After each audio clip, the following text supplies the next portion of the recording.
With just one click, you can shop online, make online bank transfers, like a post on Instagram, and much more. As convenient and exciting as it sounds, have you ever wondered how unsafe it could be to live in this digital era? Is our data well protected? Well, no.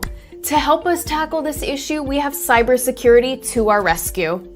Cybersecurity is the art of protecting our networks and devices from unauthorized access. When I say unauthorized access here, it would refer to a small or big cyber attack or a cyber threat.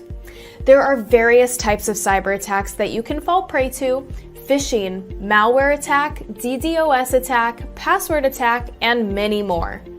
A few ways to implement cybersecurity are defining clear boundaries, using network security control devices like firewalls and IDS, and carrying out security testing.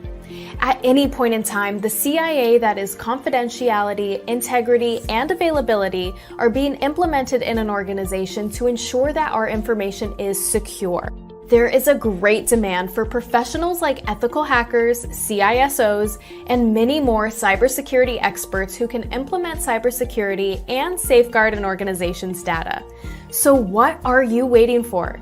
Get certified with Simplilearn and begin your lucrative cybersecurity career. This was cybersecurity in short. The day is 26th February, 2022. The world is hit with breaking news that Russian state TV channels have been hacked by Anonymous, a hacktivist collective and movement who have made a name taking part in multiple cyber wars in the past decade. This was in response to the Russian aggression on Ukrainian territory in the hopes of annexation. Anonymous hacked the Russian state TV networks to combat propaganda in Russia and highlight the damage to life meted out by the Kremlin in Ukraine. They also hacked 120,000 Russian troops' personal information and the Russian central bank, stealing 35,000 files.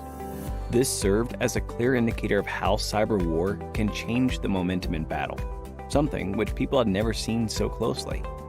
So, what is cyber war? A digital assault or series of strikes or hacks against a country is sometimes referred to as a cyber war. It has the ability to cause havoc on government and civilian infrastructure, as well as disrupt essential systems, causing state harm and even death.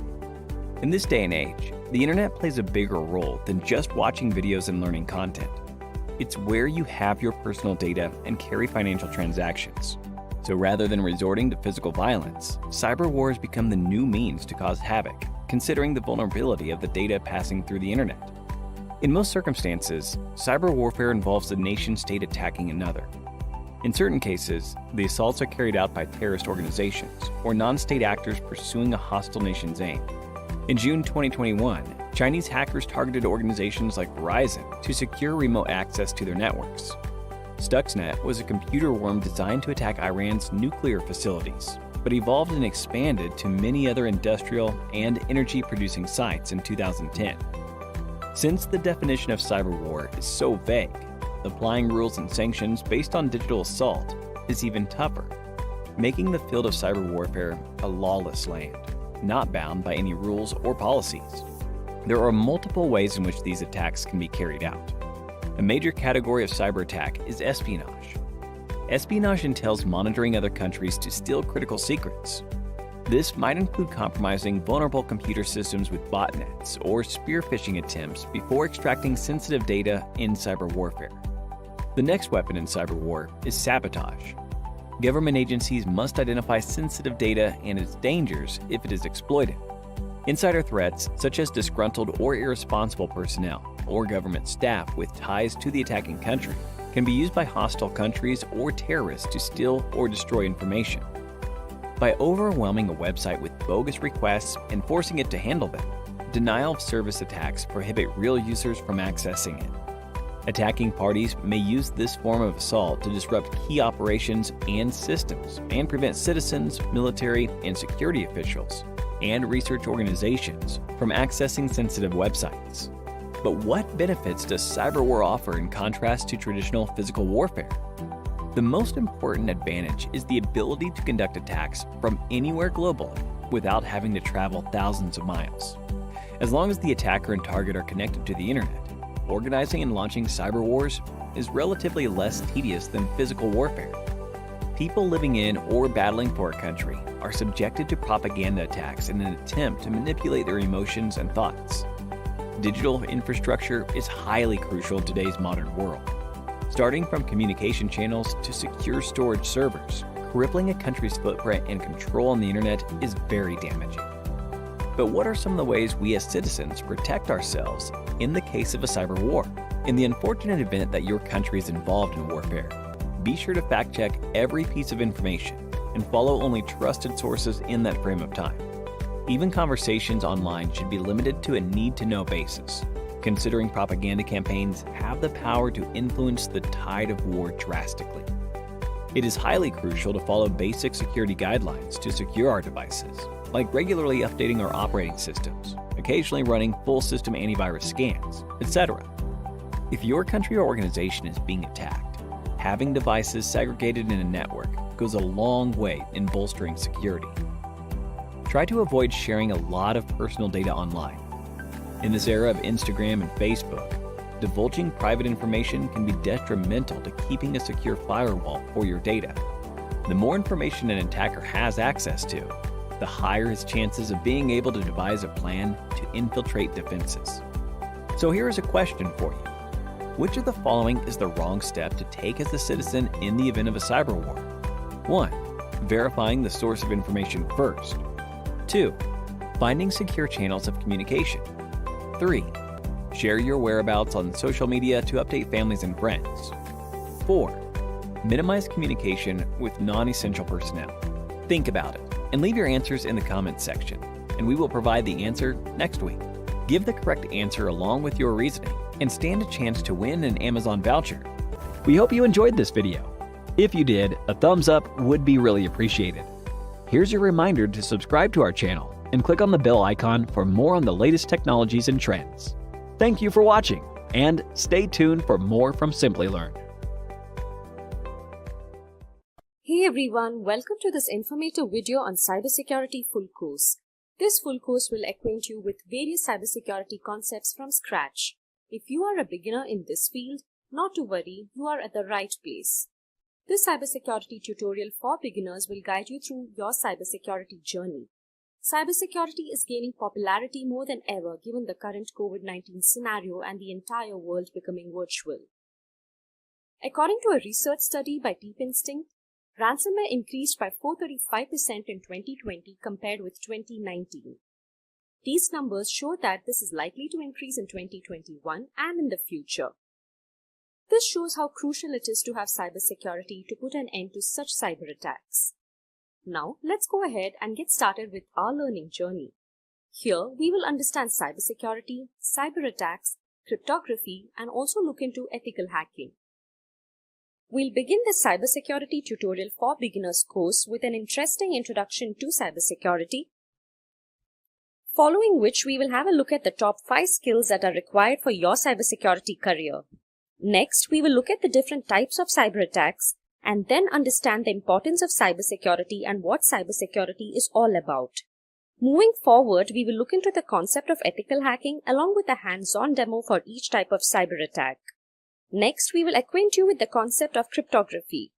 Following this, we'll briefly introduce you to the various cybersecurity certifications available today along with cybersecurity career prospects. The certifications we will be talking about are the CompTIA Security Plus certification, the CH certification along with the roles and responsibilities of a certified ethical hacker, and the world-renowned CISSP certification. We will then conclude this cybersecurity full course with a set of the top 50 cybersecurity interview questions and answers that can help you crack your cybersecurity interview. For this training with me, I have our experienced cybersecurity specialists, Bipin and Bevab, and together we will take you through the various topics in cybersecurity, cryptography, and ethical hacking. All of this in under 12 hours. So, let's start off with an interesting short video on cybersecurity. But before we begin, make sure to subscribe to our YouTube channel and hit the bell icon to never miss an update from Simplilearn.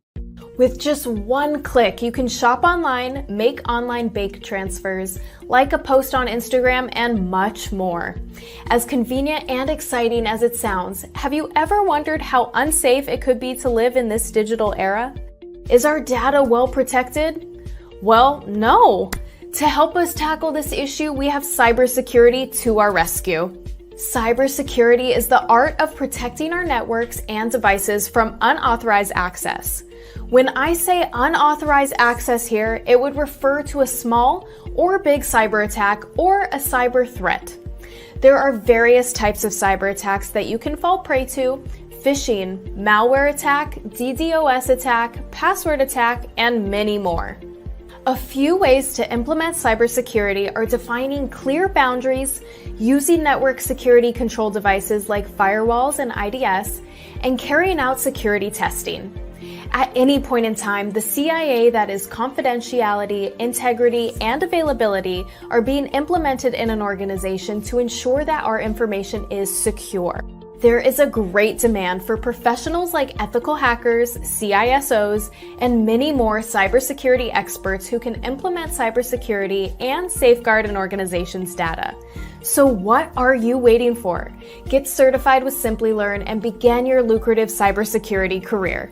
This was cybersecurity in short. Meet Anne. She often shops from www.shoppingcart.com.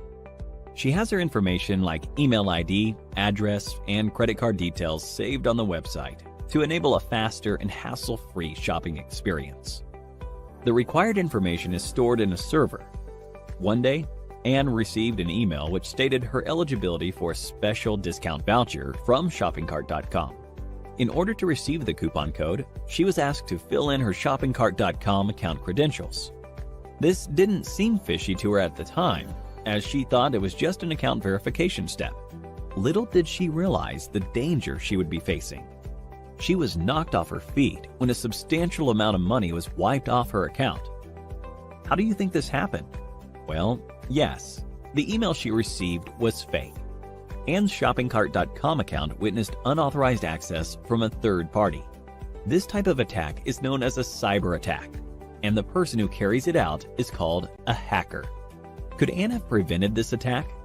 Indeed, she could have, with the help of cybersecurity. Cybersecurity involves techniques that help in securing various digital components, networks, data, and computer systems from unauthorized digital access. There are multiple ways to implement cybersecurity, depending on the kind of network you are connected to and the type of cyber attacks you are prone to. So, let's take a look at the various cyber attacks that Anne could have been exposed to. One of the most common types of cyber attacks is a malware attack like Trojan, adware, and spyware, to name a few. Had Anne downloaded any suspicious attachments online, her system could have gotten corrupted by certain malicious viruses embedded within the attachments. Next is a phishing attack, the type of cyber attack which Anne experienced. Here, the hacker usually sends fraudulent emails, which appear to be coming from a legitimate source. This is done to install malware or to steal sensitive data like credit card information and login credentials. Another type of attack is the man-in-the-middle attack. Here, the hacker gains access to the information path between Anne's device and the website's server. The hacker's computer takes over Anne's IP address. By doing so, the communication line between Anne and the website is secretly intercepted. This commonly happens with unsecured Wi-Fi networks and also through malware. Password attack is one of the easiest ways to hack a system. Here, Anne's password could have been cracked by using either common passwords or trying all possible alphabetical combinations. To prevent future cyber attacks, Anne sought to implement a few cybersecurity practices. First, she installed a firewall. As the name suggests, it is a virtual wall between Anne's computer and the internet. Firewalls filter the incoming and outgoing traffic from your device to safeguard your network, and they can either be software applications or hardware reinforcements. Secondly, Anne implemented honeypots. Just like how flowers attract bees, dummy computer systems, called honeypots, are used to attract attackers. These systems are made to look vulnerable in order to deceive attackers, and this, in turn, defends the real system. In addition to these, she also decided to use unique alphanumeric passwords, antivirus software, and started avoiding mails from unknown senders. That was Anne's story. Cyber attacks are not just confined to individuals, but also to public and private organizations. The cyber attacks carried out in such places are more deadly, and they result in colossal losses. Motives of such attacks are many, starting from tampering with crucial data to monetary gains. Let's have a look at a few of the cyber attacks that companies are subjected to. Various public sector organizations and large corporations face the Advanced Persistent Threat, APT. In this form of attack, hackers gain access to networks for a prolonged period in order to continuously gain confidential information. Companies also witness the denial of service attack, where networks are flooded with traffic, which in turn leaves legitimate service requests unattended. A variant of this is the distributed denial of service, DDoS attack, when multiple systems are used to launch the attack. When a hacker manipulates a standard SQL query in a database-driven website, it is known as a Sql Injection attack. By doing so, hackers can view, edit, and delete tables from databases. Amidst a plethora of cyber attacks, it is indeed a challenge for organizations with several networks and servers to ensure complete security. This is not an easy task, and to help with this, cybersecurity professionals are hired to work on identifying cyber threats and securing a company's network. There are multiple job roles in the field of cybersecurity. If hacking fascinates you, then the role of an ethical hacker is something to be explored. Such professionals try to exploit a network's vulnerabilities, just like how a hacker would do, but only to identify those vulnerabilities and resolve them for protection against an actual cyber attack. But if you are looking to design robust security structures, then the role of a security architect is more apt. A Chief Information Security Officer, CISO, plays a crucial role in enterprise security and is entrusted with the overall safety of the information in an organization. With the increase in the production of global digital data, it is anticipated that cyber attacks will quadruple in the near future. Organizations are going to need cybersecurity professionals who can prevent these attacks. A career in the field of cybersecurity is lucrative and a very smart decision for professionals now. So, what are you waiting for? Get certified with Simplilearn and become a cybersecurity expert. With businesses moving online and shifting to cloud storage, currently the demand for cybersecurity is at its peak. With that comes a high demand for cybersecurity experts who can safeguard digital data. According to Cybercrime magazine by Cybersecurity Ventures, globally there would be nearly 3.5 million unfilled cybersecurity jobs by 2021, and the number of internet users will hit a whopping 6 billion by 2022. These numbers speak volumes, and this shows the growing demand for cybersecurity professionals across the globe. Now that you know the high demand for cybersecurity professionals, let us help you start your cybersecurity career by bagging the right skill set. Many of you out there might be waiting to become a cybersecurity professional but are unsure of how to go about it and what skills you would need to get a cybersecurity job. Not to worry, we are here to help you with that. After extensive research, we have come up with the top 5 skills that will help you get into the field of cybersecurity. Let's have a look at these skills individually. First, we have networking and system administration. The number one skill you need to have to enter the field of cybersecurity is computer networking. Networking is the backbone of the internet. It is imperative that you have an in-depth understanding of networking to start a career in cybersecurity. A network is a group of interconnected devices, and networking is the art of understanding how data is sent, transmitted, and received amongst these devices. You need to know various routing protocols. The TCP/IP and OSI models govern networking. The OSI model is comparatively newer. Basically, in these models, all the protocols are grouped into layers and work together to help you receive data on your device sent from a server. Learning networking will help you understand the technical aspects of data transmission, which will help you secure your data. You can take up networking certifications like Security Plus and Cisco CCNA to gain a strong networking foundation. Another skill that will be beneficial for you is to master system administration. If you think about it, all of us are sysadmins at some level. System administration is all about configuring and maintaining computers. You must be curious to know every aspect of your computer features and settings and play around a bit. Carry out a trial and error method and give yourself small tasks like recovering deleted files or monitoring old viruses on a VM. Explore new techniques, put them into use, and expand your knowledge. Let us now move on to our second skill, knowledge of operating systems and virtual machines. To become a cybersecurity professional, you need to have a strong knowledge of operating environments such as Windows, Linux, and Mac OS. Cybersecurity professionals largely use Linux, and it comes with several tools. To learn operating systems, go ahead and set up and use virtual machines, that is VMs, and play around with them. This will help you gain hands-on experience. As a cybersecurity expert, you should be comfortable working on any OS. VMs allow you to train and research in an isolated environment and help you maximize your skills. The next point to remember is to know Kali Linux. It is the most widely known Linux distribution for ethical hacking and penetration testing. It comes with several hundred tools related to penetration testing, malware analysis, security research, computer forensics, and so on. Kali contains several projects and you can learn a lot. Another good thing about Kali is that it is free to use. So what are you waiting for? Download and start right away. Remember that Linux is the backbone of cybersecurity and a commonly asked topic for cybersecurity interviews, especially for pen testing roles. Moving on to our third skill. Our third skill is network security control. It is another basic skill that every cybersecurity professional should have.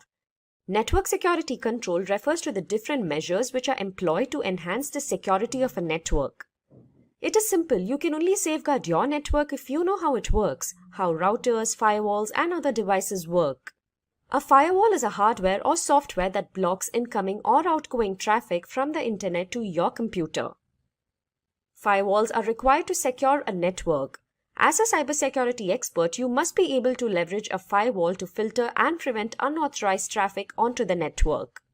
In addition to that, as a cybersecurity expert, you must know about intrusion detection systems, intrusion prevention systems, virtual private networks, and remote access. An intrusion detection system, IDS, is designed to detect unauthorized access to a system. It is used together with a firewall and a router. You should be able to operate the IDS and recognize any security policy violations and malicious traffic on the network. As many of you may have used, a VPN is a connection between a VPN server and a VPN client. It is a secure tunnel across the internet. Moving on, next up we have an interesting skill. Any idea what that is? If yes, pause and leave a comment as to what you think the next skill will be. If getting your learning started is half the battle, what if you could do that for free? Visit SkillUp by Simplilearn. Click on the link in the description to know more. And before we jump into this skill, if you find this video interesting, make sure to give it a thumbs up. Fourth skill on our list is coding. So you might be wondering if coding is really required to become a cybersecurity professional. Well, it is true that not all cybersecurity professionals have or need coding skills. However, having zero coding knowledge may limit your opportunities in the future. Knowing a couple of programming languages will help you identify the plan behind an attack and defend against deadly hacking techniques. So as seen on your screens, these are the best programming languages to learn to make your cybersecurity career worthwhile. We have C and C++. The C programming language is the backbone of most operating systems. C and C++ are low-level programming languages that you need to know as a cybersecurity professional. On the other hand, Python is a high-level programming language that is becoming popular among cybersecurity experts today. Knowing Python will give you an upper hand in your career. It will help you identify and fix vulnerabilities. JavaScript is another high-level programming language that adds interactivity to web pages. A good advantage of knowing JavaScript is that you can prevent cross-site scripting attacks from occurring. As in these attacks, the attacker implants malicious code in a web application. Speaking of PHP, because most of the websites are created using PHP, learning it will help you defend against intruders. Similarly, HTML is another language cybersecurity professionals should understand as most websites use it. and it is one of the easiest languages to learn. Another programming language that you can use is Golang. It is great for cryptography. You can solve various cybersecurity problems with it. Then we have SQL, that is Structured Query Language. Attackers use this language to damage the stored data. One such example is the Sql Injection attack. Hence, having a good understanding of SQL will be highly beneficial. Another point we'd like to highlight is to have knowledge of assembly language. This will help you become a cybersecurity engineer. Assembly will help you understand how malware functions and thereby help you defend against it. In the cybersecurity domain, you can't just lock into a single language, and hence it is advised that you're acquainted with a couple of them.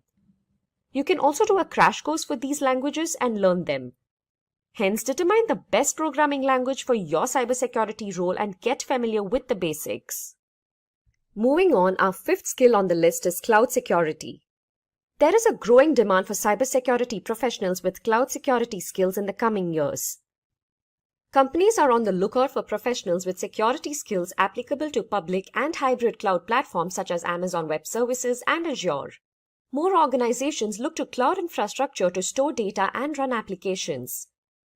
This includes the implementation of policies and technologies that protect cloud-based systems and devices. Just like application development security, cloud security also involves building secure systems from the start. Companies want professionals who can manage the cloud security tools to identify and prevent any cloud breaches. People with experience and knowledge in managing big platforms such as Microsoft, Azure, AWS, and the GCP are in high demand. Now that we have seen the top 5 cybersecurity skills, let us go through a set of additional skills that can help you get into the cybersecurity field. Remember that to become a successful cybersecurity expert, you must possess a rich and diverse skill set. So in our list of additional skills, first we have risk analysis. Identifying risks even before their arrival is a great skill. Cybersecurity professionals are required to identify, manage, and mitigate risks. Risk management and mitigation is a skill set that is going to be highly in demand in the coming years. Next, we have information security. Companies require skilled professionals who can protect their electronic data from unauthorized access. Here, in-demand skills are authentication, authorization, malware analysis, and data recovery. Next on our list is security incident handling and response. As a cybersecurity expert, you must be prepared to handle any forthcoming threat of violating an organization's security policy. By following an updated incident response plan, your team can proactively protect your data and minimize the damages. In security incident management, you are required to identify, manage, record, and analyze security threats in real time. A security incident can be an active threat or a successful compromise of data or an attempted intrusion. It can also be incidents like DDoS attacks, phishing, APTs, ransomware, and many more. Another important pointer is that as a security practitioner, you must also manage and analyze the security information and event management, SIEM tools and services. Moving on, we have security audit. Security auditing is an internal check that is carried out to find flaws in the organization's information system. You must be able to conduct a review of the organization's adherence to regulatory guidelines. Security audit and compliance knowledge are very crucial as any missed area of regulatory compliance could lead to hefty penalties. Soon, organizations will need people who are more familiar with the various data privacy regulations. If you are good at paperwork, you can capitalize on this skill. Companies will need people who can understand what paperwork to file and which security protocols to use to comply with the regulations. Finally, we have laws and regulations, an often overlooked cybersecurity aspect. There are several cybersecurity laws and regulations, and if you break these laws intentionally or not, it doesn't matter as you will still be charged. These laws define how you can use the internet, and it also defines how people can be protected from becoming the victims of cyber crimes. Knowing these laws and regulations and following the best practice will make you ethical at your job, and this will in turn be good for your organization. So those were our list of additional skills. Apart from these, make sure you stay updated with new hacks and learn new tools as cybersecurity is ever evolving. Another important skill apart from these technical skills is your soft skills. Having a set of good soft skills will help you bag your dream job. We have a video on the top 5 soft skills that will help you grow in your career. Do watch that and incorporate those skills as well. we bring you the top 10 computer hacks of all time. Let's see what we have at number 10. From April 27, 2007, Estonia, the European country, faced a series of cyber attacks that lasted for weeks. This happened when the Estonian government decided to move the bronze soldier from Tallinn center to a less prominent military cemetery located on the city's outskirts. Unprecedented levels of internet traffic took down Estonian banks' online services, media outlets, broadcasters, and government bodies. Botnets sent massive waves of spam and vast amounts of automated online requests. According to researchers, the public faced DDoS attacks. There were conflicts to edit the English language version of the Bronze Soldier's Wikipedia page as well. Although there is no confirmation, Russia is believed to be behind these cyber attacks that largely crippled the Estonian society. Let's now move on to the next attack. On December 23, 2015, several parts of Ukraine witnessed a power outage.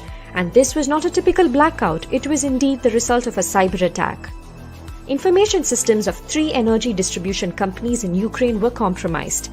It is the first known victorious cyber attack on a power grid.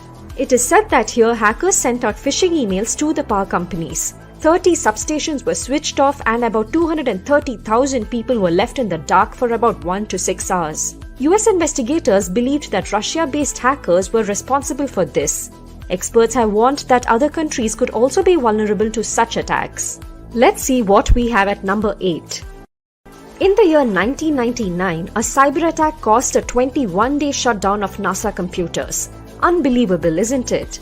The hacker was none other than the then 15-year-old Jonathan James. He first penetrated US Department of Defense Division's computers and installed a backdoor on its servers. This allowed him to intercept more than 1,000 government emails, including the ones containing usernames and passwords. This helped James steal a piece of NASA software and crack the NASA computers that support the International Space Station, which cost the Space Exploration Agency's $41,000 as systems were shut down for 3 weeks. He was the first person to carry out a computer hack against the American Space Agency. Let's now move on to the next attack. In late November 2014, there was a leak of confidential data from the film studio of Sony Pictures. Information about Sony Pictures employees, their emails, copies of the then unreleased Sony films, future propositions, and other crucial data were leaked. This cyber attack was carried out by a hacker group named Guardians of Peace. So what did the hackers want? Well, they demanded that Sony withdraw its then upcoming movie, The Interview. This movie was a comedy storyline to assassinate the North Korean leader Kim Jong-un. Sony then decided to cancel the film's theatrical release due to the threats at cinemas screening the movie. It is indeed hard to trace the roots of a cyber attack. In this case, after evaluation, the US intelligence officials arrived at the theory that the attack was in a way related to the government of North Korea. However, North Korea had denied the same. Moving on to our number 6. In December 2006, TJX, the US retailer company, identified that 45.6 million debit and credit card details were stolen. This happened from one of its systems over 18 months by an unknown number of intruders. It was one of the first, largest ever cyber attacks involving the loss of personal data. As a result, banks in the affected regions had to reissue and block thousands of payment cards. A group of hackers did this, Albert Gonzalez being the mastermind. The group was from Miami, the place where the TJX heist was believed to have originated. Reports said that the TJX data breach occurred because of weak web encryption at 2 of its Marshall stores in Miami. Next, moving on to our top 5, let us see what we have at number 5. The year 2010 witnessed the discovery of the deadly computer worm Stuxnet. This malware's motive was unlike any other usual cyber attacks. It aimed at destructing the equipment the computers controlled. Stuxnet came with the deadly purpose of damaging Iran's nuclear infrastructure. It infected more than 200,000 computers, including 14 industrial sites and a uranium enrichment plant in Iran.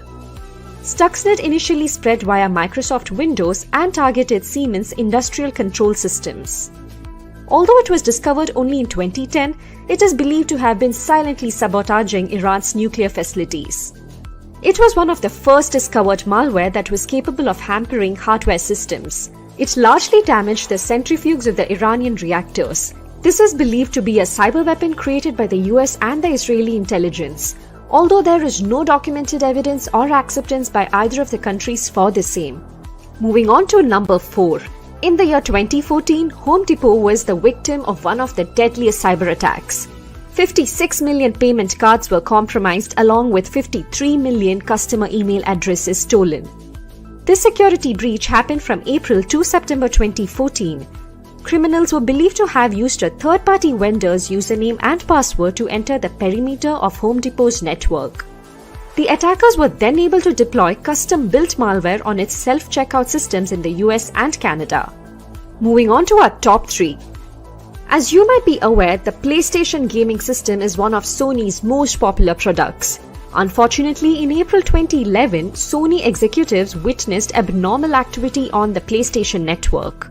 This resulted in the compromise of approximately 77 million PlayStation users' accounts and prevented users of PlayStation 3 and PlayStation Portable consoles from accessing this service. This forced Sony to turn off the PlayStation network on April 20th. On May 4th, Sony confirmed that personally identifiable information from each of the 77 million accounts had been exposed. The outage lasted for 23 days. Sony released almost daily announcements concerning the system outage. In the end, Sony is believed to have invested approximately $170 million to improve the network security, to investigate the attack, and to cover the expenses of caring for the consumers that had been affected. Let's now move on to the next attack at number 2. In May 2017, one of the most dangerous cyber attacks took place. It was known as the Wannacry ransomware attack, caused by the Wannacry crypto worm. The victims were the users that used the unsupported version of Microsoft Windows and those who hadn't installed the new security update. This did not take place through phishing like other attacks, but through an exposed vulnerable Smb port. The attack originated in Asia and then eventually spread across the globe. In a day, more than 200,000 computers were infected across 150 countries. The Wannacry crypto worm locked the users out of the targeted systems and encrypted their data.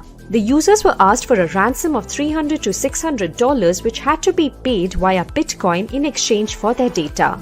This attack took a toll on both private and government organizations. It resulted in damages from hundreds of millions to billions of dollars. In a matter of few days, the emergency patches released by Microsoft halted the attack. Also, the discovery of a kill switch prevented the infected computers from spreading the crypto worm. Security experts in a few countries believed that North Korea was behind this attack. And finally, let's see what we have at number 1. More than 2 decades ago, in March 1999, the Melissa virus, a mass-mailing macrovirus, was released. It targeted Microsoft Word and Outlook-based systems and created considerable network traffic. Melissa virus infected computers via emails. The email would look like an important message? Well, yes, it was fake. If the recipient opens the attachments in the mail and downloads the document and then opens it with Microsoft Word, a virus was released on their computers. This would then mass mail itself to the first 50 people in the victim's contact list and then disable multiple safeguard features on Microsoft Word and Microsoft Outlook. This began spreading like a wildfire across the internet. David L. Smith released the virus.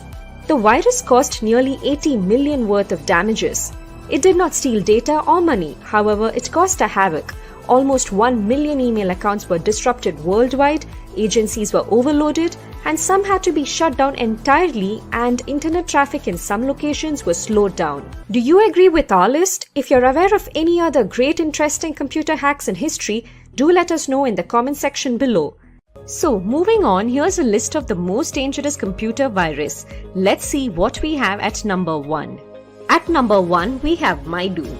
MyDoom was one of the worst computer virus outbreaks in history in 2004.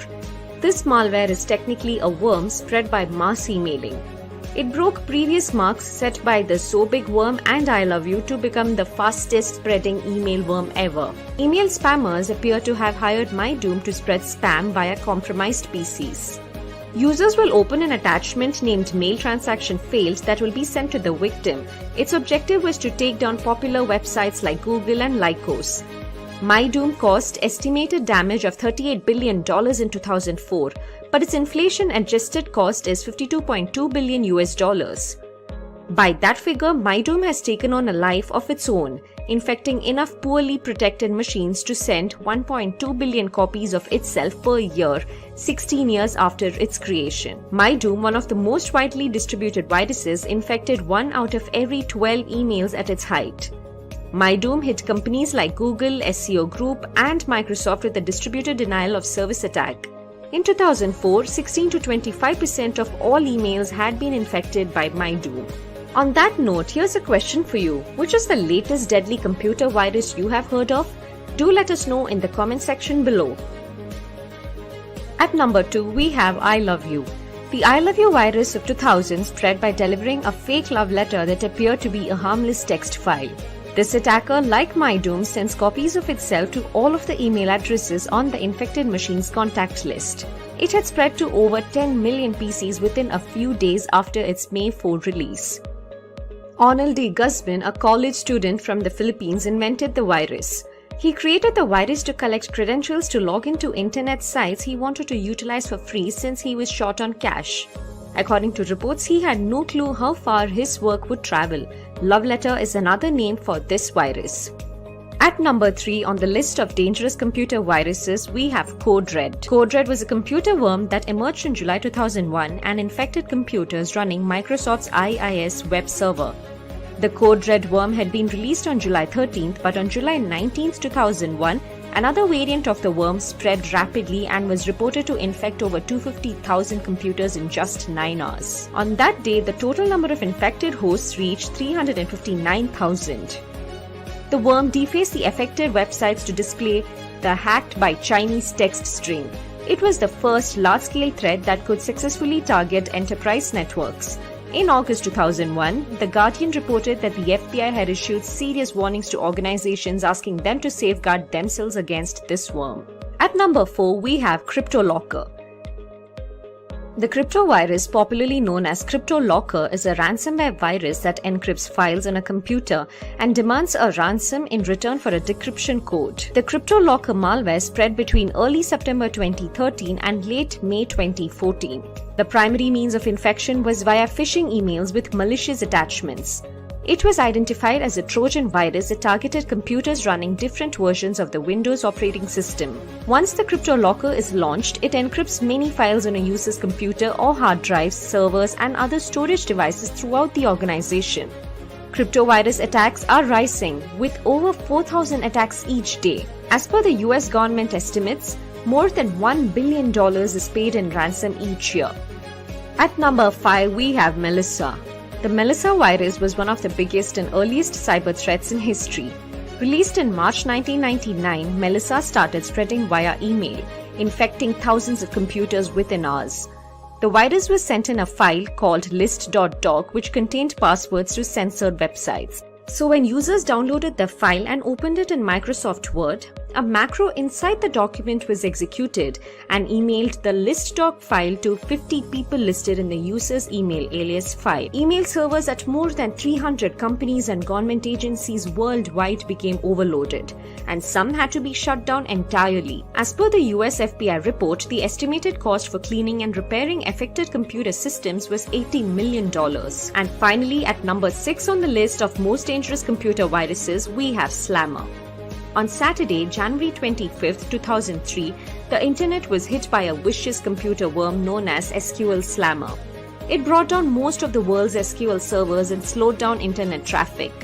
Bank ATMs were down. Slammer was 376 bytes of malicious code that attempted to connect to every computer it could find over MS SQL UDP port 1434, causing heavy network traffic.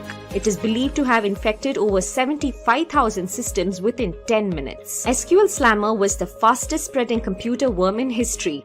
The New York Times reported that Microsoft admitted that some of its machines had gone unpatched and that its MSN internet service also had significant slowdowns due to the Slammer worm.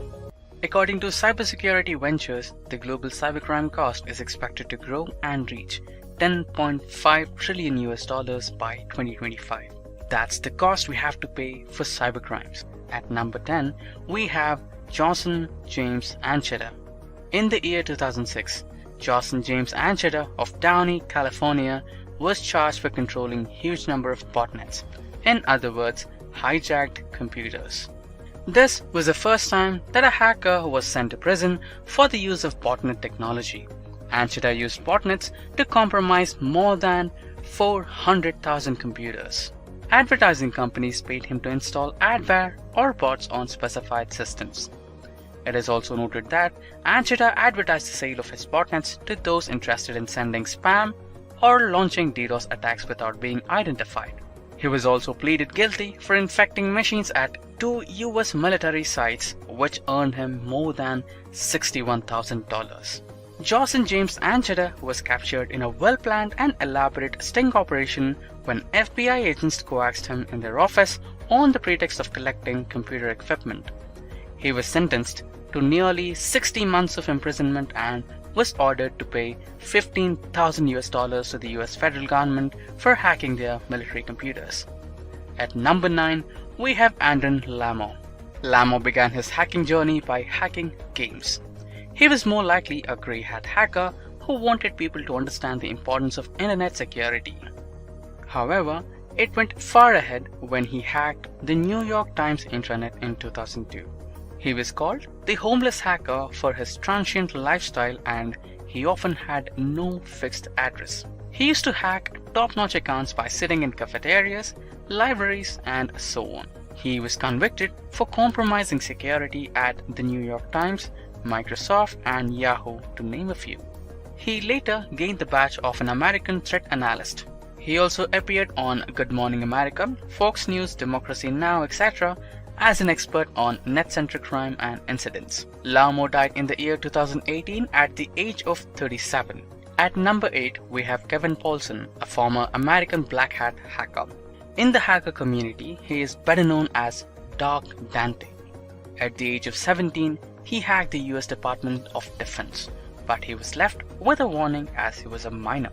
Later in 1990, he propelled to stardom for infiltrating a radio show call-in contest and guaranteeing that he will be the 102nd caller to win the brand new Porsche 944 S2. The FBI started pursuing Paulsen and was soon arrested and sentenced to 5 years of imprisonment.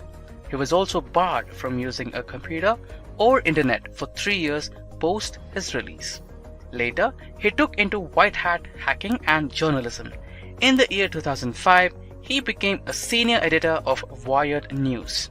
At number 7, we have the famous American hacker, Jonathan James, better known as Comrade. He was the first juvenile in the United States to be sent to prison for hacking. This famous hack was his intrusion into the Defense Threat Reduction Agency, or DTRA computers, a division of the United States Department of Defense. He installed a backdoor on its servers. This enabled him to access over 3,000 messages from government employees, various usernames, passwords, and other confidential data. This helped James steal a piece of NASA software, and this forced NASA to shut down computers for 3 weeks to fix the issue at an estimated cost of $41,000 American dollars. He was sentenced to 6 months arrest in 2000. He carried out his hacking using the alias Comrade. He specialized in hacking high-profile government systems. However, he had a bitter ending in 2008. Moving on to our hacker at number 6. At number 6, we have Anonymous. The Anonymous Group is an international decentralized hacktivist movement that is widely known for its cyber attacks against several governments, its agencies, and the Church of Scientology. This group is focused on the concept of social justice. The members of this group, known as Anons, are recognized in public by wearing Guy Fawkes masks. However, some members cover their face without using the well-known masks as well. They are known as being the digital Robin Hood amongst its supporters. One of the noted incidents was in the year 2008 when the group took up issue with the Church of Scientology and began to disable their websites. They are also known for hacking Vatican, the FBI, PayPal, Sony, the CIA, MasterCard, Visa, the Israeli, Chinese, Tunisian, and Ugandan governments. While the law enforcement agencies and FBI have tracked down a few of the group's members, the lack of any proper hierarchy makes it almost impossible to distinguish or eliminate the anonymous groups as a whole. At number 5, we have the British duo. Matthew Bevan and Richard Price. In 1994, the DO hacked into multiple US military systems including the Defense Information System Agency, Griffiths Air Force Base, and the Korean Atomic Research Institute. They infiltrated into foreign systems by transferring critical data of Korean Atomic Research Institute into the United States Air Force system. In 1996, Bevan was arrested for hacking incidents related to US Air Force defense manufacturer Lockheed, NASA, and NATO.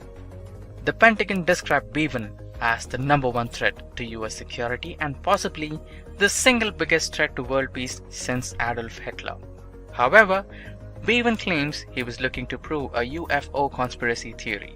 In 1997, Price was fined £1,200 after pleading guilty to 12 offenses of gaining unauthorized access to computer systems in March and April 1994. Having malicious purposes or not, Bevan and Price displayed that even military networks are vulnerable. Now, moving on to our hacker at number 4. At number 4, we have Astra.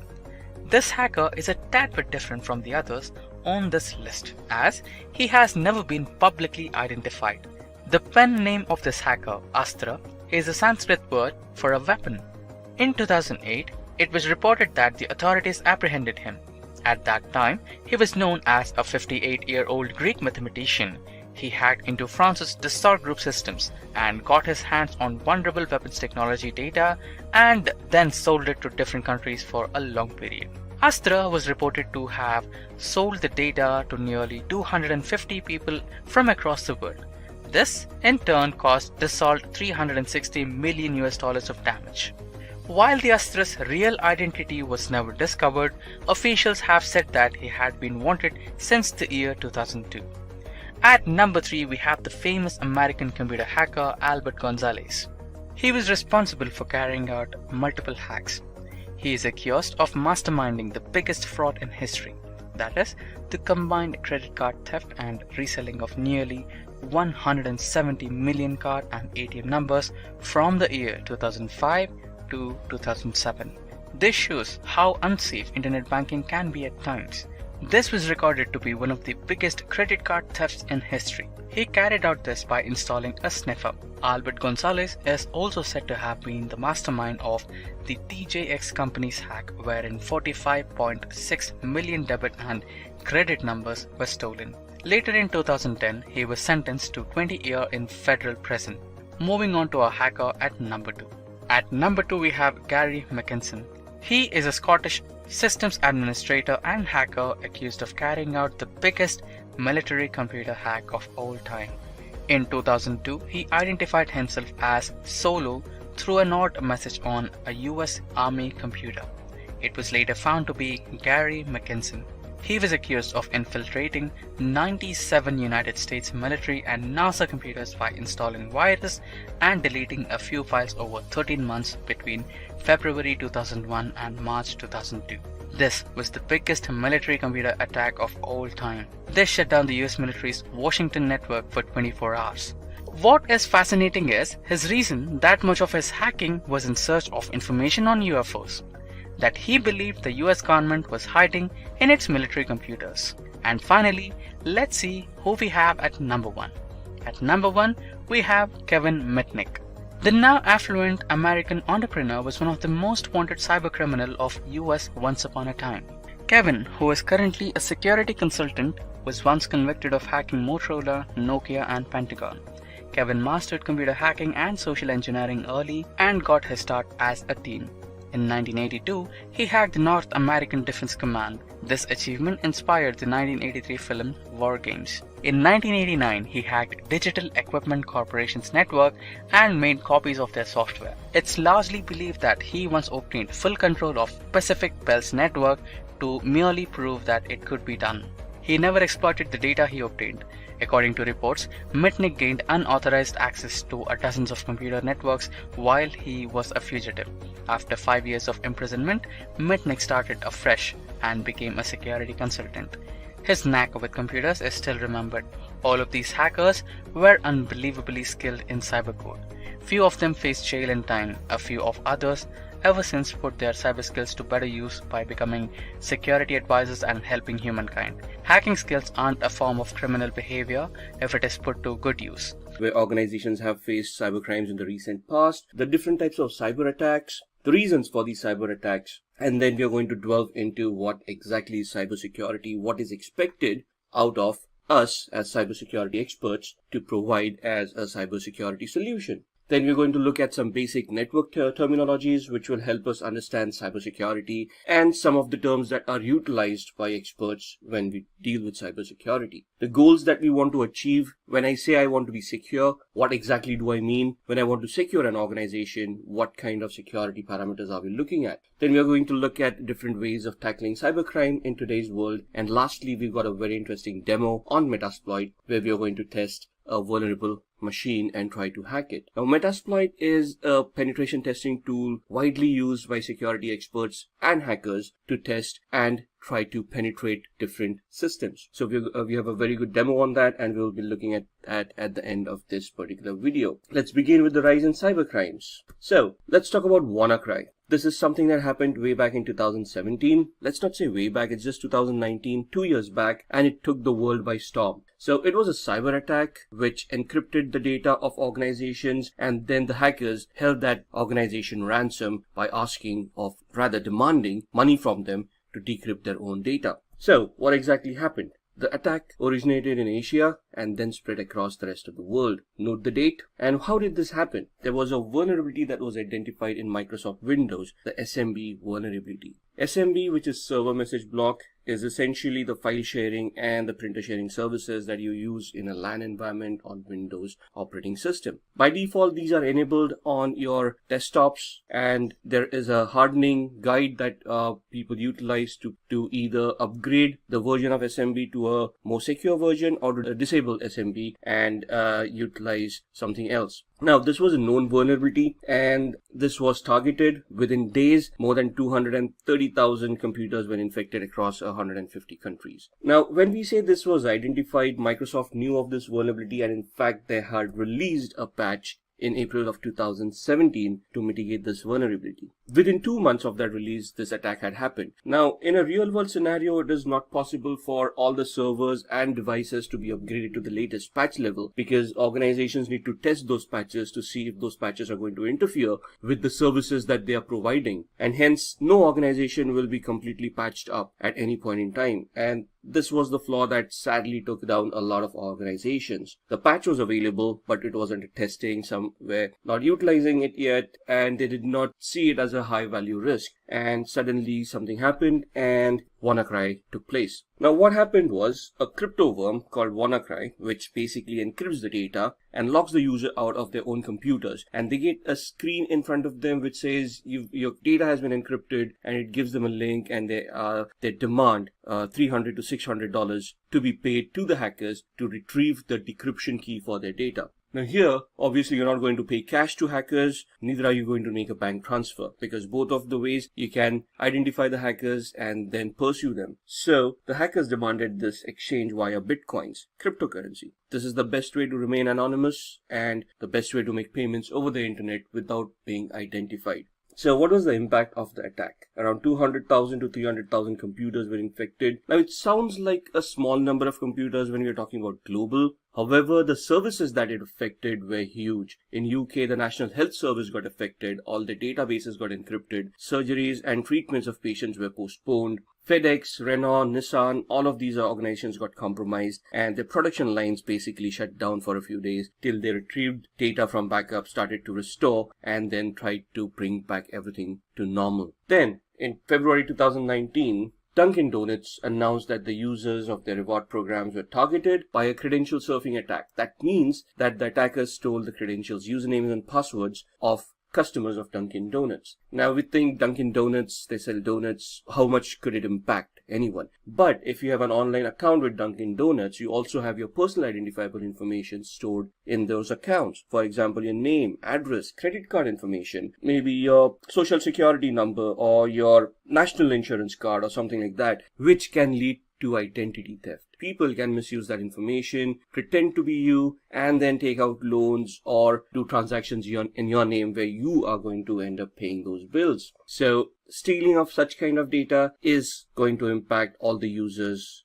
adversely. So the first name, last name, and email IDs were stolen. That is still good enough to launch social engineering attacks and target these victims to phishing attacks or similar attacks. So now let's look at the different types of attacks in cyber. So we are going to discuss these 6 malwares. We are going to talk about social engineering attacks, man-in-the-middle attacks, denial of service, SQL injections, and password attacks. Now if you look at this, malwares basically target hosts, operating systems. Social engineering attacks would address or attack the gullibility of a human being with the help of a computer. For example, sending a fake mail or hosting a fake website. Man-in-the-middle attack would target a network and then try to capture data packets within the network, thus compromising your credentials. A denial of service attack would crash a service. SQL injection attacks would attack an application, and a password attack would attack the usernames and passwords of accounts, thus taking advantage of weak passwords and getting access to your accounts. So let's start with malwares. Malware basically refers to malicious software. The first part of malicious, mal, and the ware out of software becomes malware. Malwares are nothing but vehicles in which hackers embed payloads. Payloads could be viruses, worms, ransomwares, trojans. So they hide these kind of malicious softwares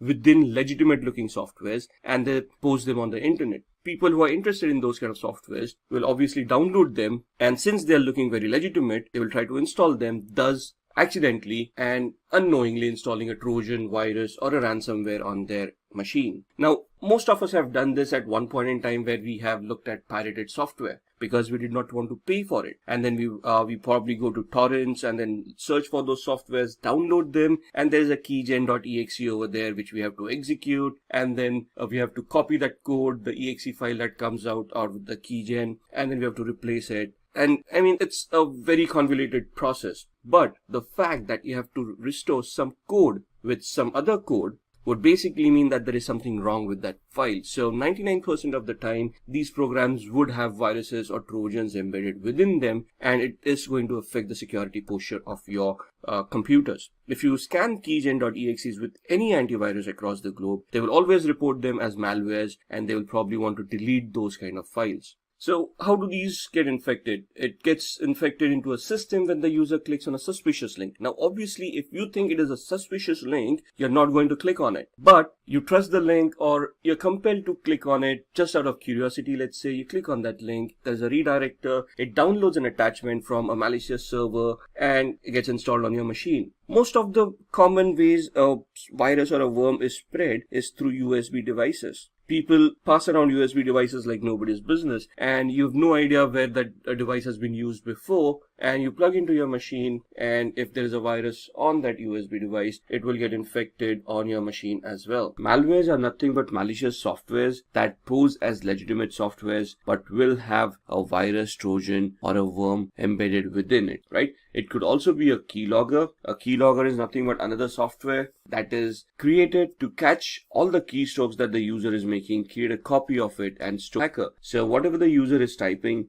it will now be known to the hacker. It could be bank details, passwords, any personal information that the user might want to keep secret. We are going to look at 3 different demos here. This demo is just to showcase a couple of things. We are going to look at a keylogger, how a keylogger works, this virtual machine here, and I've already downloaded a keylogger and installed it. The idea of this demo is to showcase how a keylogger functions, right? So you can see online on the screen, we are using a free keylogger.en.softonic.com. We are on this site and you can download the free keylogger right from here. What I've done using my demos is that I've always have a keylogger running in the background to capture all the keystrokes that I've been doing whenever I'm doing any demos. So this keylogger here can actually be hidden in the taskbar, but for our demo purposes, I've kept it visible. When you click on it, it will open up and give you a basic screen where you can start navigating about the keylogger. Now you can see that on 8th, which is today, it already shows some keystrokes, applications, and some visited websites. As you can see, already been browsing using the browser over here, and which has been recorded by the keylogger in the background. And just to give you an example, if I click on this file, you will see all the keystrokes that I have been doing so far. And you can see I've gone to this, I've opened up my Mozilla Firefox, I've typed in a search keyword of free keylogger. Then I've gone on to the website howsecureismypassword.net, in which I may have tried out a few passwords myself. And then I've gone and copy pasted this URL into the browser window, and you can see all of this has been recorded. And just to emphasize on that, let's go on to another website, and let's go to facebook.com. I'm not actually going to log in. I'm just going to type in a random username. So someone at simplilearn.com and a password like ASD@1234. And I'm going to try to log in. Obviously the login is going to fail because this account doesn't exist, but we want to see what happens in the background when the keylogger picks up the keystrokes that we have typed. So let's open up the keylogger again and go and see what is there in the keystrokes and clipboard. And you can see over here that we typed in facebook.com, enter, and then we did not type in the username. That's the difference here. We selected it from a drop down. So a keystroke logger or keylogger has not been able to capture that input. A keylogger in its essence is only records something that has been typed in by the user real time. Since we did not type in the username, it did not record that username, but we typed in the password, and you can see the password over here, ASD@1234. And this is how a keylogger works. It only captures the keystrokes that have been typed in real time. So if we use this exercise on our victims and they're just using drop-down menus, at that point in time, none of the data is going to be recorded. For that activity, you would need something which is known as spyware, which would capture screens, which would capture all of this information that is going on. Now, apart from just logging keystrokes, what this software also does is it also has a list of used applications. You can see all the applications that have booted up along with the operating system and the ones that have started up after the operating system has booted. It also has a list of the visited websites. So you can see these are the websites that we have been visiting, and they have been listed right here. The last one being Facebook, login or sign up, right? So this can store history for a really long time. If I go back in time and if I look at some of the demos that I've been looking at, so on 14th of September, these were the keystrokes that I utilized when I was doing some trainings or while I was providing some demos on other topics. So a keystroke or a keylogger will store all that information and keep on recording it till you actually delete that data, or you can reset the keylogger. You can also set up the keylogger to send an email to you on as a daily report to a particular email address that you have sent. So as long as it detects the internet connectivity, this keylogger will send you an email to the email address that you have specified with all the keystrokes that it has logged. Now this is the free version. There's again a paid version for it. So you can go and visit this site and see how this keylogger functions. If I press on the X button over here, it will ask me if I want this to be hidden in the system tray. If I click on yes, only using this shortcut will I be able to invoke this screen. So just for demo purposes, I do not want this to be hidden. So I'm going to click on no, and you can see that the keylogger is still visible over here. So that was the first demo that we are seeing. Viruses, as we all know, are destructive programs that once executed would destroy data or harm the hard disk or the partition tables. Worms, on the other hand, would be softwares that would be more of a nuisance value, where they're going to replicate themselves in such a way that they would consume the resources of a computer, thus crashing the computer and then requiring a reboot. A Trojan horse is another software that will allow a backdoor entry or a covert channel to the hacker, where the hacker in this case would then be able to gain access to the victim's machine through the covert channel or the backdoor without the knowledge and the authorization of the user themselves. Let's talk about social engineering attack. Now this is where your people skills come into the picture. This is the art of manipulating people and convincing them to give up confidential information, either knowingly or unknowingly. So most likely, we trust our friends, right? And we talk to them a lot, and we give out some confidential information which we would not give out to others. What if somebody is pretending to be our friend just to get this information out of us? And we trust this person, we give out that information, and we suddenly get affected because of that. Now, I'm not saying that everybody in the world does that, but it is one of the most common attacks that is experienced in the computing world. Now, social engineering attacks can be broken down into three categories. First is a phishing attack. Don't worry about that figure over there. We're actually not going to go phishing. it's basically what known as a phishing attack. Then there is a spear phishing attack, and then there's a veiling attack. All of these are types of social engineering attacks where you're targeting a user by sending out fake mails or fake websites, and their gullibility into clicking on those links and then giving out information. So what is a phishing attack? It is a practice wherein a hacker usually sends fake mails which look really genuine, or hosts fake websites which also look genuine and looks like they're from a trusted source. Once you click on those links, there would be embedded scripts or embedded malwares which would then be executed and then get installed on your machines, compromising the security of your device. These utilities could be used to steal credit card information, steal data from your computer, upload data to your computer, use your computer as a bot, and anything and everything that the hacker might want to do. Spear phishing is a variation of phishing. Now, phishing is a non-targeted attack. It is to the whole world at large. Whoever becomes a victim becomes a victim. However, spear phishing is a targeted attack. It is to a specific individual or to a group of individuals in an organization. So, it becomes a customized attack. You identify the victim, you identify the flaws that are existing over there in the organization, you identify the gullibility of the victim, create that fake mail to suit that particular situation, send it across to them. They'll click on that link and get infected by whatever payloads that you have embedded within it. Veiling is when you are targeting particularly wealthy or powerful people in the industry. So normally when you're targeting CEOs, CFOs, high-level management people of an organization, it would be known as a veiling attack. So here the example is where the email has been received. Dear customer, your account is going to expire today. To keep your account activated, please click on the link here and proceed with the verification process. Now here the link that we see, activate.com, would be a hyperlink which is going to mask the actual URL where the link is going to redirect us. Right here, the attack is on the gullibility of the customer, where they would fear that the account would be deactivated, and to prevent that, they would trust this email, click on the link, and then provide the information, thinking that they're just reactivating their account, but they're actually leaking their own information to the attacker. So the first thing you have to understand is banks or any organization are not going to send you any emails with a link in it asking you to reactivate or anything like that. In fact, banks proactively tell us that they're not going to call us and ask for any information. In fact, they would want us to call them on their registered number or the helpline number that they have declared on their website or on the cards that we possess. Then moving on to social engineering. This is something very common in today's world. This is basically where the prey is the human itself.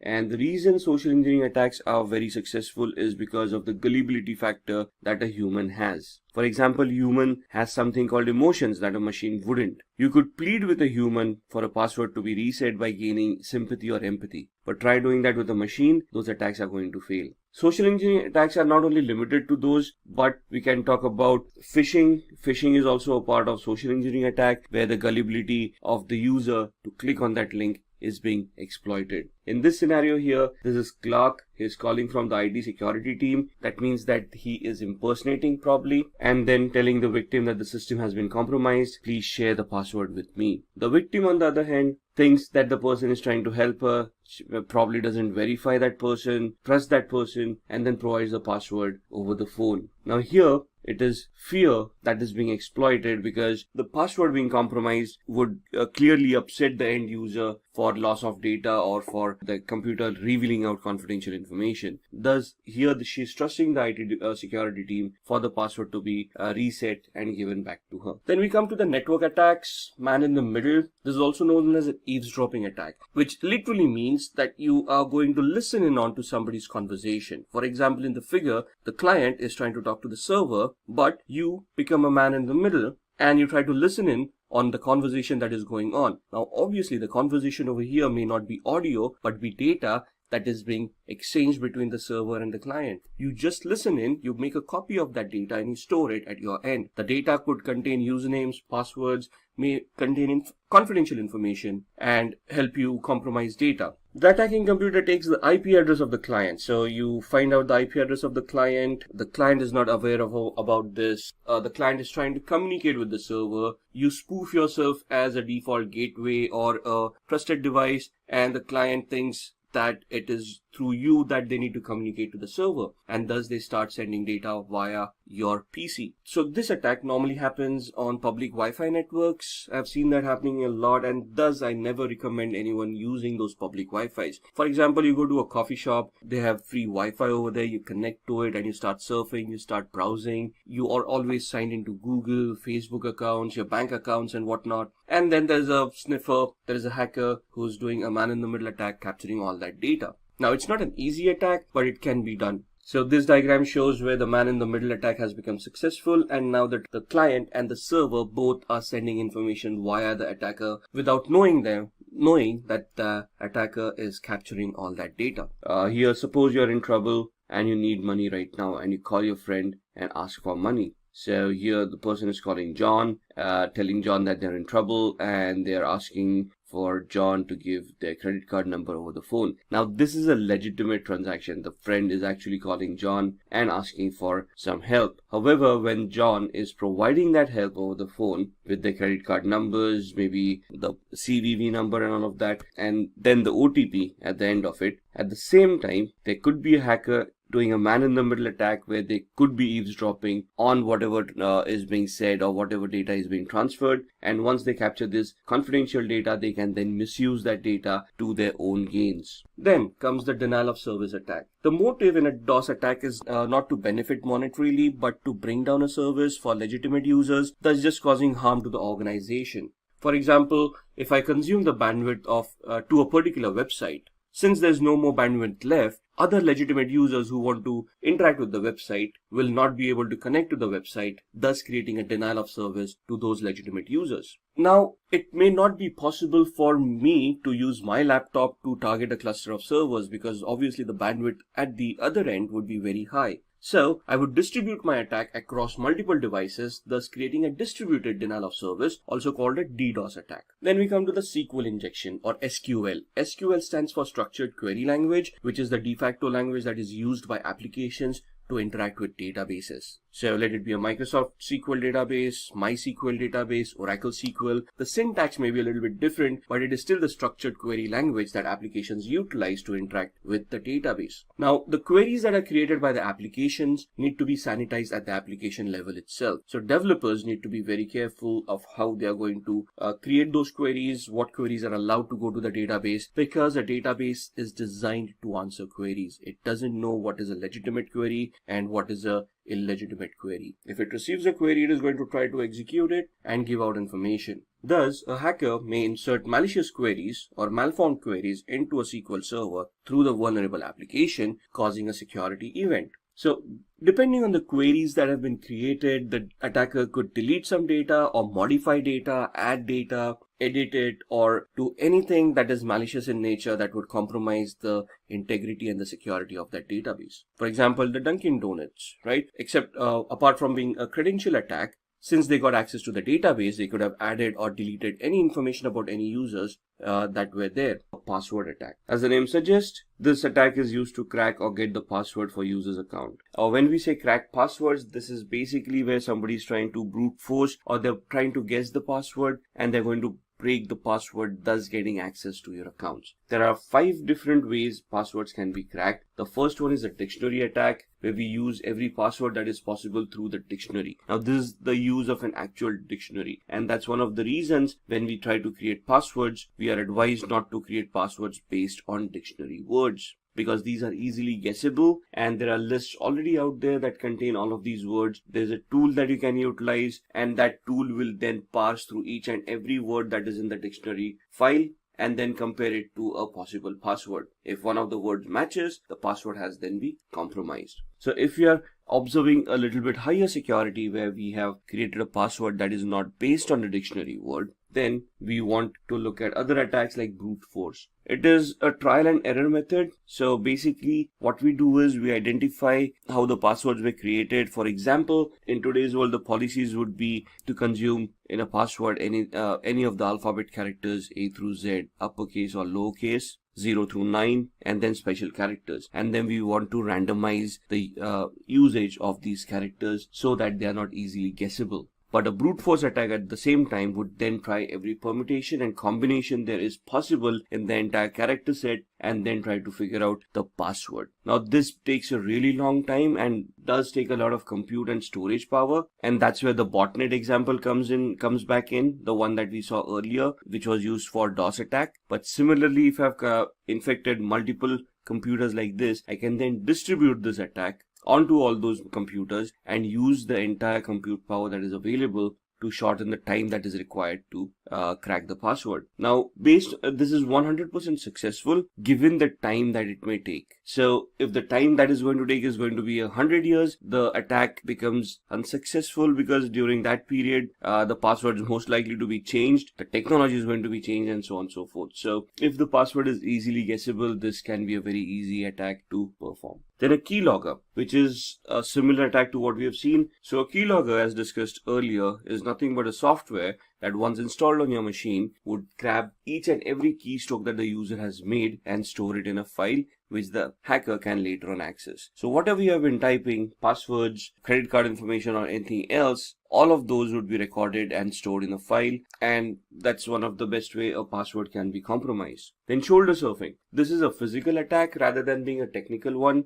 Here you need to physically be present when the user is typing in their password, and you actually look over their shoulder to see what they're typing and try to figure out what the password is. If they're quick typers, it is going to be a little bit more difficult. If they're slow typers, it's going to be that much more easy. And the last one is called a rainbow table. Now, passwords, when applications store them, are stored in hash format. Hash is nothing but a one-way signature that is created of the password file, of the word that is used for the password, and it is based on an algorithm. So the input could be of variable length. For example, a password could be 7 to 14 characters, but the output of a hash value would be fixed based on the algorithm that you're consuming. So most common algorithms in today's world that we utilize are SHA, secure hashing algorithms. Before that, we used MD5 or message digest. So all of these convert the passwords from plain text into a hash value and store it into a database. So if you actually attack that database to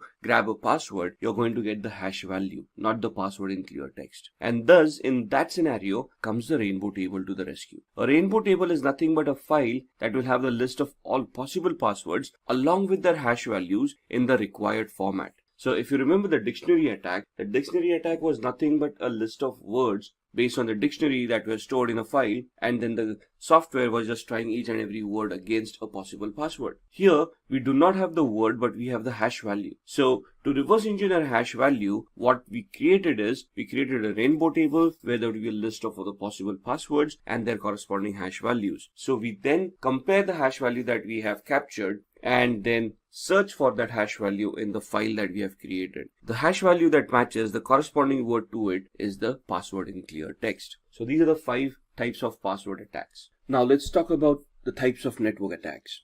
An active attack is an attack when the intruder attempts to disrupt the network's normalcy and modifies the data and alters the data at the same time. So as you can see in the diagram, there's a sender and there is a receiver. The attacker is the man in the middle who is now trying to create the active attack. So when the sender sends that data to the receiver, the attacker intercepts that data, modifies the data, and then sends the modified data to the receiver. Since the attacker is a man in the middle, as we have seen in the previous attacks, the receiver, neither the sender would be aware of the attacker, and thus they would not be aware of the modification that has been done. In a passive attack, the intruder just eavesdrop on the data. They just listen in onto the conversation, but they do not modify the data at any time. So they just capture the packets, they copy the contents so that they can use that at a later stage. Let's look at the history of cybercrime. So as you can see, this graph shows us how cybercrime has progressed over the years. In 1990s, MNC database, Pentagon and IBM were hacked. Again in 1990s, national crackdown on criminals, Microsoft NT operating system pierced. So this is where hacking started becoming more mainstream, right? Before this, hacking was very much limited to organizations who used computers. But in the late 80s, internet happened, and then we had e-commerce coming in, which basically led to our online retail stores, online banking, and online data stores as well, which then led to criminals hijacking this data or hijacking your money and trying to steal it on the internet itself. In 2001, cybercriminals launched attacks against eBay, Yahoo, CNN, Amazon, and other organizations. 2007, this was where one of the biggest bank hacks had happened. Swedish bank Nordea, they recorded at least $1 million being stolen in 3 months from 250 accounts. 2013, Adobe had 2.9 million accounts compromised and their usernames and passwords released on the open internet. In 2016, Kaspersky, one of the leading antivirus providers to the world, reported around 758 million malicious attacks that occurred, which they identified themselves. These are some of the most famous faces in cybersecurity or earlier cybercrime. In 1988, Robert Morris, he's an American computer scientist and entrepreneur. He's best known for creating what is called the Morris worm, and this was way back in 1988, and this is the first computer worm that has been identified on the internet. Kevin Lee Paulsen, in 1990, he was accused of hacking into a Los Angeles radio station called KIIS-FM, where there was a contest going on, and if you're a particular number of caller and give a correct answer, you're supposed to win a Porsche 944. And he hacked those telephone lines, ensuring that he became that particular person and answered the question correctly. It was later on revealed that this actually happened. He was jailed for it. Then comes David Smith. He created the Melissa virus. Now, Melissa virus, one of the most dynamic viruses known, around March 1999. That's when this happened. This virus was released, and this was a macro-based virus which affected Microsoft Word and Outlook-based files. Adam Botbill, in 2004, he's also an American computer hacker from Michigan. He gained unauthorized access to Love's corporate computer network via an open, unsecured, wireless access points. Now, these access points back then were not that much secured. These people were able to identify it. What they tried to attempt by doing that was gain access to the company's network and install a software which would then help them capture credit card information of that organization. Right, and this was later on identified as well, and he was prosecuted for that crime and got jailed. Just a matter of trivia, Kevin Lee Paulsen, he was one of the first people found guilty and was banned from using computers and the internet for 3 years after his release. In today's world, we cannot even imagine living without the internet. This guy lived for 3 years without it. Now let's go a little bit further and see what would motivate people for committing such cybercrimes. Right? The first and foremost motive is disrupting business continuity. Others would be looking at data theft or information theft and manipulating that data to gain from that data. So if I'm able to access your computer and steal some data that has some value to you and sell it or make it public, you would be at a financial loss because that data no longer has any value. Creating fear and chaos by disrupting critical infrastructure. For example, a company's infrastructure crashes, the services are no longer being offered by that organization, and people start panicking, start fearing an attack by cybercriminals, and it leads to chaos. Financial loss to the target, which is very obvious. If I do a denial of service attack, or if I make a service unavailable from an organization, what is going to happen is, since that service is not functioning, the company is not going to make any money out of it, and thus going to suffer a financial loss. Achieving states' military objectives, one country spying on another country, trying to gather information about their military intelligence, military activities, or any other activities that can harm the original country.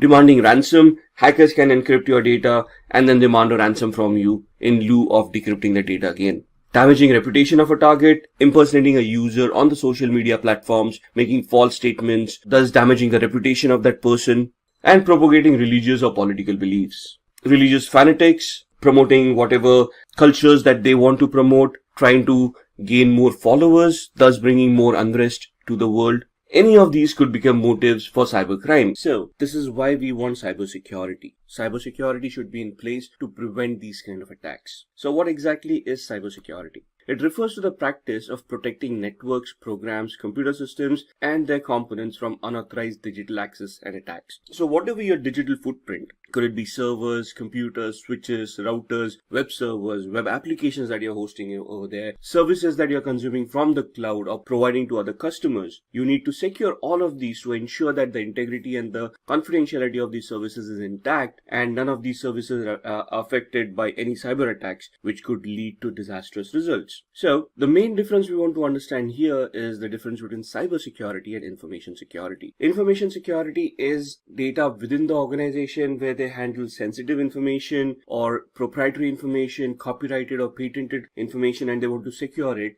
from data leaks or having that data in somebody's computer's hands. Cybersecurity is basically a technique used to protect the integrity of networks. So this is when you're going to go on the web and on the internet, you're going to secure your devices that you have deployed, allowing people to access your infrastructure from the outside. So what could be the cost of not being cyber secure? If you get hacked, or if your data is compromised, or if your information is compromised, you could have a lot of repercussions. Your goodwill will go for a toss. You may be open for lawsuits, not only from clients, but from customers as well. You could be open for fines or penalties from government organizations for failing to follow the law of the land. Customer trust will obviously be hampered. If you've been hacked and your data has been compromised, you wouldn't want to deal with that organization in the future. All of this could land the organization in a financial crisis where all the lawsuits and penalties that are being imposed could basically bankrupt that organization and thus take it out of circulation. So now let's look at some basic terminologies which we need to understand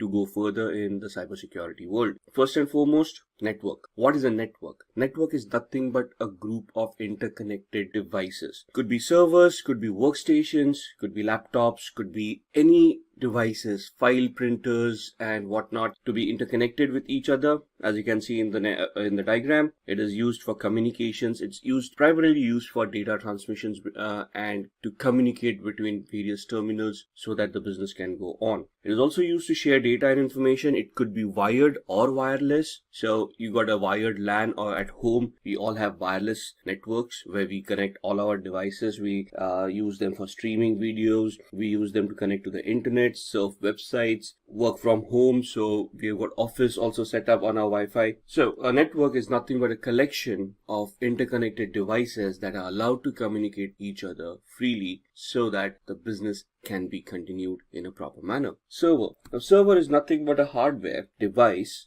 that is supposed to handle requests of data information, allow network services to function from other computers and devices. So this is where we build a client-server relationship, where on the server we've got the major software, we got the data that is stored over there, and clients then interact with the server to consume that data in a particular manner that would help them make sense and analyze that data and generate business out of them. Then the internet. Internet is nothing but the collection of multiple networks globally. So all the networks that we have across the globe, when they are interconnected with each other, that is what internet is. And if we just go back and we talk about servers, this is what allows the internet to be formed. So every organizations, when they publish their servers on the internet and they allow everyone to interconnect through those servers, that is where the internet comes in, the servers being the backbone of the internet. Obviously, for the servers to communicate with each other, we will need switches, routers, and other devices for the data transmissions to happen. So these are the multiple networks, could be individual networks, interconnected together would form the internet across the globe. For the internet to work, there would be a set of protocols for transmissions to be allowed across the globe. Now, this is where TCP/IP, or the Transmission Control Protocol over Internet Protocol, comes into the picture. So if you remember, we use communication channels like TCP, or the Transmission Control Protocol, and UDP, User Datagram Protocol. When we connect to web servers, we talk about the HTTP protocol and HTTPS protocol if we want it secure. Then we'll talk about IMAP, POP3, and all of these protocols. Now, where do these protocols come from? It is nothing but a suite of the TCP/IP software which contains all of these protocols which allow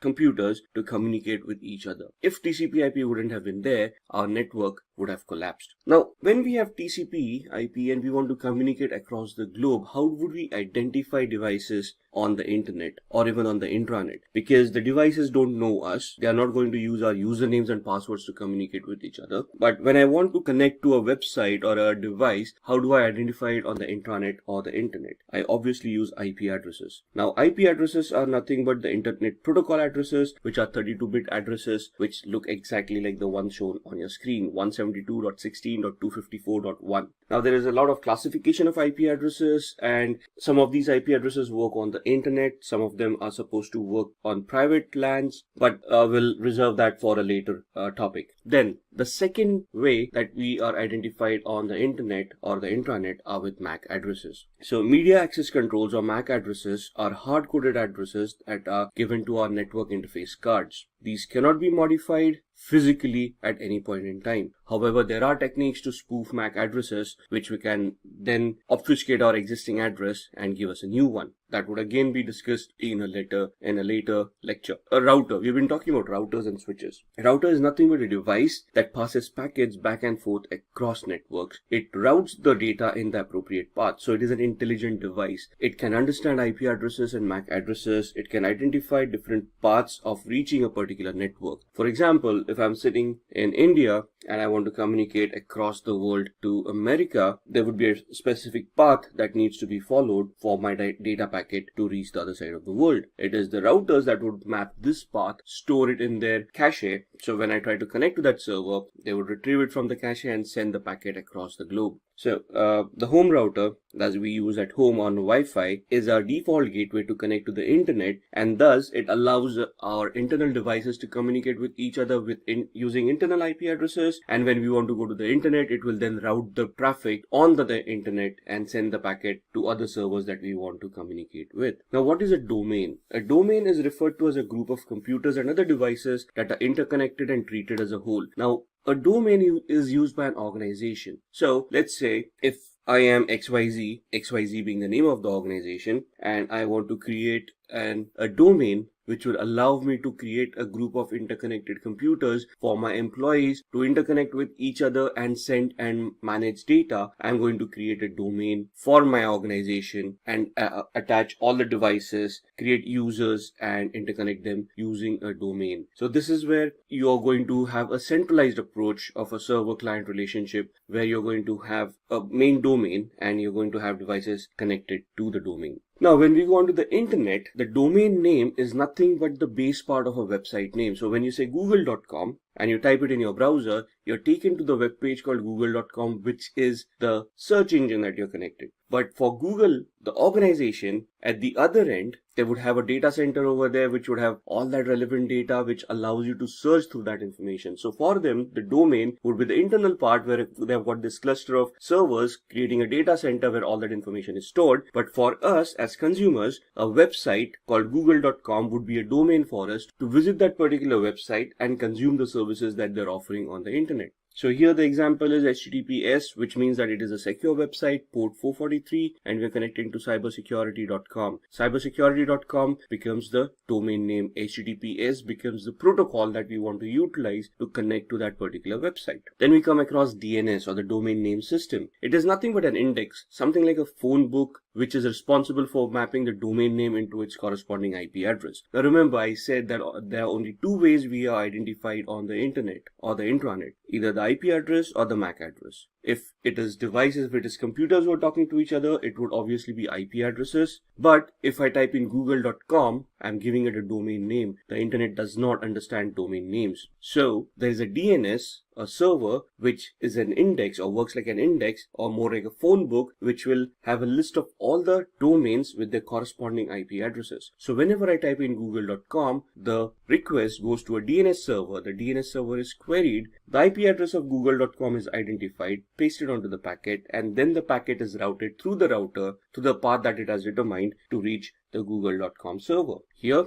replace google.com with cybersecurity.com. So, as you can see on the screen, the local PC queries the DNS server. The DNS server replies back with the IP address. Now, if you're wondering how does this work, if we're going to take an example of home networks, the ISP or the internet service provider gives us a default gateway or a router with their own IP addresses for DNS servers and default gateways. So when we try to connect through the router has the IP address of the DNS server and it routes that query to the DNS server. The DNS server replies back with the appropriate IP address. The router then takes that IP address, figures out the path and sends it across to the targeted server. DHCP or the Dynamic Host Configuration Protocol. It is a protocol that dynamically assigns IP addresses to the devices in the network. So we have discussed that IP addresses are required by computers to communicate within each other. But who associates or who gives these IP addresses to these computers? So for that to happen, we have got a DHCP server that is created. If you take your home networks, it is the router that has the DHCP role installed on it. So whenever a machine boots up, it sends out a broadcast request looking for the DHCP server, and then there's a communication with the DHCP server. The DHCP server then allocates an IP address to the computer who is requesting it, and once the IP address is allocated, an entry is made in the DHCP server's cache with the corresponding MAC address of that particular machine.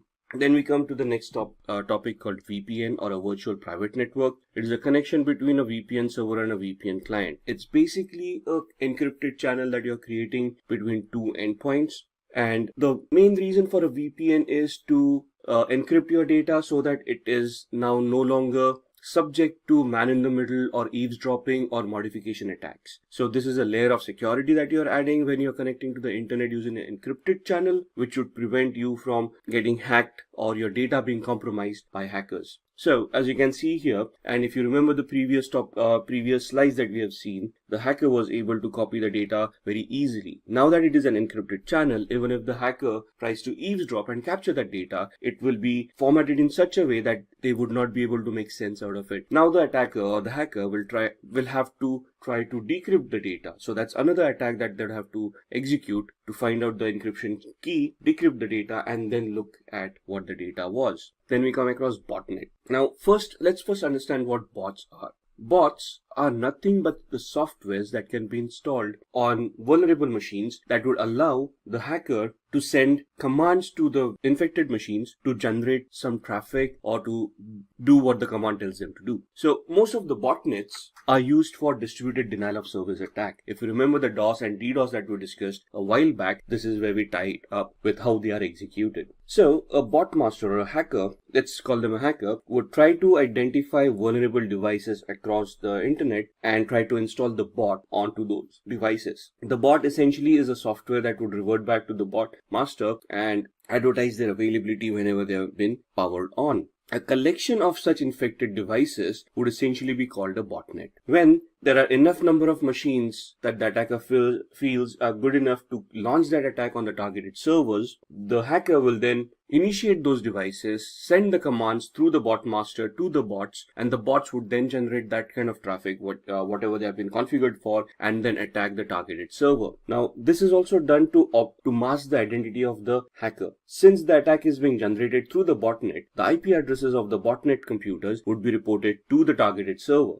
not the actual hacker's IP address. So to figure out who the attacker was would be very much difficult depending on the size of the botnet. So this, you can see, is the attack that has been created over the victims, and the malicious traffic has been generated through the botnet and the victims have been targeted through that. So as said, once that traffic has been done, to forensically investigate at the victim's end, they would find the IP addresses of the botnet and not the attacker. Alright, let's start talking about network security controls. Network security controls are nothing but implementations of various devices to enhance the security of a particular network. These could be firewalls, intrusion detection systems, or intrusion prevention systems, honeypots, unified threat management systems, and so on and so forth. The next gen firewalls that we talk about, right? So let's look at a review of what these devices are. Now, a firewall can be a hardware or a software that is responsible for allowing or disallowing a certain amount of traffic to or from your computer. So these are basically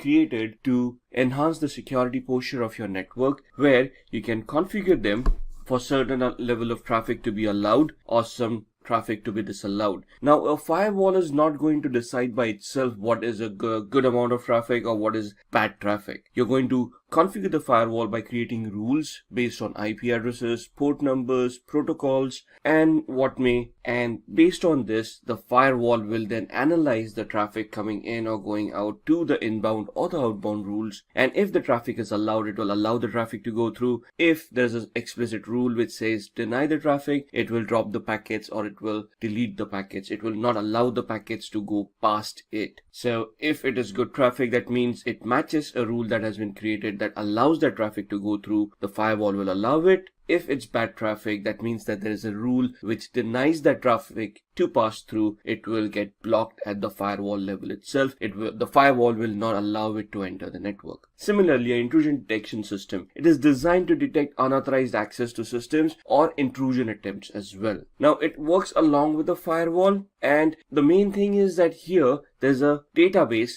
against which it can compare the traffic. So most of the attacks that we have talked about, there are some distinct signatures that would cause concern or that would highlight that kind of an attack. Most of the organizations try to develop these kind of signatures, have them in a database and store them on the IDS so the IDS can analyze the incoming traffic, look at patterns from the traffic coming in or going out, compare it to the database of the signatures that it has, and if it matches any of the signatures, it will then detect that as an attack and send an alert to the administrator, where the administrator will then have to manually come in and check it out. An intrusion prevention system, as described earlier or as mentioned earlier, can be configured to react to that particular event. So if it detects something that can be classified as an intrusion, an administrator can pre-configure it to react to that particular packet in a particular manner.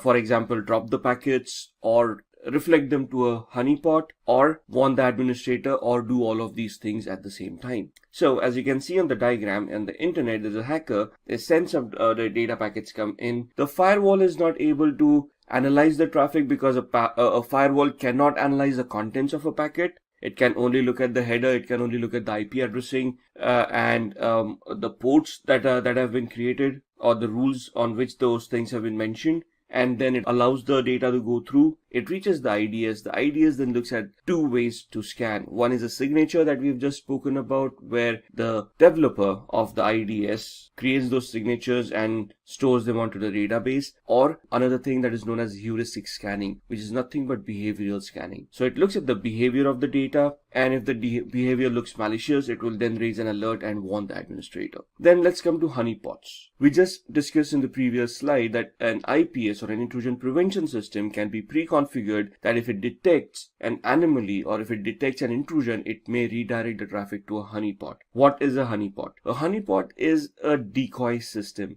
It is created to showcase a certain set of vulnerabilities to try to attract the attention of an attacker. Now, the word here is used as lure, but it's more to deceive the attacker. For example, if the attacker has been able to bypass your firewall and your IDS and now can scan the entire subnet, when they scan it, they would come across a device which is pretty vulnerable or showcases some vulnerabilities, which would definitely impress the hacker, because they would think that it is a vulnerable server which contains some valuable data. And that's exactly what honeypot is. It's a decoy server trying to act as a production server, trying to showcase that it has some valuable data, but also has some vulnerabilities in it so that the attacker can be attracted towards it and spend some time trying to attack it or analyze the honeypot. At the same time, the honeypot will analyze the data traffic and it will warn the administrator of a possible intrusion, which will give the administrator enough time to secure the rest of the network, and will also get to analyze the logs of the honeypot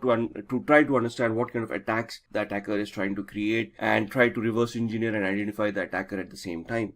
Let's talk about security testing. Security testing is nothing but a method which is carried out to identify threats and loopholes in a system. So here we are going to do a vulnerability analysis and penetration test. We may also go ahead and do a security audit. So what is vulnerability scanning, penetration testing, and security auditing? Vulnerability scanning is the activity which you're conducting to identify or look at possible weaknesses or issues or vulnerabilities or misconfigurations that exist in your infrastructure. So it is a proactive way where a team of security experts will launch a vulnerability scanner, scan certain devices that they have pre-identified, and once the report from the vulnerability scanner comes in, try to analyze the report and make sense out of it to see if there are any vulnerabilities that can be identified on those devices. This is obviously an ongoing process. Why? Because operating systems are patched, upgraded, new versions of softwares are released, and we keep on upgrading and we keep on changing our IT infrastructure ever so often. And hence, the IT infrastructure, like I say, is an ever evolving process. And to be abreast of all the latest vulnerabilities and threats, we need to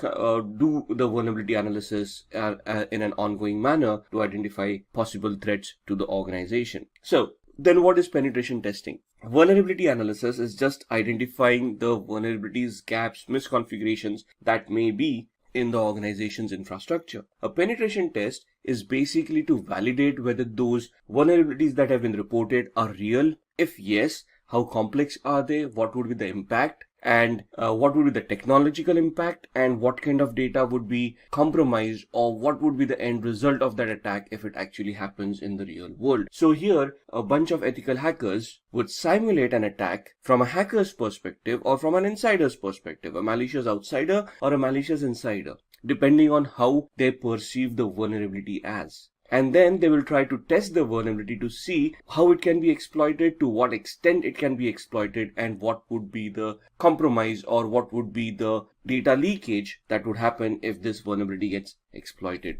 So there are three ways a penetration test can be conducted. There is a black box testing, a gray box testing, and a white box testing. If you look at black box testing, this is where the tester, or the penetration tester rather, has no knowledge about the organization, their infrastructure, applications, or anything. So this is where you're simulating a hacker who's sitting on the outside, who has no knowledge about the organization. So they start from the information gathering phase, where they're going to try to figure out the IP addresses, the IP ranges, devices, operating systems, applications, and anything and everything that the organization is going to use, and then try to figure out vulnerabilities within them, and then try to attack those vulnerabilities. This is a very time consuming and a cost consuming audit. The second one is a gray box testing audit, where a partial knowledge is given to the penetration tester. So this simulates a regular user kind of an attack. So let's say if I'm a regular user in an organization, and when I say a regular user, I'm saying I'm not an administrator. So I have got limited access. And based on that limited access and the limited knowledge that I can gather about the infrastructure by being a regular employee, we are going to simulate a test with that knowledge to see whether an employee can take disadvantage of any vulnerabilities and then try to worm their way into the organization's infrastructure and hack it. The white box testing, on the other hand, is where we're looking at an insider, a malicious insider who already has all the accesses, who already has all the controls in his hand. So simulating an administrative access and then trying to figure out whether this administrator can escalate their privileges and gain some other administrator's access and try to then compromise data. For example, even if I'm saying I'm an administrator, I am not the only administrator in the organization. There would be backup administrators, there would be system administrators, there would be the Active Directory administrators, there would be application administrators, database administrators, and so on and so forth. So every single component that we have may have a different administrator. For example, switches would have a different administrator. Same thing with firewalls or any other security controls that you have. So if I am a administrator for backup, can I then try to worm my way out, escalate my privileges as a regular administrator or a system administrator, and then crack their passwords, try to get access and manipulate some data? So these are the three types of penetration testing audits that you will come across. There would be some different subtypes, but every organization can customize these kind of audits to whatever they require. Then we come to security auditing. Security auditing is nothing but an internal check that is carried out by internal auditors. That means people who are employees within the organization to find out flaws in the organization's information system. Now, this is more on the compliance side. This may take inputs from the vulnerability assessment and the penetration test, but overall we want to see what kind of policies that we have in our organization, whether those policies are working properly, whether they make sense, are there any gaps, and based on the technical inputs from the VAPT team, how do we map with the policies that we have defined for that organization? For example,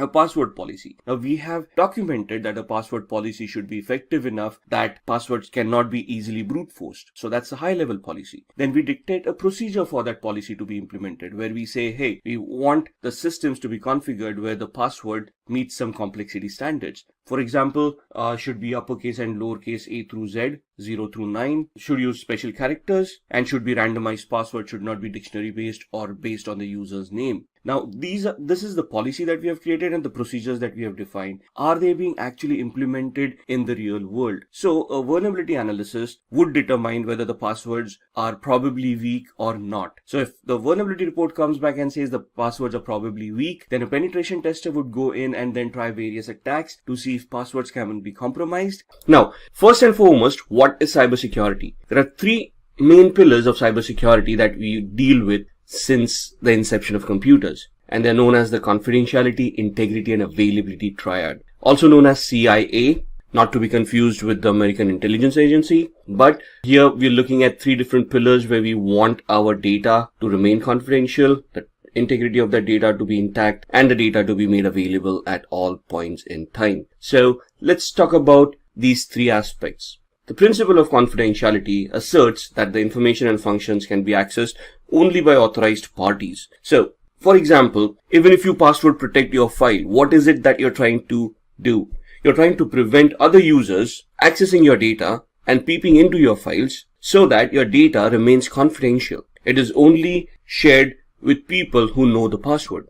Integrity. This is where the trustworthiness of that data comes into the picture, where if the data is going to be changed, for example, you have a spreadsheet which has a lot of information about users and their login activities and whatnot, and you want to ensure that that data is not modified by any unauthorized user. So you're going to verify that the information is correct and is not modified by anybody who's unauthorized. The availability part ensures that this data is made available to all authorized users when and where they want it.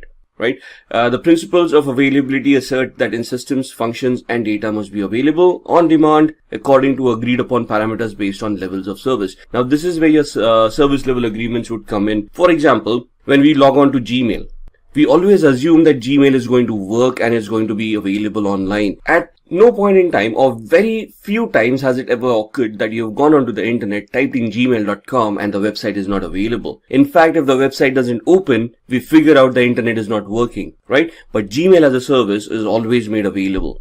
Now, when we talk about threats to CIA, the confidentiality, integrity, and availability, we talk about them in two different parameters, cybercrime and hacking. So, what is cybercrime? Cybercrime is any criminal activity or any unauthorized activity that would involve the usage of any computing device which would result as a security incident at the victim's end.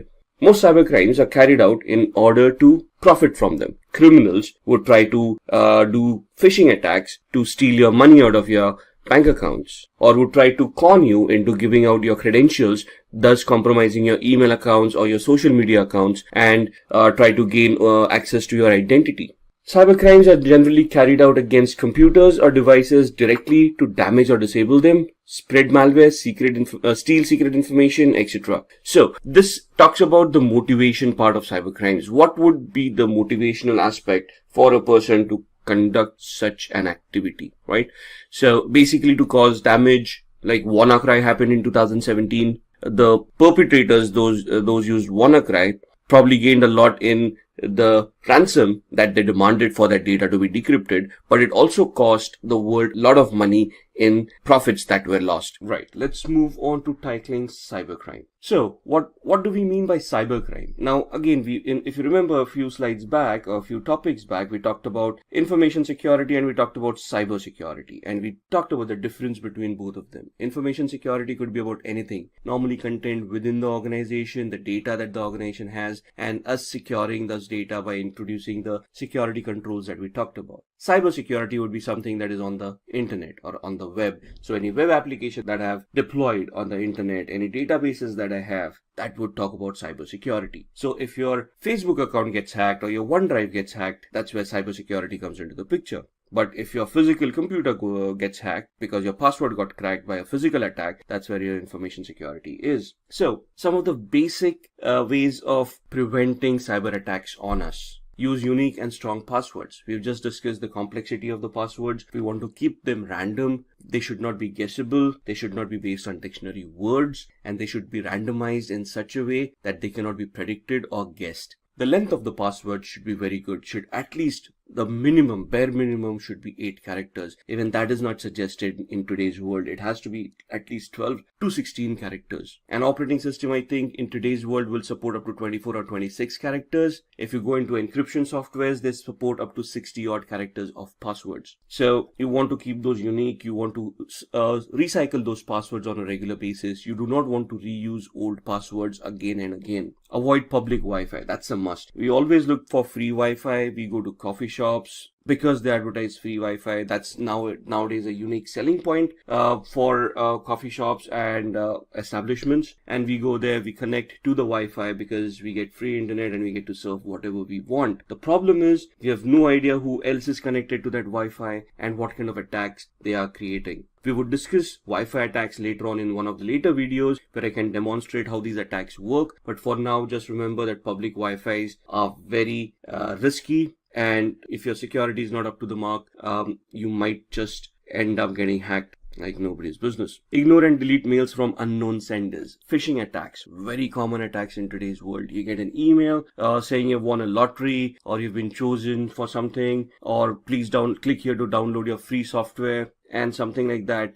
And those emails are plenty nowadays. I received an email yesterday where there was a Nigerian prince who had died and he had left around $500 million behind. And there was this accountant who wanted to smuggle that money out. And it was a huge email giving me all the details. And out of 7 billion people on this planet, they identified my email address. And they wanted to share half the money with me so that they can masquerade the money and avoid paying taxes, inheritance taxes and whatnot. It was a ridiculous scheme. I mean, being chosen out of 7 billion, 1 out of 7 billion, our luck can't be that good, can it? So you have to be wary about these attacks. Always ask the question, if you won a lottery, did you purchase the ticket? No. So there's never a free lunch, right? So always keep on questioning the things that you've been getting. I'm not saying ignore them, because some of them may actually come true. There's always that 1% hope, but always investigate those things to see whether they are spam, if there is a fraud going on. And if yes, you yourself can communicate with the law enforcement agency and try to figure out who is responsible for that fraud. Make use of antivirus software and always keep it updated. Again, let's not go for the free antivirus softwares because they may be good at detecting infections, but when they come for disinfecting those files, then that's where they ask for money. And that's when you're going to run around and say, okay, let me see which is a very good antivirus to disinfect this kind of a infection. So there are a lot of antiviruses out there, I know that, and it's very confusing which is the best one today. Now, the problem is whichever is the best one in the market may not be the best one for the operating system that you're using. For example, there would be a good antivirus for Windows 7, but the same antivirus installed on Windows 8 or Windows 10 wouldn't be that effective. So always do an investigation. The best way to look at antiviruses and identifying which antivirus suits you is to investigate that antivirus and see the detection rate of that antivirus.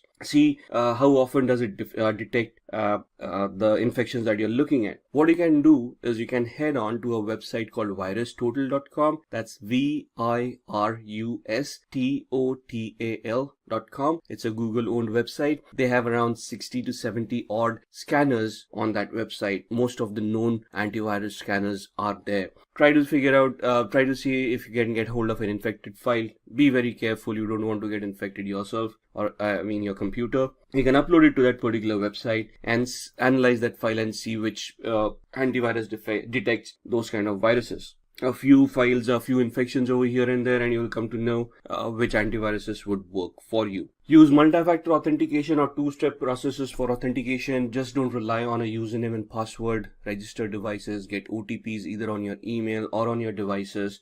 That gives you an added layer of security. If your password gets compromised, that's still okay because now the hacker will need to simulate your phone as well. So that's added headaches, and it may just not be worth it. There are so many other people who don't use these kind of techniques, who can be hacked much easily than people who have an added layer of security introduced. And be very careful when you're downloading apps. Now, when we say applications on your mobile phones as well as in your computers, on your mobile phone, you still have a certain level of security where you can go to the Apple Marketplace or whatever it is called, the Google Marketplace or whatever it is called, and they do have some level of control.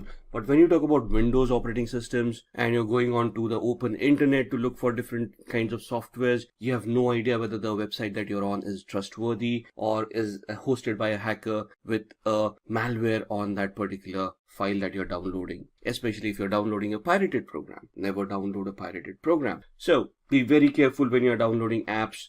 When you're downloading an executable file, you can upload it to virustotal.exe, scan it to see if there are any viruses or malwares within it. The website also helps you analyze URLs to see if the URL itself may have any malicious attacks within them, embedded scripts or redirector scripts or things like that. So you can use that website to scan the apps that you're downloading and see if there is anything malicious about those apps. Moving on to cybercrime statistics. Now this is going to be interesting. Let's talk about how these things and the percentile of these things in today's world. By 2020, we would have generated 300 billion passwords. Now, the human population on this planet is 7 billion. Imagine 7 billion having 300 billion passwords. And I think half the population wouldn't have access to computers or the internet either. So imagine the number of passwords that we have. And that's what makes us use easy passwords, makes us repeat those passwords, and we use a single password for multiple accounts, right? Because there are just so many passwords that we have to remember. But that's the way it is. And if we want to keep ourselves secure, we are responsible for it. So please be very careful with those passwords.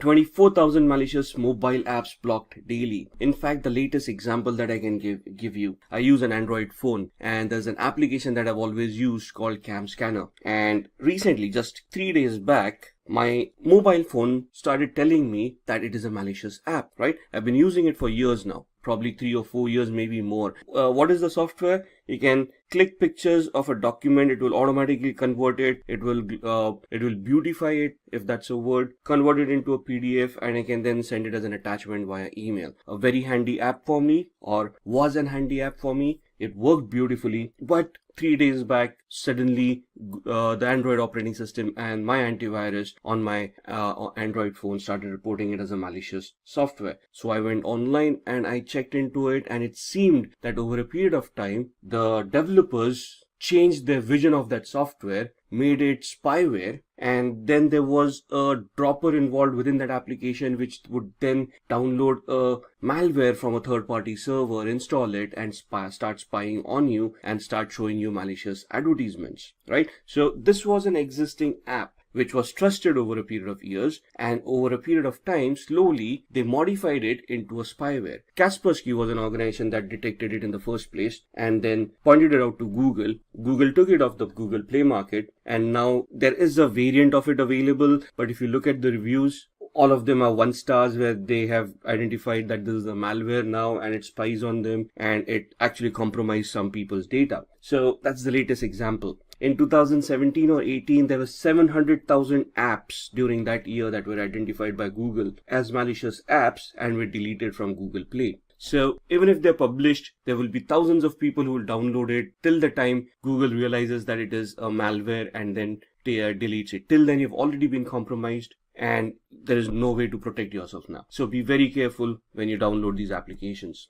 In the healthcare sector, ransomware attacks will quadruple. Now, the healthcare sector is a very volatile sector. It contains a lot of private and sensitive information, health information about individuals that can be misused by a lot of organizations, advertisements, pharmaceutical organizations, life insurance people, and whatnot, right? So these become very lucrative targets for hackers, where if they can steal the database and sell it on the black market, they will earn a lot of money. Ransomwares would basically work the other way around. They encrypt the data at the hospital side, and then they will hold the hospital ransom to pay up. Now, you know how hospitals earn nowadays, right? So that's a lot of money that we're looking at. Cybercrime would cost up to $6 trillion in 2021. $6 trillion just for cybercrime. We are not talking about the income from the IT industry. We are talking about how much money we will lose to cybercrime because of the various attacks that would be created. 90% of hackers use encryption. Not only encryption, Most of the advanced hackers will try to hide their identity by spoofing their IP addresses, MAC addresses, locations. They will use encryption and cryptography to hide their malicious softwares,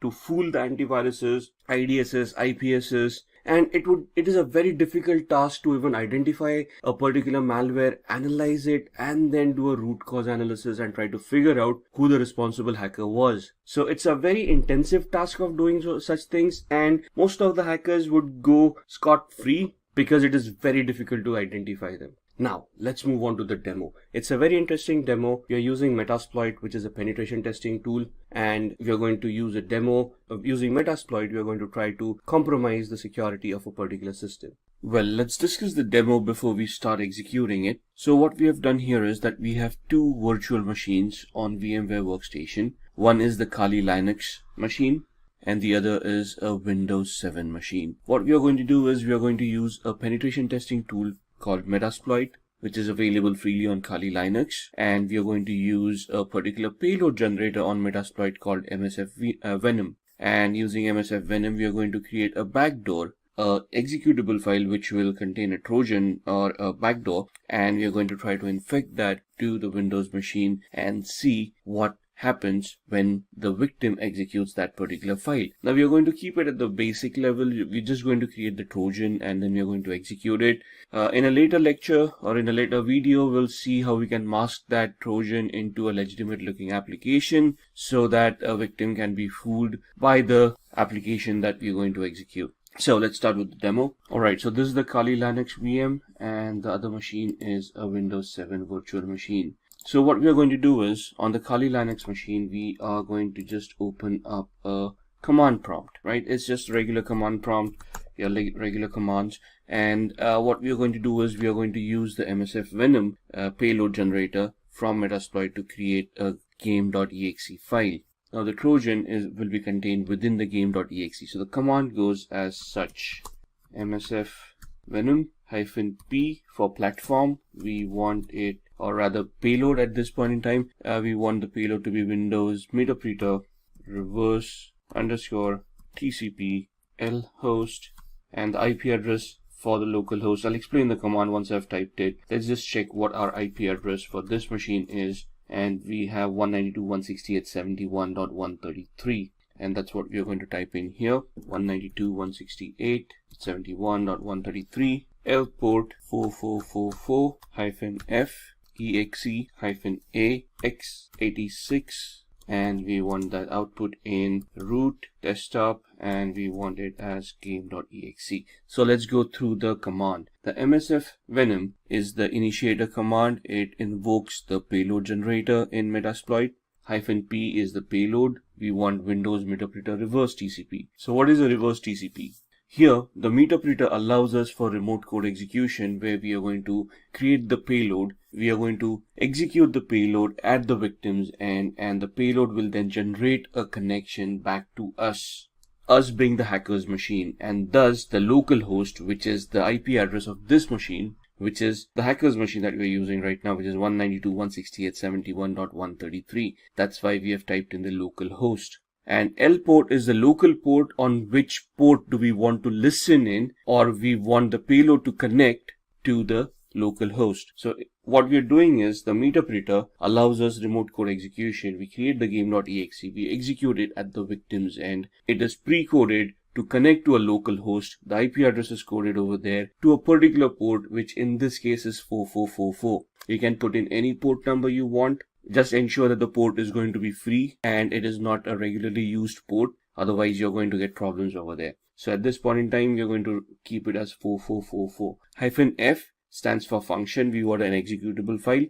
-A stands for the architecture. Here the architecture is 886, which is x86, which is 32-bit, and we are going to export it, and we are going to host it, or we are going to create the file on root desktop, and we are logged in as root, as you can see at the prompt. So when I press enter, I should see a game.exe popping up right about here on my desktop, if the command is correct, which it should be, and that's game.exe. Wait for it to be compiled properly. So there you can see platform Windows for payload, no encoder, payload size 333 bytes, and final size of executable file is 73,800. 802 bytes. So now we have created game.exe. Now we are not going to convert this into, or we are not going to merge this into a malware and things like that. We are going to keep it simple. So to keep it simple, what I'm going to do is, as a hacker, I'm going to host this on a server, which is going to be on this same machine, right? So when we say we want to host an Apache server, the server is hosted in a directory called /var/www. So let's go there. Present working directory. We can see that we are in root cd var www, and there we are cd html, and that is where our web servers would be. So what we are going to do is we are going to create a directory mkdir shared, right, to an ls, and you can see the shared folder right here. ls-al will give you the list and the attributes, and we can see these attributes. We want to change these attributes, so we are going to use a chmod recursive command.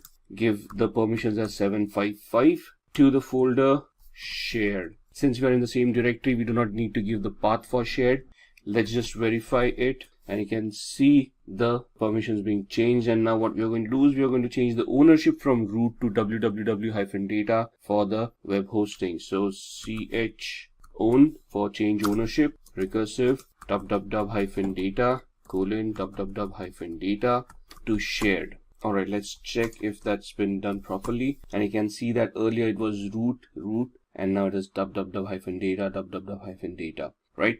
And so that's the directory that we have created. Let's go back. What we want to do is we want to copy game.exe into this folder. So cp root desktop game.exe var www html shared, and cd shared. Let's see, we have game.exe right there. There it is. And now what we want to do is service apache 2 start. So essentially what we have done is we have created a directory in the HTML folder to host this file, and we have copied it from our desktop into the shared folder.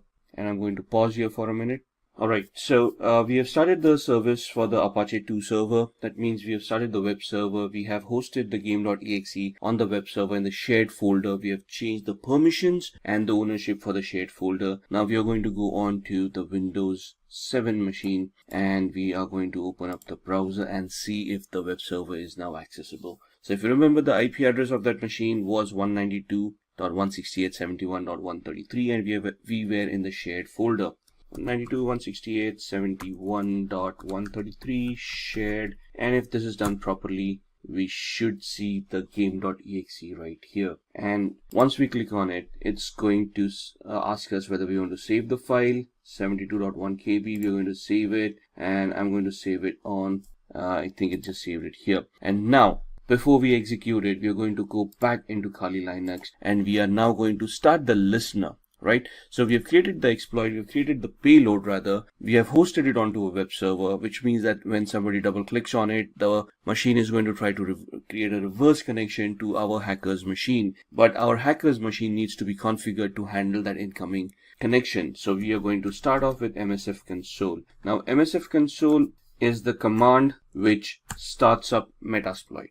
Right, so we're just going to take a minute over here. You can see it's Metasploit framework console. It's going to start. It's does take a little bit of a while, and we're just going to wait it out. Let me turn this into full screen. I can see at the bottom left, you're on MSF on the MSF prompt. We are using Metasploit with 1,699 exploits. Now, this is not the completely updated version. The latest one would have around 1,800 exploits, but the one that we want is exists in this version, so we are good to go. So we start off with the configuration of Metasploit to listen in onto that particular connection. So we say use exploit multi-handler. And when we say multi is basically something that affects multiple operating systems.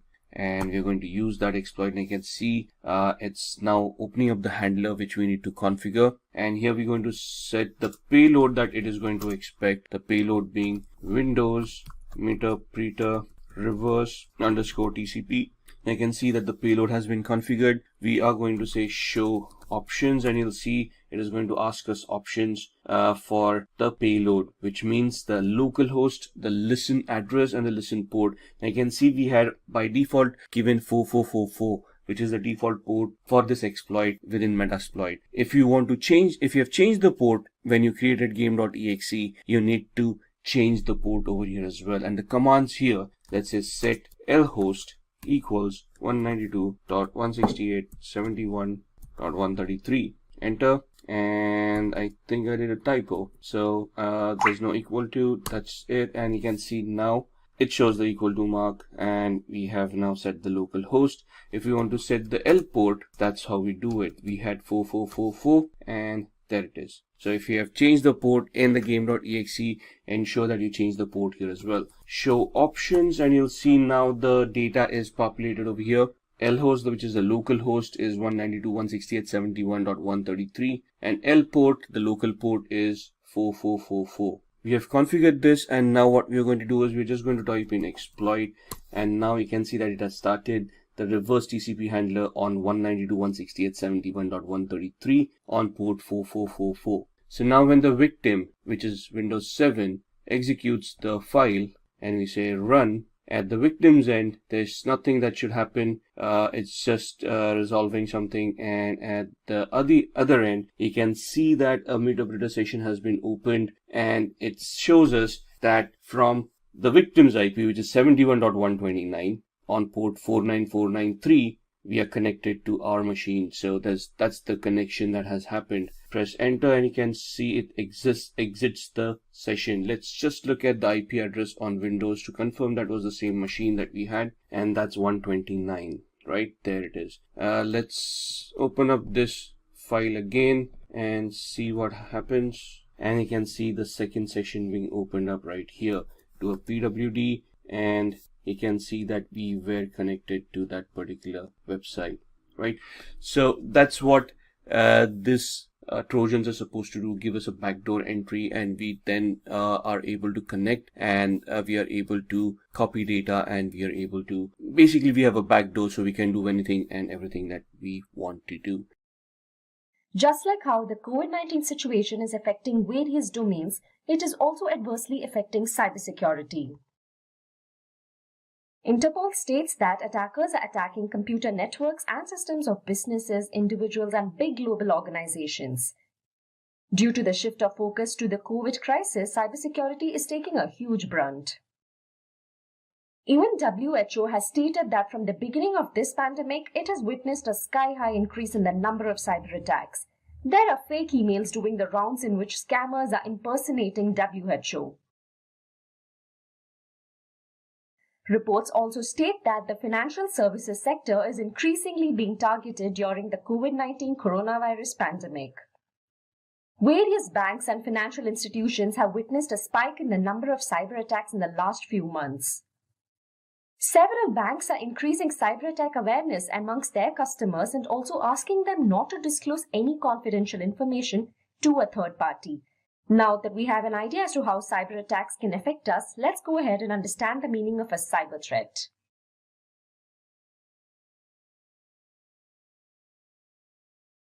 A cyber threat is a warning which allows you to prepare against a cyber attack. When there is an unauthorized access by a third party to your system and network, it is termed as a cyber attack. The person who carries this out is termed as a hacker or an attacker or a cyber criminal. A possibility of such an attack is termed as a cyber threat. As we saw previously, cyber attacks lead to data breaches which result in either data manipulation or loss of highly confidential data. It also results in financial losses, and which in turn has a colossal impact on the businesses. In addition to these losses, a lot of companies face reputational damages as well. Trust plays a vital role when it comes to customer relationships. Cyber attacks can hamper an organization's reputation and erode the customer's trust. Let's now get an understanding of the most common cyber attacks. Here, we will look into the top 10 cyber threats in today's times.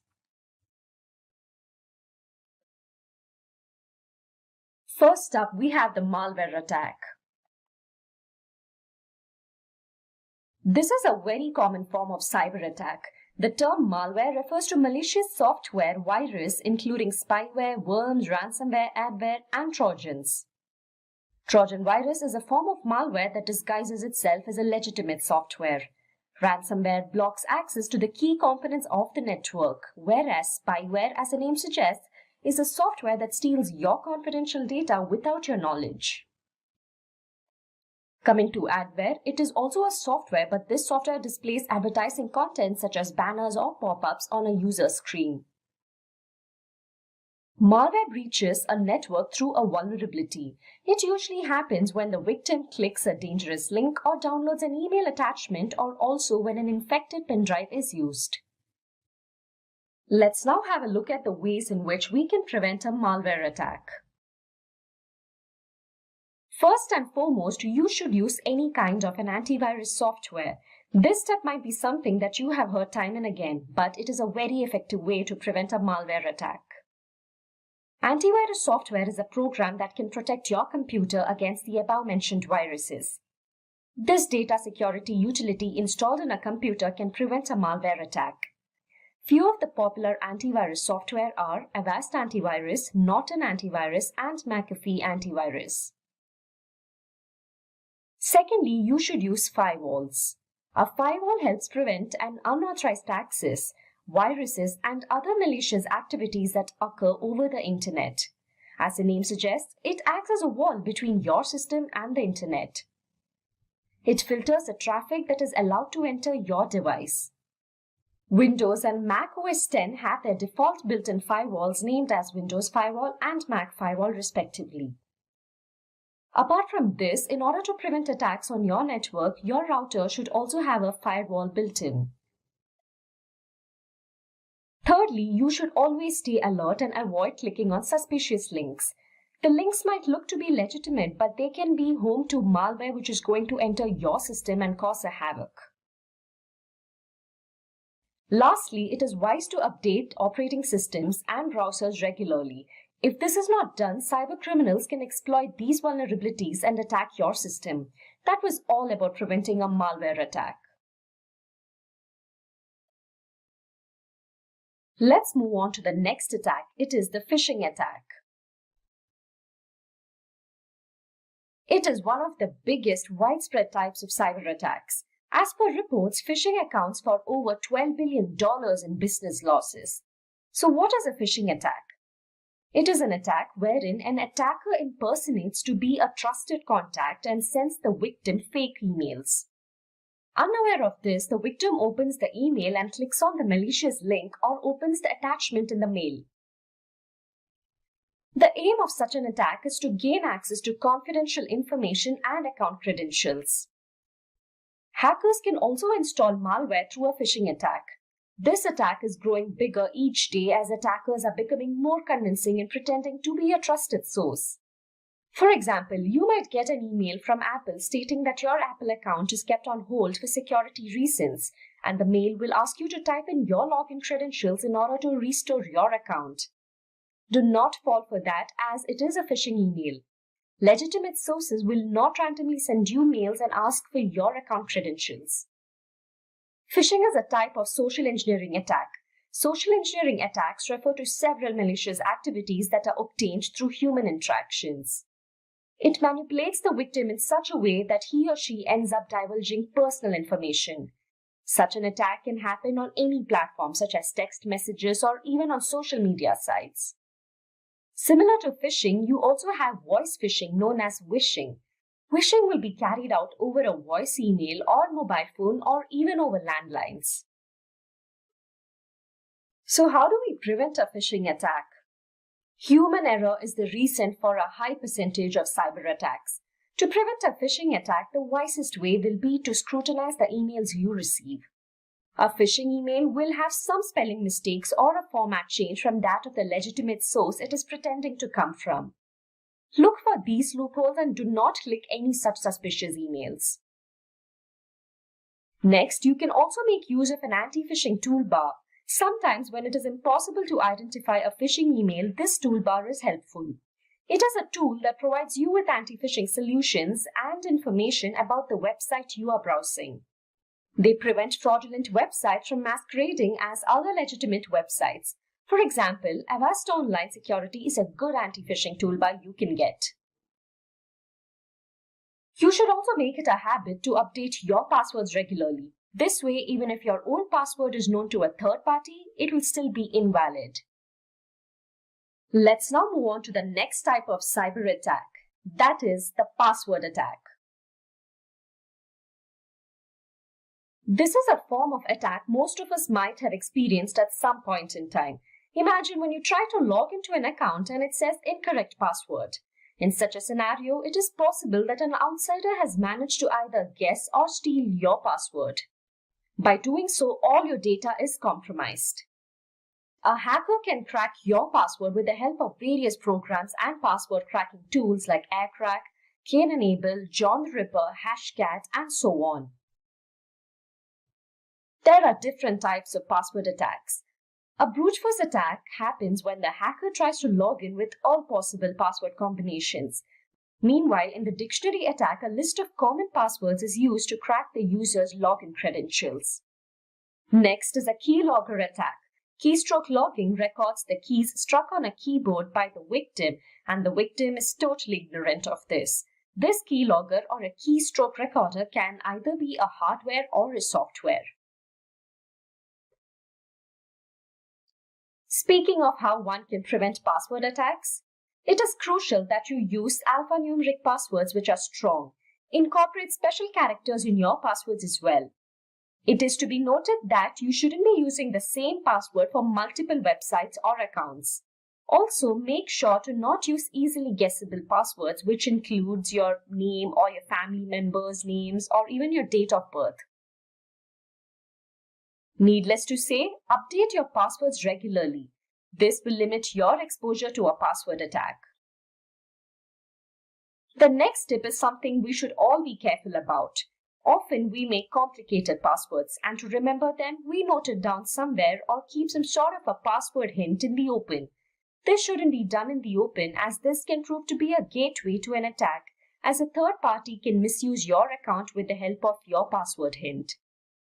Let's now move on and have a look at the fourth type of cyber attack on our list, that is the man-in-the-middle attack. As you can see on your screens, we have the client on the left, the server on the right, and the hacker below. And now you can see that the client-server communication has been cut off, and instead the communication line now goes through the hacker. So let's elaborate on this. Man-in-the-middle attack is also known as eavesdropping attack. It takes place when an attacker comes in between a two-party communication. In other words, the attacker hijacks the session between a client and host. So what do they gain by interrupting the session? Well, they are able to steal and also filter data. Imagine you are logging into your bank account. In such a state, a man-in-the-middle attack can be used to obtain information related to your bank account. Let's now have a look at how we can prevent man-in-the-middle attack. Firstly, you should be aware of the security of the website you are using, and it is advised to use encryption on all devices that contain crucial data.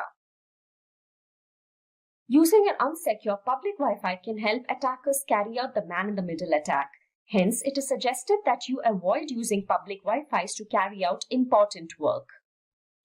Next attack that we will be talking about is the Sql Injection attack.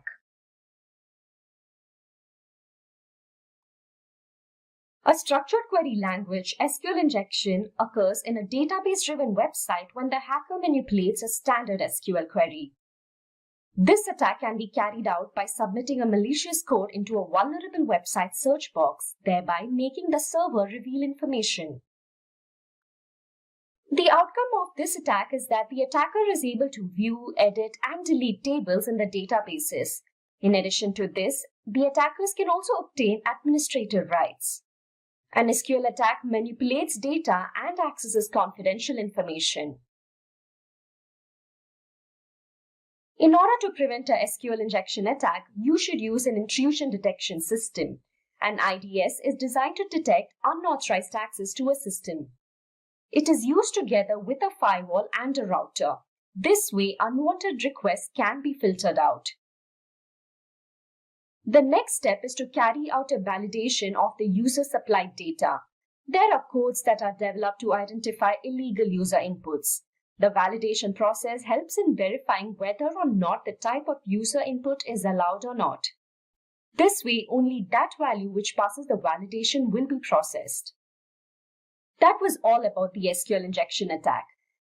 So now that we have reached midway, I'd like to remind y'all to feel free to leave your questions in our chat section and we will be happy to answer them.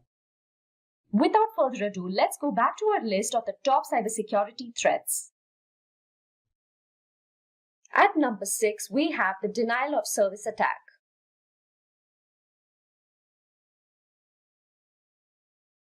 This is a type of attack that proves to be a major threat to companies. In this attack, malicious parties target systems, servers, or networks and then flood them with traffic so as to exhaust their resources and bandwidth.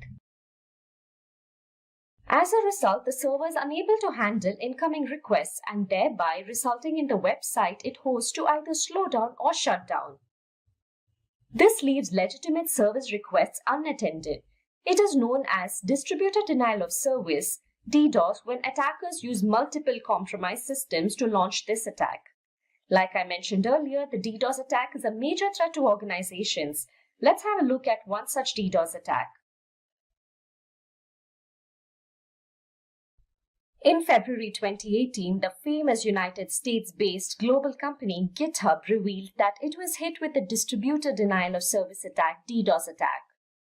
This DDoS attack is considered to be the world's largest DDoS attack. As you might be aware, GitHub is a developer platform used by millions all over the world. Hence, it always has high traffic and usage.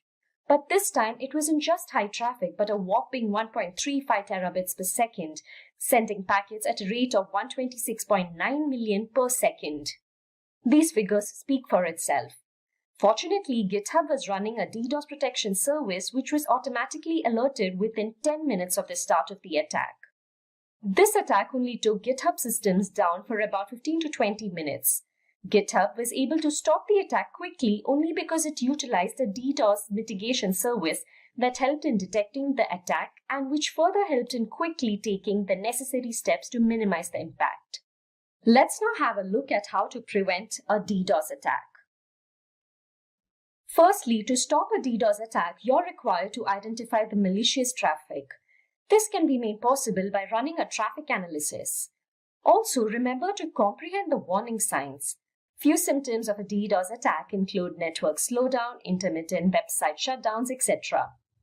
If anything seems irregular and unusual, then the organization should do the needful. Secondly, understand that every organization can face a DDoS attack and be ready with a prevention plan, as there won't be any time to prepare one when it hits.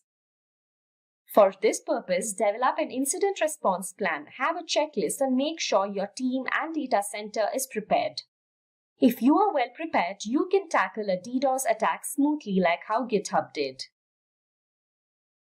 Lastly, the conventional DDoS mitigation solutions oversize the network bandwidth and require complex hardware, which proves to be costly and also ineffective. Whereas cloud has greater bandwidth and resources. It is also to be noted that cloud-based apps can absorb malicious traffic way before it reaches its intended destination. Hence, it is good to outsource DDoS prevention to cloud-based service providers. That was all about the DDoS attack. Now let's look at number 7, and here we have the insider threat. An insider threat, as the name suggests, is one that does not involve a third party but an insider. It could be someone from the organization who knows everything about the organization.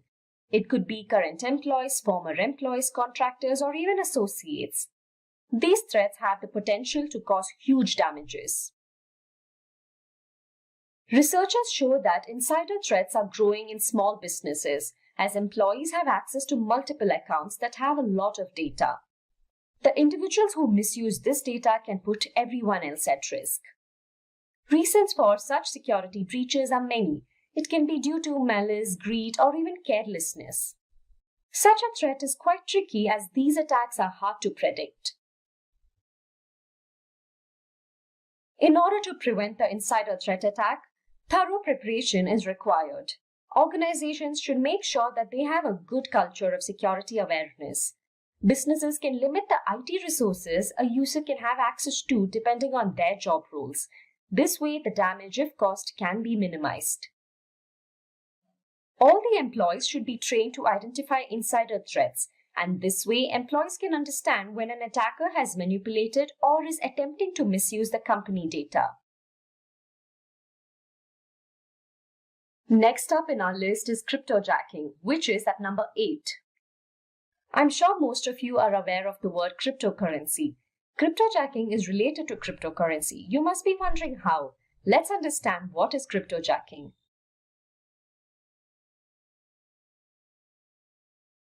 Cryptojacking takes place when attackers make their way into someone else's computer to mine cryptocurrency. This is done by infecting a website or by manipulating the victim to click on a malicious link, which in turn loads crypto mining code on the computer. It is also done through online ads with JavaScript code that will auto-execute once loaded in the victim's browser. Victims are unaware of this as the crypto mining code works in the background. The only sign they might witness is a delay in the execution.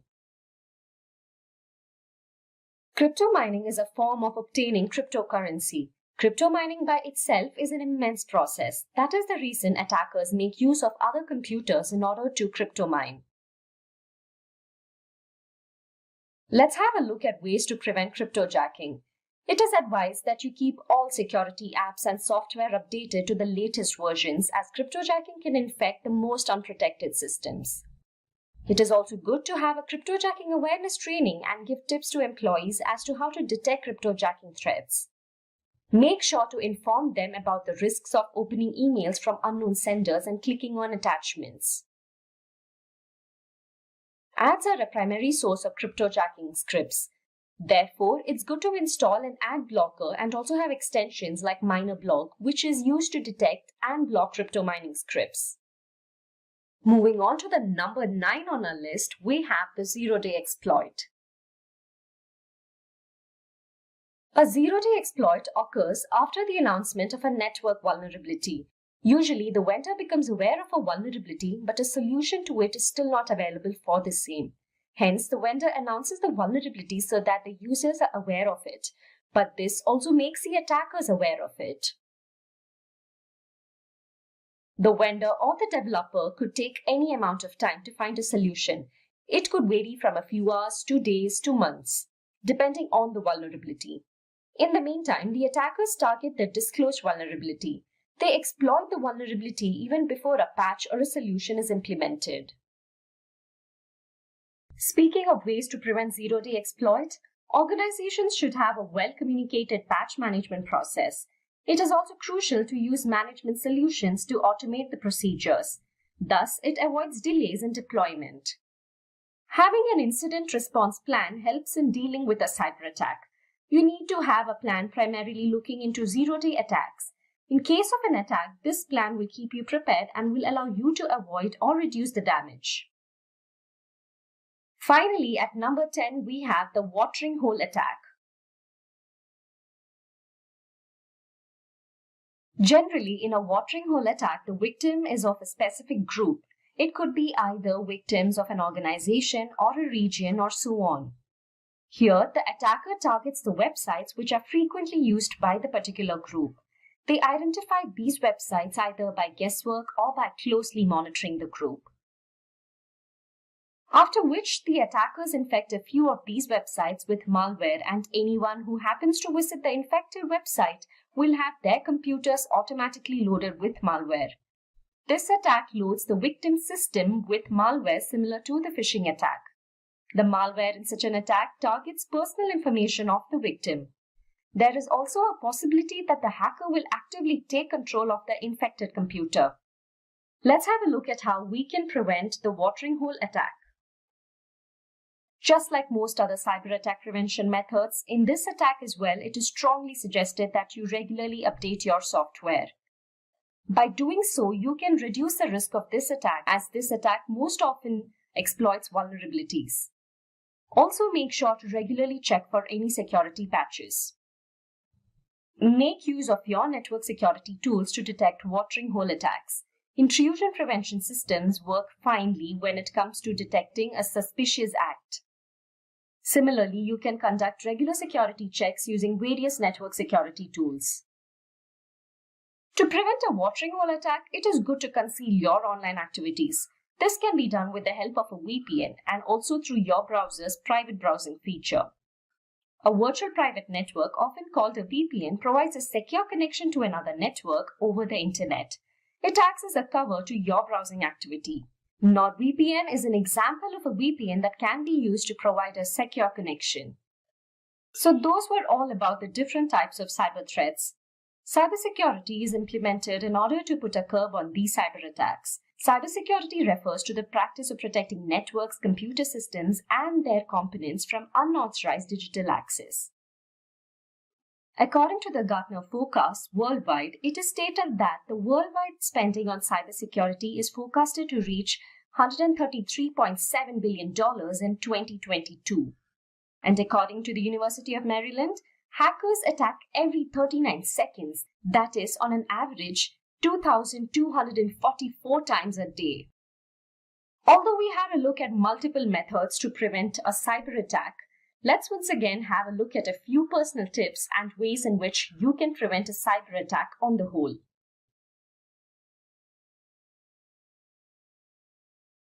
Firstly, it is important you change your passwords regularly, and not only change but use strong passwords that are difficult to crack.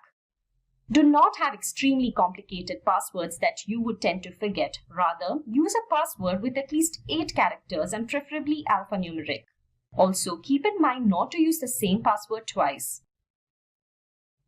Next, update both your operating system and applications. This will remove vulnerabilities that hackers tend to exploit. Make use of antivirus protection software as they prevent malware and other viruses from entering into your device. Use antivirus software from trusted and legitimate vendors only. Make sure to use a firewall as it will filter the traffic entering your device. Use other network security tools such as intrusion prevention systems, access control, application security, and so on. Fourthly, as mentioned in the earlier section, don't open emails from unknown senders. Scrutinize the emails that you receive and see where it comes from and if there are any grammatical or format errors. Ideally, it is good to make use of a VPN. By doing so, the traffic is encrypted between the VPN server and your device. This proves to be a protection for your device. The next step is that you regularly back up your data. According to many security professionals, it is good to have 3 copies of your data on 2 different types of media and 1 copy in an off-site location like a cloud storage.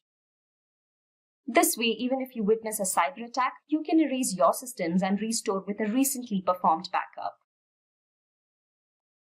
Up next is that you should train your employees in cybersecurity principles.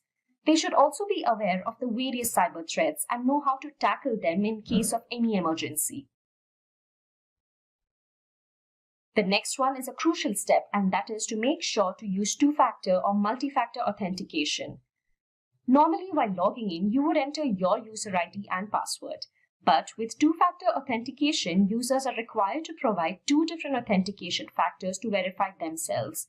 It could be an additional personal identification code or maybe even a fingerprint. When you are asked for more than 2 additional authentication methods apart from your username and password, it is termed as a multi-factor authentication. Thus, it proves to be a better step to secure your account. Make sure to always secure your Wi-Fi networks. The next point is that refrain from using public Wi-Fi without using a virtual private network, that is a VPN. Finally, it is also necessary that you safeguard your mobile, as mobiles are also a cyber attack target. For this purpose, install apps from only trusted and legitimate sources. Make sure to keep your device updated. And there you go. Those were a few of the cybersecurity tips and ways to prevent a cyber attack. Let's start off with a few interesting facts about DDoS attacks. Cybercrime magazine stated that the total number of DDoS attacks globally are anticipated to double to 14.5 million by 2022. Now that's a huge number, isn't it? Also, given the current situation with the COVID-19 pandemic, every sector is operating virtually. Thus, the attacks are growing more significantly than normal. Do you know the financial brunt a DDoS attack causes? Once again, according to Cybercrime magazine, a denial of service or a DDoS attack could cost up to $120,000 for a small company or more than $2 million for a larger one.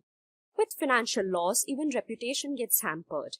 There are a few industries that are more susceptible to DDoS attacks, and according to the Cisco reports, the online gaming and the gambling industry are a prime target. Now let me talk about a few real-life DDoS attacks that have happened in the past.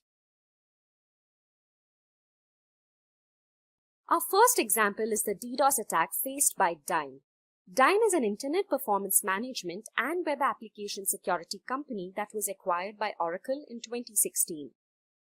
On October 21, 2016, Dyn faced a serious distributed denial of service attacks that targeted systems operated by DNS provider Dyn.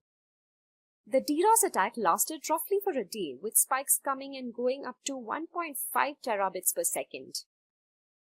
Reports state that attack was carried out using a weapon called the Mirai botnet. About 10% to 20% of all the 500,000 or so known Mirai bots were involved, in addition to other devices. The findings reveal that Mirai was the primary source of malicious attack traffic. The attack affected a large number of users in North America and Europe.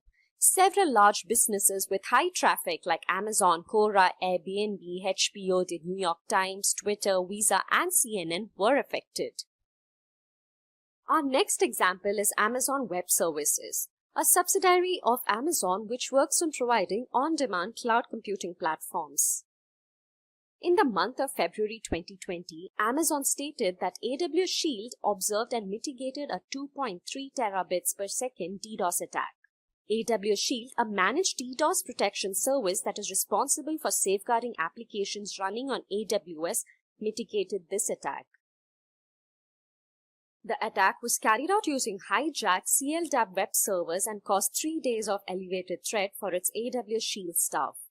The DDoS attack had a peak volume traffic of 2.3 terabits per second, which is the largest ever recorded.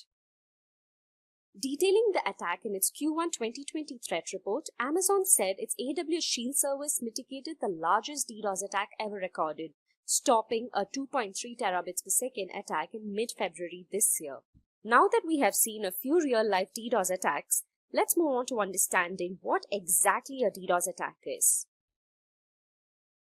You might have often come across the word denial of service attack, right? So is it the same as DDoS?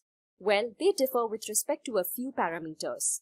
A denial of service attack takes place when a computer is used to flood the target server or network with traffic. By doing so, its resources and bandwidth are exhausted. The motive of the attack is to deny normal legitimate service requests and user access. As you can see in this image, we have the attacker's computer sending traffic to the target server here. Now, let's speak a bit about the DDoS attack. A DDoS attack works closely like a denial of service attack. The only difference is that here, multiple systems are used to launch the attack. You can call DDoS attack as a large-scale attack operation based on a denial of service attack. DDoS stands for Distributed Denial of Service. Here, several systems target a single system with malicious traffic. When multiple systems are used, the attacker can put the system offline more easily. DDoS attack is faster than a normal denial of service attack, and DDoS attacks are difficult to trace. From this image, you can see that multiple systems are used to launch this attack. The systems together flood the target system with massive traffic. Now that we know what a DDoS attack is, let's try and understand the motive behind these attacks. The first reason can be guessed well by all of you, and that is for ransom. Just like any other cyber attack, the primary reason is monetary gain. A website owner can be asked to pay a ransom for attackers to stop a DDoS attack. The ransom prices to stop the DDoS attacks vary from small amounts to hefty amounts of money. In most cases, the ransom is usually charged in bitcoins. The second reason is hacktivism or protest. Hacktivism occurs with the intention of spreading a message. The aim of this is to usually protest against an ideology or a political agenda. The target of many hacktivism DDoS attacks are government, financial, or business websites. Attackers launch DDoS attacks to shut a website, say for a political reason, thus trying to make a statement.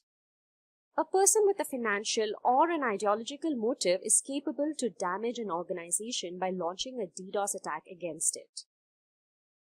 Lastly, these attacks can be carried out for a specific reason, called targeted attacks. For example, it can be done to damage an organization's reputation.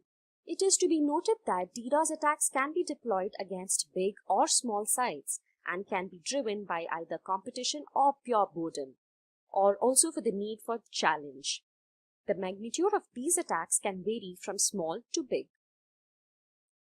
Let's now move on and understand a little more about the working of a DDoS attack. An attacker is required to gain control of a network of online machines in order to carry out a DDoS attack. Computers and various other IoT devices are infected with malware, and these turn into a bot, also known as a zombie.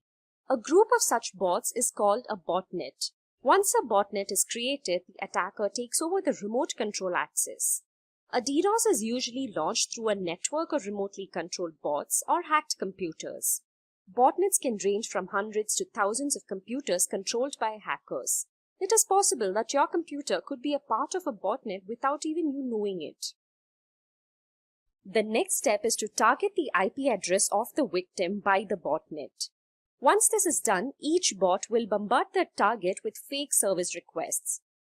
The botnets send more connection requests than a server can handle. In some cases, they send huge volumes of data that exceed the bandwidth range of the victim. By doing so, the targeted server or network will overflow and thus resulting in a denial of service to normal traffic. It is not possible to identify the bot as it looks like a legitimate internet device. A successful DDoS attack slows a website, prevents users from accessing it, resulting in financial losses and performance issues. So now that you know how a DDoS attack is carried out, let's have a look at the types of DDoS attacks. Different DDoS attack vectors target the different components of a network connection. DDoS attacks can be divided into three types. They are volume-based attacks, protocol attacks, and application layer attacks. Let's have a look at each one of these attacks. First up, we have the volume-based DDoS attack. As the name suggests, this attack depends on the volume of the inbound traffic to the target. This attack aims at overloading the website's bandwidth or causes usage issues. It creates a congestion by consuming all the available bandwidth. Here, massive volumes of data are sent to the victim by using a form of an application or request from a botnet. It is very simple. The more the volume, the higher the success rate of the attack. The volume-based DDoS attacks include UDP floods, ping, that is ICMP floods, and other spoofed packet floods. Now let's have a look at an example of the volume-based attack, that is the ping ICMP flood attack. The Internet Control Message Protocol ICMP, which is utilized in a ping flood attack, is an internet layer protocol used by network devices to communicate. An ICMP flood attack, also known as ping flood attack, is one of the most common denial of service attacks. Here the attacker overwhelms the target device with ICMP echo requests. Basically, ICMP echo request and echo reply messages are used to ping a network device to check the connection between the sender and the receiver. An ICMP request requires resources and bandwidth to process and reply to the requests. By flooding the target with request packets, the network is forced to respond with an equal number of reply packets, thus making it unserviceable to normal traffic. Attackers would usually spoof in a bogus IP address in order to mask the sending device. The next type of DDoS attack we will be discussing about is the protocol-based attack. When you learn networking, you will know that the internet is based totally on a set of protocols. Protocol attacks cause a service disruption by consuming intermediate communication equipment like firewalls and load balancers. DDoS attacks based on protocols exploit weaknesses in Layer 3 and Layer 4 protocol stacks. Protocol-based attacks exploit your network by sending either more packets than what your server can manage or more bandwidth than what your network ports can hold. This attack includes SYN floods, ping of death, and Smurf DDoS to name a few. Here we will have a look at an example of the protocol-based attack, that is the SYN flood attack. Here the attack exploits the TCP handshake. In a regular TCP/IP network transaction, there is a three-way handshake, namely the SYN, the acknowledgement, and the SYN acknowledgement. The SYN is a service request. The ACK, that is also known as the acknowledgement, is a response from the target, and the SYN acknowledgement is the original requester replying with something like a thanks in return. Whereas in the SYN flood attack, the SYN packets are created with fake IP addresses by the attackers. The target, as per the protocol, then sends an acknowledgement to the dummy address. Unfortunately, this dummy address never responds. This is carried out a number of times. The target waits for the final step in the handshake, and in turn, it exhausts its resources in the process. Next up, we have the application layer attack. The main motive of this attack is to bring down an online service or a website. These attacks are comparatively smaller but silent. Application layer attacks are also known as Layer 7 attacks, and it not only targets the application but also the network and its bandwidth. Application layer attacks include get and post floods, low and slow attacks, and more. Let's have a look at the famous HTTP flood attack as an example. HTTP flood is a type of distributed denial of service attack in which the attacker exploits legitimate-looking HTTP GET or POST requests to attack a web server or an application. Here, large numbers of HTTP requests flood the server, resulting in denial of service. HTTP has generally two types of requests, GET or POST. A GET request is used to retrieve information, while a POST request is often used when submitting a completed web form or when uploading a file. Usually, HTTP flood attacks are harder to detect and block. A HTTP flood attack sends what appears to be legitimate HTTP GET or POST requests to attack a web server or an application. These flooding attacks often rely on a botnet. Now that we had a look at the types of DDoS attacks, let's understand the measures we need to take up in order to prevent these attacks. The first step is to acquire more bandwidth. You must make sure that you have ample bandwidth to handle any spikes in traffic caused due to malicious activity. Currently, with attackers being more careful, having more bandwidth raises the bar which the attackers have to overcome before launching a successful DDoS attack. This is a good preventive step. Next, make sure to develop a DDoS response plan ready. Usually, when a DDoS attack takes place, there is very less time to plan. Hence, it is wise to define a plan in advance, as it will avoid and minimize any impacts. To do this job, first you would have to develop an incident response plan. Also, make sure your data center is prepared and your team knows what to do. The standard key elements include system checklist, forming a response team, which should include the list of internal and external contacts as well. And the last being securing your network infrastructure. This can be done with the help of IPS, that is intrusion prevention systems, which combine firewalls, VPN, load balancing, and other layers of DDoS defense techniques. Our third point is to configure network hardware against an attack. At times, small hardware configuration changes can help you prevent a DDoS attack. This is most often overlooked. Also, make sure to protect your DNS servers, as attackers can bring down your website and web servers offline by attacking your DNS servers. Next point is to leverage the cloud. The conventional DDoS mitigation solutions oversize the network bandwidth and require complex hardware, which proves to be costly and also ineffective, whereas cloud has greater bandwidth and resources. Cloud-based apps can absorb malicious traffic way before it reaches its intended destination. Therefore, it is good to outsource DDoS prevention to cloud-based service providers. Our fifth point involves monitoring your website traffic regularly for unusual activities. It is a great thing if your website gets millions of new visitors in an hour, but isn't that also suspicious? A sudden increase in traffic is an alarming situation. Hence, have alerts set up in the event you exceed a threshold specific to the number of requests targeting your site. Considering the time and place of the inbound traffic is also a good step. A DDoS attack usually gives a few red flags before it happens. Your team should be wise enough to spot them beforehand. The signs of such an attack, for example, will be your website being unresponsive or responding slowly, intermittent website shutdowns, or probably the user having problems accessing the website. If these issues are prolonged, then the network is likely experiencing a DDoS and an action should be taken immediately. The next step is to keep everything up to date. This might sound basic, but it goes a long way. All the systems should be kept up to date to make sure that any issues or bugs are fixed. It is always good to detect threats at an early stage. Finally, you can make use of DDoS prevention tools like Imperva, Cloudflare, F5 Networks, Arbor DDoS, and Black Lotus, to name a few. These tools are very effective. For example, Cloudflare's Layer 3 and 4 protection absorbs an attack before it reaches the target server. This is not achievable by using firewalls, load balancers, and routers. Taking an example of Arbor DDoS, it is to be noted that it can deal with large volumes of malicious traffic without disrupting the regular traffic.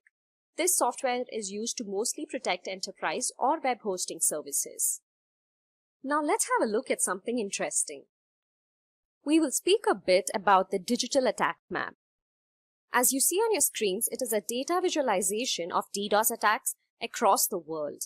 It is built through a collaboration between Google Ideas and Arbor Networks. You can have a look at it and explore the various features it has, like which part of the world and when a DDoS attack is happening. You can also get all the stats related to the attack. Digital Attack Map lets you learn about past trends and find reports of outages happening on a given day. Make sure to check this out. Now that you know all about a DDoS attack, and if you're interested in becoming a cybersecurity expert and want to work on designing security systems and prevent cyber attacks, then Simplilearn can help you achieve your dreams. Simplilearn provides a cybersecurity expert master's program with foundational, intermediate, and advanced security skills through leading certification courses, including Security Plus, CEH, CISM, CISSP, and CECSP. With the increasing number of job opportunities in the field of cybersecurity, this certification course will provide to be an advantage. There are no prerequisites for this program. However, knowledge of any programming language is recommended, but again, not mandatory. Let's see, how do we become a cybersecurity expert? So, essentially, who is a cybersecurity expert? A cybersecurity expert is an individual employed by an organization to protect their infrastructure. Right? So this person is responsible to identify potential flaws, identify what threats the organization faces, and then streamline or create or design or architect methodology which is going to protect all the assets that the organization has. So this is going to happen through a variety of techniques such as finding weaknesses, so vulnerability management, where you run vulnerability scanners, identify potential flaws in the organization's infrastructure. Could be applications, could be servers, could be desktops, could be operating systems, could be anything, could be network-based flaws as well. And then you're going to monitor these systems. You're going to look at the data flow that is going to the internet, through the network, through the intranet rather, and then you're going to check if there is anything malicious going on in that network. So over these techniques, you're basically going to monitor it on a day-to-day basis, on a regular basis, and you're going to try to identify if anything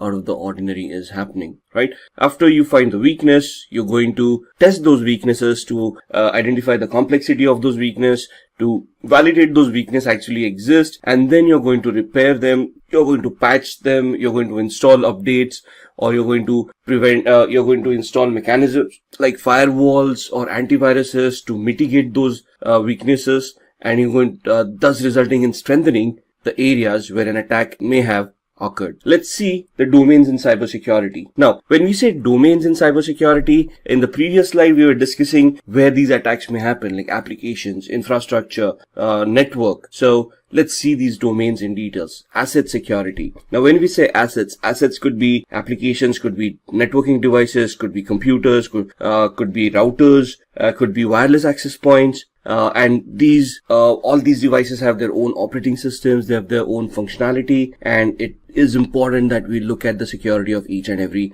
asset that the organization owns. Security architecture and engineering. Now, not everyone can just walk in an organization and then say, let's start implementing security in a particular manner. We have to standardize the security in such a way where the security is constant for a long period of time and is consistent, right? So for that to happen, there is an architecture, an engineering phase where we are going to create a plan of how this security needs to be implemented. For example, if I determine to install a particular antivirus, I have to ensure that the same antivirus is installed on all the systems in the organization. I cannot have different kind of antiviruses installed that do not talk to each other or do not report properly to the proper owner.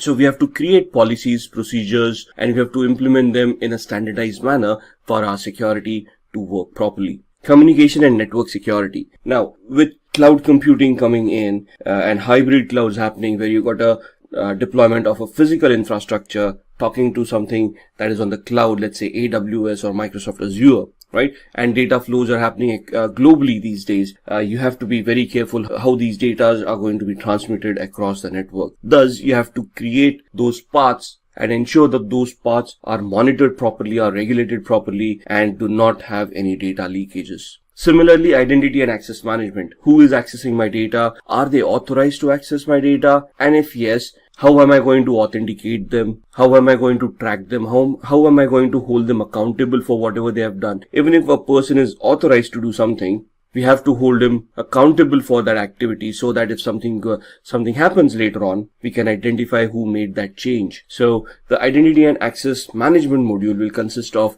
us creating groups, policies, users, roles, and interlinking them with the assets to ensure that only authorized people are able to access those devices. Security operations. On a day-to-day basis, we need to monitor the security of the organization. For example, if today I start facing a denial of service attack, or somebody starts a password attack on my organization where they're trying to crack somebody's password, there should be some internal mechanisms that are in place which will try to identify these attacks, warn the appropriate administrator, and that administrator will walk in and try to investigate that attack. So day-to-day operations are a must. Security assessment and testing. Now that we all have these mechanisms in place, are they going to remain constant for the rest of our lives? No. IT is an ever-evolving scenario. So we need to assess and test our security controls on a regular basis to ensure that there are no gaps left. What I configure today may be irrelevant tomorrow. So I have to constantly keep on looking at the latest security trends, the latest vulnerabilities that are being identified, the patches that are being installed, and I have to compare my infrastructure to all of these to see that I am compliant with the latest security standards. Software development security. So if you're an organization who's developing software and who's going to sell that software to end users, security becomes a huge part, because the end user or the buyer, if it is an organization, is going to ask what kind of security testing was done in that application. So that brings us to a software development life cycle, which talks about how you're going to create that code, how you're going to test that code, ensure that the code is secure enough.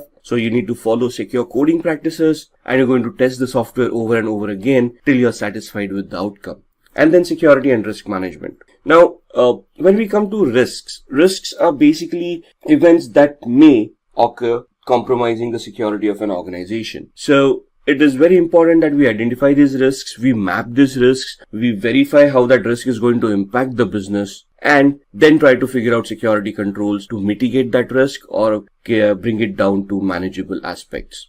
So that's a lot of talk, that's a lot of domains, that's a lot of attacks that we have discussed. Now let's see what kind of courses and certifications are available for us to enhance our careers and address all of these domains, all of these attacks. So starting off from a technical perspective, where we are going to look at ethical hacking or security, where we are going to assess and do a vulnerability assessment and penetration test, there are certifications from CompTIA like Security Plus, or from EC Council, which is the Certified Ethical Hacking Training, which basically allows us to become vulnerability assessment and penetration testing experts. So we'll be technically testing each and every device and trying to hack those devices to see if that vulnerability is real and what can be attained out of that vulnerability. CISSP is a very high level certification that normally is considered as a management level certification. Right. So just to get certified yourself, you need at least 5 years of experience in the IT security field.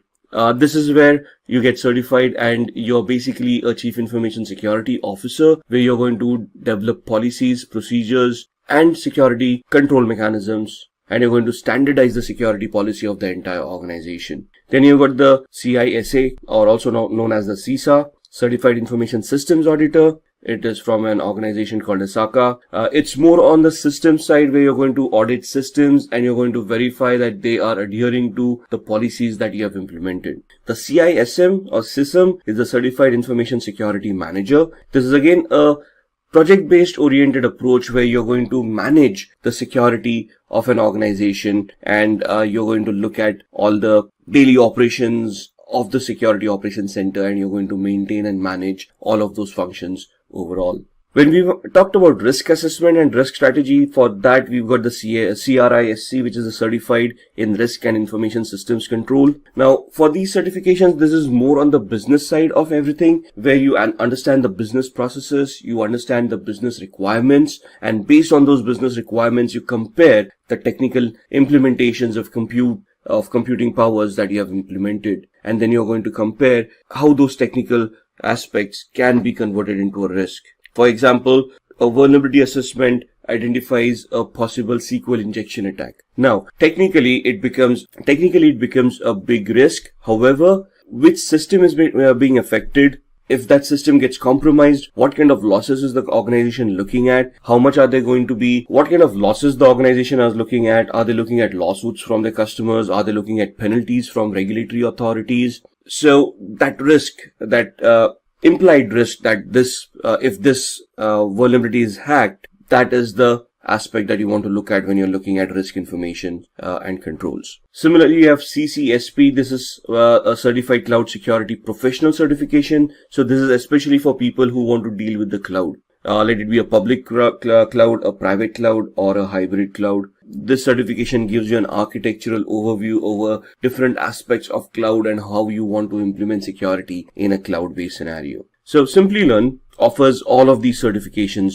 with trainings from certified professionals. So there's a master's program from Simplilearn which talks about becoming a cybersecurity expert, which includes all of these trainings. Once you have these kind of trainings, and you get those certifications on your profile, that's where you're basically a cyber solutions or cybersecurity expert, and you'll be designing and developing security policies, structures, architectures for various organizations and helping them enhance the security of their infrastructure.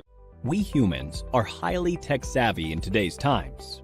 With the extensive use of the internet and modern technologies, there is a massive challenge in protecting all our digital data, such as net banking information, account credentials, and medical reports, to name a few. Have you heard about the deadly Wannacry ransomware attack? The attack happened in May 2017 in Asia, and then it spread across the world. Within a day, more than 230,000 computers were infected across 150 countries. The Wannacry cryptoworm encrypted the data and locked the users out of their systems. For decryption of the data, the users were asked for a ransom of $300 to $600 in Bitcoin. The users who used the unsupported version of Microsoft Windows and those who hadn't installed the security update of April 2017 were targeted in this attack. The Wannacry attack took a toll on every sector. Top-tier organizations like Hitachi, Nissan, and FedEx had to put their businesses on hold as their systems were affected too. Now, this is what you call a cyber attack. To prevent such attacks, cybersecurity is implemented. We can define cybersecurity as the practice of protecting networks, programs, computer systems, and their components from unauthorized digital attacks. These illegal attacks are often referred to as hacking. Hacking refers to exploiting weaknesses in a computer network to obtain unauthorized access to information. A hacker is a person who tries to hack into computer systems. This is a misconception that hacking is always wrong. There are hackers who work with different motives. Let's have a look at 3 different types of hackers. Black hat hackers are individuals who illegally hack into a system for a monetary gain. On the contrary, we have white hat hackers who exploit the vulnerabilities in a system by hacking into it with permission in order to defend the organization. This form of hacking is absolutely legal and ethical. Hence, they are also often referred to as ethical hackers. In addition to these hackers, we also have the gray hat hackers. As the name suggests, the color gray is a blend of both white and black. These hackers discover vulnerabilities in a system and report it to the system's owner, which is a good act. But they do this without seeking the owner's approval. Sometimes gray hat hackers also ask for money in return for the spotted vulnerabilities. Now that you have seen the different types of hackers, let's understand more about the hacking that is legal and valid, ethical hacking, through an interesting story. Dan runs a trading company. He does online training with the money his customers invest. Everything was going well, and Dan's business was booming, until a hacker decided to hack the company's servers. The hacker stole the credentials of various trading accounts. He asked for a lump sum ransom in exchange for the stolen credentials. Dan took the hacker's words lightly and didn't pay the hacker. As a result, the hacker withdrew money from various customers' accounts, and Dan was liable to pay back the customers. Dan lost a lot of money, and also the trust of his customers. After this incident, Dan gave a lot of thought as to what could have gone wrong with the security infrastructure in his company. He wished there was someone from his company who could have run a test attack to see how vulnerable his systems were before the hacker penetrated into the network. This was when he realized he needed an employee who thinks like a hacker and identifies the vulnerabilities in his network before an outsider does. To do this job, he hired an ethical hacker, John. John was a skilled professional who worked precisely like a hacker. In no time, he spotted several vulnerabilities in Dan's organization and closed all the loopholes. Hiring an ethical hacker helped Dan protect his customers from further attacks in the future.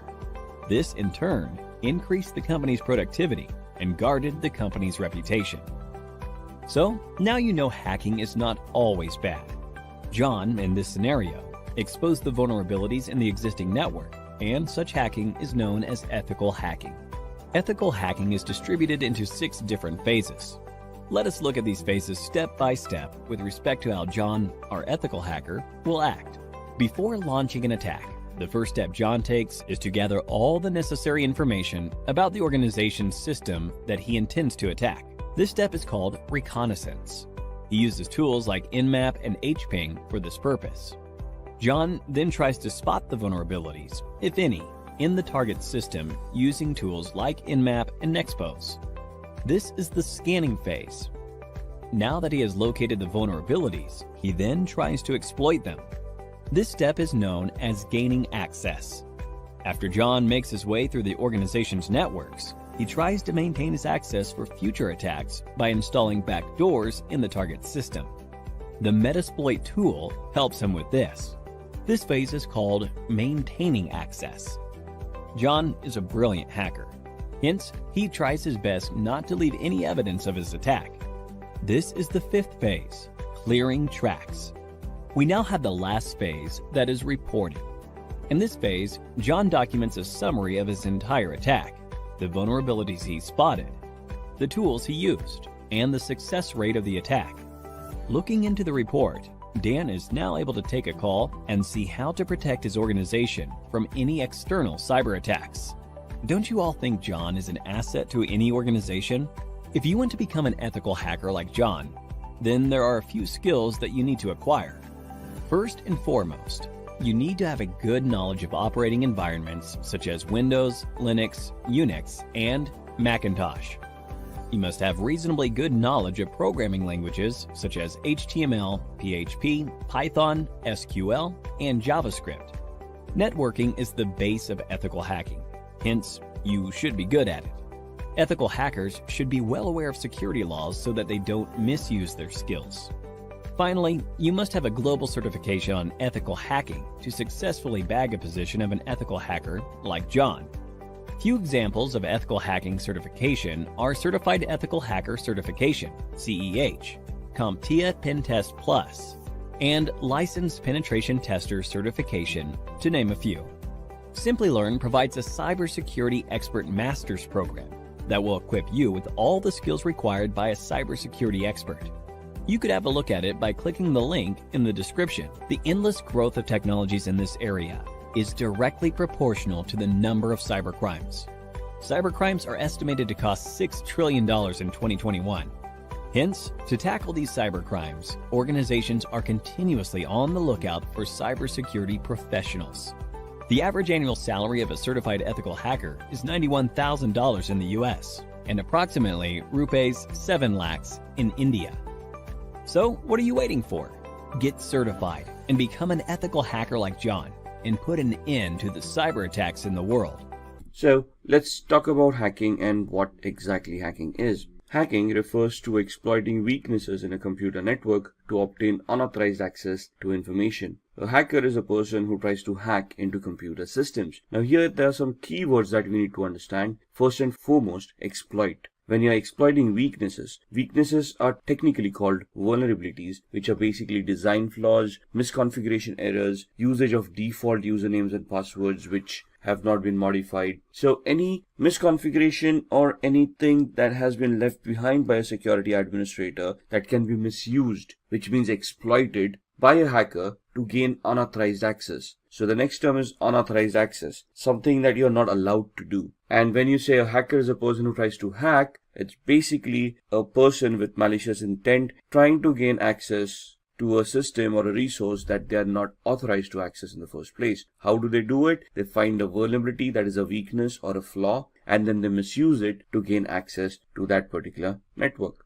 So here in the diagram, you can see that a sender on the left hand side is trying to send some data to the receiver on the right hand side. The hacker would try to gain unauthorized access to the transmission that is being sent and would try to capture the data packets and read the secrets within. Let's look at a business case scenario into hacking. Now there is an organization, everybody is going around their own business when they realize that their systems may have been compromised. Now they're trying to look at the customer data to ensure that that has not been compromised and trying to assure the customers. However, they do realize that some customer data has been lost and even the company reports have been modified as well. Now this is the scenario where there have been some security controls in place and those controls have been identified. They realized that there is an attack that has happened, and based on that attack they have realized that the data has now been compromised and the records have been modified by the hacker, which means that the data is no longer trustworthy and thus cannot be used by the business for any legal transactions. So then the hacker gives a call to the organization or gets connected to the organization demanding a ransom for the data to be replaced, to be taken back into the original state where it was trusted, and thus the organization can utilize it for business transactions.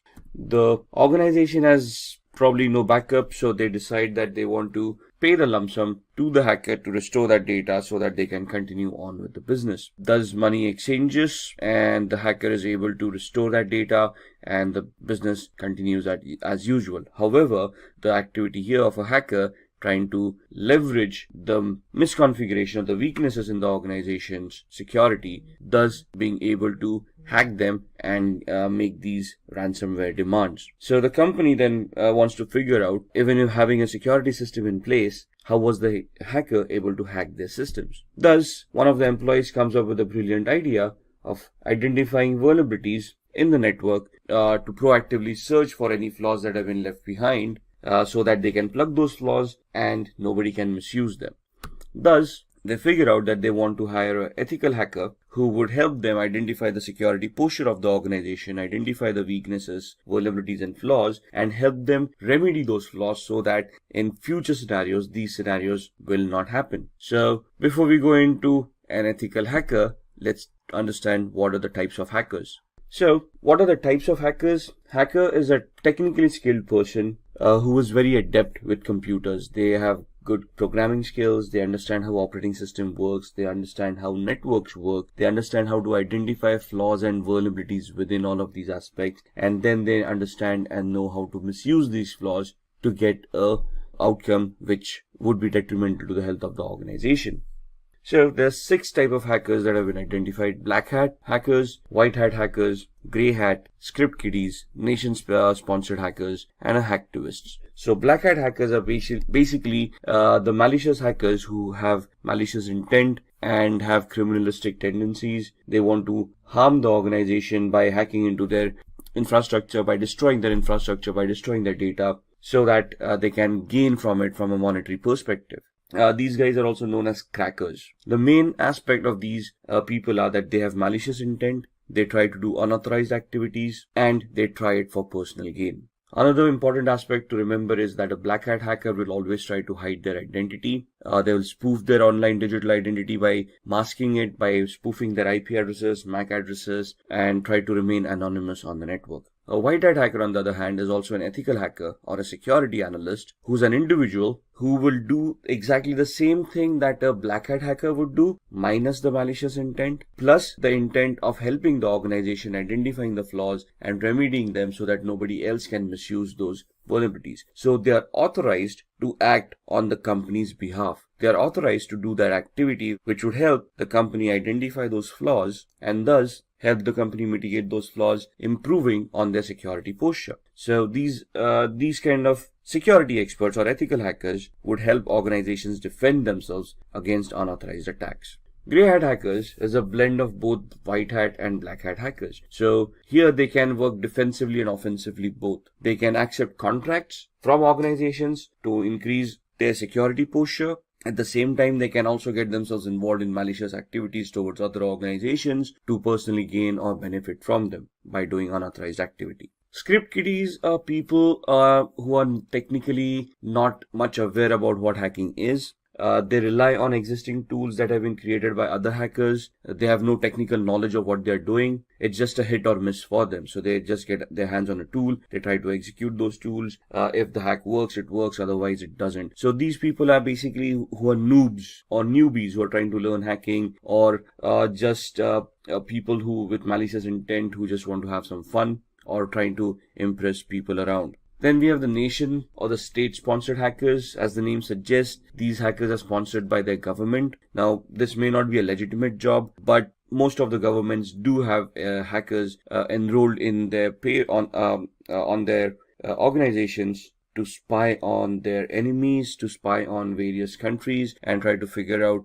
the aspirations of those countries. So this is basically a spying activity where you're technically trying to get access to other countries' resources and then try to spy on them to figure out what their activities have been or what their future plans have been. And then we have the hacktivists, who is an individual who has a political agenda to promote, and they promote it by doing hacking. So these guys, what is the difference between a black hat hacker and a hacktivist? The black hat hacker may try to hide their identity. A hacktivist will claim responsibility of what they have done. So for them, it's a political agenda, a political cause, and they will try to hack various organizations to promote their cause. They would probably do this by defacing the website and posting the messages that they want to promote on these websites. So what exactly is ethical hacking then? We have discussed the types of hackers. We have identified a malicious hacker as a black hat hacker with the intent of doing harm to an organization's network for personal gain. We have discussed what the ethical hacker is. So an ethical hacker would be doing the same activity but in an authorized manner. So they would have legal contracts that they would be signing with the organization, which would give them a definite scope of what they are allowed to do and what they are not allowed to do.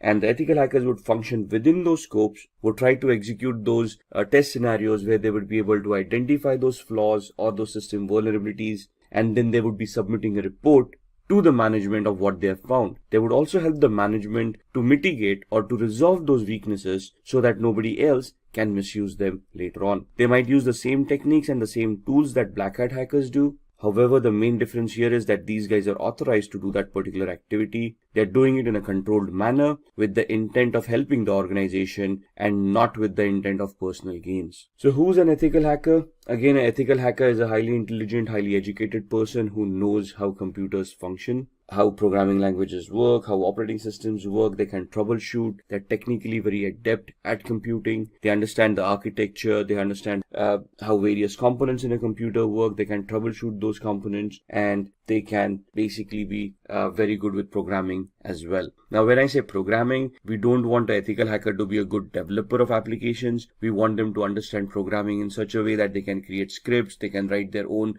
short programs like viruses, worms, trojans, or exploits which would help them achieve the objective that they have set out for. So here you can see the ethical hacker. They are individuals who perform a security assessment of their companies with the permission of concerned authorities. So what is a security assessment? A security assessment is finding out the exact security posture of the organization by identifying what security controls are in place, how they've been configured, and if there are any gaps in the configurations themselves. So an organization will hire an ethical hacker. They would give the ethical hacker the information about what information is, or what security controls, what firewalls, what IDSS, IPSS, intrusion detection or intrusion prevention systems, antiviruses are already in place, and then they will ask the ethical hacker to figure out a way to bypass these mechanisms and see if they can still hack the organization. What is the need of an ethical hacker? The need of an ethical hacker is proactive security. The ethical hacker would identify all the existing flaws in an organization and try to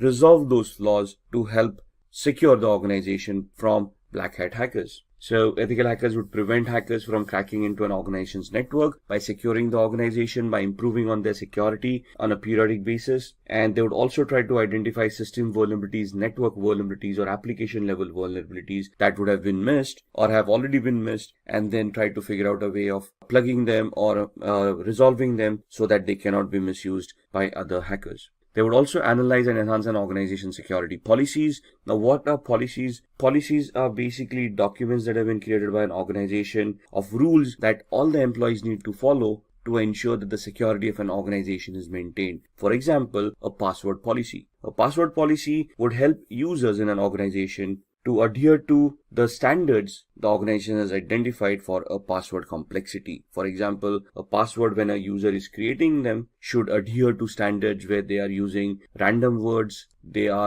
contain the alphabet A through Z, uppercase and lowercase, 0 through 9 as numerics, and special characters, and they are randomized so that the password becomes more stronger to prevent from brute force attacks. So what would an ethical hacker do at this point in time? They would try to test the strength of the passwords to see if brute force attacks or dictionary attacks are possible, and if any of these passwords can be cracked. They would ensure that all the employees are following the policies and all the passwords are as secured as the policies want them to be. If there are any gaps in the policies or the implementation of the policy, it is the ethical hacker's responsibility to identify those gaps and warn the organization about it. Similarly, they would also try to protect any personal information, any data that is owned by the organization that is critical for the functioning of the organization, and they will try to protect it from falling into the hacker's hands. Now, what are the skills that are required of an ethical hacker? These are the following skills. So first and foremost, they should have good knowledge with operating systems such as Windows, Linux, Unix, and Mac. Now, when we say knowledge about operating systems, it's not only about how to use those operating systems, but how to troubleshoot those operating systems, how these operating systems work, how these operating systems need to be configured, how can they be secured. For example, securing an operating system is not only installing a firewall and an antivirus, but you need to configure permissions on an operating system of what users are allowed to do and what users are not allowed to do. For example, limiting the installation of applications. How are we going to do that? We need to go into the system center, the security center of Windows, and we need to configure security parameters over there of what are acceptable softwares and what are not. Same with Linux and Mac softwares, operating systems. So we need to know how we can secure these operating systems. Similarly, all of these would have desktop versions and server versions of operating systems. As an ethical hacker, we need to know the desktop and server versions both, how to configure them and how to provide services within the organization on these servers so that they can be consumed in a secure manner by all the employees.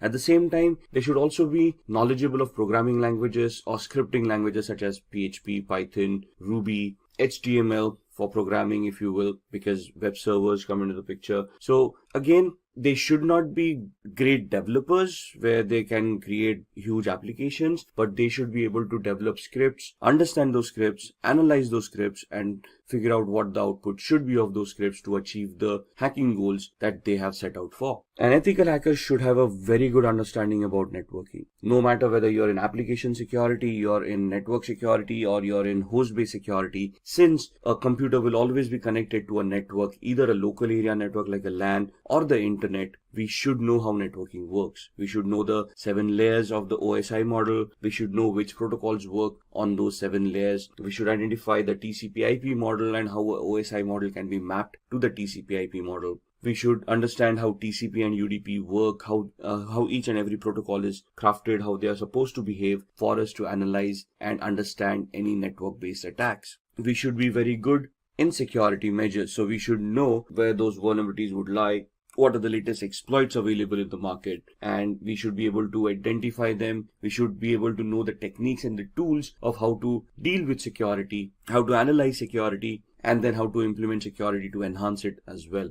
Along with that, it is important that a security analyst or ethical hacker is aware of the local security laws and standards. Why is that? Because an organization cannot do any illegal activity. Whatever responses that they have, whatever security mechanisms, whatever security controls they will implement, they need to be adhering to the local law of the land. They should be legal in nature and should not cause undue harm to any of the employees or any of the third-party clients that they are dealing with. So the ethical hackers should be aware of what security laws are before they implement security controls, or even before they start testing for security controls. And all of these should be backed up by having a global certification or a globally valid certification related to networking, related to security, ethical hacking, the law of the land, anything and everything. Maybe even programming. It's good to have a certification in PHP, Perl, Python, Ruby, and so on and so forth. Why? Because most of the organizations, when they hire ethical hackers, look out for these certifications, especially globally valid certifications, so that they can be sure, or they can be assured that the person that they are hiring has the required skill set. So let's talk about a few of the tools that an ethical hacker would utilize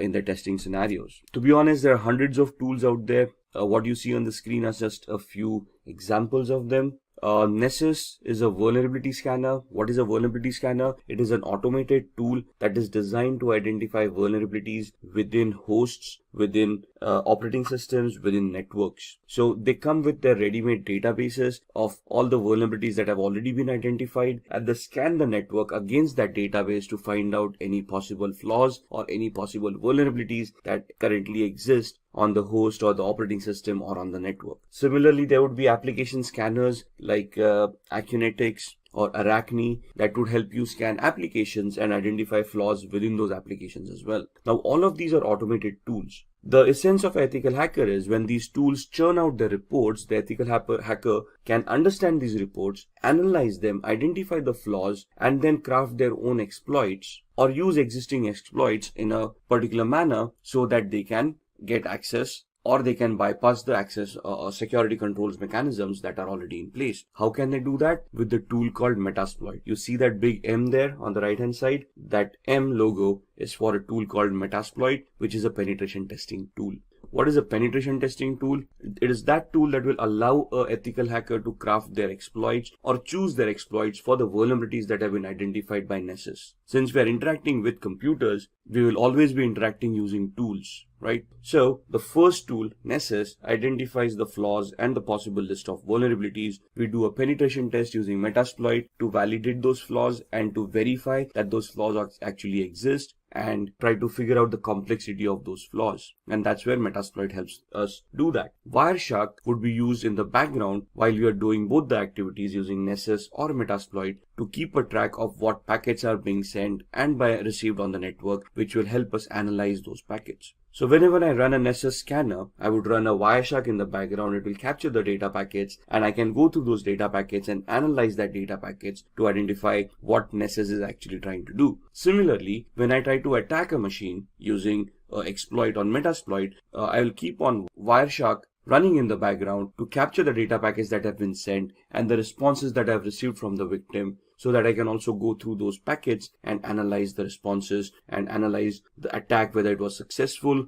to what extent was it successful, and basically will also give me a validation, a proof of the activity that has happened. Nmap is another automated tool that allows me to scan for open ports and protocols. So why would I use Nmap? Because ports and protocols become an entry point for a hacker to gain access to devices. For example, when we connect to a web server, we connect through a web browser, but we automatically connect to port 80 using HTTP and port 443 is using HTTPS. So if I'm connecting to a web server using HTTPS, it is safe to assume that port 443 on the web server is open to accept those connections. Similarly, there would be other services that may be left open on the web server because nobody thought about configuring it, or they misconfigured the web server and they left unwanted services running. So Nmap will allow me to scan those ports and services and allow me to understand what services are being offered on that server, so then I can start analyzing that server, identify those flaws within those services, and then try to attack them. If the application that I'm analyzing is connected to a database and I want to do a Sql injection attack, or if Nessus tells me that there is a Sql injection attack that may be possible on that particular application, I can use an automated tool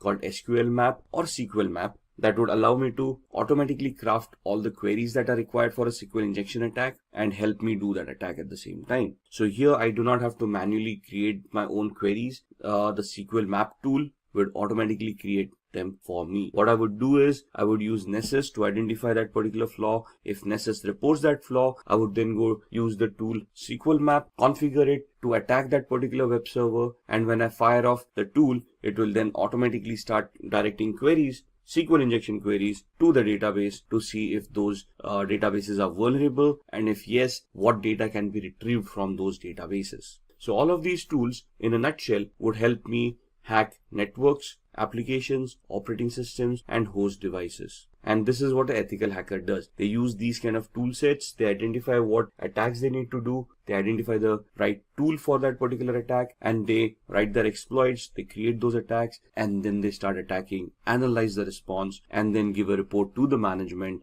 providing them feedback about how the attack was created or crafted, what was the response to that attack, and whether the attack was successful or not. If successful, they would also give recommendations of what to do to prevent these attacks from happening in the future. So when we are doing these attacks, or when we want to launch these attacks, what is the process that we would follow? So there are 6 steps that we would do as an ethical hacker. If you're just a hacker, you probably wouldn't do the 6th step, which is a reporting step. So the first step that would be done is the reconnaissance phase, which is the information gathering phase, which is very important from an ethical hacker's perspective or a hacker's perspective. Because if I want to attack someone or something as a digital device, I need to know what I'm attacking. I need to know the IP address of the device, the MAC address of those devices. I need to know the operating system, the build or the version of that operating systems, applications on top, the versions of those applications, so I know what I'm attacking. For example, if I want to attack a server, I assume it's a Windows-based server and I use a particular tool to attack it, but it actually turns out to be a Linux-based server, my attacks are going to be unsuccessful. So I need to focus my attack based on what is there at the other end. So in my information gathering phase, I want to identify all of that information. Once I have that information done, I'm going to scan those servers using tools like Nmap that we just talked about, and we're going to try to see the open ports, open services, and protocols that are running on that server that can give me possible entry points within the network or within the device or within the operating system. At the same time, along with the scanning with Nmap, I would run a vulnerability scanner, the Nessus vulnerability scanner we talked about, or Acunetics for applications, and then I would try to identify vulnerabilities in those applications, operating systems, or networks. Once I have identified those vulnerabilities in the scanning phase, I would then move on to the gaining phase, where I would then craft my exploits or choose existing exploits and start attacking the victim. At this point in time, if my attack is successful, I will probably have gained access by either cracking passwords or escalating privileges or exploiting a vulnerability that I may have found during the scanning phase. Once I have gained my access, I want to maintain my access. Why? Because the vulnerability may not be there for long. Maybe somebody updated the operating system and hence the flaw was no longer existing, or somebody changed the password that I may have cracked, thus I no longer have access. So what do I do to maintain my access? I install Trojans or backdoor entries to those systems using which I can secretly, in a covert manner, get access to those devices at my own will, at my own time, as long as those devices are available over the network. So that's where I maintain my access. I have hacked them. Now I want to maintain my access, so I install a software which would give me a backdoor entry to that device no matter what. Once I've done this, I want to clear my tracks. So whatever activity that I've been doing, for example, installing a Trojan. A Trojan is also a software that would create directories and files once installed on the victim's machine. So I want to hide that. If I have accessed data stores, if I have modified data, I want to hide that activity, because if the victim comes to know that something has happened, they would start increasing their security parameters. They might start scanning their devices. They may take them offline. Thus, my hack would no longer be efficient. The reason I'm clearing my tracks is that the victim doesn't find out that they have been hacked or they have been compromised, or even if they do find out that they've been compromised, they cannot trace the compromise back to me. So I would be deleting references of any of the IP addresses or MAC addresses that I may have used to attack that particular device. And this is where I will be able to identify where those logs were created, where those traces are. Once I take off those traces, the victim would not be any wiser of whether they have been compromised or who compromised their system. And if I am successful at all of these stages, or to whatever extent the success that I've achieved in any of these stages, I would then create a report based on that, and I would report to the management about the activities that we have been able to do and whatever we have been able to achieve out of those activities. For example, we identified 10 different flaws. There were 20 different attacks that we wanted to do. What attack did we do? What was the outcome of that attack? What was the intended or the expected output of that attack? I'll create a report which would give a detailed analysis of all the steps that were taken, along with screenshots and evidences of what activity was conducted, what was the output, what was the expected output, and I would submit that report to the management, giving them an idea of what vulnerabilities and flaws exist in their environment or their devices that need to be mitigated so that the security can be enhanced. So these are the 6 steps that the ethical hacking process would take. Just going through this, the reconnaissance is where you're going to use hacking tools like Nmap, HPing to obtain information about targets. There are hundreds of tools out there depending on what information you want. Then in scanning, again, Nmap, Nexpose, these kind of tools to be utilized to identify open ports, protocols, and services. In gaining access, you're going to exploit a vulnerability by using the Metasploit tool that we talked about in the previous slides. In the maintaining access, you're going to install backdoors. You can use Metasploit at the same time. You can craft your own scripts to create a Trojan and install it on the victim's machine. Once you have achieved that, clearing tracks is where you're going to clear all evidences of your activity so that you do not get caught or the victim doesn't even realize that they have been hacked. And once you've done all of this, we are going to create reports that are going to be submitted to the management to help them understand the current security evaluation of their organization. So now let's see how we can hack using social engineering. Now, what is social engineering? Social engineering is the art of manipulating humans into revealing confidential information which they otherwise would not have revealed. So this is where your social skill and your people skills come into the picture. If you are able to communicate effectively to another person, they would probably give up more information that they intended to give out. Let's look at examples, right? If you see on the screen, phishing activity. What is phishing? We receive a lot of fake mails on a regular basis. We have always received those emails where we have won a lottery of a few $1 million, but we have never realized that we didn't purchase a lottery to win a lottery in the first place. We have always had those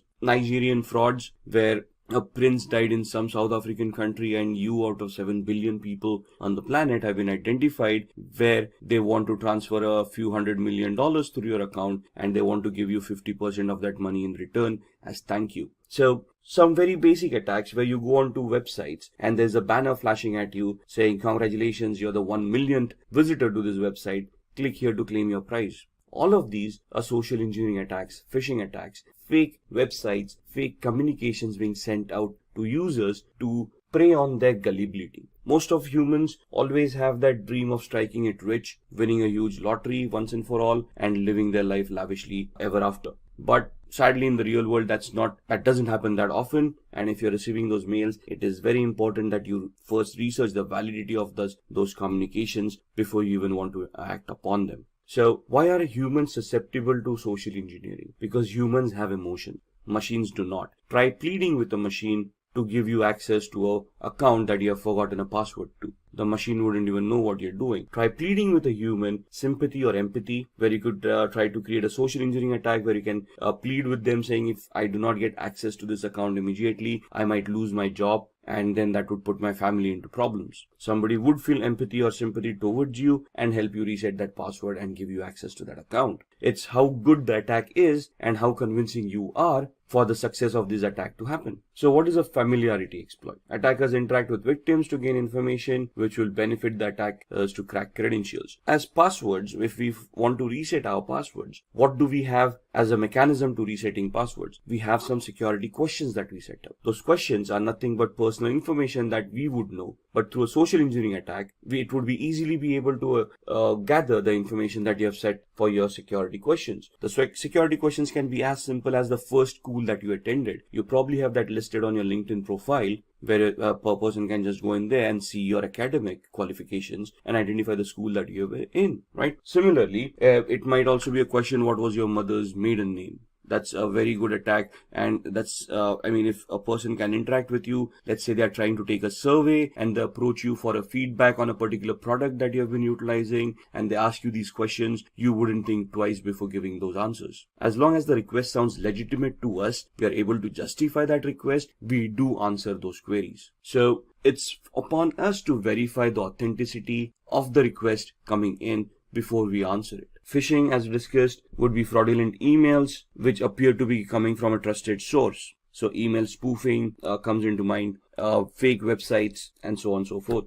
Exploiting human curiosity. Curiosity killed the cat, right? So there's so many physical attacks where hackers just keep pen drives lying around in a parking lot. Now this is a generic attack. Whoever falls victim will fall victim. So if I just throw around a few USBs in the parking lot, obviously with Trojans implemented on them, some people who are curious or who are looking for a couple of freebies might take up those pen drives, plug them in their computers to see what data is on the pen drives. At the same time, once they plug in those pen drives on their computers, the virus or the Trojan would get infected and cause harm to their machine. Then exploiting human greed. We just talked about the Nigerian frauds and the lotteries, those kind of attacks, the fake money making gimmicks. Now basically this is where you prey upon the person's greed kicking in, and they are clicking on those links in order to get that money that has been promised to them in that email. So one of the safest mechanism to keep data private and to keep yourself secure is using encryption. Now encryption can happen through cryptography. What is cryptography? Cryptography is the art of scrambling data using a particular algorithm so that the data becomes unreadable to the normal user. The only person with the key to unscramble that data would be able to unscramble it and make sense out of that data. So we're just making it unreadable or non-readable by using a particular key or a particular algorithm, and then we're going to send the key to the end user. The end user using this same key would then decrypt that data. If anybody compromises that data while it is being sent over the network, since it is encrypted, they would not be able to read it.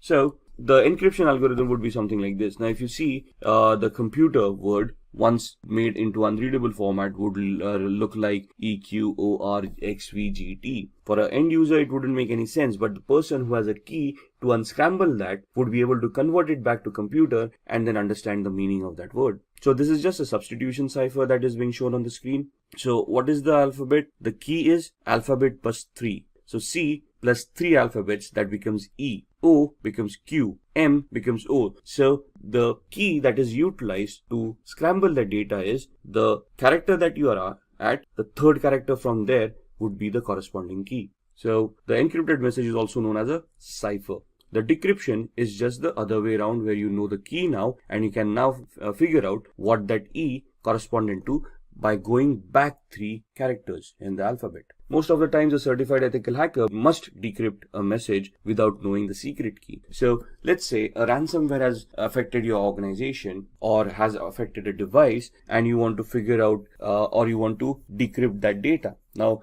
as an ethical hacker, you wouldn't be for paying a ransom to the hacker, would you? So it is now your prerogative of how you're going to work around and how you're going to try to crack the encryption mechanism, how to crack the cipher to decrypt that message and see what's within it, right? Decryption without the use of a secret key, that is known as a cryptanalysis. Cryptanalysis is the reversing of an algorithm to figure out what the decryption was without using a key. So cryptanalysis can be done using various formats. The first one is a brute force attack, second is a dictionary attack, the third one is a rainbow table attack. A brute force attack is trying every combination, permutation and combination of the key to figure out what the key was. It is 100% successful but may take a lot of time. A dictionary attack is where you have created a list of possible encryption mechanisms, a list of possible cracks, and then you try to figure out whether those cracks work or not. Rainbow tables are where you have an encrypted text in hand and you're trying to figure out the similarities between the text that you have and the encrypted data that you wanted to decrypt in the first place. So in the brute force attack, you're trying every possible combination, permutation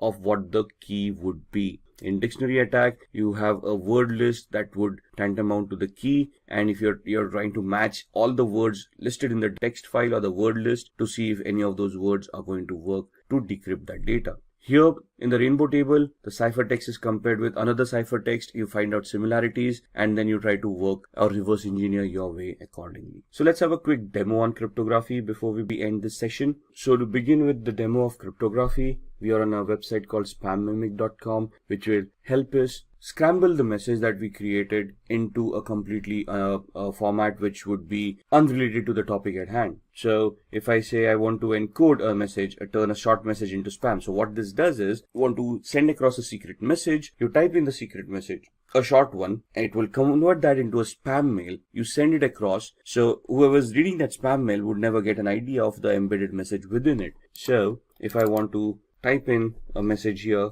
hi, this is a secret message, the password is ASD@1234, and I want to send this out to people or to one of my colleagues, but I want to send it out in a secret manner so that others are not aware of this. So when I press on encode, what the algorithm will do is it will convert this message into a spam mail. So my message, hi, this is a secret message, the password is @1234 or ASD@1234, gets converted into this. Now if you read it, dear e-commerce professional, this letter was specially selected to be sent to you. This doesn't make sense. There is nowhere or no reference to the actual message that I've already said. So if I copy this entire message and I send it, let's say via email, to the recipient. Now the thing is that the recipient needs to know that I've encoded it using Spam Mimic. The algorithm needs to remain the same. So once they know that it is Spam Mimic, what they can do is, now in this instance what I'm going to do is I'm going to open up a new browser and I'm going to go to the same website. And at this point in time, I'm going to click on decode. When I click on decode, I'm going to paste the message that I've just copied. There we are. And this message is now being copied into a different browser. And if I decode this, you will see that it will convert it back to the original message that there was. So the key is there at Spam Mimic and it is embedded within the message. So whenever we paste the message in the decode factor, it knows what the key was and it can decrypt that message and give me the actual message that was embedded within it. There we are, the entire message. This is what we created in the Google Chrome browser, and in the Firefox browser we decoded. Similarly, if I want to protect these kind of messages, there is an aspenencrypt.com website where, let's say, we use text encryption and I want to encrypt the same message. This is a secret message. The password is ASD@1234, and then I give it a password to protect this message, let's say the word password, and I use the cipher to scramble this by using, let's say, AES, which is the strongest cipher right now, and I say encrypt. So this is what the encryption would look like, and basically if I don't have the password over here, if I decrypt it, you would see that the error has occurred. Now if I type in the password over here and then decrypt it, it will be able to convert that back into the unscrambled text and it will give me what the original message was. This is a secret message. The password is ASD@1234. So if I want to keep my data secure from hackers, I want to scramble it in such a way that they would not be able to crack it, or it would be very difficult for them to crack it. And this is one of the first mechanisms that would be recommended by any ethical hacker to keep the data secure. Now let's talk about downloading and installing Kali Linux. Along with that, we'll also be looking at the basic commands that are required for Kali Linux. Alright, so I've opened my browser and we want to go to the Kali website. So we want to go to kali.org. You can directly type in kali.org and go to the website. I can just do a Google search and say Kali download, and it will give you the same website, but it will directly take you to the downloads pages. So either here or you can go to the home page. Cookies are being installed on your machine, so see which cookies you want to allow. I'm only going to use the necessary cookies to support this site, and you can see that this gives you the latest Kali Linux news and tutorials, gives you the latest release, what is in that release, and gives you a lot of documentation which will help you understand what tools have been developed and what functionality has been given in the latest version. If you want to download, you can directly go here and you can download Kali Linux. Now, Kali Linux is a 2.6 gigabyte download, so it's going to take time, the latest version being 2019.4. And we click over here. I'm using a download manager to manage all these huge downloads, and you can see it's pointed to the operating systems folder, and it is going to be a 2.57 GB download. So we click on download, and in the background, you can see this is going to be downloaded, and we're going to minimize this. And it will take a few minutes for that to download, but this is an ISO image, so we need to install it on a virtual machine. So what we need is we need to use a hypervisor which will allow us to create virtual machines. So we can either use VMware Workstation, which you can download from here. However, this is paid version, so you can see it is around $250 or something for this software, but it is a very good software to have. So if we click on download now, it is going to start the download. It's a 30-day trial period if you want to use it. After 30 days, you'll need to enter the key, which you'll get after purchasing the software. If you do not want to utilize this, the free version that you have, you can either download VMware Player, but there are some limitations for VMware Player that you might want to look at. You want to compare these products before you want to purchase them, right? Otherwise, you can download Oracle VirtualBox, which is a free hypervisor. It's not as robust as VMware Workstation, but it does the trick, right? So the free version 6.1 is free, and you can then create your own virtual machines over there and install operating systems on them. What I I already have a VMware Workstation installed, so I'm just going to open that up. And that's my VMware Workstation. As you can see, I already have a lot of virtual machines created over here. What we are going to do is we are going to configure a virtual machine for the Kali Linux operating system that we are downloading, which should be somewhere here. Let's see, it's at 43%, so halfway there. Till then, let's create the virtual machine. So I click on File, create a new virtual machine. I'm going to customize the machine. So click on Next. This leave it default. We don't want to change that. And then we want to install the operating system later. We don't want to point it out right now. So I'll just click on I will install the operating system later.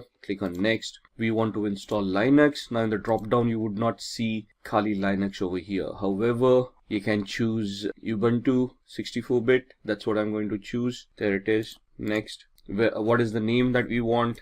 I want to give it Kali Linux without the typo, and I want to store it in one of the folders that I've created. By default, it stores on the C drive, which is not a good place to store. You don't want to run out of space on your C drive. So I'm going to click on this PC, and this is my data, and in here I'll have a folder called VirtualBox or Virtual Machines. There it is, within which you can see the other softwares that I already created. I'm going to create a new folder and call it Kali 2019 L. L for is latest for me because you can see I already have a Kali Linux. So I'm just going to identify this folder with the L at the end. Going to select it and click on OK. You can see the path being changed over here. Click on Next. It's going to ask you how many processors. Now, depending on the processor that you have, you can see I've got an 8-core i7. So if I give it 16 cores or 16 processors, that's not going to work. I cannot go beyond what the physicality already is. So for this machine, one processor with 1 core is more than enough. If you're going to use a lot of tools at the same time, you might just want to give it 2 cores. So we're giving it 2 cores. It will ask us for RAM to be provided for this virtual machine. By default, 2048 megabytes. That's 2 GB of RAM is more than enough. If you require more, we can change this later on. So click on Next. We want to use NAT for now. Leave this default. Next. Whatever is recommended, keep it the way it is. We do not want to change it. Next. Create a new virtual hard disk for this machine. And it is going to ask us the size. 20 GB is more than fine. Store it as a single file. We don't want to use multiple file options. Click on Next. And then click on Browse where we want to store the VMDK file or the virtual hard disk file. And we go back again to the same folder that we had created, virtual machines. and we look at the Kali Linux Kali 2019L, and we want to store the vmdk file over there. Once we save it, we want to click on next, and then we want to click on finish. So this is the virtual machine that has been created right here, right? Now this is the basic configuration. Now where are we at with the operating system? And you can see the operating system has been downloaded and it is stored in this particular folder. So we go to E drive. So we are looking for the operating system that we have downloaded. We downloaded it in the operating systems folder,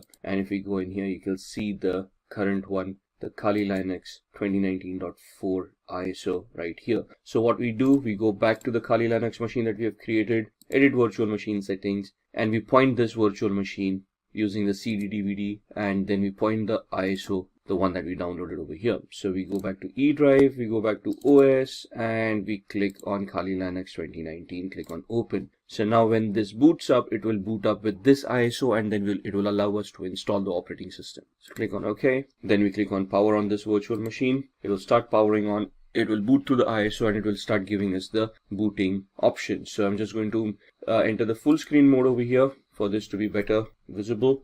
And we don't want the live mode. What we want is we want to use the graphical install. And then we highlight that, we press enter, and you can see the setup starting up. We'll wait for the GUI to pop up. There it is. Which language do we want? For now we want English. Click on continue. Where are we located? Click on continue.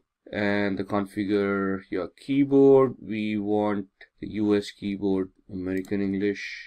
Continue. It is going to detect the hardware. So as you can see on the screen, it's attempting auto configuration for most of these settings. The network with DHCP, it has identified the network cards, hardware like the processor that has been provided. Now it is asking for a host name. We're going to leave it at default. We're going to click on continue. Domain name, I'm not joining this into a domain as yet. This is going to be a standalone machine, so I can leave this blank. Click on continue. Now it is going to configure the network. It is asking for a password at this point in time, the root password. Type in any password that you want. Ensure that you remember the password. Now by default, the username for the account is the word root. We are just creating the password for the root account, and then we want to click on continue. Setting up the clock, looking at the hard disks. Now here it asks us, do we want to use the entire disk, the 20 GB virtual hard disk that we had provided, or do we want to give it a manual configuration or a guided one where we want encryption and a logical volume management coming into the picture. We're just going to use the first option, guided use entire disk. Don't worry, it's only going to use the virtual disk that we had created. Click on continue. It will give us that it's a 21.5 GB VMware virtual disk that we had. And click on continue. All files in one partition, that's what we want, recommended for new users, whatever it is. We don't want to change these folders. Continue, and this is what we have configured. Once we click on continue, it is going to say, are you sure you want to make these changes? Click on yes. Click on continue, and it will start installing Kali Linux on your device. Now this is going to take a few minutes for the installation to work. Alright, so that's the installation that's completed. Now it's asking us to configure a package manager. A network mirror can be used to supplement the software that is included on the installation media. This may also make newer versions of software available. Do you want to use a network mirror? We can click no for now, and then click on continue. Now this is going to install the grub bootloader. This might take a few minutes as well. Install the grub loader to the master boot record. Yes. Click on continue. Click the hard disk that you have just utilized. This is the one. Click on continue. It will install the grub bootloader, running through the last phases of the installation. And now it says the installation is complete. We want to click on continue, finishing the installation, and then it will do a reboot. Alright, and you can see this is starting up. So we are going to you just wait out the boot, and now it started the booting sequence. Just going to maximize the screen. And you can see it's asking me for the password. This is the one that we created. Now that's not the password, that's the username, that's the root, and the password that we had created at that point in time. And then click on login. And this is your screen. Now what we need to do here is we need to install VMware tools, which will help us manage the screen and help the virtual machine to be a little bit better integrated on the system. So that's not mounted yet, so we're just waiting for it to mount. There it is. And what we want to do here is open VMware Tools Upgrader. Alright, so what we want is we want to extract, or we want to use this OpenX archiver, and once we do that, we'll see the VMware install.pl. Double click on that, Alright, we've got the VMware tools here. What I've done is we have extract to, and I've extracted that on the desktop, right? So what we just did was click on the desktop over here, open, and this is what it will do. And click on extract. Now the error is happening because I've already extracted this. Open this up. We want to run this VMware install.pl. So what do? We open up the terminal window, which is the command line interface over here. And now this is where some of the commands come into the picture. So for example, pwd, it will show us the present working directory. ls will show us the list of the folders that are there. So the folder that we have is on our desktop. So we'll just change directory to desktop, press enter, do an ls, that will show us the list, and you can see VMware tools distrib. That's the folder that we have right here. Right, so we want to go into that folder, cd VMware. At this point, you can just click on tab and it will populate everything over there. Press enter, do an ls, and we want the VMware-install.pl to be executed. Alright, so we tried executing that command. We had an error over there. So what we need to do is we need to execute this command. So /VMware -install.pl, and we'll start creating. Now it will ask you for your input installing VMware tools. In which directory do you want to install the binary files? By default it is going to use /usr/bin. If I just press enter, it is going to use the default. As you can see, the input over here. What directory do you want the init directories? I'm just going to press keep on pressing enter for the defaults to come in. This part does not exist. It is going to create it. Default yes, defaults everywhere, and then it tries to start initializing it to maximize the screen, and this is where it is installing. And you can see by just installing that, it automatically adjusted the screen, and now we got a full screen of Kali Linux right here. Right, and that is what VMware tools does for us once we have installed the operating system. And now you can see the entire screen. On here you will see the tool sets that are given here. Now why are we using Kali Linux in the first place? Because this comes in with a bundle of thousands of softwares that are ready to be utilized for ethical hacking. Right, and they have been categorized over here for information gathering, vulnerability analysis, web application analysis, and so on and so forth. So you can see from forensics onwards, reporting tools, and as you scroll down, you can see your development tools, graphics coming in, internet, and the system configuration coming into the picture. These are your settings for your operating system. So these are basically your tools. We are right now in the favorites. If I click on information gathering, you will see that other tools for information gathering start appearing over here. For vulnerability analysis, we have got Sparta, Nmap, fuzzing tools. Web application analysis, we have got Comics, Kipfish, SQL Map, database assessments, password attacks, and so on and so forth. So if you just go in the favorites, this was the terminal emulator that we utilized. This is the command line that we saw. We used the cd command. We use the pwd command. We did the ls command as well to give us the list of the directory that we are in. Similarly, there would be commands like cat. So let's go to cd downloads. Let's see what's there. You can see this case sensitive. So if I type in a capital D and then do a tab ls, there's nothing over here on download. So cd ... will take us back one directory. Now you can see we are back from downloads to root.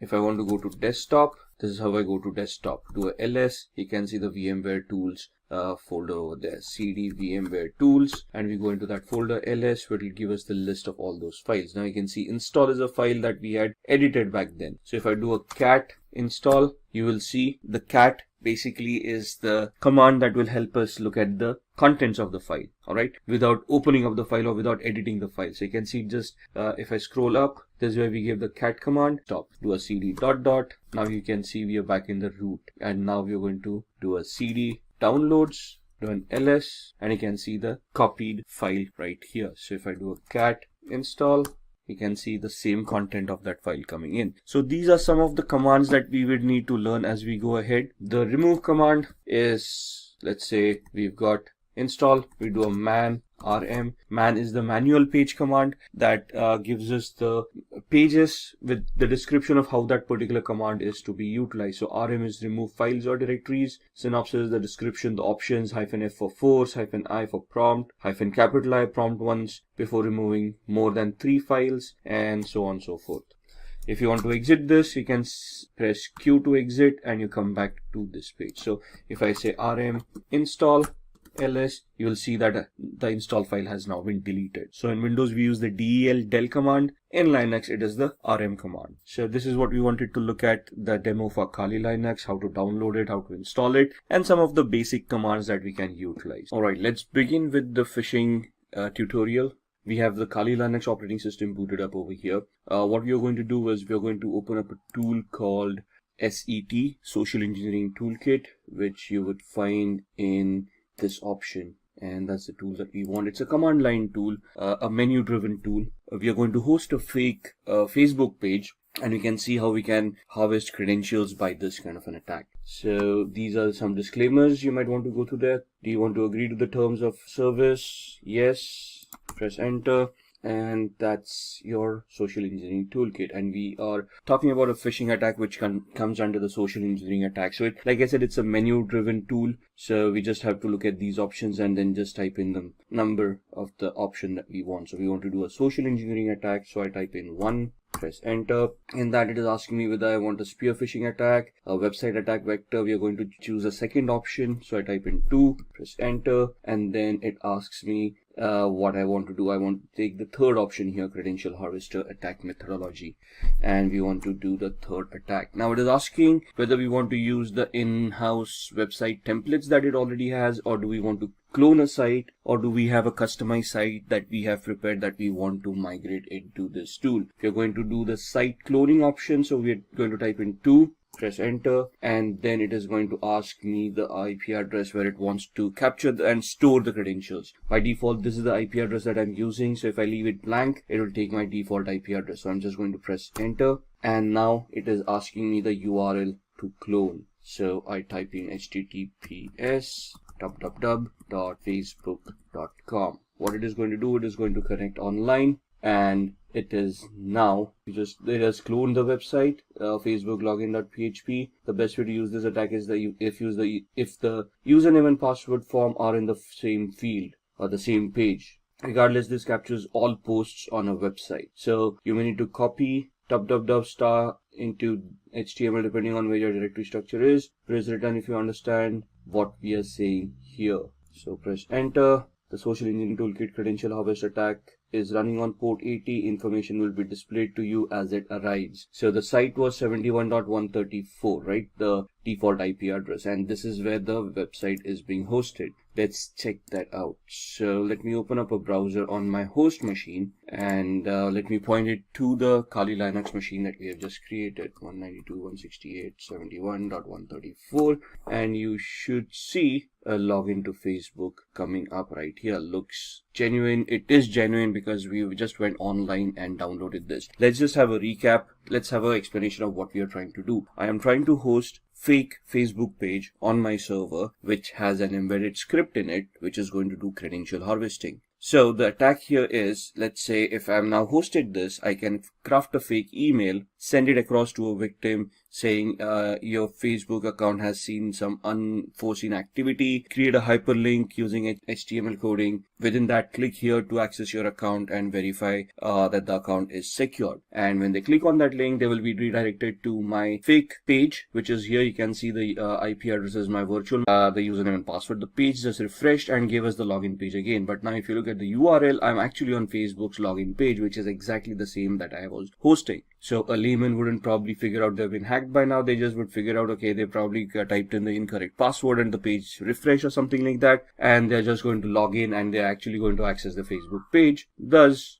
they might not even realize that something went wrong. But if I go back to my virtual machine, you can see that it has captured some data and it is reporting over here of what has happened. So if I just scroll up, let's see what happened here and if we have been able to capture anything. So we got a hit printing the output. This is the HTTP 1.1.200. Okay, response coming in, password field found, and we're just looking. There it is. Email someone at somewhere.com, and password that I typed in, ASD@1234. So it has captured the username and the password right here. Once we are done, this is the way attackers work. Now, this is a very basic attack. Again, in the actual trainings, you would then look at how you would host this on a real website, make it a global attack. Right now, it's a virtual machine with a class C IP address. So here, the thought process is, where can we get a free hosting where we can host this kind of sites? Maybe I'll have to purchase a domain which looks like similar to Facebook or the victim that I'm trying to attack. So this is just a POC.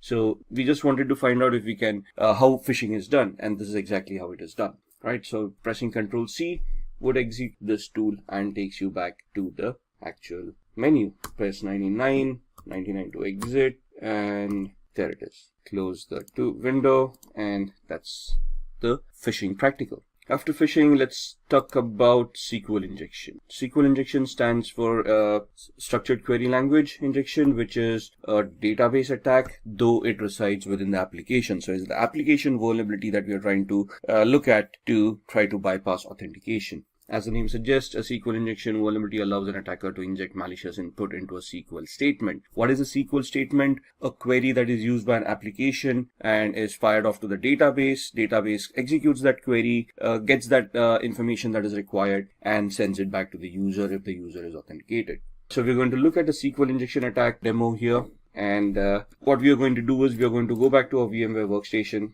And I've got a tool over here called OWASP, Broken Web Application, which is a utility that has been created for people like us to test our skills, to learn on how we can develop our skills further. So this has a lot of vulnerable applications built within it. We're just going to try to access it, and we're going to see if we can create a SQL injection attack. Just waiting for it to boot up. Once it boots up, it will give us an IP address. There we are. So we need to connect to 71.132. So I can just use the same browser I was using, close off Facebook, and now go to 192.168.71.132. And this is the OWASP Broken Web Application project. What we're going to do is we're going to go to Utilities, and this is an application that has a lot of information within it. You can see it gives you links about what you should do, help me, video tutorials, listing of vulnerabilities that they have, and so on and so forth. So you can see we are not logged in right now. I'm just going to do this as a demo. So what we're going to do is we're going to look at this and bypass authentication. So we are taken to the login page where you need a username and password to log in. I'm going to type in test as the username and test as the password. Click on login, and you can see that account does not exist, so the authentication mechanism works. Now what we want to do is we want to create a query. Now what does a query look like? When I type in a username and a password, if I just type in a single quote here, it is going to create an error, and this is what a SQL query looks like. Select username from accounts, where username is a single quote, and then the exception error happened, so it's not showing the rest of the query to us. Now what I'm going to do is I'm just going to craft a query here, single quote, and give it a condition, or 1 equals 1 space hyphen space. What happens, hyphen space is comments out anything after that. So the password field is being commented out at this point in time, and I'm just giving it a condition where the condition is true. 1 does equal 1. And if this condition is true, it is going to allow me to log in. So you can see right now we are not logged in. This bypasses the authentication mechanism, and you can see user authenticated, and we are now logged in as admin. So in the training, what we need to understand as a whole is how SQL works, what are the queries that are structured with, how you can, what are the testing operators. Now, the single quote that we used, that was an operator in the SQL syntax, what these operators are, how they function, and then how you can leverage these attacks. There are different tools that are given to you in Kali as well that you can utilize. So in Kali Linux, you can just open up a command prompt, and there's a tool called SQL map. You need to give it a particular site. So SQL map -u for the URL and whatever the URL is. Now URL here, and then once you're here, you just press the enter key. This tool will craft all the queries in the background for you. You don't even have to know SQL query or SQL languages.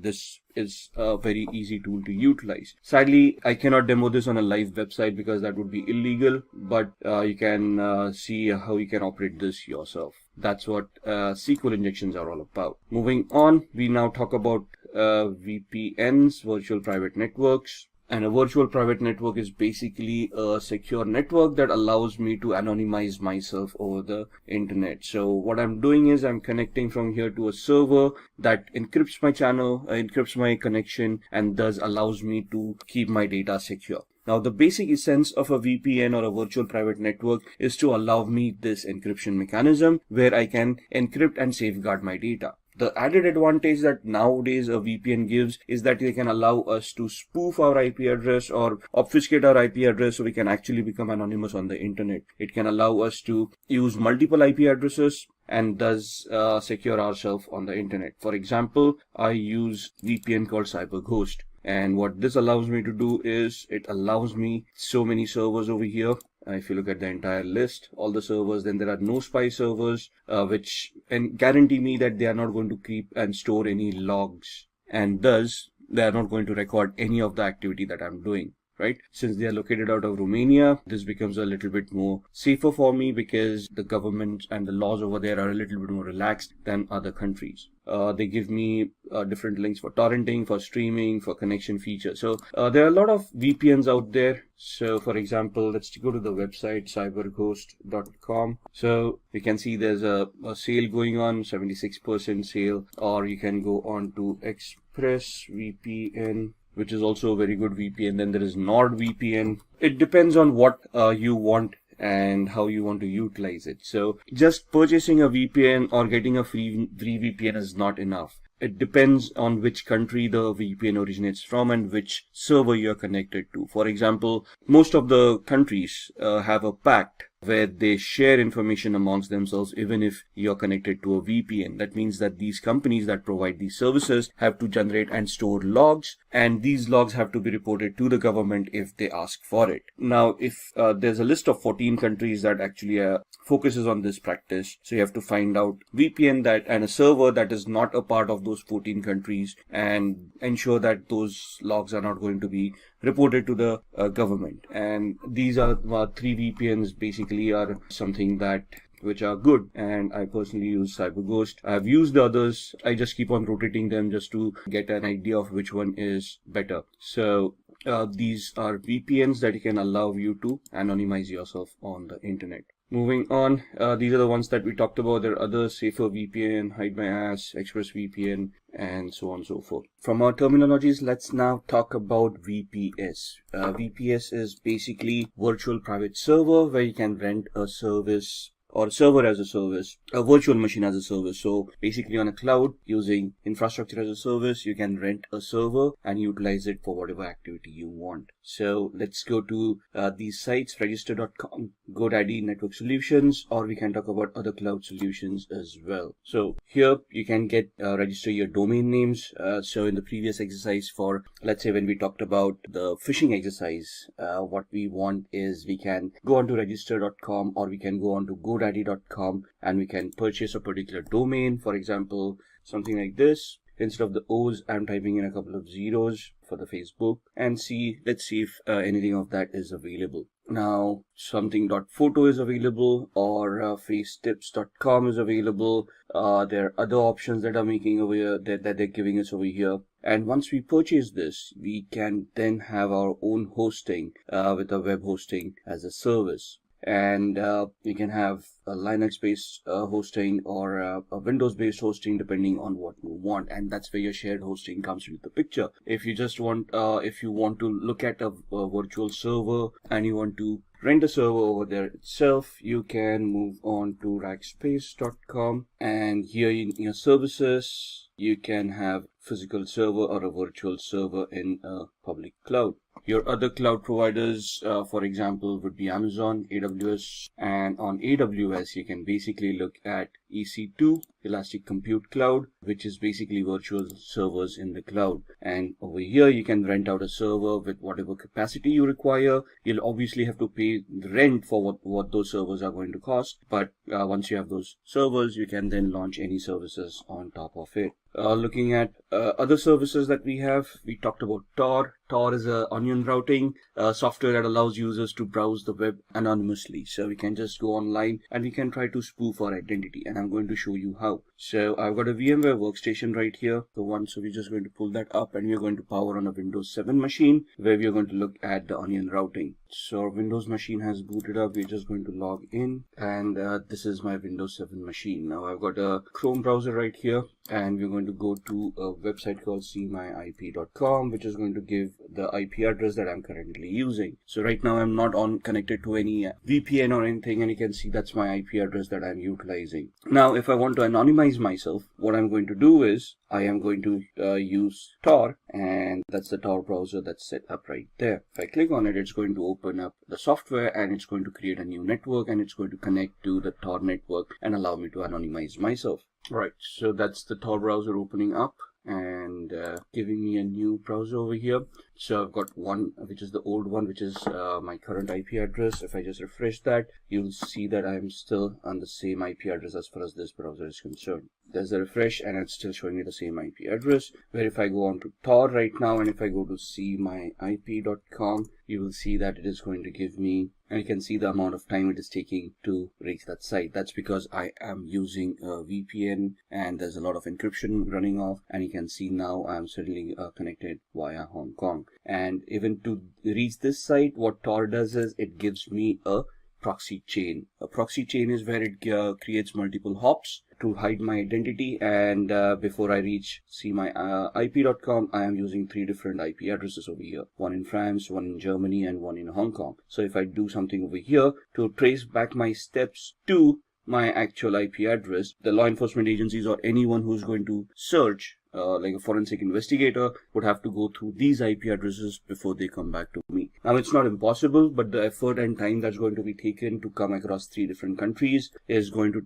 be phenomenal. So it may just defeat the purpose of having so much resources spent to identify who did what. So that's what Tor does for us. Alright, moving on from Tor, we are going to look at keyloggers. Keyloggers are basically softwares that run in the background and record all the keystrokes of the user. So if I've got a keylogger installed right now, whatever I type will be stored in a text file for the hacker so that they can look at it later on. And just to give you an example of that, we go back to my VMware workstation and we open up another Windows 7 machine. I'm going to power this on, and I'm going to close this one till then. So this virtual machine has booted up. We are going to use user 1, log in as user 1, just close all these softwares which are not required. And once this machine is booted up, what we're going to do is I'm just going to open up a random websites and see what we're doing. Basically, there's a keylogger that's there in the startup that's going to record our keystrokes. And we just want to see what it actually does. Now, Firefox is getting updated, so let's hold on. Now, this is the latest version of Firefox, right? And we're just going to go to, let's say, facebook.com. Wait for the website to open up. All right, let's try opening it up again. And that's facebook.com. And we're just going to type in some random username and password someone at somewhere.com, and the password being again ASD@1234. 567890. Login, obviously that login is not going to work. User probably doesn't exist, or if it does, the password probably is incorrect. And so we're going to close this. We're going to, let's say, open up another browser window, go to another site, rediff.com, and then go to rediff mail. Try the same thing over here, someone at somewhere.com. Password ASD@12345667, whatever it is. Don't say, we can see the combination is incorrect. Now there's a keylogger running in the background, and what we want is we now want to open up the keylogger. Now it is visible here because I've kept it visible. You can hide it in the start menu, and there's a shortcut key for you to pull it up later on. So this completely becomes invisible. And what it can do is it basically creates a record of whatever you have been doing so far. So you can see these things populating on the 25th of December. So if I look at the visited websites, you can see I opened up Mozilla Firefox, the first where there was a problem loading the page. Then we opened up Facebook, then we opened up rediffmail.com, and so on and so forth. So it just gives me the list of visited websites. Whereas if I look at keystrokes and clipboard, you will see whatever we have typed in. So we first typed in facebook.com, Then again, the second time I try to type in, then I hit backspace, then I type in facebook.com, and then you can see I typed in someone@somewhere.com, and in tab ASD@123456789. We closed up the browser, we opened up a new one, and we went on to rediffmail.com, and then you can see me typing this one, then going back one space, then the rest of what I typed, and then the password coming in. So that's what a keylogger does. If you look at the taskbar, it's not going to show you a keylogger running in the background. It's in the processes, you're not going to see anything at all, but it's going to mask itself as a service. So if you look into the properties, you can see that icon coming in over here, which matches this one. And so you can see that this is masking itself as a service.exe. If this gets hidden as well, it would be very difficult for a user to even identify this. All right, so that's what a keylogger is. Moving on, let's see what else we want to talk about. So we've talked about Tor, we've talked about keyloggers, and now we want to talk about firewalls. Now, for keyloggers to be prevented, we need antiviruses, right? So we need a good antivirus program that's going to be installed, updated, and run on a regular basis to protect ourselves from malwares. But what about network connections? And you need a firewall and a system to prevent or to detect what kind of connections are going on in the first place. Now, we cannot rely on software 100%. So even if a firewall is not configured properly, that's going to be a problem. So what we need to do is we have to have a firewall, configure it correctly, and then allow and disallow certain activity from happening. And what we're going to do is, I've got such a system on my machine here. I use a software called Glasswire. What it does is it is a network analyzer. So it allows me to analyze whatever is going on. You can see all the apps that I'm utilizing and how much upload and download they have been doing, all the traffic. So you can see the protocols that I'm utilizing. So I come to know what's going on in the background. And this gives me the entire graph of how much I have been doing for the past 24 hours, past 3 hours, past 5 minutes, and so on and so forth. Right, so this is what the activities, and these are the alerts that it has been generating. I can click on those alerts and it will start telling me what it was all about. If the graph doesn't work for me, it gives me usage as well. So how much I have utilized since I've installed this software, right? And what applications have been utilized, which hosts have been connected to, and the traffic type that was utilized. And then the things on my network. So these are the devices that I have currently on my network that have been identified. And then comes the firewall. So on the firewall is clicked on. You see all those services that have been identified, and you can just click on a particular service to lock that service. So this becomes a discovery tool, identifies whatever networking is going on, gives me all that information, and then I can look at and I can just click on any of these services that I find it as malicious and block them. I can create different profiles for different applications as and when I want them. And these are the alerts. So you can see that this was the first time a network connection was looked at from VMware. And what this allows me to do is whenever I execute a file, it can upload it to virustotal.com and scan it as a third-party antivirus to ensure that there is nothing malicious on it. So I already have an antivirus over here, but if this ever gets compromised, I still can rely on a third-party service where in real time when I execute my applications, they would be verified and I would be assured that nothing is wrong with my system.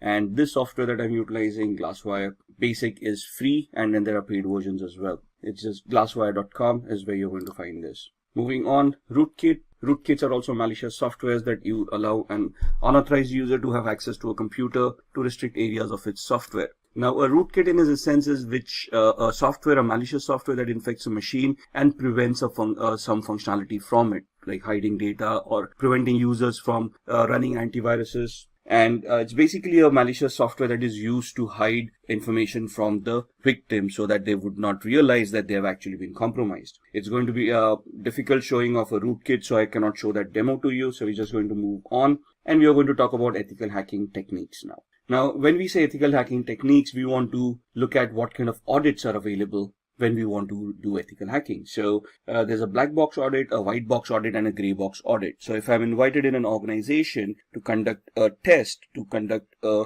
audit, to conduct a vulnerability assessment or a penetration test, to identify vulnerabilities and then try to plug them out, they are going to give me 3 different variations. In a black box audit, they're not going to tell me about the infrastructure. They're not going to give me any information. And they want me to start from the basics of gathering information, identifying the systems, and based on the information that I gather, whether I'm able to develop any hacks and compromise their infrastructure. So it will be a simulation of a hacker who's sitting outside the organization and trying to find a way in. Whereas a white box audit is where full infrastructure knowledge is given, anything and everything that is required for an audit is given. And this is a simulation of an insider attack, a person sitting inside the organization misusing their permissions and then trying to compromise, trying to get access to data that they do not have access to. So the simulation is from a malicious insider. A gray box is where some partial knowledge is available, and from that partial knowledge you're going to try to build up more information, and then you're going to try to get access to those resources. What are the tools that we utilize? So we've already had a couple of demos on keyloggers, Sql Injection, Sql Map,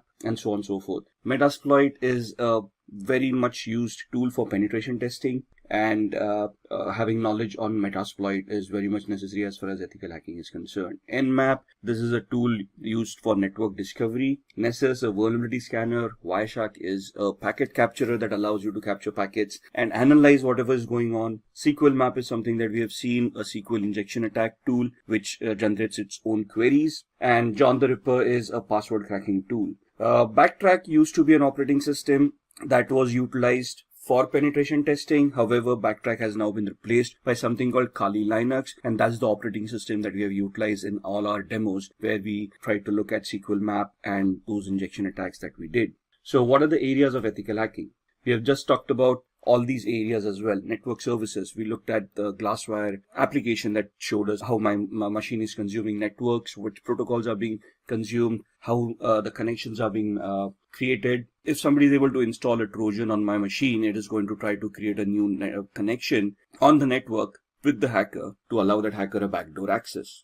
Now, if I have that Glasswire or a similar firewall implemented, it is this firewall that is going to detect it and prevent that connection from happening. So if I install a software that is suddenly suspicious or that installs something else in the background that I may not be aware of, that tool is going to identify all the connections that are being made and it is going to highlight that connection. I need to go through all of those connections and identify whether they are legit or not. And if I find some suspicious or doubtful, I'm going to block that connection and then I'm going to investigate what's going on. And that's where ethical hacking comes into the picture. You want to find out if your firewall that you have implemented is going to work correctly or not. If the configuration of the firewall is done properly, or if the firewall is misconfigured, is it leaking out information, right? At the same time, you're looking at web applications. We looked at the OWASP broken web application where we did some SQL injection attacks, right? So that was a weakness or a vulnerability in that application, which would allow us to bypass authentication and get access to resources that we were not authorized for. And then client-side attacks would be where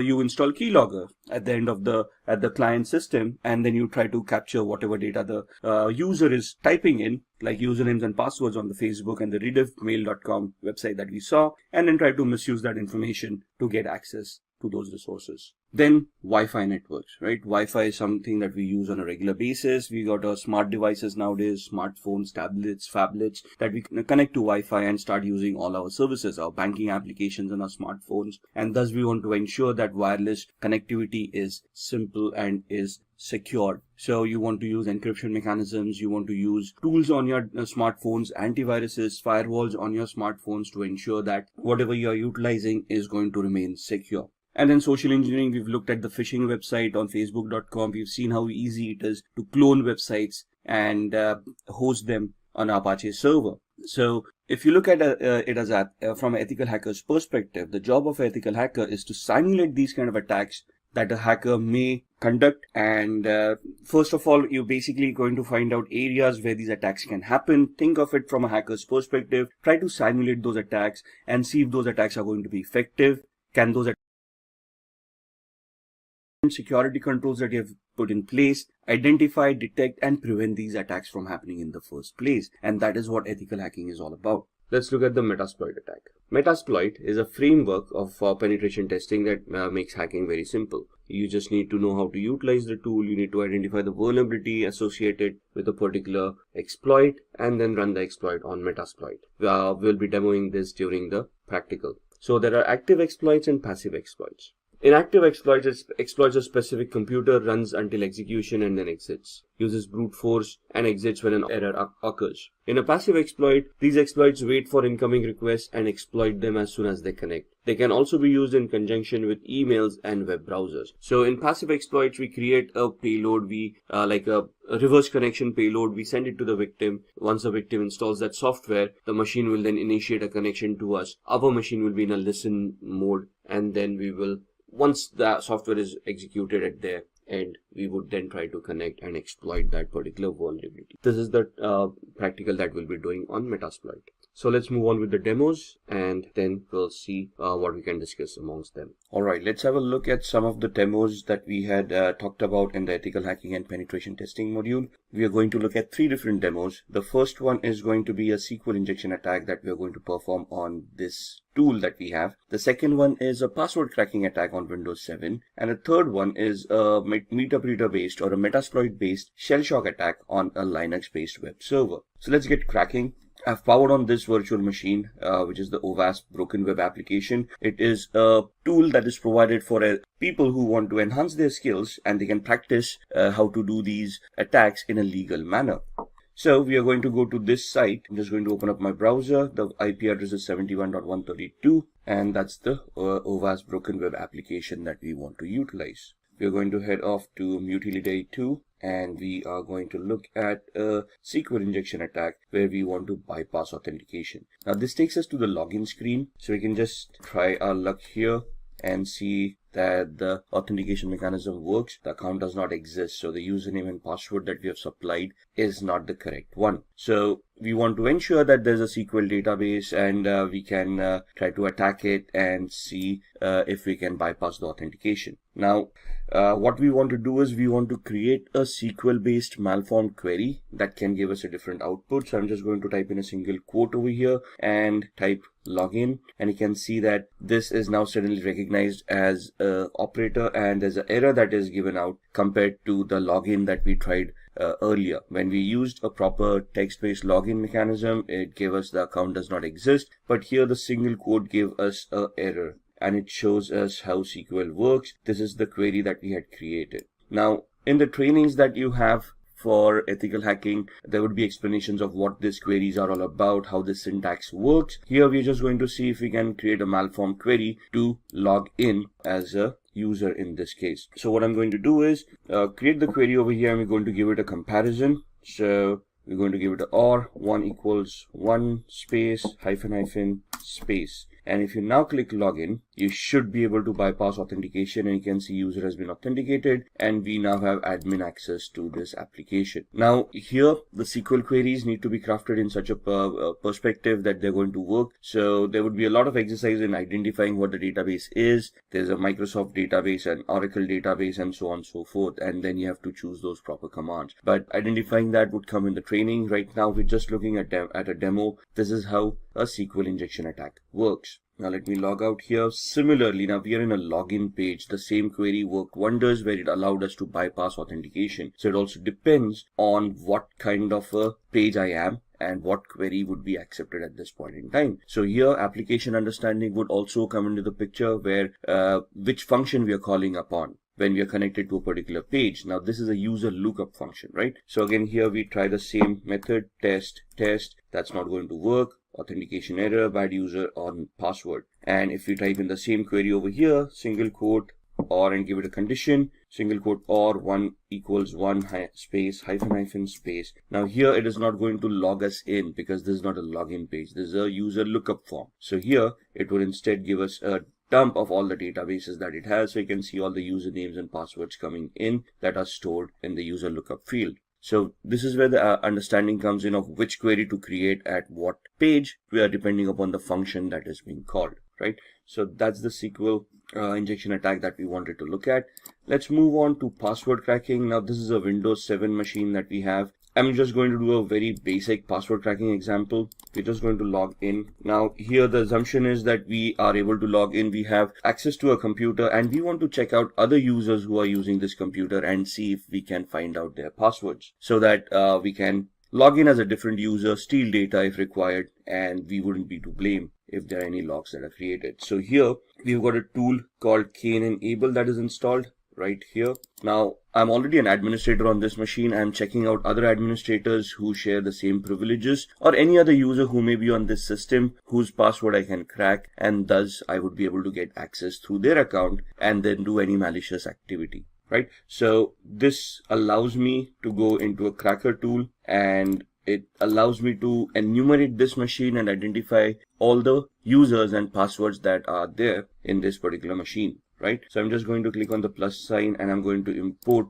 hashes from a local system. So where are these files stored? Where does Windows store its passwords? In what format are they stored? And what this tool does to retrieve those? That's something that we all need to know as an ethical hacker, right? So import the hashes from the local system, click on next. It's going to enumerate that file, and it is going to give you a list of all the users that are there. So you can see the users are hacker admin, test, the one that we are logged in as, and then there's a user called virus as well. And you can see that this is the hash value of the password that is being utilized. Now there's a particular format for a hash value for Windows and how it stores. But once we have these hash values, let's say if I want to crack this password, there are various attacks that we can do. For example, a dictionary based attack or a brute force attack. Let's try a brute force attack, right? NTLM is the hashing mechanism that is used by Windows. So we're going to try to create an NTLM hash attack. And here we are going to use a predetermined rule set. For example, we are not sure what characters are being utilized over here. So we just create an attack like this using all characters and lowercase a through z, uppercase a through z, numeric 0 through 9, and all the special characters. Let's say the password is between 7 and 16 characters. And this is the character set that we want to try the brute force attack on. What is a brute force attack? It is an attack where the computer is going to try each and every permutation and combination out of this character set and try to figure out if the password is going to be correct. So if we click start, it's going to start with a particular characters, and then it is going to identify if that NTLM hash is going to work against this character. And you can see the time is going to be phenomenal over here. So it's not necessary that this attack would be viable. It will be 100% successful given the time frame. However, the time frame is huge enough for this attack to become a little bit redundant. There are other attacks that we can do which can easily identify this data for us as well, but that is something that we will look on in future videos. So that's how we can get access to users and passwords. There are different mechanisms where, let's say we don't have login access, then what are we going to do? How we can create a fake user, login, or how we can remotely access a machine and then try to get the same access. And that is what we are going to try to do in the next demo on a Linux machine. So what we are doing in a Linux machine could also be doable on the Windows machine with a different exploit. So what I'm going to do is, this is the Linux web server that I have that I'm going to power on. I'm going to use a Kali Linux machine to hack that device, and I'm going to just power off my Windows 7 machine. Give it a minute till it boots up. Now this is also a demo machine that we have which has its own pre-configured vulnerabilities. So here we've got something from the pen testers lab and has a shell shock vulnerability implemented inside. Shell shock vulnerability affects Linux, Mac, and Unix based operating systems for a particular version of the bash shell. Bash is the born again shell, which is the command line interface in these operating systems. So what we are trying to do here is we are going to use the Kali Linux machine, try to find out the vulnerability over here, and if it exists, we are going to use Metasploit to attack this machine. Now the first and foremost thing is we want to identify the IP address. We have no idea what the IP address is. We are in the same subnet, so we are assuming that we are able to connect to this machine. So what I'm going to do is I'm going to open up a tool called ZenMap. I'm going to open up a command line interface, find out what my IP address is, and my IP address is this with a subnet mask of 255.255.255.0. So I want to see if there are any other machines that are live in the same subnet, and we are doing a ping sweep over here to identify which machines are live. In a minute we'll get all the IP addresses. 71.1, 2, 133, 254, and 128. We know that we are 128 at this point in time. 254 is the DHCP server. So we are assuming that 133 is the machine that we want to look at. And let's then try to see if we can scan that machine, 133, and we're going to do an intent scan to find out which ports are open, what services are running over there, and if it is whether the pentest machine that we were looking for. You can see of the start port 22 and port 80, and somewhere here it's going to give us the ports that are open and the details about those ports, and somewhere here it will tell us that this is the pen tester lab machine that we wanted, which is correct. So now we want to do a vulnerability analysis on this. What we are going to do is I'm going to use another GUI based tool called Sparta, which I can just find out from here.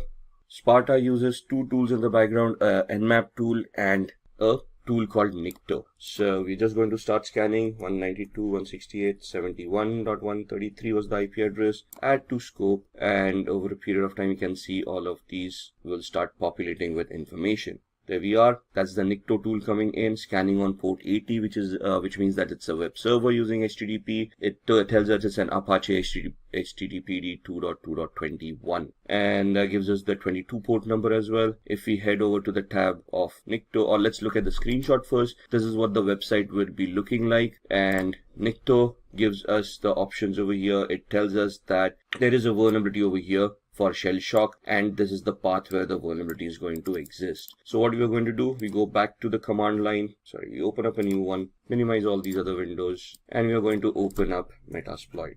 Metasploit is a penetration testing tool that is used by most hackers and ethical hackers to test applications and test existing exploits and vulnerabilities. So just give it a minute till it starts. You can see there are already around 1700 exploits right here. We are going to see all those exploits with these commands. There we are, sorry for the typo.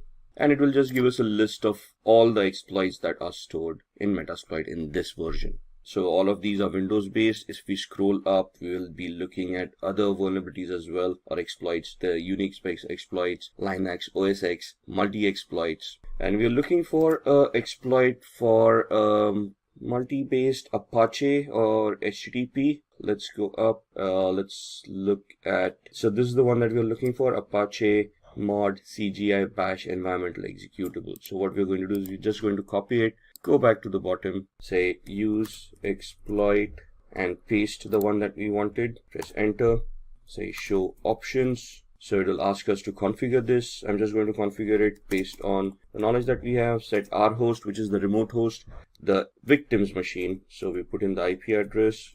It asks us for the target URI. So that's the path that we saw. Set target URI to cgi-bin/status. Enter. Now with the exploit, we need to find a payload that is going to give us the output that we want. So we say show payloads, and it will give us a list of all the compatible payloads with this exploit. And we want to create a reverse TCP connection, which is this. So we know it's a Linux operating system. We want this payload to be set. So set payload. Press enter. That's the payload coming in. Show options.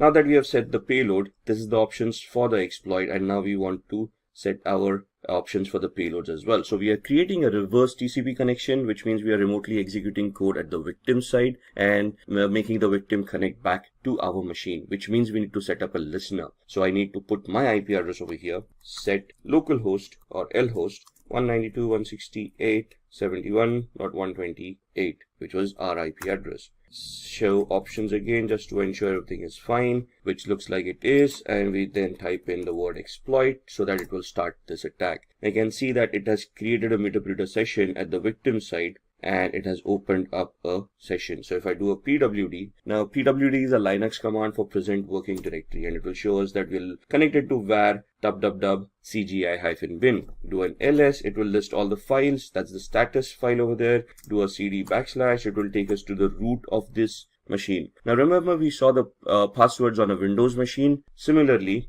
we can head over to the cd etc folder, ls, and you can see these files, psswd and shadow. Now psswd is the file where Linux stores its usernames, and shadow is the file where passwords are shown. So do a cat command, psswd, and you can see these users coming up. So you can see the last user, Pentest Lab, and you can see there are no passwords. So let's do a cat shadow, and that's your hash value for the password that we have for the user Pentest Lab. So these are the different attacks that we need to understand and we need to create based on the vulnerabilities that exist on different machines. So if you just look at Windows and Linux and how we can exploit them depending on existing vulnerabilities. As an ethical hacker, this is what we need to learn in our trainings, and then we need to clear our exams based on this knowledge of how these things work, so that we get certified and then we can position ourselves for the penetration testing jobs. With the rise in censorship and general fear over privacy laws,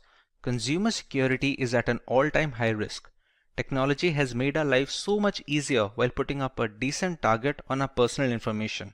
It is necessary to understand how to simultaneously safeguard our data and be up to date with the latest technological developments. Maintaining this balance has become easier with cryptography taking its place in today's digital world. So here's a story to help you understand cryptography. Meet Anne.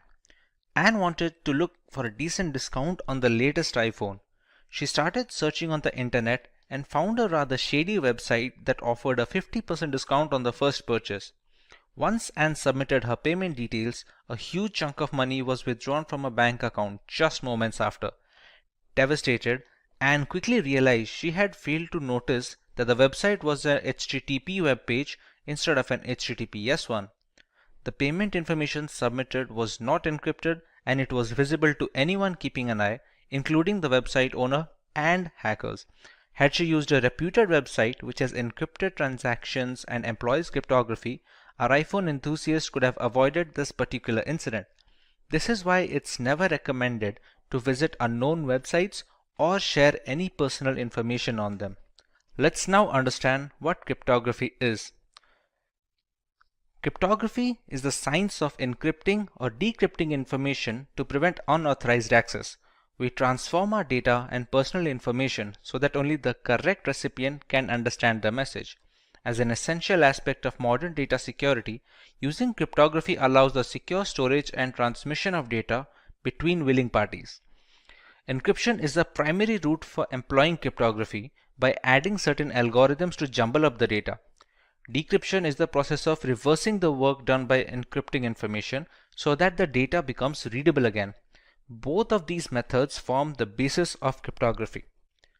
For example, when Simplilearn is jumbled up or changed in any format, not many people can guess the original word by looking at the encrypted text. The only ones who can are the people who know how to decrypt the coded word, thereby reversing the process of encryption. Any data pre-encryption is called plain text or clear text. To encrypt the message, we use certain algorithms that serve a single purpose of scrambling the data to make them unreadable without the necessary tools. These algorithms are called ciphers. They are a set of detailed steps to be carried out one after the other to make sure the data becomes as unreadable as possible until it reaches the receiver. We take the plain text, pass it to the cipher algorithm, and get the encrypted data. This encrypted text is called the ciphertext, and this is the message that is transferred between the two parties. The key that is being used to scramble the data is known as the encryption key. These steps, that is the cipher and the encryption key, are made known to the receiver, who can then reverse the encryption on receiving the message. Unless any third party manages to find out both the algorithm and the secret key that is being used, they cannot decrypt the messages, since both of them are necessary to unlock the hidden content. Wonder what else we would lose if not for cryptography? Any website where you have an account can read your passwords. Important emails can be intercepted and their contents can be read without encryption during their transit. More than 65 billion messages are sent on WhatsApp every day, all of which are secured thanks to end-to-end encryption. There is a huge market opening up for cryptocurrency, which is possible due to blockchain technology that uses encryption algorithms and hashing functions to ensure that the data is secure. If this is of particular interest to you, you can watch our video on blockchain, the link of which will be in the description. Of course, there is no single solution to a problem as diverse as explained. There are three variants of how cryptography works and is in practice. They are symmetric encryption, asymmetric encryption, and hashing. Let's find out how much we have understood until now. Do you remember the difference between a cipher and ciphertext? Leave your answers in the comments, and before we proceed, if you find this video interesting, make sure to give it a thumbs up before moving ahead. Let's look at symmetric encryption first. Symmetric encryption uses a single key for both the encryption and decryption of data. It is comparatively less secure than asymmetric encryption, but much faster. It is a compromise that has to be embraced in order to deliver data as fast as possible without leaving information completely vulnerable. This type of encryption is used when data rests on servers and identifies personnel for payment applications and services. The potential drawback with symmetric encryption is that both the sender and receiver need to have the same secret key, and it should be kept hidden at all times. Caesar cipher and Enigma machine are both symmetric encryption examples that we will look into further. For example, if Alice wants to send a message to Bob, she can apply a substitution cipher or a shift cipher to encrypt the message. But Bob must be aware of the same key itself, so he can decrypt it when he finds it necessary to read the entire message. Symmetric encryption uses one of the two types of ciphers, stream ciphers and block ciphers. Block ciphers break the plain text into blocks of fixed size and use the key to convert it into ciphertext. Stream ciphers convert the plain text into ciphertext one bit at a time instead of resorting to breaking them up into bigger chunks. In today's world, the most widely used symmetric encryption algorithm is AES 256, that stands for Advanced Encryption Standard, which has a key size of 256-bit with 128-bit and 196-bit key sizes also being available. Other primitive algorithms like the Data Encryption Standard, that is the DES, the Triple Data Encryption Standard 3DES, and Blowfish have all fallen out of favor due to the rise of AES. AES chops up the data into blocks and performs 10 plus rounds of obscuring and substituting the message to make it unreadable. Asymmetric encryption, on the other hand, has a double whammy at its disposal. There are two different keys at play here, a public key and a private key. The public key is used to encrypt information pre-transit, and a private key is used to decrypt the information post-transit. If Alice wants to communicate with Bob using asymmetric encryption, she encrypts the message using Bob's public key. After receiving the message, Bob uses his own private key to decrypt the data. This way, nobody can intercept the message in between transmissions, and there is no need for any secure key exchange for this to work, since the encryption is done with the public key and the decryption is done with the private key that no one except Bob has access to. Both the keys are necessary to read the full message. There is also a reverse scenario where we can use the private key for encryption and the public key for decryption. A server can sign non-confidential information using its private key, and anyone who has its public key can decrypt the message. This mechanism also proves that the sender is authenticated and there is no problem with the origin of the information. RSA encryption is the most widely used asymmetric encryption standard. It is named after its founders Rivest, Shamir, and Edelman, and it uses block ciphers that separate the data into blocks and obscure the information. Widely considered the most secure form of encryption, albeit relatively slower than AES, it is widely used in web browsing, secure identification, VPNs, emails, and chat applications. With so much hanging on the key's secrecy, there must be a way to transmit the keys without others reading our private data. Many systems use a combination of symmetric encryption and asymmetric encryption to bolster security and match speed at the same time. Since asymmetric encryption takes longer to decrypt large amounts of data, the full information is encrypted using a single key, that is, symmetric encryption.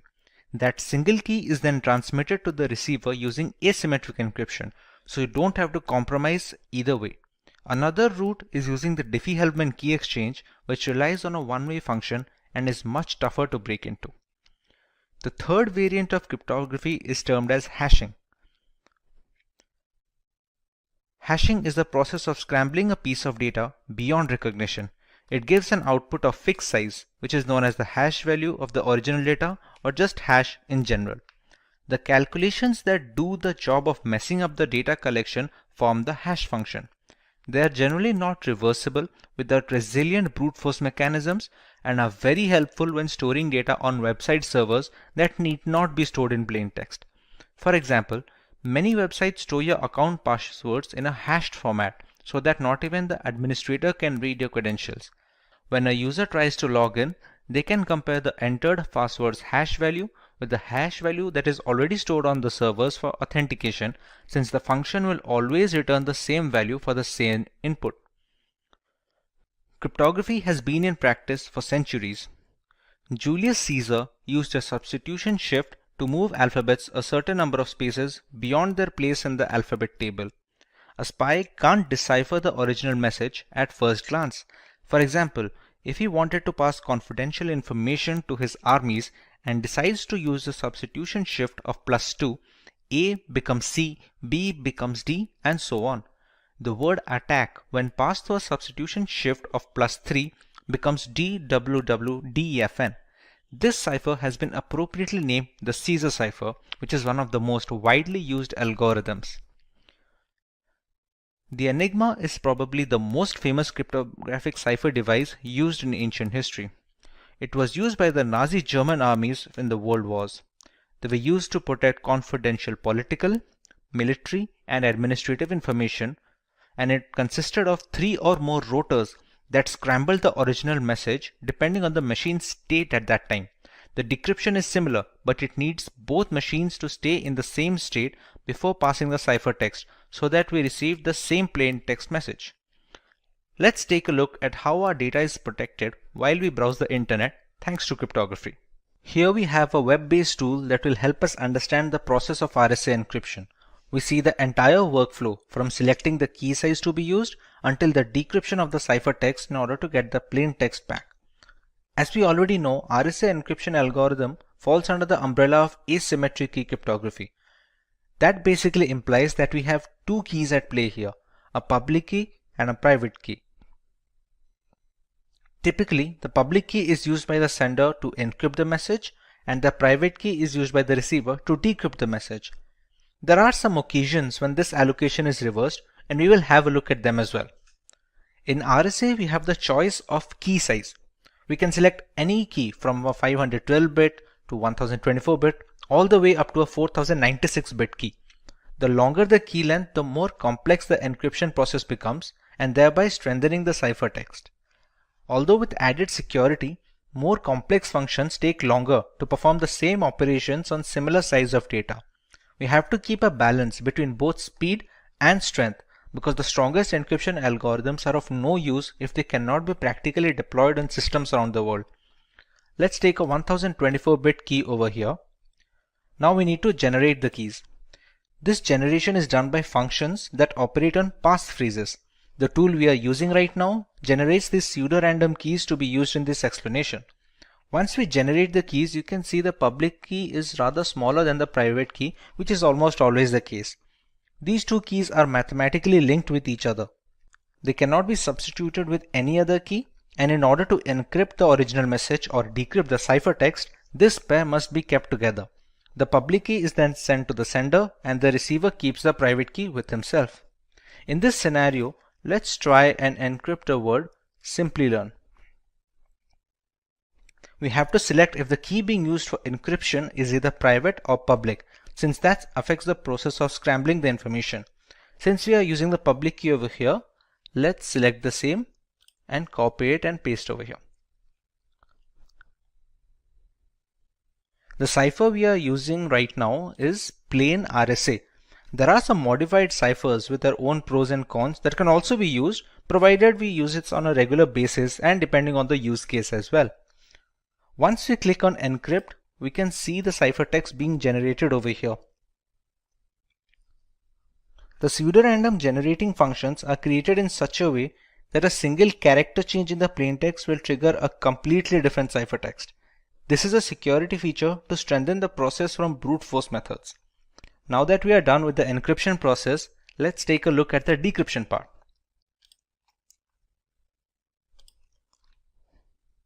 The receiver gets this ciphertext from the sender with no other key or supplement. He or she must already possess the private key generated from the same pair. No other private key can be used to decrypt the message since they are mathematically linked. We paste the private key here and select the same. The cipher must also be the same used during the encryption process. Once we click decrypt, you can see the original plain text we had decided to encrypt. This sums up the entire process of RSA encryption and decryption. Now some people use it the other way around. We also have the option of using the private key to encrypt information and the public key to decrypt it. This is done mostly to validate the origin of the message. Since the keys only work in pairs, if a different private key is used to encrypt the message, the public key cannot decrypt it. Conversely, if the public key is able to decrypt the message, it must have been encrypted with the right private key and hence the rightful owner. Here we just have to take the private key and use that to encrypt the plain text and select the same in this checkbox as well. You can see we have generated a completely new ciphertext. This ciphertext will be sent to the receiver, and this time we will use the public key for decryption. Let's select the correct checkbox and decrypt, and we still get the same output. Now let's take a look at practical example of encryption in the real world. We all use the internet on a daily basis, and many are aware of the implications of using unsafe websites. Let's take a look at Wikipedia here. Pretty standard HTTPS website where the H stands for secured. Let's take a look at how it secures the data. Wireshark is the world's foremost and most widely used network protocol analyzer. It lets you see what's happening on your network at a microscopic level, and we are going to use this software to see the traffic that is leaving our machine and to understand how vulnerable it is. Since there are many applications running in this machine, let's apply a filter that will only show us the results related to Wikipedia.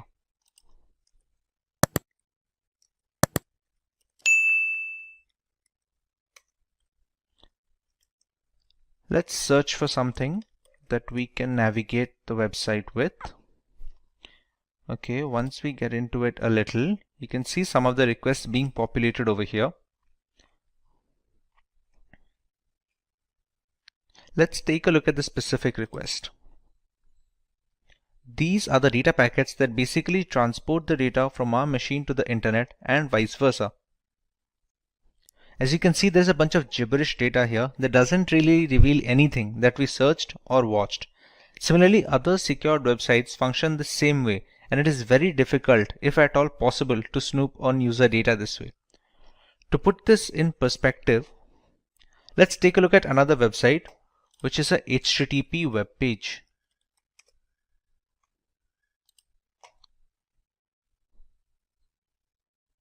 This has no encryption enabled from the server end, which makes it vulnerable to attacks. There is a login form here, which needs legitimate user credentials in order to grant access. Let's enter a random pair of credentials.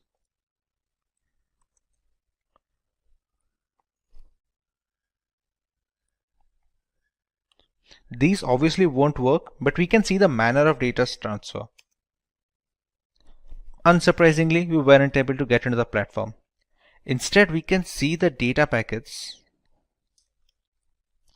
Let's apply a similar filter that will help us understand what request this website is sending.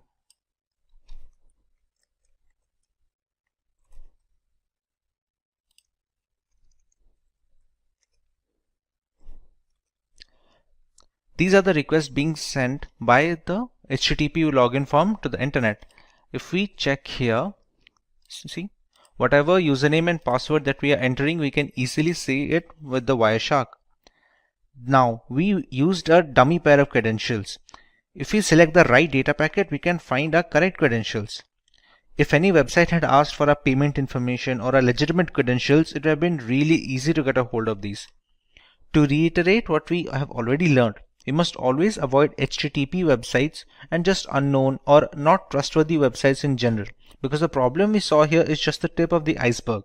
Even though cryptography has managed to lessen the risk of cyber attacks, it is still prevalent and we should always be alert to keep ourselves safe online.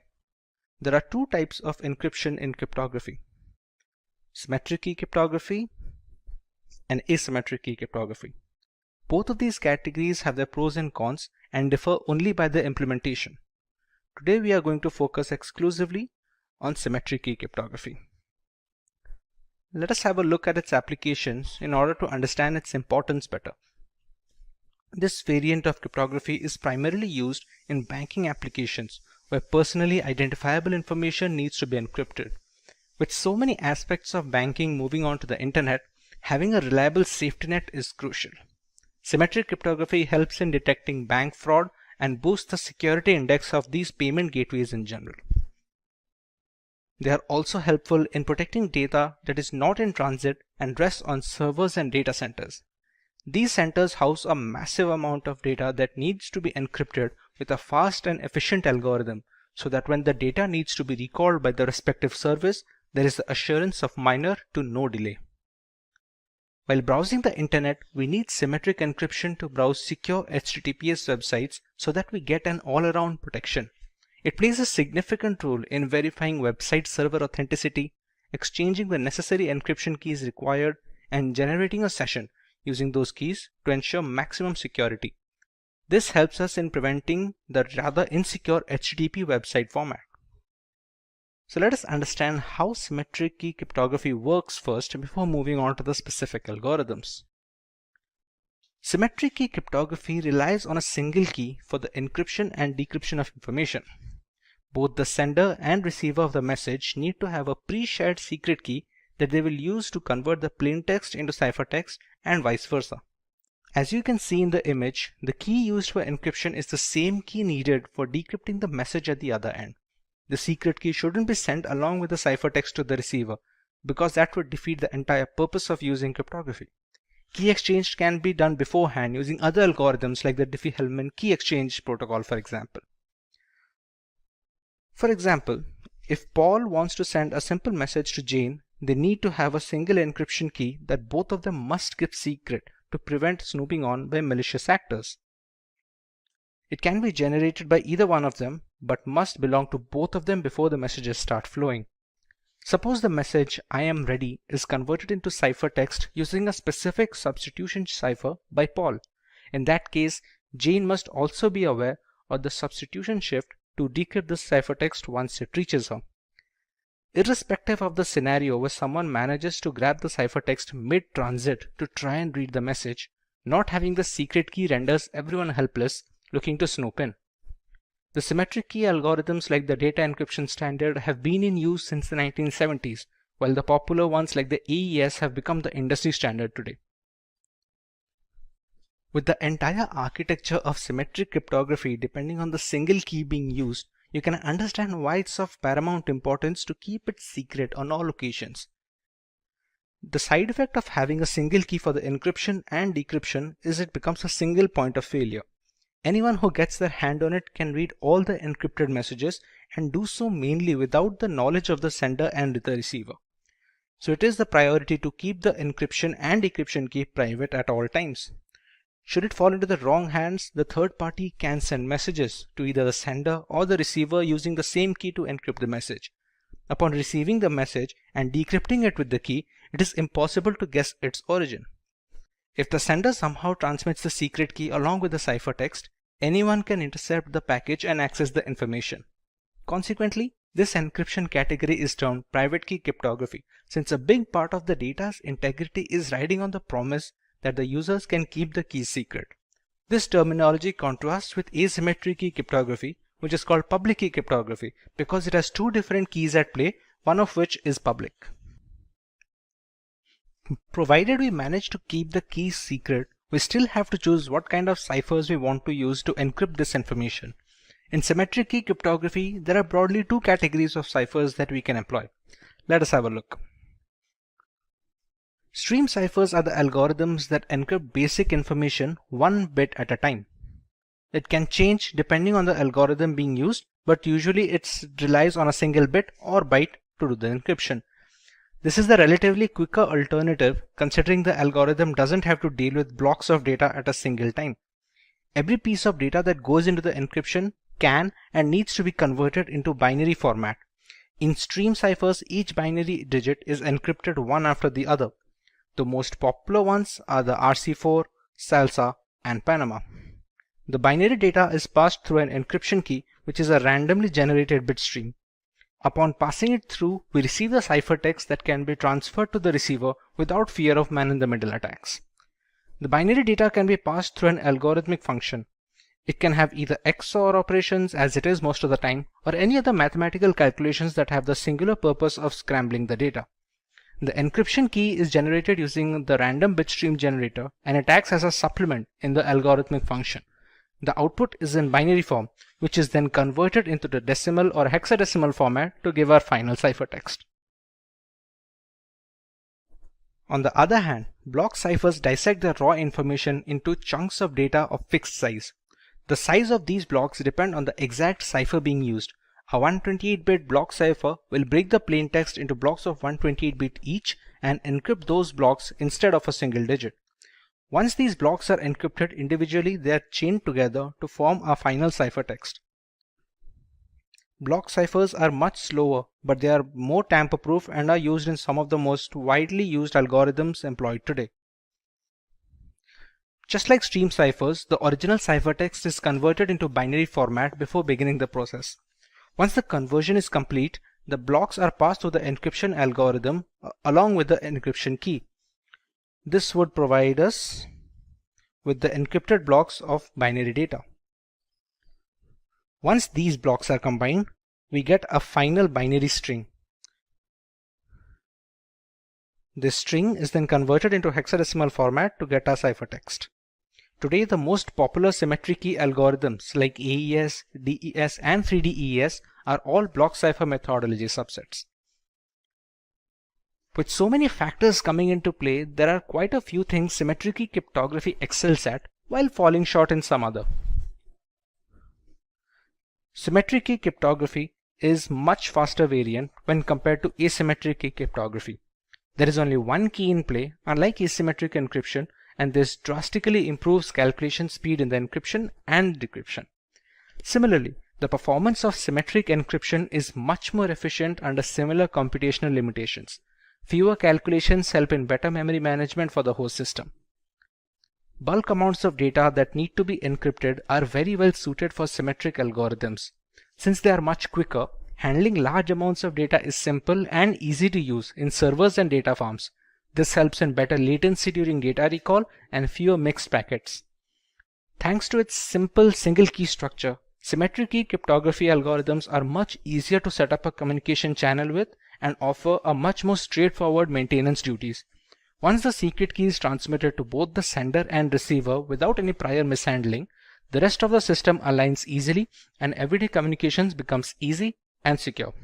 If the algorithm is applied as per the documentation, symmetric algorithms are very robust and can encrypt vast amounts of data with very less overhead. In a last video on cryptography, we took a look at symmetric key cryptography. We used a single private key for both the encryption and decryption of data, and it works very well in theory. Let's take a look at a more realistic scenario now. Let's meet Joe. Joe is a journalist who needs to communicate with Ryan via long-distance messaging. Due to the critical nature of the information, people are waiting for any message to leave Joe's house so that they can intercept it.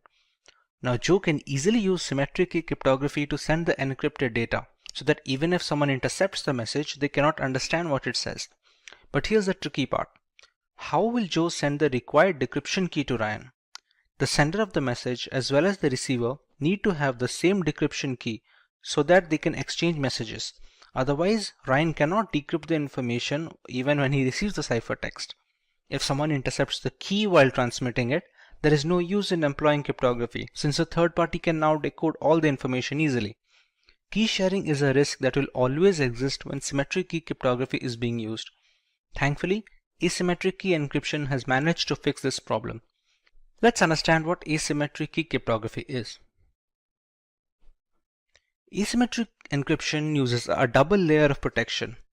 There are two different keys at play here, a private key and a public key. A public key is used to encrypt the information pre-transit, and a private key is used to decrypt the data post-transit. These pair of keys must belong to the receiver of the message. The public keys can be shared via messaging, blog posts, or key servers, and there are no restrictions. As you can see in the image, the two keys are working in the system. The sender first encrypts the message using the receiver's private key, after which we receive the ciphertext. The ciphertext is then transmitted to the receiver without any other key. On getting the ciphertext, the receiver uses his private key to decrypt it and get the plain text back.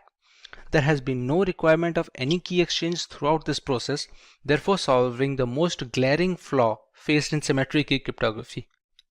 The public key known to everyone cannot be used to decrypt the message, and the private key which can decrypt the message need not be shared with anyone.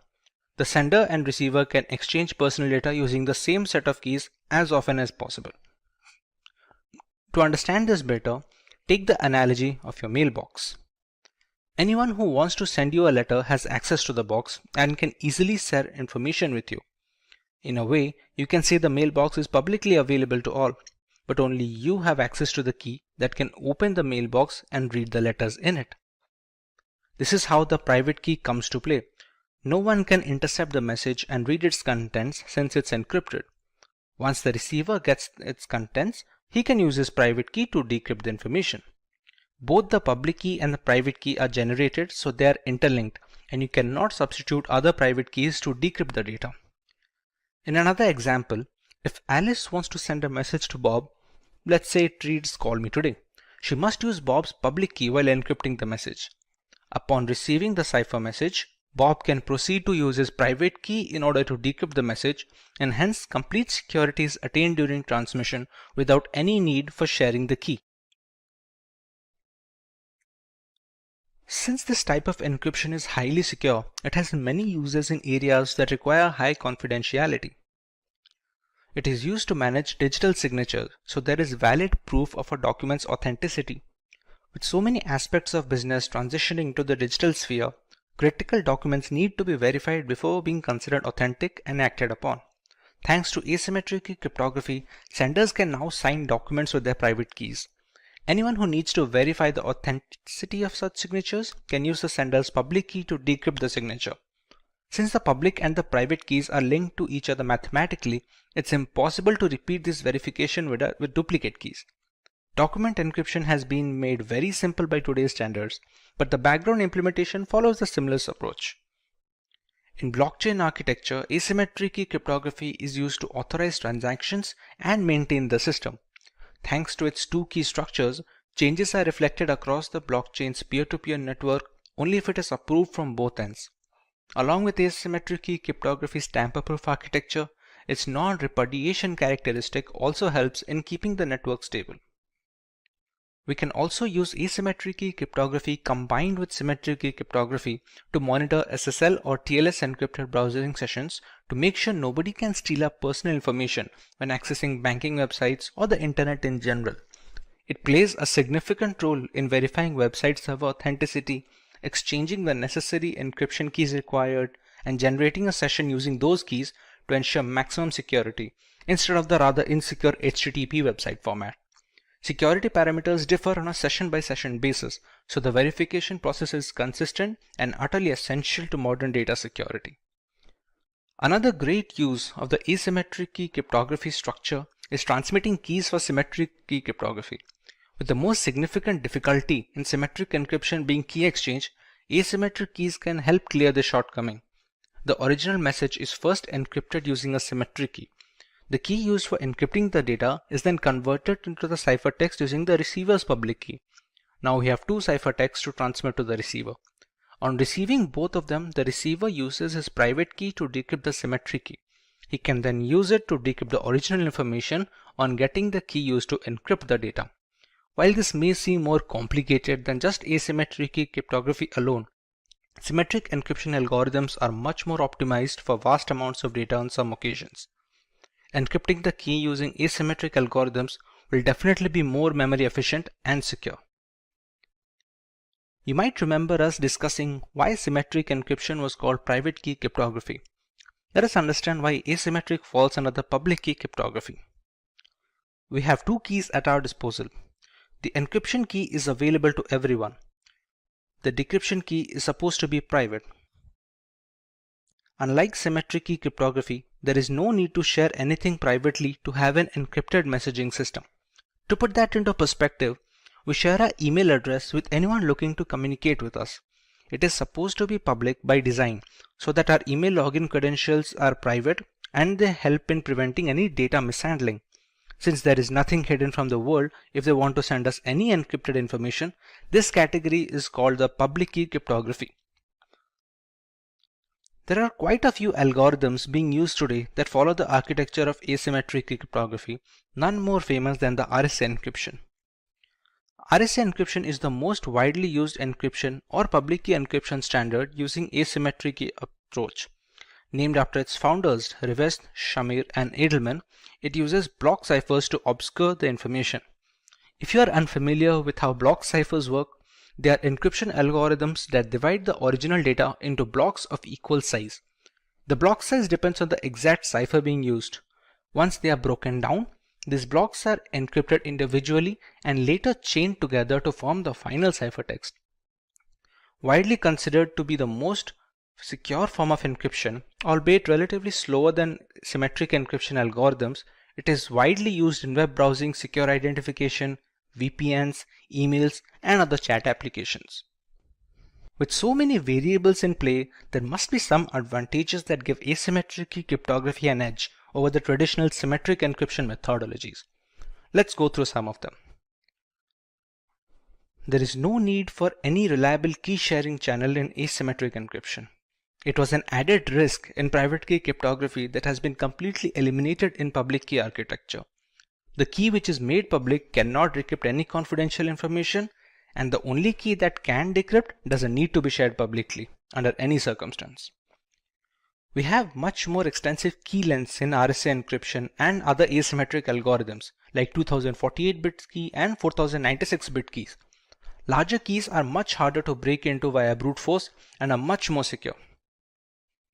Asymmetric key cryptography can use as a proof of authenticity, since only the rightful owner of the keys can generate the messages to be decrypted by the private key. This situation can also be reversed. Encryption is done using a private key and decryption is done by the public key, which would not function if the correct private key is not used to generate the message, hence proving the authenticity of the owner. It also has a tamper protection feature, where the message cannot be intercepted and changed without invalidating the private key used to encrypt the data. Consequently, the public key cannot decrypt the message, and it is easy to realize the information is not 100% legitimate when and where the case requires. So, importance of a cybersecurity certification. First and foremost, when I see a certification, I look at it from three different aspects. The first is the training itself, which allows me to gain the knowledge, which allows me to understand the aspects of security or whatever the certification is there for. The second aspect is the exam itself. How do I need to prepare myself for the exam, and how do I need to approach the exam? How do I need to ensure that I pass in my first attempt? And the third aspect is the certification itself, which allows me to be eligible to apply for a particular job role. So, obtaining a cybersecurity certification ensures or shows to the organization that you're applying to that you do have that prerequisite knowledge and you should be shortlisted for an interview. The knowledge that you have gained during the training will help you when you attend that interview and when you attempt to answer the questions asked to you. So, these certifications are designed for a specific role. For example, a forensic investigation certificate will teach you how to investigate a crime scene forensically, a digital crime scene for a matter of fact. A certified ethical hacking course will teach you about penetration testing. So it is you who's going to decide which certification you require and then get certified on it. Of course, a fresher with a cybersecurity certification will have better employment opportunities because they can showcase their knowledge with the certification that they already have. Even professionals who want to enhance their careers can get into managerial or advanced certifications to improve on their knowledge and get promoted in their job profiles. So, cybersecurity certifications can be classified in three different aspects. The first one being the foundational level, then the managerial level, and the advanced level. In the previous video, we just had a small overview. Here we are going to discuss about what the certification covers, how the exams are conducted, and the price points for each and every exam. So let's start with the foundational certifications. We start off with CCNA, which is the basic certification for networking. So the CCNA routing and switching certification, basically it helps you build your networking career. You will join an organization as a networking engineer where you can help the organization establish the routing, the pathing of how data packets will travel across the network. This certification covers all the basic concepts that you require to understand networking. The basic requirements for this certification are that the candidate must have a bachelor's degree, but apart from that, there are no other prerequisites. So it's just that you need a bachelor's degree, and then you can apply, you can study for this, you can undergo a training, and then you can attempt the exam. The certification provider obviously is Cisco, so the knowledge that is limited to this training and certification is for Cisco devices only. The exam fees for this certification is approximately $325.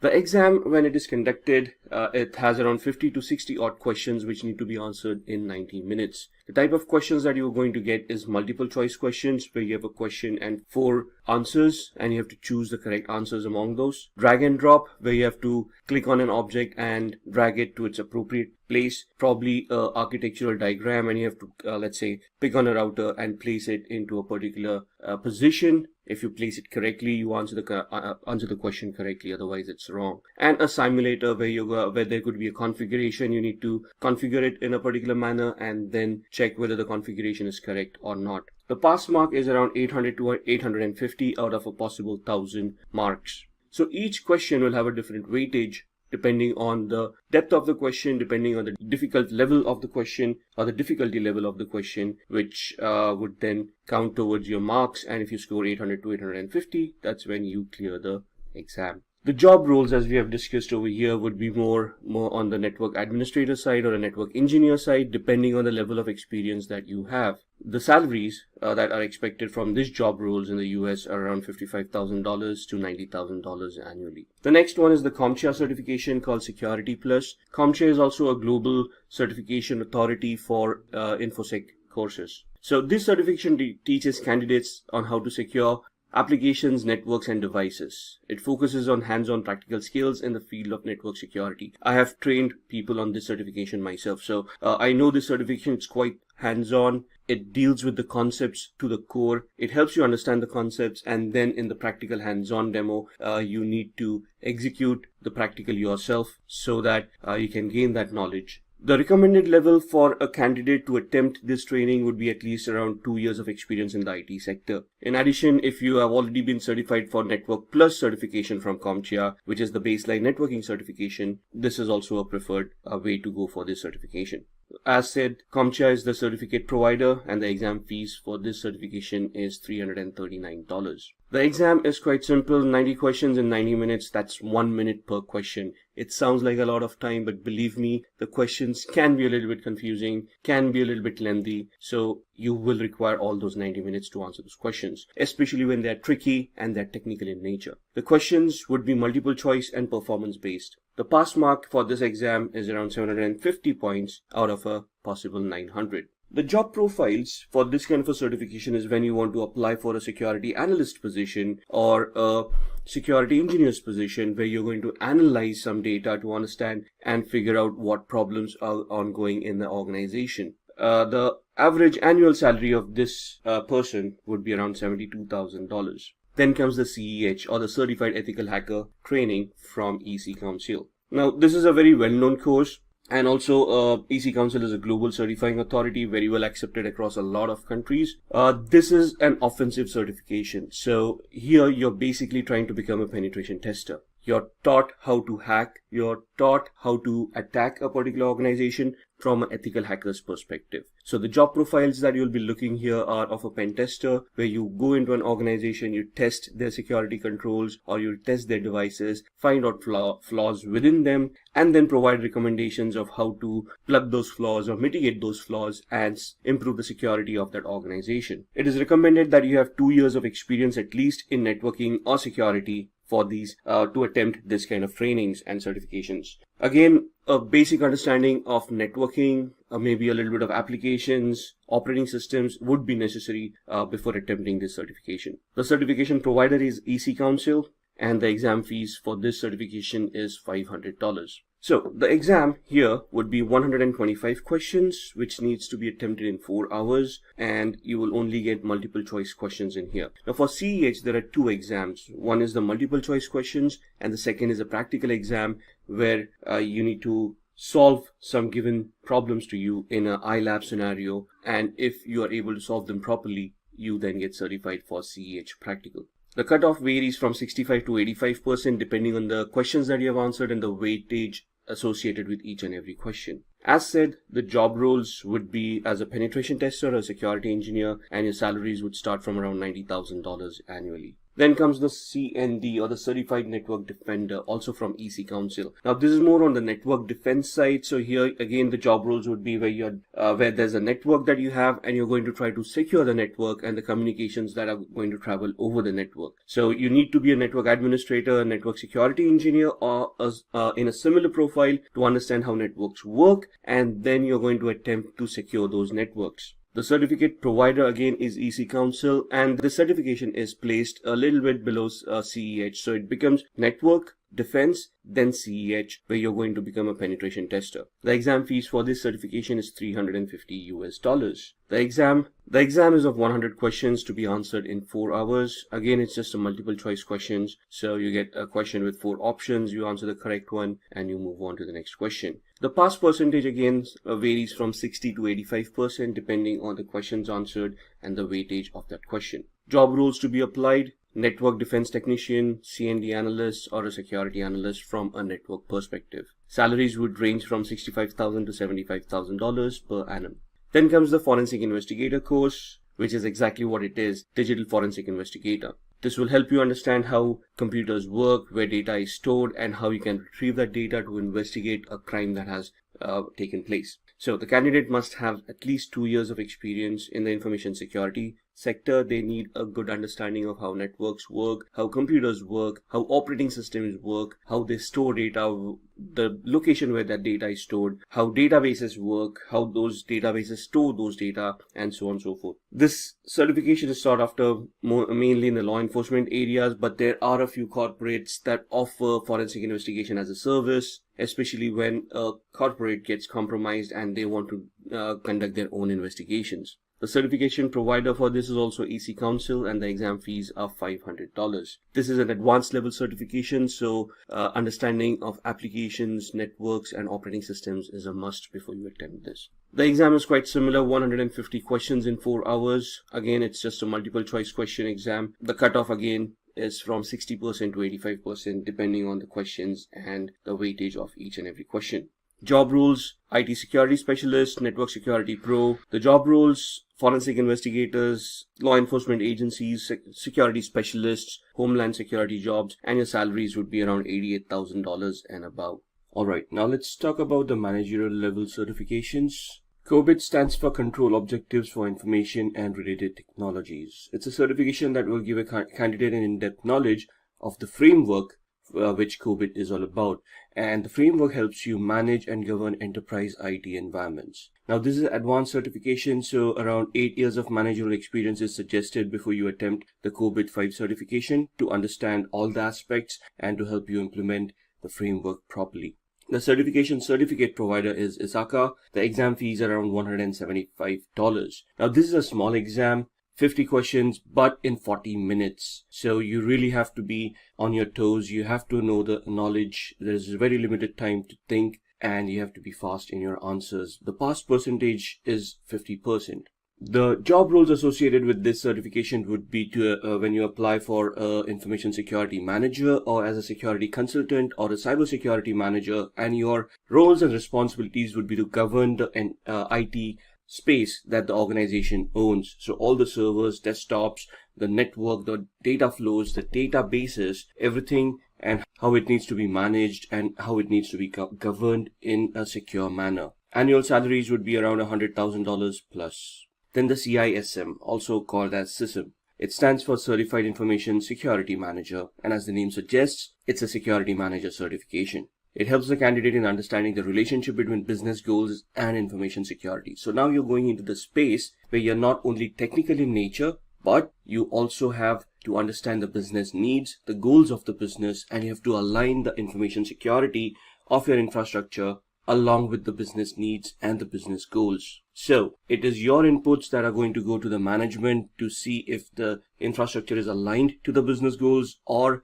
if the infrastructure or the business goals need any fine-tuning.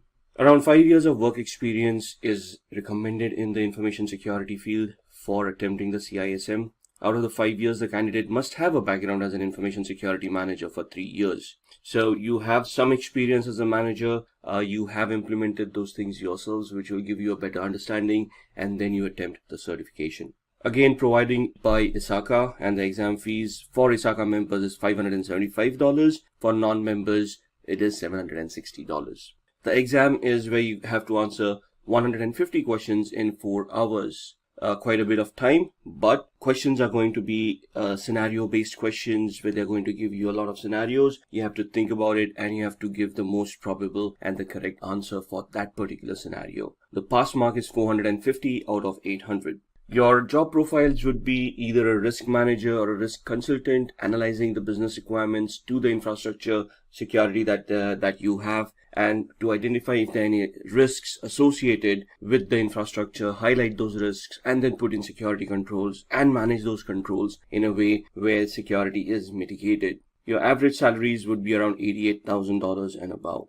Then the CISA or the CISA, the Certified Information Systems Auditor certification. It not only looks into security, but it also looks into auditing and controls in information systems. This is a highly reputed certificate and you gain a better understanding of governance, regulations, and auditing your information landscape. Again, a minimum of 5 years of work experience in the field of information systems, auditing, control, or security is necessary. Now here the question would be, what's the difference? Security is where you're technical in nature. You have done, let's say, a vulnerability assessment or a penetration test. You have implemented firewalls. You have architected security. Controls are all about the security controls that you're going to implement, like firewalls, IDSs, IPSs, data loss prevention systems, maybe even UTMs and whatnot.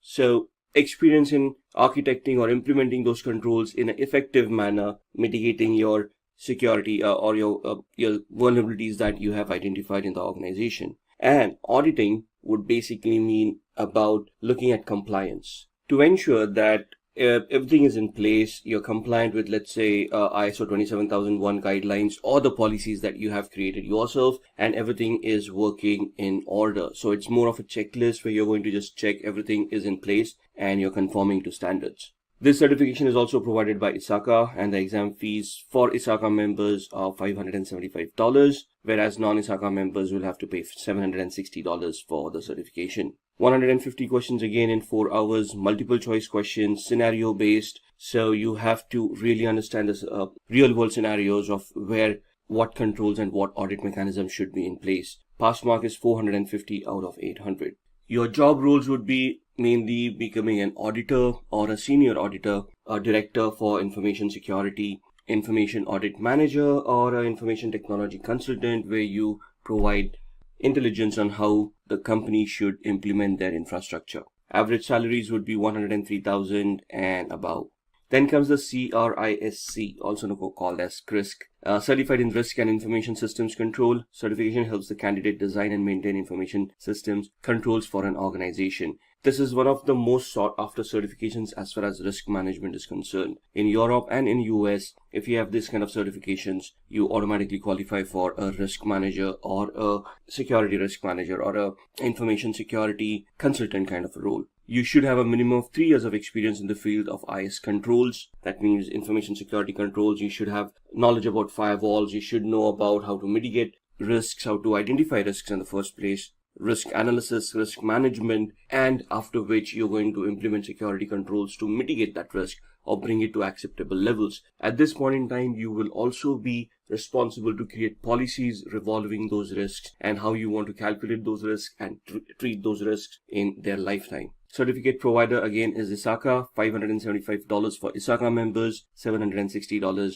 for non-ISACA members for the exam fees. A similar question, 150 questions to be answered in 4 hours, multiple choice based on performances. So they may give you a scenario where you have to perform a risk analysis and provide a report and a solution based on your findings. Again, the pass mark is 450 out of 800. The job profiles associated, as discussed earlier, are the IT risk management professionals, where they're going to identify risks, treat those risks, calculate, analyze, maybe do a business impact analysis to ascertain how the organization is going to be affected.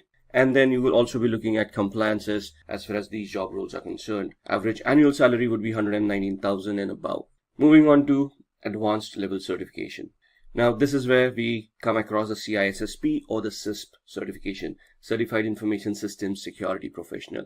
This is the gold standard of all certifications. If you have this certificate, you can basically be assured of a job in the IT world. Now, just to qualify, you'll have to have 5 years of experience in the information security field. There are 8 domains that are specified by CISSP, and you have to prove that you have knowledge and you have work experience of around 5 years in at least 2 of those domains. If you do not have those kind of experiences, you can still attempt the exam, but you become an associate of ISC Square, which means that you get 6 years to accomplish the 5 years of experience requirement for this certification. Before taking up the CISP certification, it is suggested that the candidate clears all the intermediate level certifications. Not all, but some of them. In fact, I have seen people do the other way around. They qualify for CISSP, they give the exam. Once you're CISSP, the CISA or CISM, CISA or CISM exams are way easier to crack. But you need to have that kind of experience. I have seen people with 15 years of experience and more fail at this certification in the first attempt. The certificate provider is ISC Square. The exam fees is $699. Like I said, this certification is most sought after, the gold standard. In fact, there is hardly any other certifications after this that you might want to do. The questions, now the exam has changed. If it is the English version that you're giving, it's 150 questions to be answered in 3 hours.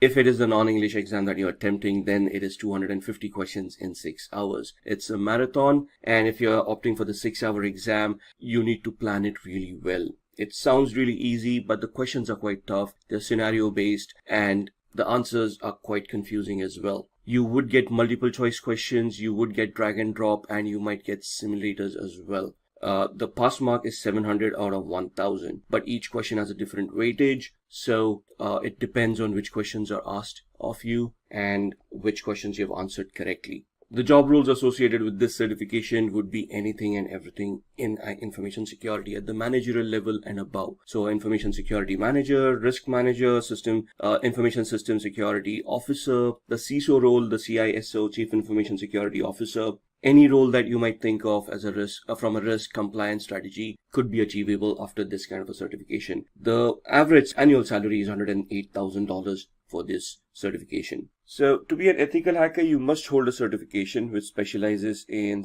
ethical hacking or in cybersecurity. Companies look for candidates who are globally certified. When we say globally certified, they're looking for a certificate that has been given by an organization that is recognized globally and is well accepted in the industry. So these are the top 5 certifications a candidate can obtain. The first one, become a certified ethical hacker. Then there is Global Information Assurance Certification Penetration Tester. Then Offensive Security Certified Professional, CompTIA Pentest Plus. And finally, the Licensed Penetration Tester. Now, these certifications are offered by different organizations. All of these organizations are recognized globally and their certifications are well accepted in the technical space. So let's start off with the Certified Ethical Hacker and we'll look at the organizations that provide these certifications and how we can attain them. So CEH or Certified Ethical Hacker in its current form is in its version 10. It's been revised and updated over a period of time.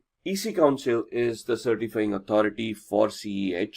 They have their own authorized training centers through which you can attend trainings, give those exams, get yourself certified, and thus become globally certified and can be eligible to apply for security related jobs. It is a very well-known certification and is widely accepted at the same time. It would test the candidate's knowledge of security threats and preventive measures. Now, there are 2 types of exams that you can give with CEH. One is a multiple choice question exam, which is theoretical in nature. They ask you questions and you answer the correct you select the correct answers. If you clear, you get certified. The second certification nowadays is where there's a practical exam associated with it. That's you'll have to purchase the voucher for that exam and give that exam. The practical exam is held in a virtual lab where you're given scenarios, and based on those scenarios, you have to resolve the questions given to you and give proof of the resolution, which would then get you certified as an ethical hacker. The theoretical exam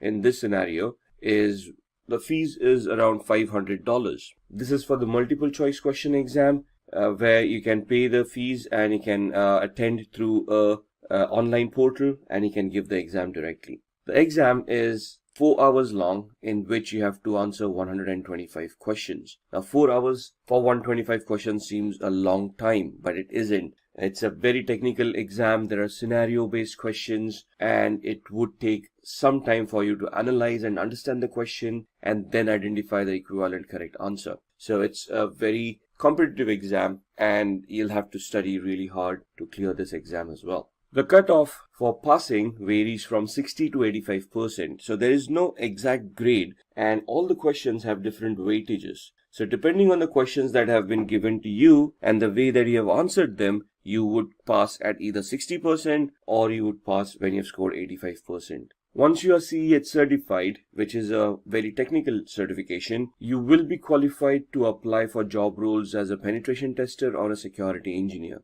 These are job roles where you would be responsible of ethically trying to attack applications, servers, switches, and try to find out vulnerabilities within them. The training of this certification will make you adept in most of these tools that are required. There are a lot of practicals in this training, and if you successfully completed those practicals, clearing the exam is a easy task. With the practicals comes your knowledge and would help you understand how you would be performing penetration tests in the real world. An average annual salary in the USA for a CEH certified person is around $91,000 and in India is around 4,76,000 odd rupees. The salaries would vary as far as organizations are concerned. More established organizations can afford to pay a little bit more, but these are average salaries that we have seen across the market. The next certification is the GPEN, also known as the Global Information Assurance Certification Penetration Tester. This certification looks into the different pen testing practices and methods, also focuses on the various problems and pen testing. So again, this is where you're getting certified as a penetration tester. So it's again a technical certification where your knowledge on networking, applications, and security of which will be tested. You will be trained on this, of course. So the training will include all these areas where you need to focus, identify those problems, and thus be ready for the real world scenarios. The candidate will have to understand networking concepts and operating systems such as Linux and Windows, and you should be very well aware of the TCP/IP protocols. This is true for any of the technical certifications for ethical hacking. GIAC is the certification provider. It's again a very well-renowned and well-accepted certification authority across the globe.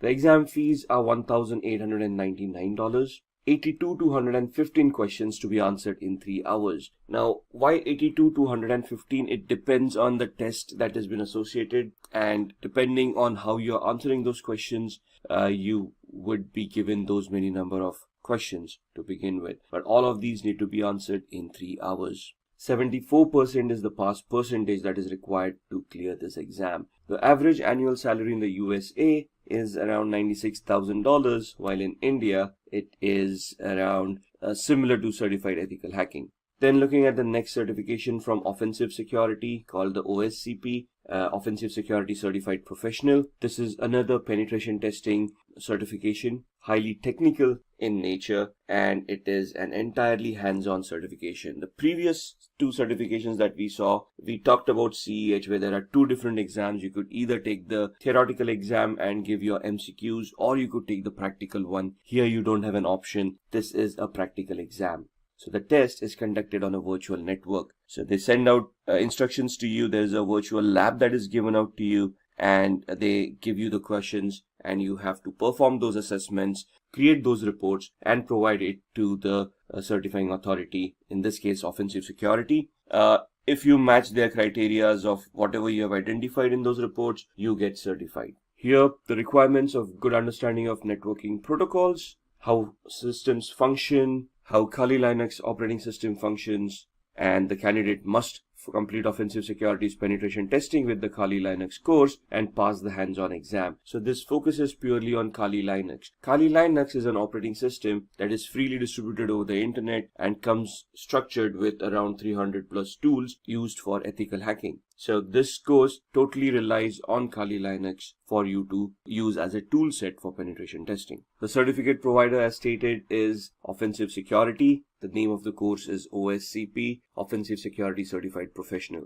exam is around $800 to $1,550. Now understand that this exam is technical and is hands-on. So for you to prepare for this exam, they come up with virtual labs where you can start practicing and honing your skills. Depending on the number of days for which you have purchased the access to that particular labs, the amount will vary from $800, which would be the minimum access days available, to $1,550, where the maximum number of days would be given to you for practicing. Once you're ready, even during the time span of where you have that access, once you're ready for the exam, you can attempt the exam and clear. The average annual salary is similar, around $91,000 for the US market and 905,000 rupees in the Indian market. Then looking at the CompTIA Pen Test Plus. CompTIA is another certification authority or a certification provider, a training provider that will help you get yourself certified in the ethical hacking space.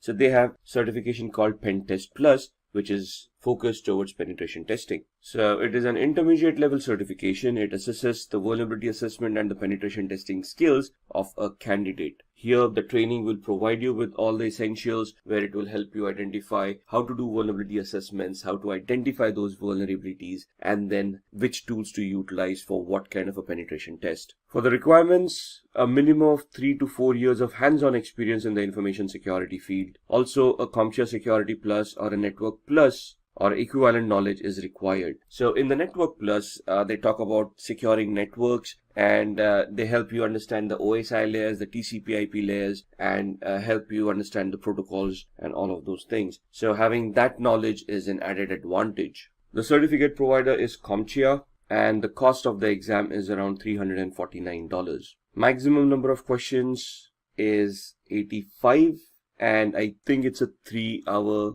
exam. The passing percentage is scoring 750 marks out of a possible 900. So the scale is, the minimum you can ever score is 100. If you're completely unprepared, the maximum you can score is 900. You get a leeway of 150 marks for your certifications. So you have to score a minimum of 750 to clear the exam. Average annual salary for a CompTIA Certified Penetration Test Plus professional is $97,000 in the US market, and in the Indian market it would be around 5 lakh rupees. Then comes the Licensed Penetration Tester. Now this is an advanced certificate again from EC Council. This is where EC Council gives you a license which certifies that you have undergone thorough training and have cleared your exam, in which you can conduct or lead an audit for vulnerability assessment and penetration testing. It is an expert level certification, comes after the CEH certification. It is the ultimate test which tests this candidate's penetration testing skills. So there are 2 certifications over here. One is the ECSA, EC Council Certified Security Analyst. Once you clear that, you can appear for the Licensed Penetration Tester. Both of these are hands-on certifications. So you will be given a virtual lab, you will be given a scenario in which you'll have to perform some assessments, create reports, submit it to the EC Council. They will analyze your reports. If they meet the criteria that have been identified, you will then be certified as a licensed penetration tester. The candidate must be above 18 years of age. A recertification is required every 3 years. So the validity is 3 years. After 3 years, you will have to be recertified, or there is a continuing point education system over there where you can score points by publishing articles, by attending trainings or giving out trainings, and you can get yourself recertified. It is preferred that the candidate has CEH and the ECSA certification. So the previous certification that we saw, Certified Ethical Hacker, and then the ECSA, EC Council Certified Security Analyst, after which you can appear for the LPT, the Licensed Penetration Tester. The certificate provider again is EC Council. The Licensed Penetration Tester exam has a different process. The candidate must purchase an exam dashboard for $899, which is valid for a year. So once you purchase the voucher, the validity is 1 year. You can prepare within that 1 year and then give the exam and attain the certification. Only once you are ready, the exam can be scheduled and you can give that exam. The exam consists of 3 different levels. Each level has 3 different challenges. The candidate must pass at least 1 challenge in order to qualify for the next level.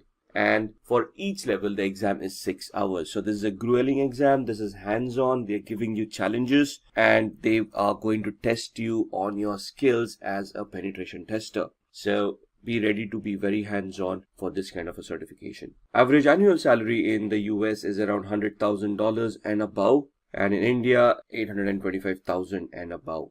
In today's world, data is generated and exchanged at a high speed. Did you know that 2.5 quintillion bytes of data are generated every day? Companies all over the world make crucial decisions by analyzing all of this data. With the rise of data, there has been a tremendous increase in the number of cybercrimes across the globe. To prevent cyber attacks, cybersecurity is implemented. So what is cybersecurity? Once these blocks It is nothing but the practice of protecting networks, programs, computer systems, and their components from unauthorized digital access. As mentioned earlier, companies rely on data, and it is required that the data is not compromised or stolen. To do this job, we have various cybersecurity professionals who are skilled to protect data from cyber attacks. There has been a sky-high growth in the number of cybersecurity jobs. This growth will only double in the near future, as companies will always be on the lookout for skilled professionals who can protect the confidentiality of the data. So now that we know why cybersecurity jobs are important, let us have a look at the various cybersecurity job roles.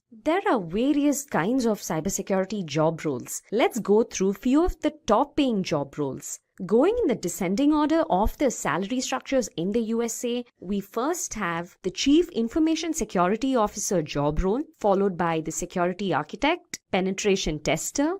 Then we have Cybersecurity Engineer, Malware Analyst, and finally we will look into the Computer Forensic Analyst job role. I will now brief you about each of these job roles individually and look into their responsibilities, skills, and salary structures both in the USA and in India. So let's start off with Chief Information Security Officer. A CISO is a senior level officer in any organization. He is entrusted with the safety of the data in an organization. A CISO has various responsibilities. They are required to develop, implement, and maintain an organization's security and risk management program. They also communicate with their organization's stakeholders and brief them about various information-related security concerns. By doing so, they are able to implement a better security system for an organization. At times, a CISO would have to also recruit an IT team's members. They need to make sure that the candidate is knowledgeable and skilled. A company's risk and vulnerabilities have to be predicted beforehand. Prediction of such risks and vulnerabilities are taken care of by a CISO. They play a major role in preventing cyber attacks in any organization. Let's now look at the different skills required to be a Chief Information Security Officer. First and foremost, a candidate must have good communication and presentation skills. This is very important for any organization. A degree in computer science along with an MBA is a preferred qualification. MBA is not mandatory, but there is an added advantage if the candidate has an MBA along with a computer science degree. The candidate must be good at handling security breaches. It is preferred that the candidate has prior experience of handling a security breach and who is also good with incident management. Many employers prefer candidates who have global certifications. To become a Chief Information Security Officer, the preferred certifications are CISM, that is Certified Information Security Manager, and Certified Information System Security Professional, CISSP. If a candidate has either of these certifications, they have a better chance of getting a job as a Chief Information Security Officer. Let's now move on to their salary structures. A CISO earns nearly $180,000 in the USA. In India, the salary is nearly 25 lakhs per annum. That's a lot of money. So these were the responsibilities, skills, and the salary structure of a Chief Information Security Officer. Let's move on to our next role. Our next role is that of a Security Architect. A security architect maintains the security of an organization's computer systems. They prevent the computer systems from malware attacks. Let's look into their responsibilities. First and foremost, our security architect identifies weak spots in a system by performing vulnerability tests. These tests are carried out on a regular basis. Along with vulnerability tests, risk analysis and security assessments are also done by a security architect. Installation of routers, VPN and firewalls are approved by a security architect. These devices are very important when it comes to the security of an information system. Well, a security architect rightly approves the installation of these devices. Digital signatures and public key infrastructures are designed. In addition to all the above responsibilities, a security architect also provides technical assistance and guidance to the other security team members. Let's now move on to the skills required to be a security architect. First and foremost, the candidate must have a computer science or an information technology degree. Coming to the experience, the candidate must have an experience in the field of risk management, as the role of a security architect is a lot to do with managing risks. Understanding of the network basics and various security protocols along with cryptography is required to be a good security architect. Lastly, the preferred certification to become a security architect is that of a CISSP, which is Certified Information System Security Professional. As mentioned earlier, this is only a preferred certification. A candidate who has this certification has a higher chance of bagging a security architect job. Let's now look into the different salary structures in the USA and in India. In the USA, a security architect earns nearly $123,000 per annum. In India, a security architect earns nearly 20 lakhs per annum. So that's all about security architect. Let's now move on to our next role, that is penetration tester. A penetration tester, also known as an ethical hacker, is a cybersecurity professional who tries to exploit a security system's vulnerabilities just like how a hacker would do. A penetration tester mimics the role of a hacker. Let's look into the various responsibilities of a penetration tester. As the name suggests, a penetration tester needs to perform penetration tests to discover and identify vulnerabilities in a system. In addition to this, they are also responsible for designing new penetration tools. All the penetration tests results are documented, and based on the document, new security measures are discussed with the other IT team and the management. A penetration tester performs tests by developing codes, and they also conduct security audits which help them understand the vulnerabilities in a system. Let's now look into the different skills required to be a penetration tester. A candidate must have 1 to 4 years of experience in the information security field. Knowledge of Windows, Linux, Unix operating systems is required. Also, the candidate must know C and C++. Languages such as Java, PHP, and Perl are preferred by employers, but not a requirement. To successfully bag the position of a penetration tester, the preferred certifications are Certified Ethical Hacker, that is CH, and Certified Expert Penetration Tester, that is CEPT. Let's look into the salary structures of a penetration tester. In the USA, a penetration tester earns nearly $117,000 per annum. And in India, a penetration tester makes nearly 4 lakh rupees per annum. So those were the responsibilities, skills, and salary structures of a penetration tester. Let's now move on to our next job role, that is cybersecurity engineer. On the whole, a cybersecurity engineer protects an organization's network and its data. They also plan security measures to prevent an organization from cyber attack. Let's look into the responsibilities of a cybersecurity engineer. They design cybersecurity platforms for a company. They are also responsible for planning and implementing cybersecurity measures. Well, a cybersecurity engineer solely designs, plans, maintains, and implements security measures in an organization. They are also required to report and communicate with the other teams in an organization. A cybersecurity engineer is different from a network security engineer. While a network security engineer looks into the troubleshooting, a cybersecurity engineer looks into the prevention of cyber attacks. Let's look into the skills required to become a cybersecurity engineer. Just like the other job profiles, a degree in computer science or information technology is a must. Well, 2 years of experience in the relevant field is required to become a cybersecurity engineer. A cybersecurity engineer is needed to design security systems. Hence, a candidate with a good problem-solving skill is required. Along with good problem-solving skills, the candidate must also be good with networking skills. As mentioned earlier, knowledge of C and C++ is a must. Java and Python knowledge is preferred to be a cybersecurity engineer. Moving on to the salary, a cybersecurity engineer earns nearly $96,000 in the USA. Whereas in India, a cybersecurity engineer earns nearly 7 lakh rupees per annum.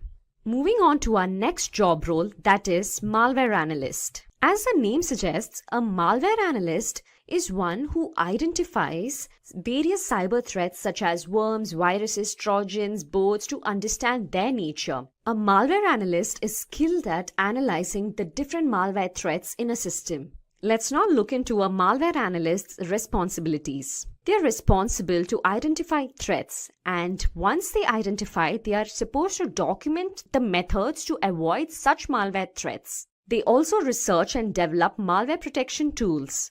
Various malware protection tools are developed by malware analysts so that the next time a cyber threat occurs, they are able to easily identify. In addition to the above responsibilities, a malware analyst is also responsible to constantly be updated with the new malware threats. Moving to the skills required, a candidate must know Windows, Linux, Unix operating systems, and knowledge of C and C++ is a must. Usage of tools like IDA, Pro, OliDBG, RegShot, and TCP View is suggested. Having a GIAC reverse engineering malware certification is a plus point. The certification is only a preferred certification. It is not a must that the candidate must possess this certification. Moving on to the salary structure, a malware analyst earns nearly $80,000 in the USA and earns nearly rupees 6 lakhs per annum in India. So those were the skills, responsibilities and salary structure of a malware analyst. Let's move on to our last job role, that is computer forensic analyst. Previously, we have seen the job roles wherein they try to protect a company from a cyber attack. In this role, we will see how a computer forensic analyst works after a cyber attack. A computer forensic analyst works on cases following an attack. They collect digital evidences to retrieve information. Let's look into their responsibilities. With the help of various investigation tools, a computer forensic analyst gathers evidences from a system which was a victim of a cyber attack. Their main responsibility lies in recovering deleted, manipulated, or stolen data. A computer forensic analyst helps various officials in investigating a case by discovering evidences from data which was manipulated or compromised. There have been a lot of cases where a computer forensic analyst has come to the rescue of the police department. Moving on to the skills, the candidate must hold a bachelor's degree and work experience in the related field is required. For the post of a computer forensic analyst, it is not necessary that the candidate must hold a computer science degree, but the candidate must have relevant work experience. A candidate must have knowledge of networking, law, and criminal investigation, as they have to do a lot with investigating cases as well. A sound analytical mind is critical as they have to analyze data and arrive at conclusions as to identify the cybercriminals. The preferred certifications to become a computer forensic analyst are Certified Forensic Computer Examiner, that is CFCE, and Certified Computer Examiner, that is CCE. Well, these were the skill sets required to become a computer forensic analyst. Moving on to the salary structures. A computer forensic analyst earns nearly $71,000 in the USA. And in India, a computer forensic analyst earns nearly 8 lakh rupees per annum.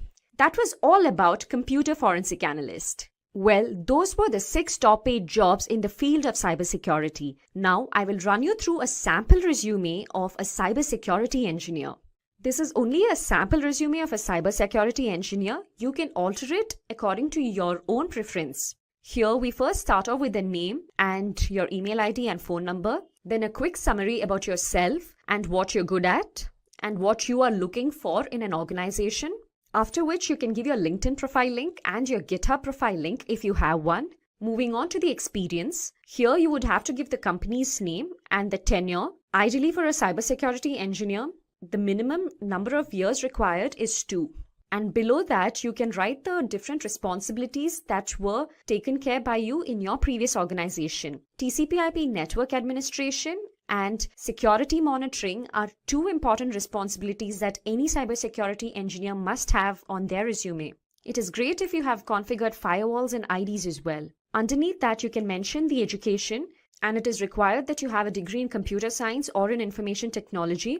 You can then mention your university and your GPA. Moving on to the skills. We have technical skills and non-technical skills here. Under technical skills, you would have to write the languages that are known to you. For example, C, C++, which is a must. Java and Python are preferred too. Knowledge of Windows, Linux, and Unix operating systems will also have to be on your resume if you're applying for a post of a cybersecurity engineer. The other skills depend from person to person. Here I have IDS and IPS penetration vulnerability testing, encryption technologies, knowledge of SQL, and at the end you can also write the certifications. Ideally, a cybersecurity engineer must have CCNA, CCNP certifications. In addition to it, even a CompTIA Plus certification is preferred. Moving on to the non-technical skills, here you can mention the languages that you're good at, the different competitions that you have participated in.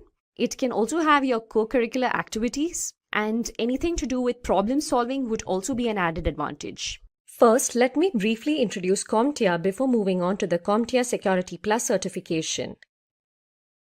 The Computing Technology Industry Association, or better known as CompTIA, is a leading vendor-neutral IT certification provider in the world. CompTIA is considered one of the top trade associations.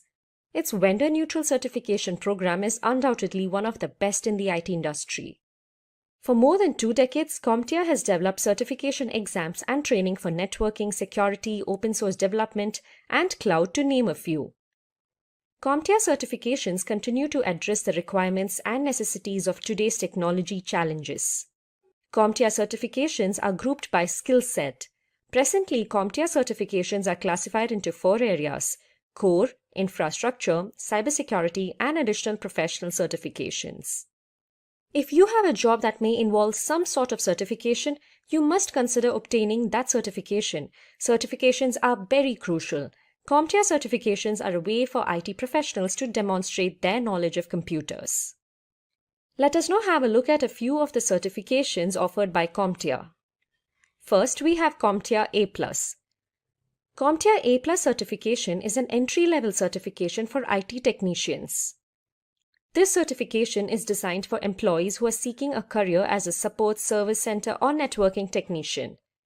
This certification tests a candidate's understanding of basic networking, troubleshooting, and security skills. It covers laptop and PC hardware, software installation, and configuration of operating systems. According to CompTIA, more than 1 million IT professionals hold the A+ certification. Next, we have CompTIA Network Plus. You can either start with the A+ certification. However, if you have the experience, you can move directly to the CompTIA Network Plus certification. This certification is for professionals who carry a minimum of 9 months of networking experience. Here, a candidate must be familiar with networking technologies, topologies, security installation and configuration, and troubleshooting of wireless and wired network devices. Next, we have CompTIA Security Plus. CompTIA Security Plus covers network security concepts, threats and vulnerabilities, access control, identity management, cryptography, and much more. We will closely look at the CompTIA Security Plus certification in this video. And finally, there's CompTIA Cloud Plus. The CompTIA Cloud Plus certification finds its importance as the cloud computing market continues to grow by leaps and bounds. This certification targets IT professionals with 2 to 3 years of experience in storage, networking, or data center administration. The certification exam tests the candidate's knowledge of cloud technologies, cloud markets, and hybrid and multi-cloud solutions.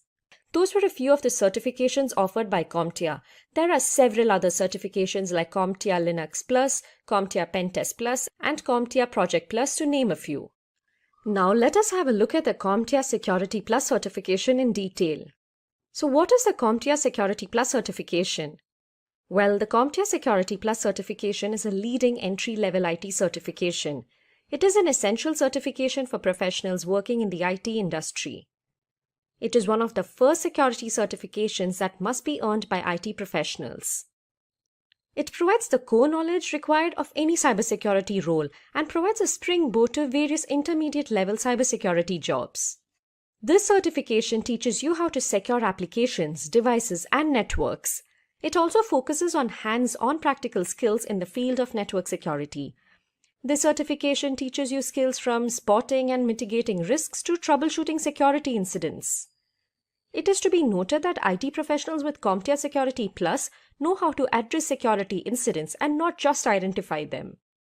So now that you know what CompTIA Security Plus certification is about, let us look at a few points as to why a professional must choose this certification. The first reason being it's a vendor-neutral certification.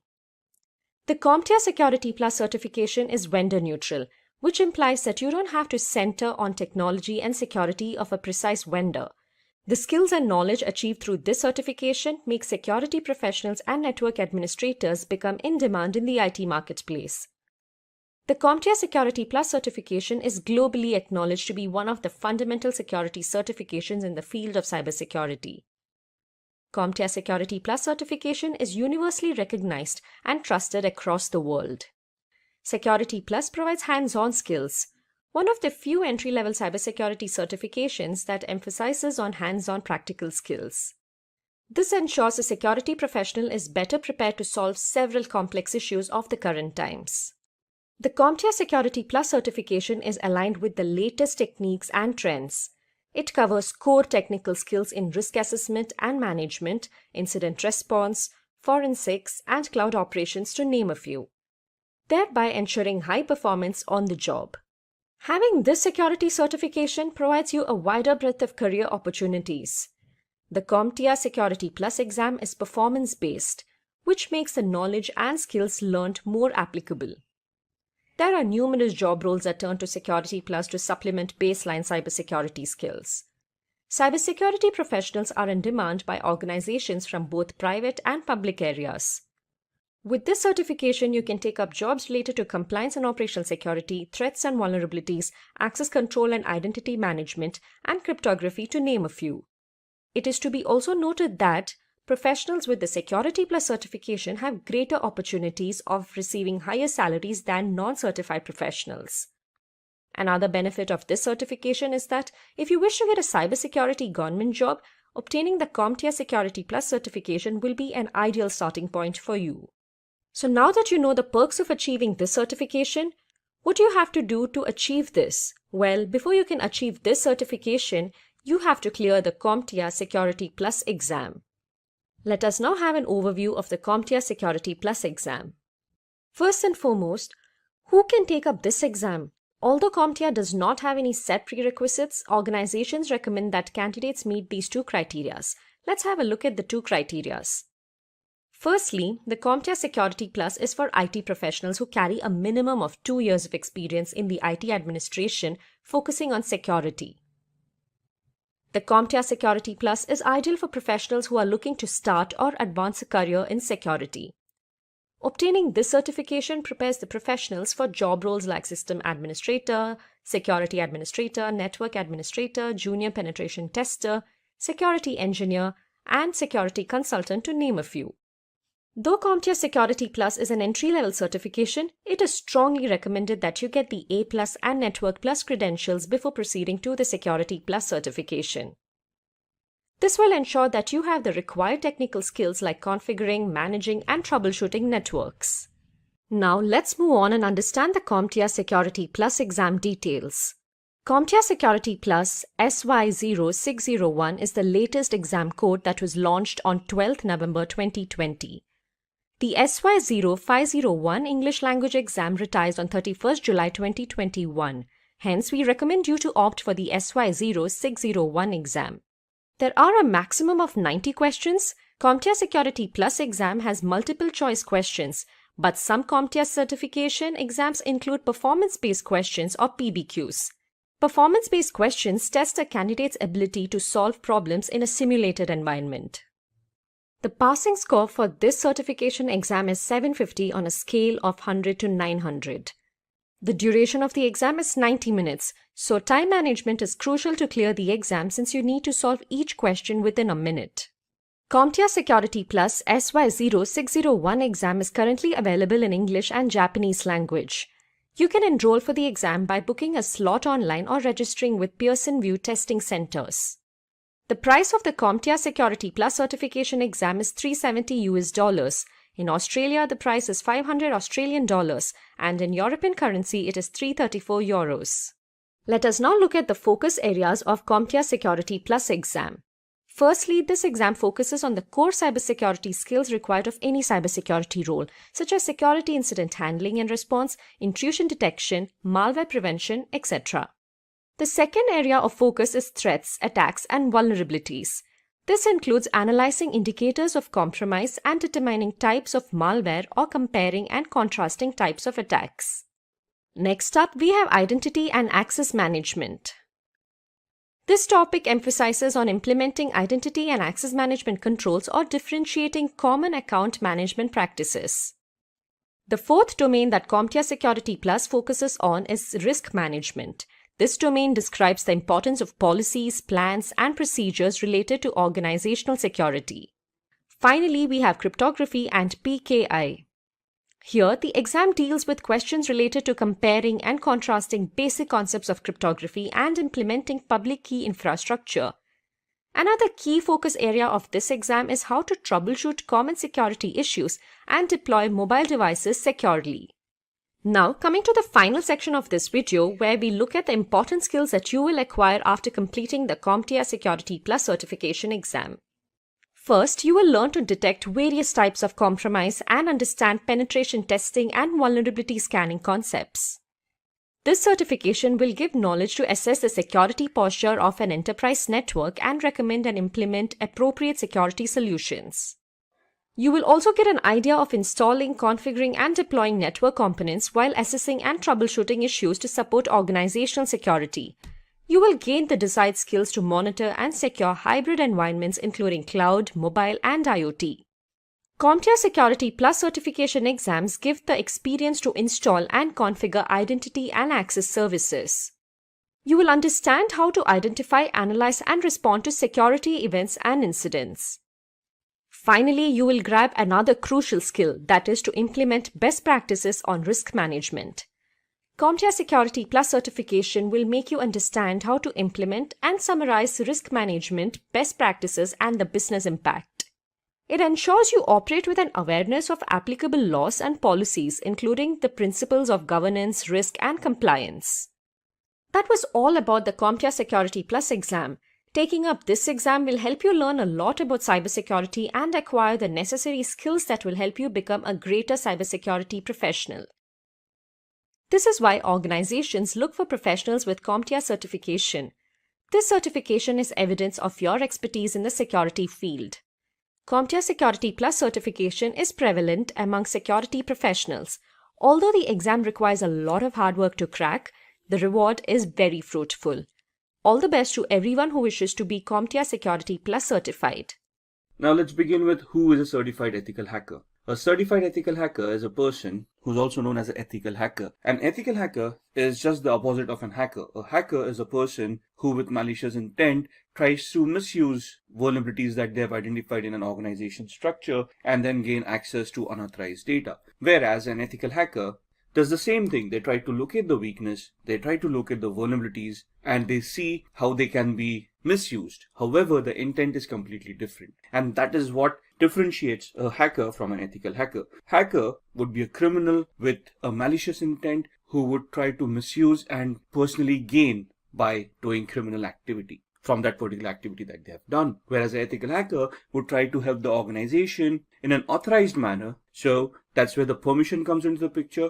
The ethical hacker has permission from the organization to conduct some activity that would identify vulnerabilities or weaknesses in the information technology structure of that organization. And then once they have been identified, the ethical hacker would then help the organization to plug those vulnerabilities rather than misuse those vulnerabilities. So any person who completes CH version 10 certification is known as a certified ethical hacker. So this is a certification. Once you complete that, once you pass the exams, you can essentially call yourself as a certified ethical hacker, and you're going to get a certificate with the same terminology. So as you can see in the diagram, your responsibility would be as a certified ethical hacker would be with the proper permission of the organization, with the authorization coming in, with contracts coming in, you would legally help the organization to identify those weaknesses and vulnerabilities. And once you find them, you're going to report them to the organization, and you're going to help the organization with remediation plan, which would help them remediate, mitigate, and resolve the vulnerabilities that you have identified, thus making the organization's security structure a lot better, based on which black hat hackers or malicious hackers would be unable to attack the organization. So what is CEH version 10? Now this course was initially introduced in September 2015, and I think if you look at the versioning, this is the 10th version that is there in the market. So essentially CEH, or the Certified Ethical Hacking course, as the course itself, has been for a long time in the industry. It's a very well accepted course, and it's a well-renowned course. The current version as it is was introduced in September 2015 and is one of the toughest certifications in the cybersecurity field. This includes a lot of information that you have to learn, that you have to know before you can attempt the certification. You will master all ethical hacking methodologies that are used in penetration testing and ethical hacking situations. What does that mean? That means that CEH version 10 is a structured course that will help you look at all the phases that are used in ethical hacking, all the terminologies that are utilized, all the tools that are utilized in such a manner that you can penetration test or a vulnerability assessment and identify and test the vulnerabilities for their complexity. And this course, once you complete the course, you would have mastered all the ethical hacking techniques that are required. There are two exams. One is a written exam and the other is a practical exam. Now you can opt for either or. The written exam is basically a multiple choice question exam where they will ask you scenario based questions and you have to answer those questions. That is something that we're going to look into during this video. The practical exam is basically a simulation exam where they give you a scenario and you have to complete those tests and prove that you are a good ethical hacker.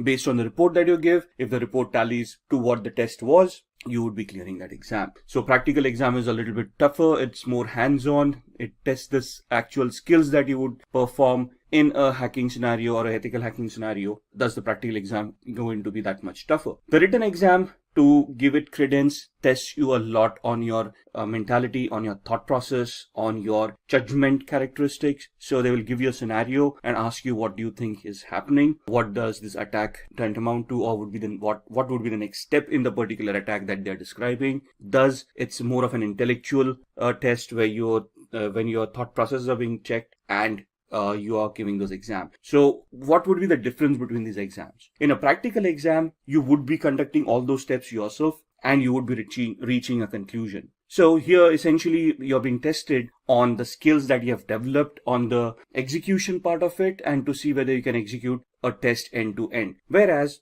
in a written exam, you would be put in the middle of a test where you have to assume something, where you have to understand what the steps would have been performed in the previous steps and what would be the expected result, and you're supposed to analyze that and then come to the correct answer. So if there is a question which exam is better, written or practical, the answer to that is from an intellectual perspective, a written exam would be a lot tougher than a practical exam, and from an execution perspective, a practical exam would be tougher than a written exam. So it depends on us which exam we want to give. Both of them are widely accepted and well respected in the information security field. So it's just the option that we choose which exam we want to give.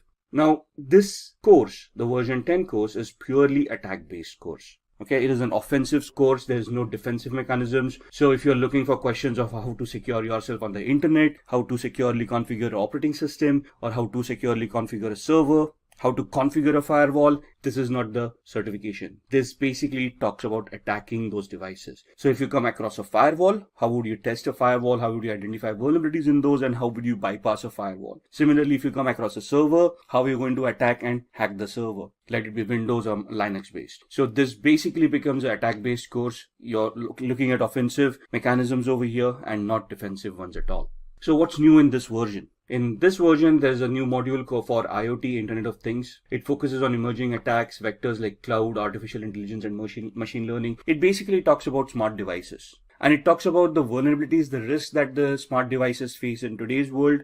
For example, it will tell you about the industries that are utilizing all these smart devices, why are they utilizing it for, what kind of devices they are utilizing, and what are the risks within those devices. It will also give you a lot of tools for you to practice upon to identify such IoT devices. What would constitute an IoT or an Internet of Things device? Any device which has an IP address and can connect to the internet and create data. So even your smartwatch, your smartphone, your cars that have internet connectivity nowadays, your Google Homes, Amazon Alexas, all of these devices would come under the IoT umbrella. And have you ever wondered about sitting at home, having a Wi-Fi, having all of these devices, even a smart TV, if you will, connected to the Wi-Fi, and have you ever questioned how a hacker would then be able to access your home through all of these devices, record information, and basically just spy on you? Similarly, an organization where they are utilizing IoT, they would be vulnerable for the same vulnerabilities. And this course does include IoT security to a certain extent, where we talk about vulnerabilities and how to identify those vulnerabilities in IoT. Then there's a new vulnerability analysis module where it gives you risk assessment. It talks about CVSS scoring systems. It talks about how to do a vulnerability management program in the first place. What are the steps required in a vulnerability management program? How should it be repeatable and how it should be measurable as a program? And what should be the outcome? So basically, it will give you a structured way of how to do a vulnerability management assessment and how do you want to achieve the end goal, thus leading you to a penetration test. So all the modules are leveled up. What do you mean by leveled up? That means they've been updated to the latest tools, latest standards, latest technologies. So you've got cryptographic attacks, you have got attacks on applications like Sql Injection, we'll be talking about packet sniffing using various tools. All of these are upgraded, which means they are up to the latest operating system. So even when we do this course, you'll be looking at operating systems like Windows 10, Windows 8, Windows Server 2012, Windows Server 2016, Kali Linux machines, Android machines, and Ubuntu desktop as well. So all of the operating systems are latest, the tools are latest, and you will be interacting with these tools. And then there's a mobile security toolkit as well, which will help you do a penetration test on a mobile device. So these are what is new in version 10. Now let's talk about the roles and responsibilities that an ethical hacker should have when they actually go into the world. Now, what are the responsibilities, roles, what are the capabilities that we should have? That we should be able to look at scripts that would test for vulnerability. So for example, a Sql injection attack, it's a script-based attack. Let's say cross-site scripting attack, that is again going to be a script-based attack. So we maybe we want to go ahead a little bit, look at Windows systems and do a PowerShell attack and know about PowerShell scripting a little bit. If you look at Linux Windows, there's a bash shell where there's bash scripting and you'll want to learn that scripting as well. Now the course doesn't include all these scripting languages. It does help you understand what these scripting languages are, and it does have some basic introduction to how these languages can be utilized to create those scripts. Then we also want to develop tools to increase security. You want to look at those commands that are utilized on all operating systems. You want to look at the capabilities of the operating systems, of how to create security parameters and ensure the operating systems and applications devices are secure. You should be able to perform risk assessment. Now, when you say risk assessment is the likelihood of an attack being actually executed on an organization based on the threats and the vulnerabilities that we have identified. So risk assessment is something that you find out a vulnerability and then you try to figure out in a hypothetical manner of what is the likelihood of that vulnerability being exploited by a hacker if they find that vulnerability. And if they do execute that, what is the impact that is going to happen on the organization, and what is the penalties or the repercussions that the organization is going to face if that vulnerability is exploited. That's what a risk assessment is. Then we should also be able to develop security policies or set up security policies and implement them to ensure that the security mechanisms are standardized and are consistent. And then we should also look at training staff for network security to ensure that they are aware of these vulnerabilities and they know what their responsibilities are to maintain some semblance of security in the organization. So why do we want to become a certified ethical hacker? Now, since you're watching this video, it's easy to assume that we all are interested in security, we all are interested in hacking, but hacking is not a real job. For us to get a job in the industry on a security parameter or information security parameter, we want to become a certified ethical hacker. So if you look at the popular hacking cases that have happened, in 1990s, there was a national crackdown on criminals. Microsoft NT operating system was hacked. Now this was back in the 90s when security wasn't that much evolved. And there were a lot of attacks back then that crippled infrastructure, that crippled banks when they started realizing that computing isn't as easy as it seems. Of course, if you use a computer, the functionality is always there, but if the functionality is not properly configured, you're just exposing yourself to cyber criminals where they're going to steal information, and your organization may just go bankrupt because of that. In 2013, an example, Adobe reported 2.9 million accounts as stolen. In 2016, Kaspersky, which is an internet security firm, announced that there were 758 million malicious attacks that occurred worldwide. Imagine that, 758 million malicious attacks that were identified and reported. In 2018, Facebook reported a loss of 30 million accounts that were stolen. 2018 again, Quora reported 100 million customer accounts being stolen. And in 2018 again, Marriott, 500 million travelers' accounts stolen and manipulated. Now, when you say accounts were stolen, how does it affect the organizations? Now, first and foremost, if those accounts were stolen, that means usernames and passwords were cracked, and those accounts may have contained credit card information or may have contained some personal information that would identify the person and thus make them gullible for a social engineering attack or an identity theft attack. So it has a cascading effect. If I would have been affected, or you would have been affected with these attacks, the repercussions would have been catastrophic. Your credit card information being stolen, that means somebody else would have misused it, and you would have seen a huge bill come your way. Now, you can go back to the bank and dispute that, but that's again a dispute that you're trying to have with the bank for something that you didn't do, which requires a lot of energy and a lot of time. And at the end of it, somebody has to pay for that particular loss. Now, in this scenario, the bank would have had to bear the loss, but then that's a loss for the bank, and bank doesn't want to do that. And that's where they would try to hire certified ethical hackers who would try to test these vulnerabilities and plug them in so that the end consumer is also secured, the bank is also secured, right? In this case, Marriott, there were 500 million travelers' accounts that were stolen. A lot of credit card information was leaked out. Email accounts were hacked and compromised, and thus there was a lot of repercussion that happened. Now, the thing is that there are also laws that these organizations need to adhere to that tell the organizations how to keep their information secure, and also have penalties in place if the organization gets hacked. And the penalties are pretty severe. So organizations do not want to get hacked or do not want to get compromised, not only from the customer's perspective, where they would be losing customers, losing reputations, and then thus facing losses, but also from a legislative perspective, where they would have to pay fines to the government for the frauds that have happened. So these are some of the popular hacking cases that have cost these organizations quite a lot of money, and thus they have a lot of security in mind.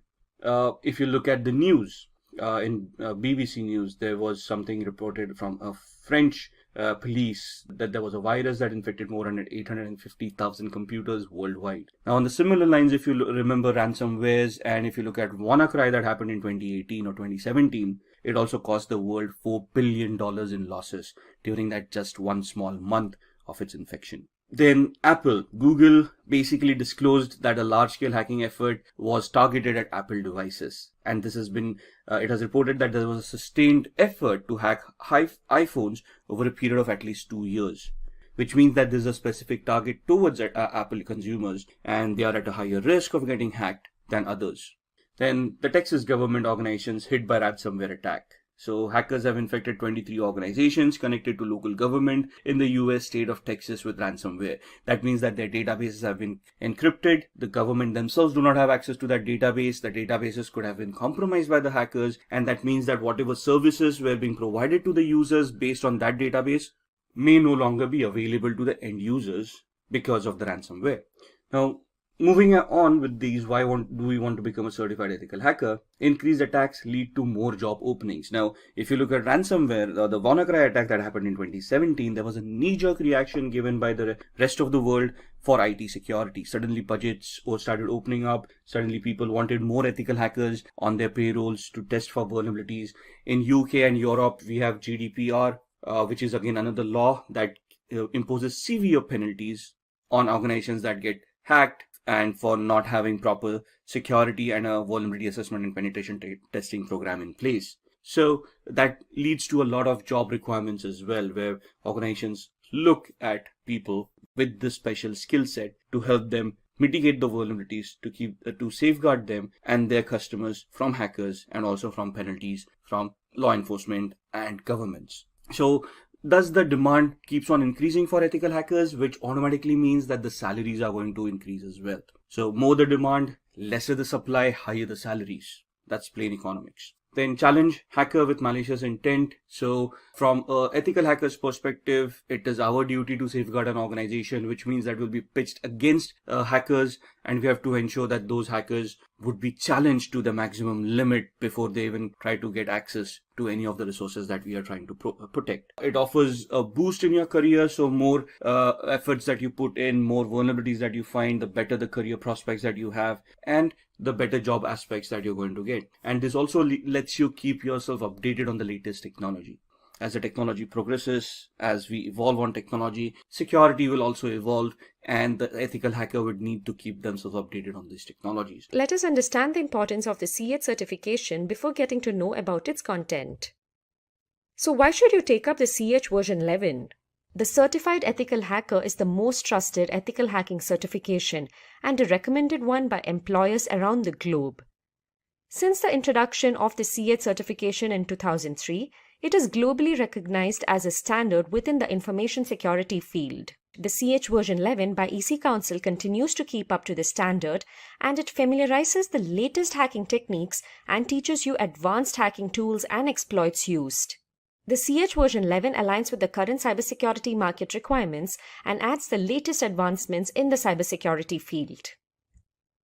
The C8 certification helps and trains you to think like a hacker, and this in turn helps you beat a hacker and defend your network. After obtaining the C8 certification, you'll be a certified ethical hacker. A certified ethical hacker is a skilled professional working in a red team environment who safeguards networks and understands attack strategies and mimics the skills of malicious hackers. Certified ethical hackers discover vulnerabilities in a system and operate with permission from the system owners only. So who can become a certified ethical hacker and who can take up the C8 certification? Let us have a look at that now. In the first case, to be eligible for the C8 certification exam, you need to attend the official training from authorized EC Council training partners. It can be an online training or tutor-led training from EC Council learning partners. Only then are you eligible to take up the C8 certification exam. So a candidate who has completed an official EC Council training is eligible to take up the exam without going through the application process. Or in the second case, in order to be considered for this credential, you need to have at least 2 years of work experience in the information security domain, and you must pay a non-refundable application fee and submit an eligibility application form. Once it is approved, you can take up the CH exam. After the application is approved, you can purchase the test voucher. In the latest version of the CH, we will see the addition of various core concepts.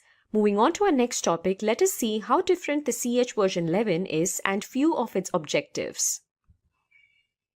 Firstly, it outlines ethical hacking concepts, cyber kill chain concepts, an overview of information security, and various laws and regulations related to information security.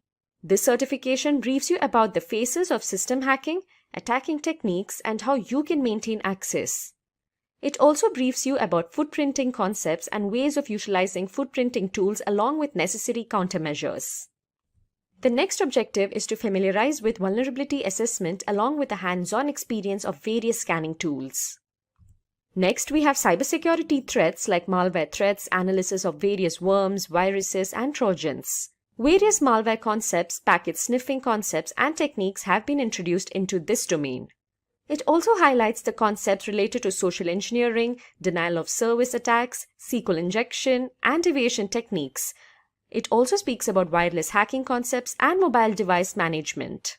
The concept of operational technology is a new addition this time. Next is getting acquainted with security solutions like firewalls, honeypots, IPS, their evasion, and protection. Our fifth point is knowing various topics in cryptography like encryption algorithms, public key infrastructure, and cryptanalysis. Moving on, the next objective is to incorporate Parrot Security OS as it offers better performance on lower-powered laptops and machines when compared to Kali Linux. Next is to learn to recognize and deal with IoT-based vulnerabilities and attacks with the CH version 11 course that covers the latest IoT hacking tools. You would be required to ensure the safety of IoT devices.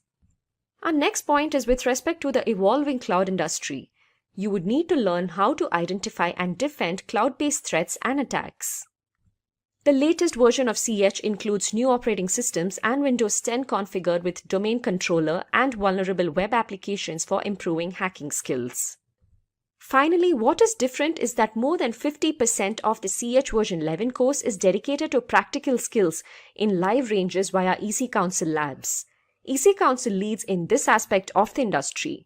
Now that we saw the CH exam objectives, let us look into the CH exam topics weightage.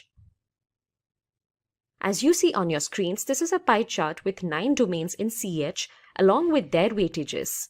You can prepare for your exam accordingly. Let us move on and take a closer look at each of these domains, their respective subdomains and their descriptions. Our first domain is Information Security and Ethical Hacking Overview. This domain consists of questions from information security, cyber kill chain concepts, ethical hacking concepts, various hacking concepts, and information security laws and standards. You can expect a total number of 8 questions from this domain. The weightage of this section is 6%. The second domain is Reconnaissance Techniques. Under the subdomains, we have footprinting and reconnaissance at first. This covers various topics like footprinting concepts, footprinting methodology, email footprinting, footprinting through web services, DNS footprinting, footprinting through social engineering, etc. The next subdomain in this section is Scanning Networks. Scanning networks covers various concepts like scanning tools, host discovery, port and service discovery, OS discovery, draw network diagrams, scanning beyond IDS, firewall, etc. And our third subdomain under reconnaissance techniques is enumeration. Various topics like SNMP enumeration, NTP and NFS enumeration, SMTP and DNS enumeration, and enumeration countermeasures are covered under this subdomain. A total of 26 questions will be asked from this domain. Under footprinting and reconnaissance, you will have 10 questions, and under scanning networks, another 10, and finally under enumeration, you will have 6 questions. A total weightage of 21% is given to this particular topic. Our third domain is System Hacking Phases and Attack Techniques. Under our third domain, our first subdomain is about vulnerability analysis. This subdomain covers topics on vulnerability assessment, vulnerability classification, vulnerability assessment solutions and tools, and various vulnerability assessment reports. Our next subdomain is about system hacking. You have concepts like gaining access, cracking passwords, vulnerability exploitation, escalating privileges, maintaining access covered under this subdomain. And finally, we have malware threats under this domain. Malware threats incorporate concepts like APT concepts, Trojan concepts, virus and worm concepts, malware analysis, and so on. A total of 21 questions will be asked from this domain. Under vulnerability analysis, there will be 9 questions asked, system hacking another 6 questions, and finally under malware threats, you will have 6 other questions asked. That sums up to a total 21 with a weightage of 17% for this domain. Our fourth domain is about network and perimeter hacking. Here you have various subdomains and one of it is social engineering. Under social engineering, you will be asked questions based on social engineering techniques, insider threats, impersonation on social, networking sites, identity theft, and so on. You'll also have various questions on the sniffing concepts as it is another subdomain. You can also expect questions from the denial of service subdomain. Here, questions related to botnets and DDoS attacks will be asked. Various session hijacking concepts are another crucial part of this domain. The final subdomain is about evading IDS, firewalls, and honeypots. Here, various concepts on IDS, IPS, firewall, and honeypots are covered. You will need to understand how to evade IDS and firewalls and how to detect honeypots. A total number of 18 questions will be asked from the fourth domain, that is network and perimeter hacking, and the weightage for this domain is 14%. Our fifth domain is about web application hacking, and our first subdomain in it is hacking web servers. This incorporates concepts related to web server attacks, web server attack tools, patch management, and so on. The next subdomain is about hacking web applications. Here you have various concepts related to bypass client-side controls, analyze web applications, footprint web infrastructure, attack access controls, and how to perform injection attacks, and so on. Finally, under the SQL injection subdomain, you will have questions based on SQL injection, the types of SQL injection, the SQL injection methodology, SQL injection tools, evasion techniques, and SQL injection countermeasures. Here, a total of 20 questions will be asked from this domain. And that is, a weightage of 16% will be given to the web application hacking domain. Our sixth domain is solely devoted to wireless network hacking. This domain focuses on hacking wireless networks, various wireless concepts, wireless encryption, wireless threats, wireless hacking tools, various hacking methodologies, Bluetooth hacking, and wireless countermeasures are covered. A total of 8 questions will be asked from this domain with a weightage of 6%. Our seventh domain is all about mobile platform IoT and OT hacking. Our first subdomain here is hacking mobile platforms.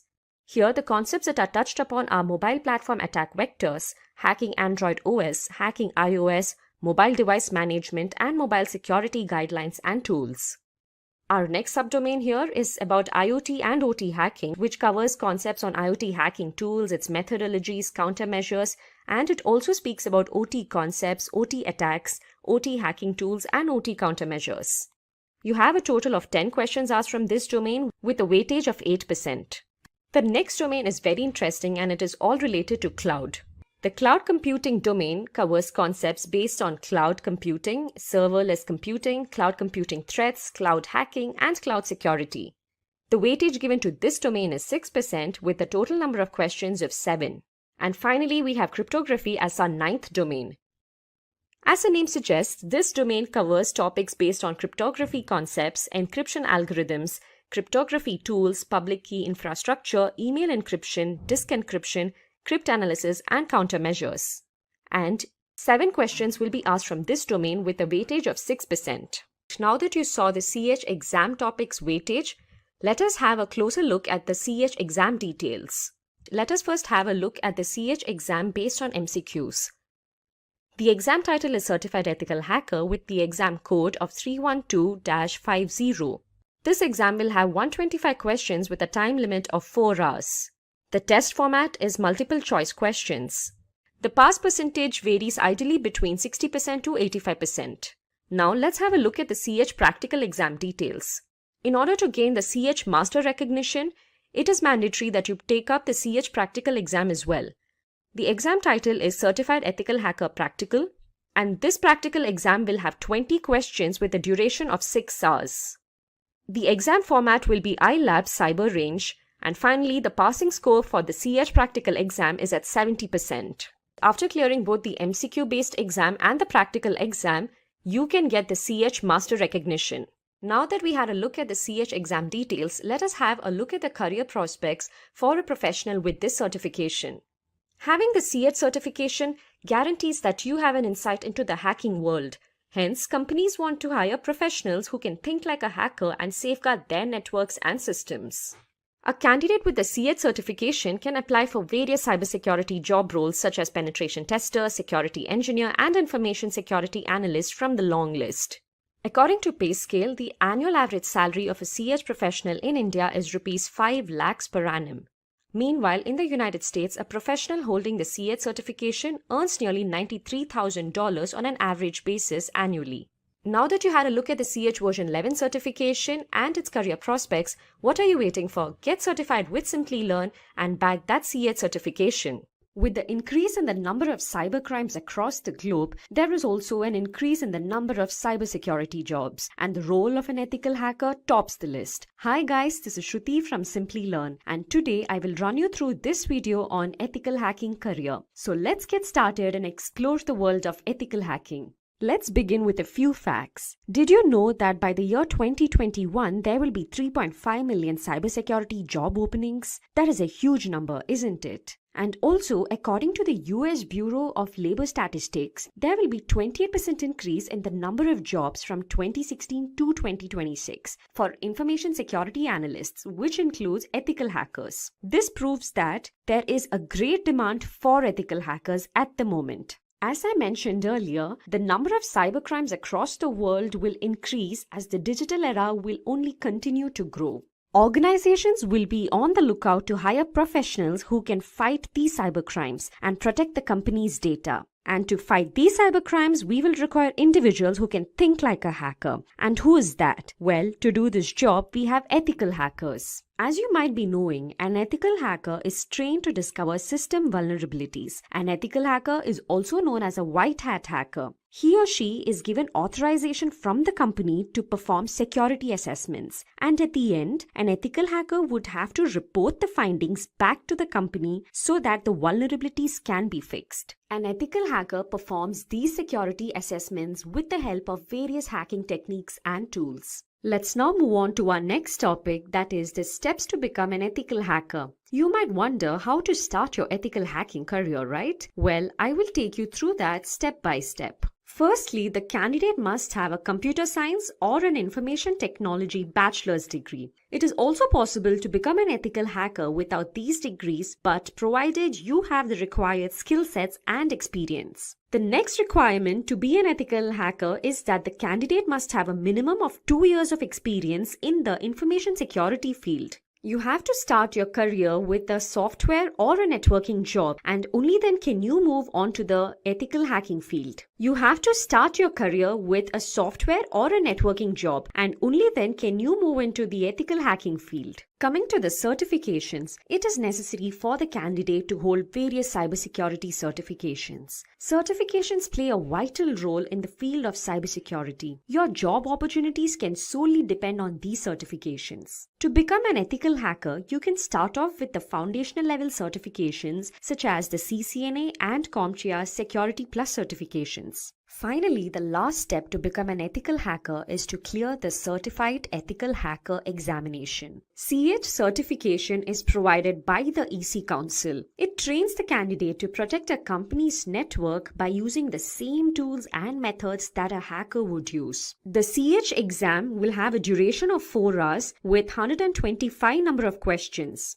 If the candidate clears this exam, then he or she will become a certified ethical hacker. Now that you know the steps to become an ethical hacker, let's look into the skill sets which are required to help you achieve these steps. First and foremost, an ethical hacker needs to have an in-depth knowledge of the working of the operating systems. Knowledge of Windows, Linux, and Macintosh operating systems is required. For penetration testing, creating exploits, and bug hunting, programming will be important. So knowledge of programming languages such as C, C++, HTML, Python, and PHP will be very helpful.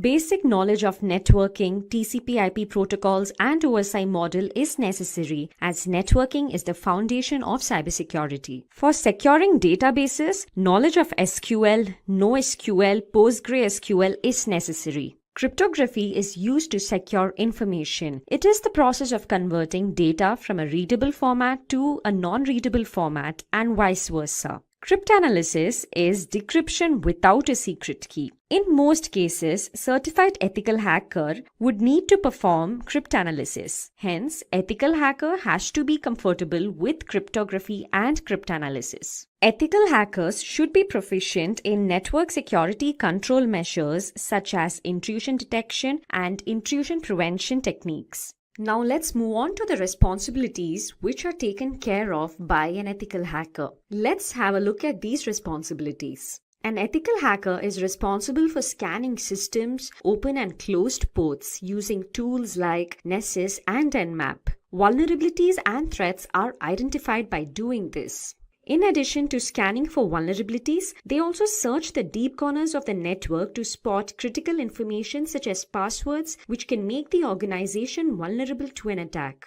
In addition to building and maintaining IDS, IPS, and firewalls, they also try to evade these security measures to gauge the performance of the systems. A lot of times, a company's online fraud or online theft incidents are looked into by an ethical hacker. An ethical hacker also checks for sniffing networks and hijacked web servers and applications. Those were the responsibilities of an ethical hacker. Now let's look into the various job roles an ethical hacker can apply for. It is a misconception that an ethical hacker will perform only penetration testing. Well, there are a number of other jobs an ethical hacker can apply for.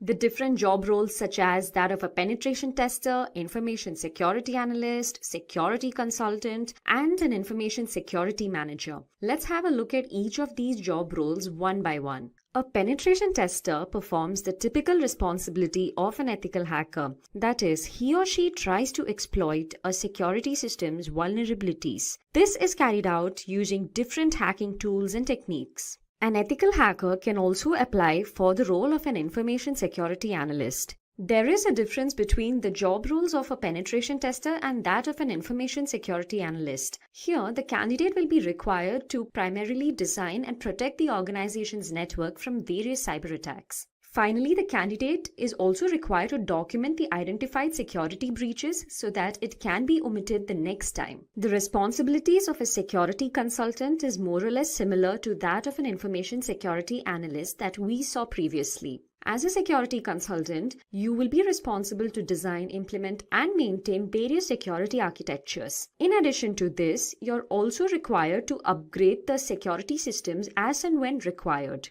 Finally, an ethical hacker can also apply to the role of an information security manager. As the name suggests, this role will require the candidate to possess managerial skills, as an information security manager is responsible to head the IT and the information security team. Now that we have seen the responsibilities, the skills, and the steps to become an ethical hacker, let's have a look at the different companies hiring ethical hackers. To name a few, we have Bank of America, Ernst & Young, KPMG, Urban Pro, and IBM. Let's now look into the salary structure of an ethical hacker. Well, in India, the average annual salary of a certified ethical hacker is nearly 4,76,000 rupees. And in the US, the average annual salary of a certified ethical hacker is $91,000. Now I will guide you through a sample resume of a penetration tester. As you can see on your screens, this is a sample resume of a penetration tester.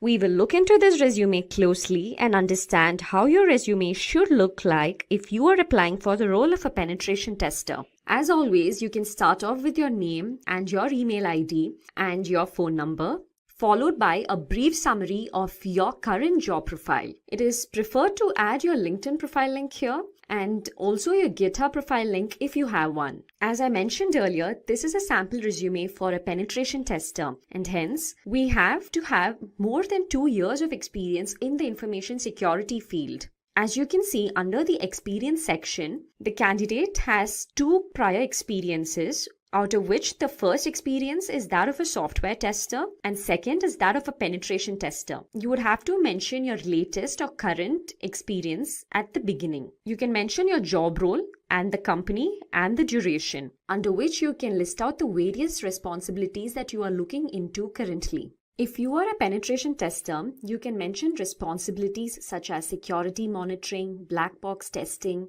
documentation of the results, vulnerability scanning, and so on. Below this, you can mention your first company's experience with the roles and responsibilities that you have performed earlier. Here, the candidate was a software tester before becoming a penetration tester. Let's move on to the education section. Here, the candidate holds a bachelor's degree in computer science. You can mention your degree followed by the university name. Or if you're applying for any other role in the cybersecurity domain, it is recommended that you list out the certifications as well. To start off with, a CCNA certification will be preferred, followed by a certified ethical hacker certification, which is a must if you are applying for the role of a penetration tester. In addition to it, the Certified Expert Penetration Tester certification will also hold a great advantage.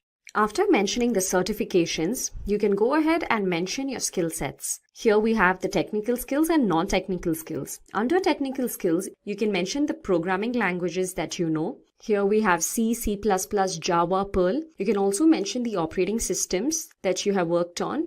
For example, Windows, Linux, Unix. And in addition to the programming languages and the OS, you can also mention the tools that you know, such as Nmap, Metasploit tools, which will be helpful if you are applying for the role of a penetration tester. Then you can also mention encryption technologies, knowledge of SQL, and bug tracking systems if you have worked on them before. If you have participated in ecodathons, you can mention that here as well. Under the non-technical skills, you can mention various competitions that you have taken part in and the games that you like and other extracurricular activities. Finally, you can also mention the projects undertaken. Under the projects undertaken, you can talk about the various projects that you have performed in your company or outside the company. Here, we have two projects, one as a software test engineer and second one as a penetration tester. So this is how a resume of a penetration tester will look like. Before jumping into the best books for ethical hacking, let's speak a bit about cybersecurity. I'm sure you all already know what cybersecurity is, but here's a refresher. Cybersecurity refers to the practice of protecting networks, programs, computer systems, and their components from unauthorized digital access and attacks. Did you know that according to the University of Maryland, hackers attack every 39 seconds? That is, on an average, 2,244 times a day? Now that's a huge number. Speaking of hacking, let's define the term ethical hacking before diving into the books for it. So when a system's vulnerabilities are discovered and exploited with the motive of ensuring system security, it is known as ethical hacking. People who carry this out are termed as ethical hackers. Ethical hackers perform hacking with prior permission from the concerned authorities. In order to perform this and carry out penetration testing, various hacking techniques and tools are used. Now let's go ahead and have a look at how books can help you learn to hack. The books we are going to talk about in this live session will familiarize you with hacking on the whole. These books will introduce you to new ideas and help you solve problems. Reading in general is great as it helps with your thought process and keeps you mentally alert. It is important that you use the information in the upcoming books only for lawful purposes. So let's get started and see the best books which can help you with hacking. The first book we have is The Basics of Hacking and Penetration Testing. This book is written by Patrick Ingebretson. For all your beginners out there, if you're clueless about how to go about hacking, then this is a good read for y'all. Having said that, this book is not just for beginners, but even for those individuals who are only exposed to superficial penetration testing logic. This book dives deep into the tools and processes that are used by penetration testers to gain access to the systems. The Basics of Hacking and Penetration Testing book will help you achieve a better understanding of offensive security as well. You'll be acquainted with various phases of ethical hacking here. The book contains 7 chapters and it focuses on hacking tools such as Backtrack Linux, Google Reconnaissance, Nmap, Nessus, Metasploit, and Hacker Defender Rootkit to name a few. The fun part is that each chapter consists of hands-on exercises that help you interpret and implement results in each phase.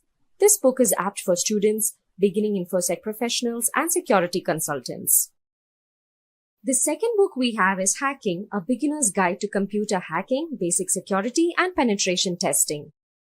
It is written by John Slavio. This is yet another go-to book for beginners. This book can be your first step to a career in ethical hacking. It will cover all the basics with respect to hacking, security, and pen testing. The tools covered in this book are history of hacking, types of hackers, various types of hacking attacks, basic hacking tools and software, and hiding IP address. It also speaks about mobile hacking, hacking an email address, penetration testing, and spoofing attacks. Up next, we have Hacking, the Art of Exploitation.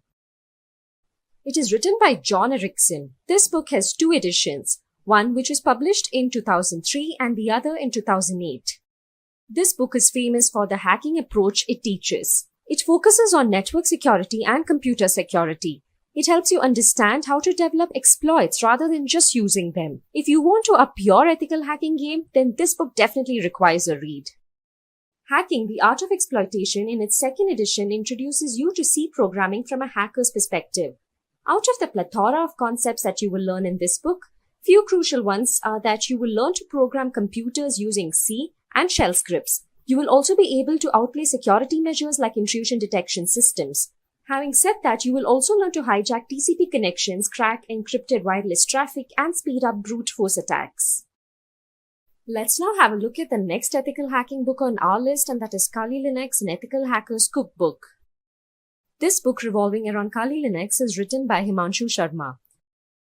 Kali Linux is primarily used for advanced penetration testing and also for security auditing. It contains numerous tools that are geared towards various security tasks such as security research, penetration testing, and so on.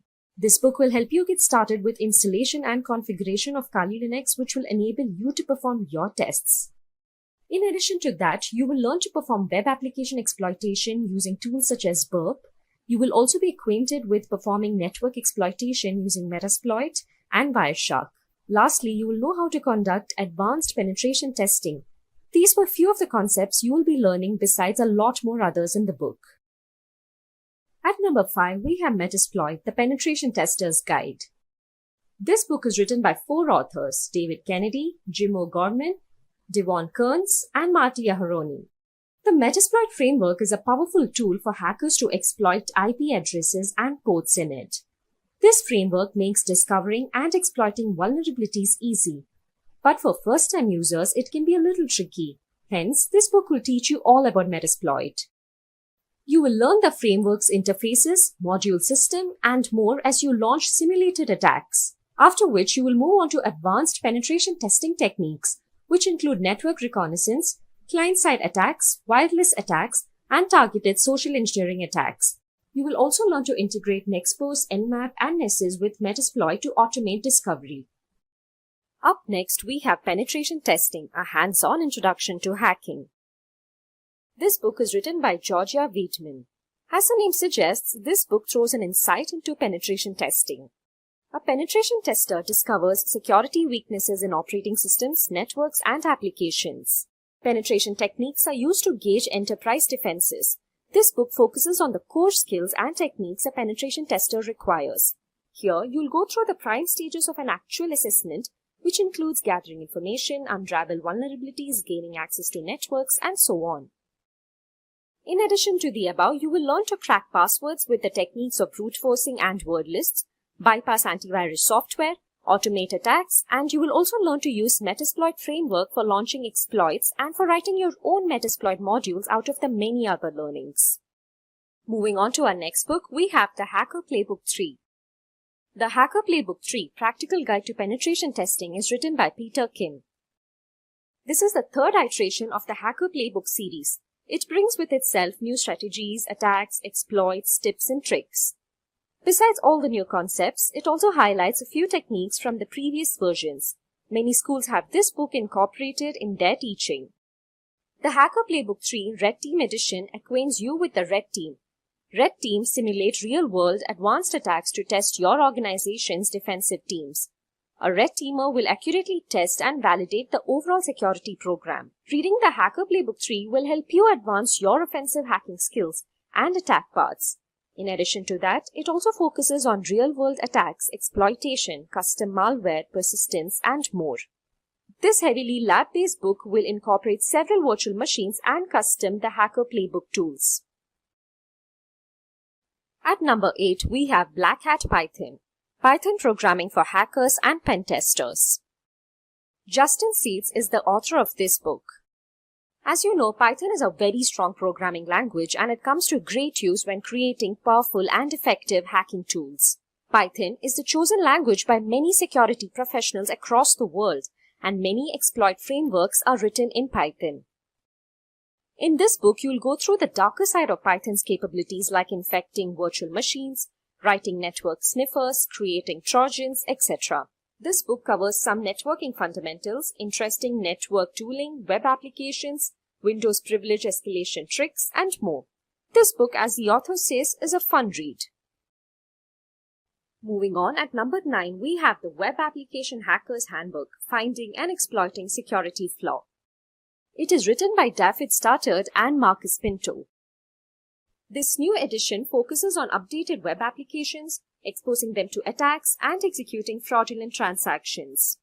This Web Application Hacker's Handbook is updated to speak about the latest step-by-step methods for attacking and defending the large range of ever-evolving web applications. It also discusses new remoting frameworks, HTML5, UI redress, and hybrid file attacks, to name a few. It looks into attacking authentication, attacking the application server, finding vulnerabilities in source code, etc. If you have already mastered the first edition, you can focus on new concepts in this one. Now let's head to our last book on our list. At 10, we have Web Security Testing Cookbook, Systematic Techniques to Find Problems Fast. The author of this book is Paco Hope and Ben Walther. Security testing is quite often a neglected one when it comes to the tests performed on web applications. But it is a very crucial one. This book teaches you how to check for the most common web security issues. It also acquaints you with installing and configuring free and good security testing tools.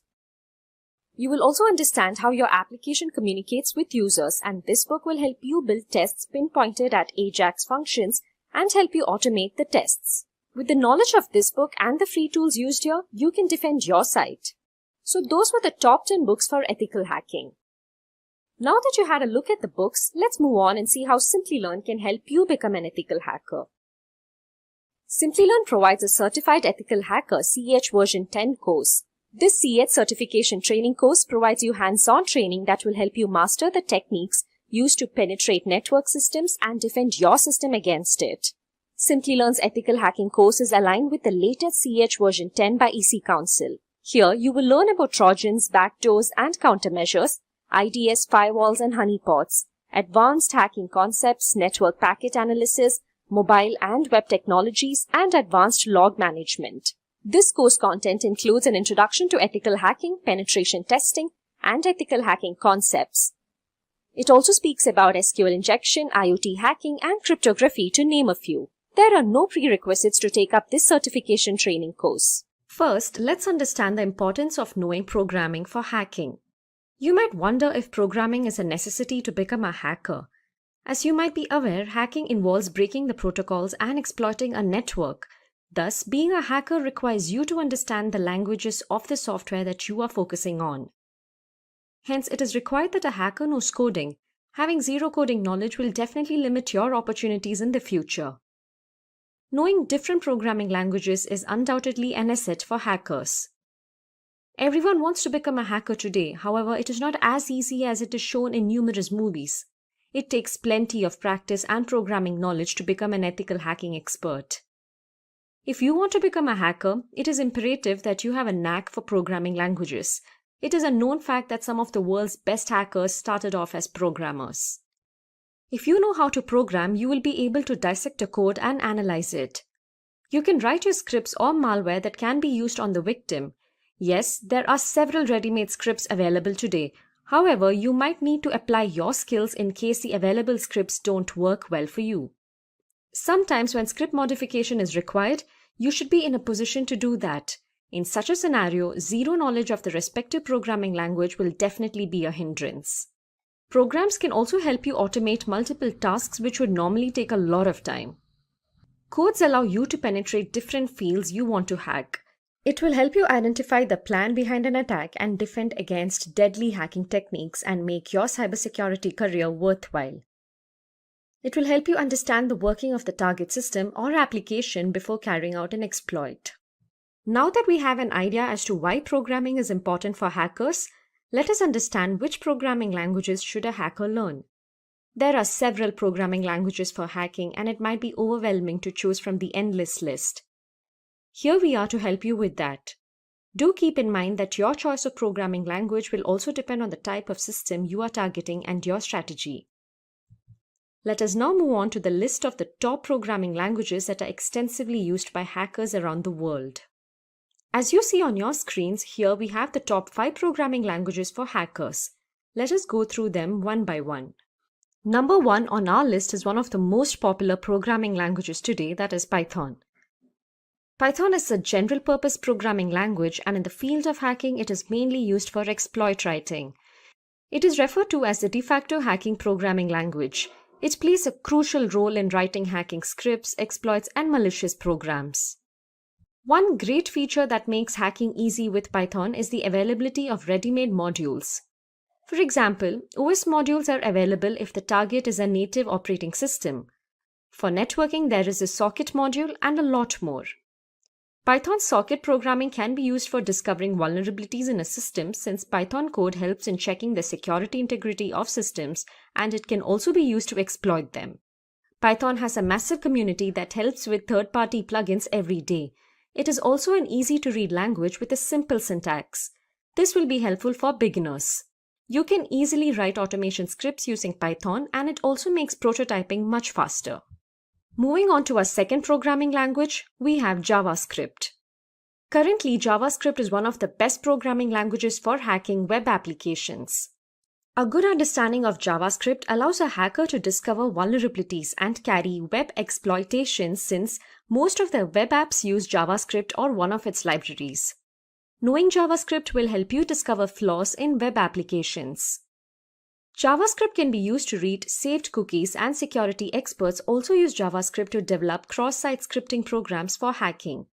JavaScript is known for carrying out attacks like cross-site scripting. JavaScript can also be used to spread and reproduce malware and viruses easily. Initially, JavaScript was a client-side scripting language. However, with the release of Node.js, it now supports back-end development. This implies a larger field for exploitation. A hacker can now use JavaScript to snoop the typed words, inject malicious code, and track browsing history, to name a few. Number 3 on our list is PHP. Hypertext Preprocessor, or PHP, is a dynamic server-side programming language that is used to build websites. Hackers should understand PHP, as it will help them understand web hacking techniques better. Especially if you're into web hacking, then getting your hands on PHP would be an asset. PHP is used in server-side scripting. Using PHP, you could write a custom application that modifies settings on a web server and makes the target server susceptible to attacks. With the help of PHP, you can also eliminate any vulnerabilities in your code. PHP is one of the most powerful server-side languages used in most of the web domains. This shows how learning PHP can help you with web hacking and also help you fight against malicious attackers. Popular content management systems run on a foundation of PHP. Hence, having a strong knowledge of PHP can help you protect or compromise such websites.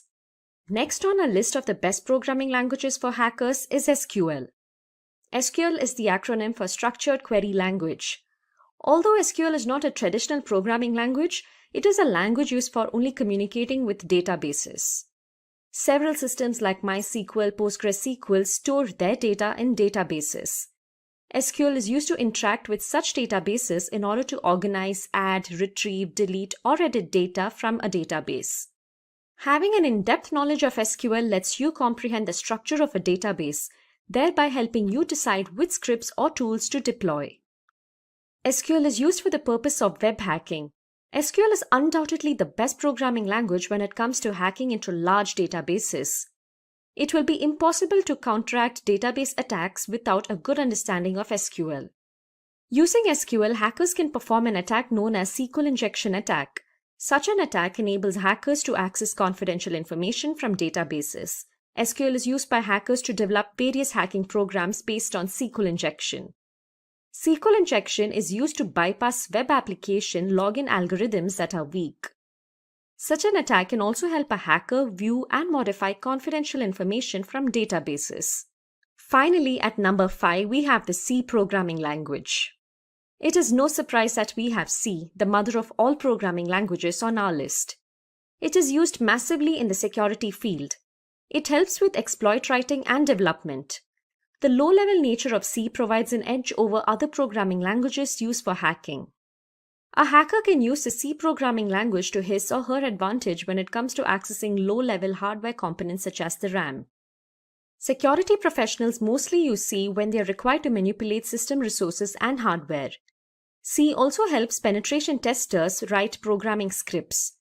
Most operating systems and computer programs are coded in C language. Hence, learning C, you will help hackers get an overview of the structure of operating systems. C is also used to create shellcodes, rootkits, exploits, build undetectable malware, keyloggers, and much more. Sometimes it is also advisable to learn both C and C++ as they both come in handy for hackers. So those were our top 5 programming languages for hackers. Do keep in mind that the most important step of becoming a hacker is to learn various programming languages. It will be great if you can master a variety of programming languages, as your target will not be the same always. On that note, in addition to previously mentioned programming languages, we have an additional list of languages that are also well recognized for hacking. Let's have a look at our honorary mention. First, we have Ruby. The Ruby programming language has been used for exploitation for quite some time now. There can be a close comparison drawn between Ruby and Python based on its syntax. However, Ruby is more web-focused. Ruby can be used to write either small or large scripts and can be used interchangeably with Bash scripting. It offers good flexibility while writing exploits. Ruby has been used by several hackers to exploit corporate systems. It is not that easy to master Ruby, and that is one reason why MNCs look for professionals who know Ruby. Second, we have Perl. Although Perl has lost its old fame, it still holds value in the hacker community for exploit writing. There are systems that still run on Perl, as it was the go-to solution once. It is a great language that can help you manipulate Linux text files and help you create tools and exploits. Perl code bases still do occupy a considerable portion of corporate tools. Third on our list is HTML. Many of you might have wondered why we didn't mention HTML yet. Yes, no programming list is complete without mentioning HTML. The hypertext markup language, HTML, is a standard markup language used for creating web pages. It glues the whole internet together, and it is the language of the web. This shows the importance HTML has. An understanding of HTML is vital to play with web applications. HTML also finds its use in developing hybrid mobile and desktop apps. HTML is a must if you want to master this field. Having said that, HTML is not that tough a language to learn. Hence, it is advised to master HTML if you want to compromise web applications. And finally, at 4 we have assembly level language. It is undoubtedly one of the most powerful yet hardest programming languages to learn. It is a complicated low-level programming language. For hacking primitive systems, assembly is one of the best programming languages. The best part of assembly is that you can instruct machine hardware or software using it. Assembly language helps a hacker manipulate systems straight up at the architecture level. It is also the most suited coding language to build malware like viruses and trojans. It is considered to be the best language for jobs that are time critical. Reverse engineers use assembly language. For example, if you're interested in software cracking and if you want to reverse engineer a piece of software that has already been compiled, assembly is the go-to choice. As complicated as a language sounds, the results it produces are highly fruitful. So those were the additional programming languages that can help you become a skilled and successful hacker. We should keep in mind that a strong understanding of programming languages helps cybersecurity professionals stay on top of cyber criminals. So let's start off this tutorial by understanding the need for the CISSP certification. If you have seen our previous videos, you would be aware of the various cybersecurity certifications like CCNA, CompTIA Security Plus, CISM, CISA, and CEH to name a few. You might have also come across the CISSP certification. Let me tell you, this is one of the toughest and most in-demand certification in the cybersecurity field. In the current times, managing information security in a company can be extremely challenging. With the advent of the internet and various other technologies, there is a large exposure to various security breaches. The presence of information security experts in-house helps organizations manage their IT processes in a better way. This is where a CISSP professional is in demand by employers. Compared to the other cybersecurity professionals, the demand for CISSP certified professionals has grown rapidly. There are nearly 50,000 job postings for the same. Now that you have an idea of the demand of CISSP certified professionals, let's move on to understanding what exactly is CISSP. CISSP stands for Certified Information System Security Professional. It is considered the gold standard in the field of information security. This certification is taken up by IT professionals. It trains a candidate to become an information assurance professional. Taking up the CISSP certification will help you define the design, architecture, controls, and management of highly secure business environments. You will also be called a CISSP professional only after you successfully pass the CISSP exam. So now let's have a look into the CISSP exam requirements. The primary requirement for any candidate is that they should have at least 5 years of work experience in the field of information security. In addition to this, it is also suggested that the candidate clears other certifications like CCNA, CompTIA Security Plus, CEH, CISM, and CISA to name a few. CISSP is considered as an advanced level cybersecurity certification. Hence, it is better if the candidate clears the basic level and the managerial level certifications before moving to the CISSP certification. As I mentioned earlier, this certification is suitable for professionals who have a minimum of 5 years of work experience. Professionals working as security consultants and managers, network and security architects, IT directors, security auditors, and chief information security officers can take up the CISSP certification. Let's now move on to our next topic, that is CISSP domains. This entire certification is grouped into a total of 8 domains. The broad spectrum of topics included in CISSP ensure its relevance across all disciplines in the field of information security. Successful candidates are competent in the following 8 domains. They are security and risk management, then we have asset security, security engineering, communications and network security, followed by identity and access management, then security assessment and testing, security operations, and finally we have software development security. These 8 domains deal with different aspects of information security. We will have a look into each of these individually and understand what each of these domains symbolize. First up, we have the security and risk management domain. As the name suggests, this domain mainly consists of the fundamentals of security policies, compliance law and regulations, professional ethics, risk management, and threat modeling. Cybersecurity and information security plays a major role in this domain. There is a difference between cybersecurity and information security which is more often missed out on by people. Cybersecurity refers to several techniques used to protect the integrity of networks, whereas information security refers to processes and tools deployed to protect sensitive information. To implement cybersecurity, we have a list of approaches like compliance-based, ad hoc, and risk-based. In compliance-based, security measures are decided based on regulations, while in ad hoc, security measures are based on no specific criteria. In risk-based, security measures are based on unique risks depending on the organization. Let's now have a look at the CIA triad. Here C stands for confidentiality, I for integrity, and A for availability. Confidentiality, integrity, and availability have served as the industry standard for computer security since the time of the first mainframes. Confidentiality means that information and functions can be accessed only by authorized parties, for example, military secrets.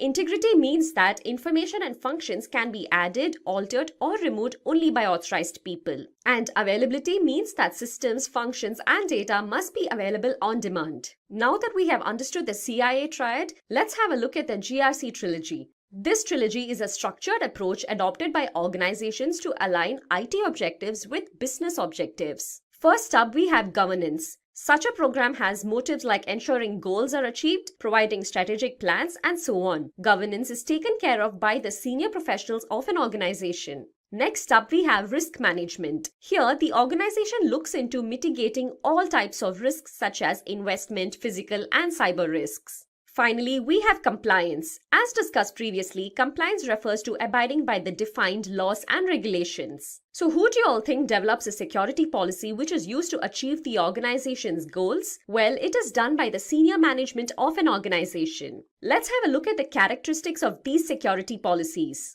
First and foremost, these policies should support the vision and mission of the company. All the business units should be integrated in these security policies. They should also be regularly updated. And finally, it is important that these security policies should be easy to understand so that everyone can abide by them without any problem. In addition to security policies, a risk analysis team is also formed in organization to perform the analysis of each known risk. There are various steps to perform risk analysis.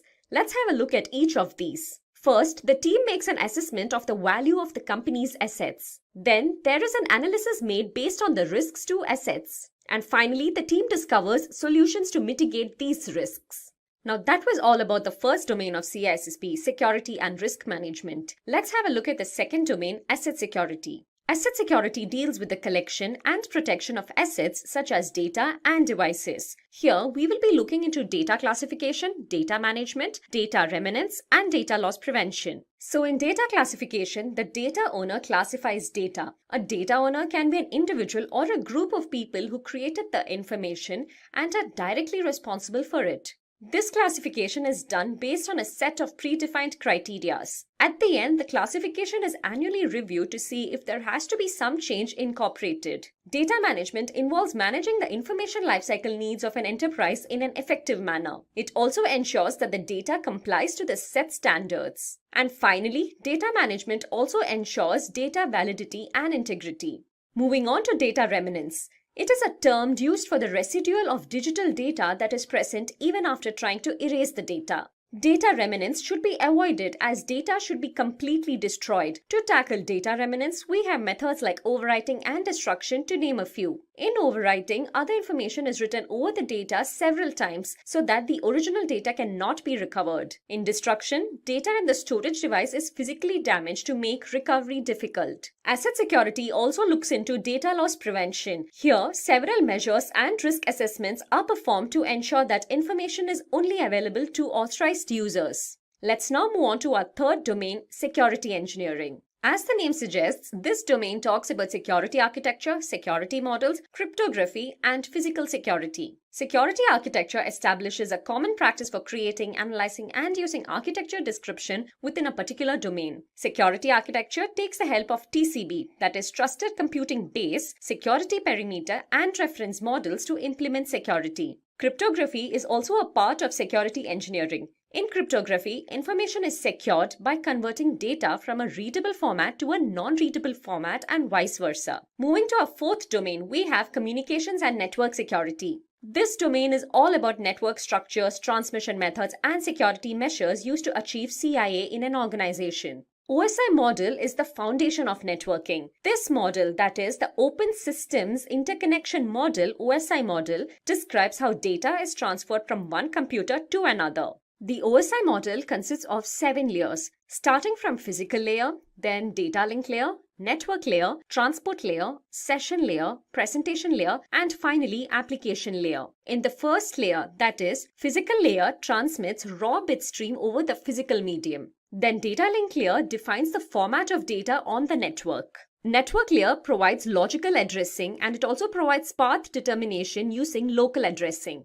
The fourth layer, that is transport layer, provides end-to-end connections. In this layer, data is transmitted using transmission protocols including TCP and UDP. The session layer maintains connections and it is also responsible for controlling ports and sessions. The sixth layer, that is the presentation layer, ensures that data is in a usable format. And finally, in the seventh layer, that is in the application layer, human-computer interaction happens. Here, applications can access the network services. The communications and network security domain also talks about firewalls. We can define a firewall as a hardware or software which is used to block the incoming or outgoing traffic from the internet to your computer. Then we also have the IDS. IDS is known as the Intrusion Detection System. This is designed to detect unauthorized access to a system. IDS is used together with a firewall and a router.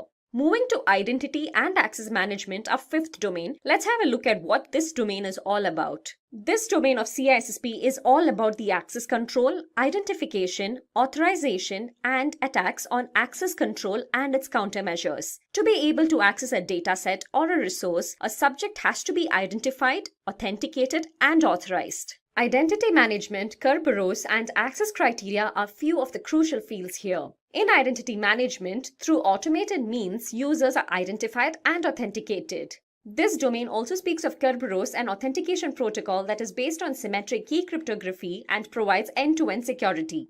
Access to data shouldn't be granted to anyone and everyone. In fact, it should be granted based on the level of trust and the job role in the organization. It is also better if it is provided based on the location and the time. Let's now have a look at our sixth domain, security assessment and testing. So in this domain, we will look into audits, security control assessment, and testing reports. As you might have heard of the term audit, it is nothing but a repeated process wherein an independent professional evaluates and analyzes evidence. Then we have vulnerability assessment, wherein IT risks are identified and evaluated. It helps in identifying, quantifying, and prioritizing vulnerabilities. A well-planned and executed assessment and test strategy can provide valuable information about risk and risk mitigation. The assessment and test is executed by a working group called the Integrated Product Team. Testing is performed to check the data flow between the application and the system. Up next, we have the Security Operations domain. The 7th domain of CSP is all about investigations, monitoring and logging, disaster recovery, and change management. Here, we will look into the fields of digital forensics, incident management, and perimeter security.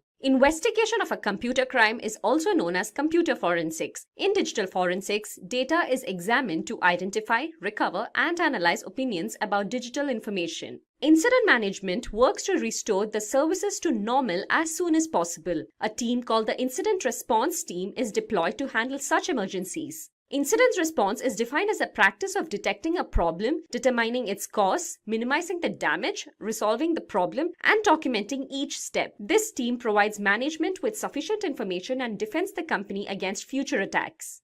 In perimeter security, there is perimeter defense, which allows us to detect and keep a check on unauthorized physical access. This field also controls the access to the facility. Moving on to our 8th and final domain, we have software development security. As the name suggests, this domain talks about security in a software development lifecycle. Here, we will be looking into topics like API, malware, spyware, adware, social engineering attacks, and Sql Injection attack. Let's start off with the application program interface known as API. API is basically a collection of protocols and functions used to create applications. It supports formats such as representational state transfer REST and simple object access protocol. REST is nothing but using the present features of the web in a simple way. And SOAP, which is an acronym for Simple Object Access Protocol, is a messaging protocol for exchanging data among computers. Now let's move on to malware as a security threat. Malware is a term which refers to malicious software, viruses, ransomware, and worms.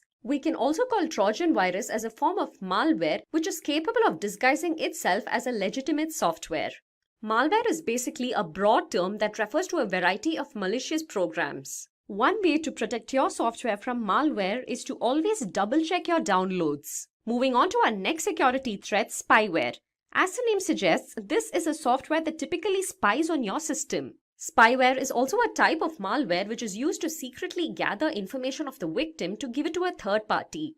Those programs that secretly record all that you do on your computer are called spyware. It is always advised to turn on pop-up blockers to prevent spyware. Next up, we have adware. Adware is also known as advertising supported software. It is a type of malware that constantly displays ads and pop-ups. Some of such ads can also gather your information. At times, adware is not all that dangerous, but it is a hassle as it is a gateway to unwanted advertising on the screen, and it can also change the browser homepage. Adwares are known to display unwanted, annoying advertisements on your screens. Let's now have a look at social engineering attacks. It is basically the art of manipulating people so that they end up giving their confidential information. This attack lures victims into handing over their confidential data. This attack takes place by tricking the human mind. The most common social engineering attacks are phishing, spear phishing, and veiling phishing attack. Phishing attack is a practice wherein the hacker usually sends fraudulent emails which appear to be coming from a very trusted source. This is done to install malware or to steal sensitive data like credit card information and various other login credentials. Spear phishing attack is a variation of phishing. Here, the attacker targets a specific individual or a group of people.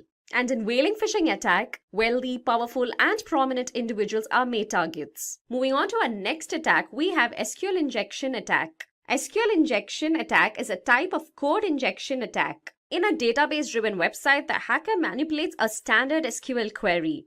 It allows attackers to tamper with the existing data. Here, malicious code is inserted into the SQL server to obtain information. So in CISSP, as with every security course, we start off with the CIA triad. Now here CIA is confidentiality, integrity, and availability. So it starts off with every security mechanism. When we talk about security and we want to keep things secure, what is it that we want to secure? It is the data of an organization that is the most valuable asset to the organization, and that's what we want to secure. When we say that we want the data to be secured, we basically talk about three aspects for that data. The first and the foremost, that the data needs to remain confidential. The second aspect, that the data needs to be trustworthy. And the third concept, that the data should be available to all authorized users when and where they require it. So going back to the first point, when we say we want data to be confidential, what do we mean by that? By confidentiality, we talk about that data being made available only to authorized users after you have authenticated them, ensured or assured of their authenticity, and only then you're going to give access to that data, right? So even if you go into an organization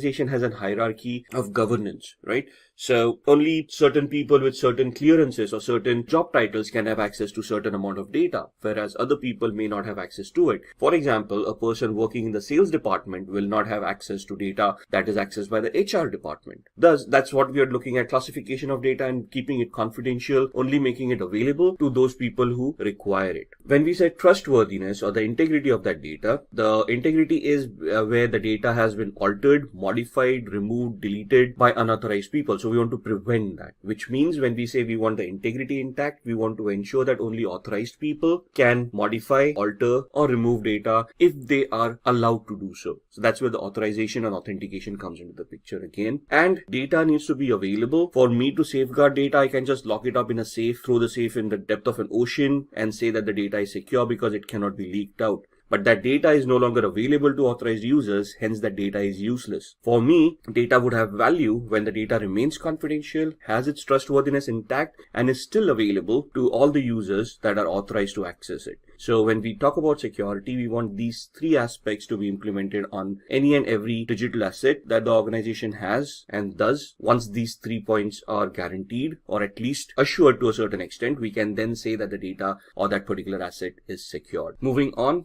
let's talk about information security. Information security is the process of protecting data and information systems. So in the CIA, as we talked about it, when we said what do we want to protect, we want to protect all the information assets or the technical assets that we have from any of the vulnerabilities that can be identified. So we want to restrict unauthorized access and use. We want to restrict deletion, accidental or intentional if they have not been authorized to do so, modification of data, so the integrity part, and destruction of data. Destruction could not only be deleting data, but it could be something like a ransomware where the data gets encrypted, so it's still there, it's just not accessible to you. Now, information security ensures the implementation of these following aspects. The first and foremost comes from information security policies, which is the governance aspect of it. The policies are designed to have a implementation of security in an organization that helps the business processes to be executed in a secure manner. Where are these policies coming from? They come from standards or guidelines which are globally available and based on which we can start developing our security policies. For example, if I want to develop a security policy in my organization, I might want to depend on frameworks like ISO 27001, COBIT, or something similar. Once I have these standards set, I would come back to procedures. Procedures being how are these standards to be executed, right? For example, in my policies, I ensured that I want encryption of AES 256 to be implemented, or rather in the policy, I determined that we want encryption to be implemented on a data set based on the classification of those data. So in my policies, I would determine how the classification is going to work, how data is going to be classified on what parameters, and thus once the data gets classified, we are going to come back to standards where we say if it is classified as confidential data, we want to use encryption to protect that data, and we want AES 256 to be utilized for encryption. So how do we go about it? How do we implement the encryption? That's where your procedures come into the picture. Your guidelines are troubleshooting mechanisms, optional documents. So if somebody has trouble following the procedures, they might want to go into the guidelines and see how to troubleshoot the scenario that they are facing. Baselines are basically the minimum achievable target that you want to go with these policies. So let's say when I say I want to have a baseline on a server where for the server to be published onto the internet or to be used in production environment, it has to meet a certain criteria, which means I can go back to the hardware and I can say the server needs a hardware configuration of X, Y, and Z. Let's say a Xeon processor with 16 cores, 128 gigs of RAM. So that's a baseline that I need for a particular server for it to be put into production environment for a particular use. Anything above that is acceptable, but nothing should go below that. Then comes the risk management. While we are implementing these policies, procedures, we have those standards in place. If we face any risk during that period, or if we face any threat or a vulnerability is identified during this period, all these terms we are going to discuss in a little bit. So when we identify vulnerabilities or threats, that's where our risks come into the picture. The risk management comes in saying, okay, this is a risk that we have identified, and now how do we want to mitigate the risk? Then the security organization comes into the picture, the day-to-day activity of how security is to be implemented. And for all of these procedures, policies, baselines, standards to be implemented, to be ensured that to be assured that they are working properly, we need to make our employees aware that these policies exist. This is something that they need to follow. Thus, the awareness or the security education comes into the picture. Here, the security education is more focused on helping employees adhere to the company policies and standards rather than educating employees about security. We don't want to make everybody an ethical hacker. We just want to ensure them or we want to assure the organization that everybody has been warned about policies, procedures, security requirements, and they are going to follow those requirements. For example, a password policy where you have to adhere to a specific password policy to ensure passwords are created. At the same time, there is another password policy which says that you should not share passwords with your colleagues no matter what. So for me, for my employees to follow that, I need to make them aware that these policies exist and there are repercussions if they do not follow these particular policies. So coming back to the governance part, what is governance since we have been talking about it? Governance ensures that the security strategies are aligned with business objectives and consistent with regulations. So what does it guarantee? Appropriate information security activities are being performed. Based on what? Based on the policies that we have created, based on the standards that we have and the baselines that we would have created. So security has to be comparable, right? So if I say I have secured against particular attacks, the attacks have to be identified. And then compared to those particular attacks, I can say I have mitigated these activities by having specific security controls. Thus, I can say that I am secure. The governance aspects keeps a watch on all these security controls to see that those security activities are ensured, are being implemented, and are performing to the best of their abilities. That's where your governance comes into the picture. The risks being reduced, so the risk management also comes under the governance where you're looking at newly identified risks and you're then implementing security controls that would mitigate these risks. Then we're looking at information security investments appropriately directed. So when I say I want a security control, which would be a firewall, IDS, IPS, antiviruses, whatever is required, it needs to have a return on investment which is acceptable for the organization. You don't want to spend up too much of money in security, thus creating losses for the organization.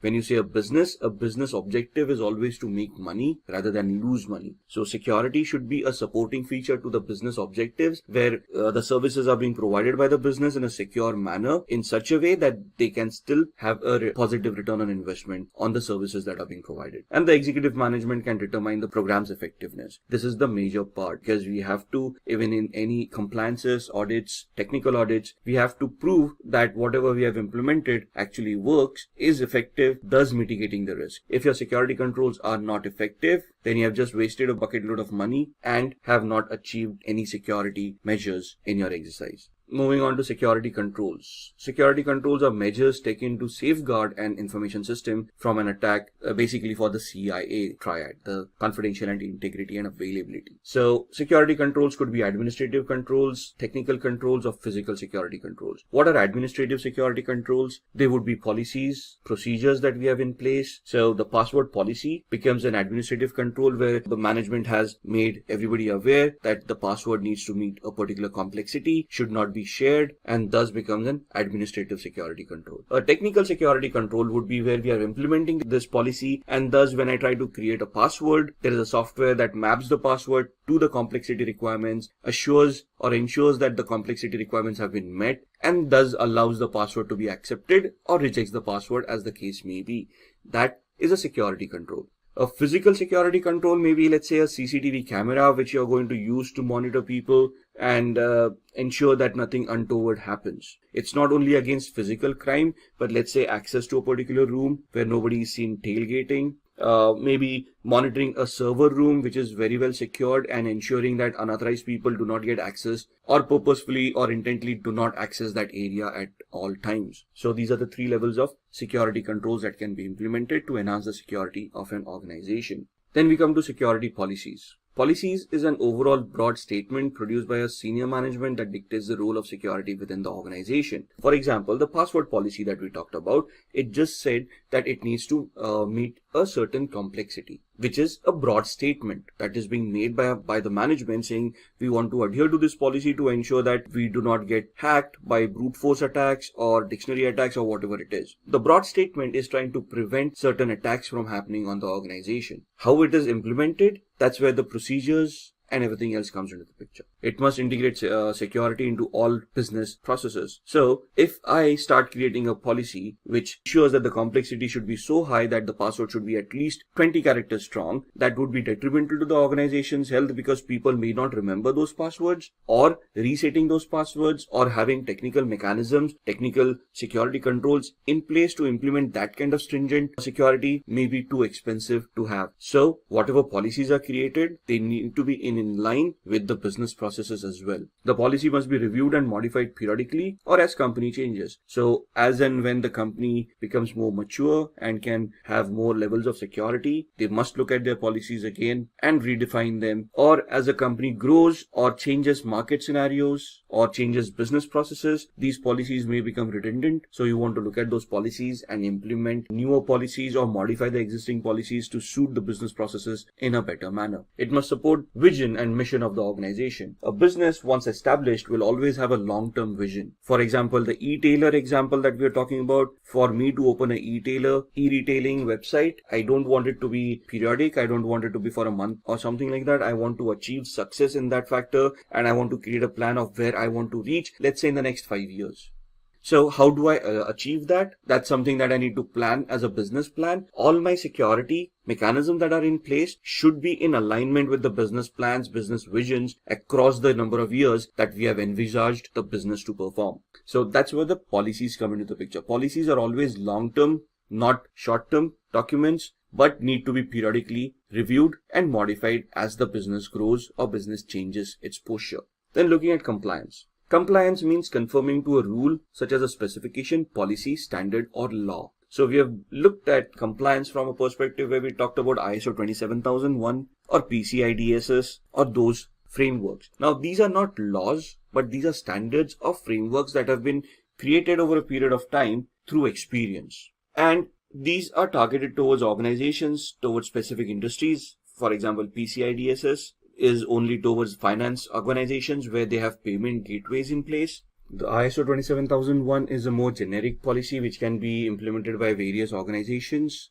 HIPAA, Health Insurance Portability and Accountability Act, is an American act that talks about health-related data of its citizens. So these are compliances. These may not be laws, but you need to adhere to these to be effective and to be allowed to conduct business in that particular industry. Then we have Code of Ethics. Code of Ethics state safety of the Commonwealth, duty to our principles and to each other requires that we adhere and be seen to adhere to the highest ethical standards of behavior. Therefore, strict adherence to this code is a condition of certification. What are the ethics? Protect society, the Commonwealth and the infrastructure, act honorably, honestly, justly, responsibility and legally, prove diligent and competent service to the principles, advance and profession. Now, the Code of Ethics are codes created by ISC Square for the CISSP professional, and you need to adhere to these codes. If they identify violation of these codes from any member, they would debar the member, strip them of the certification,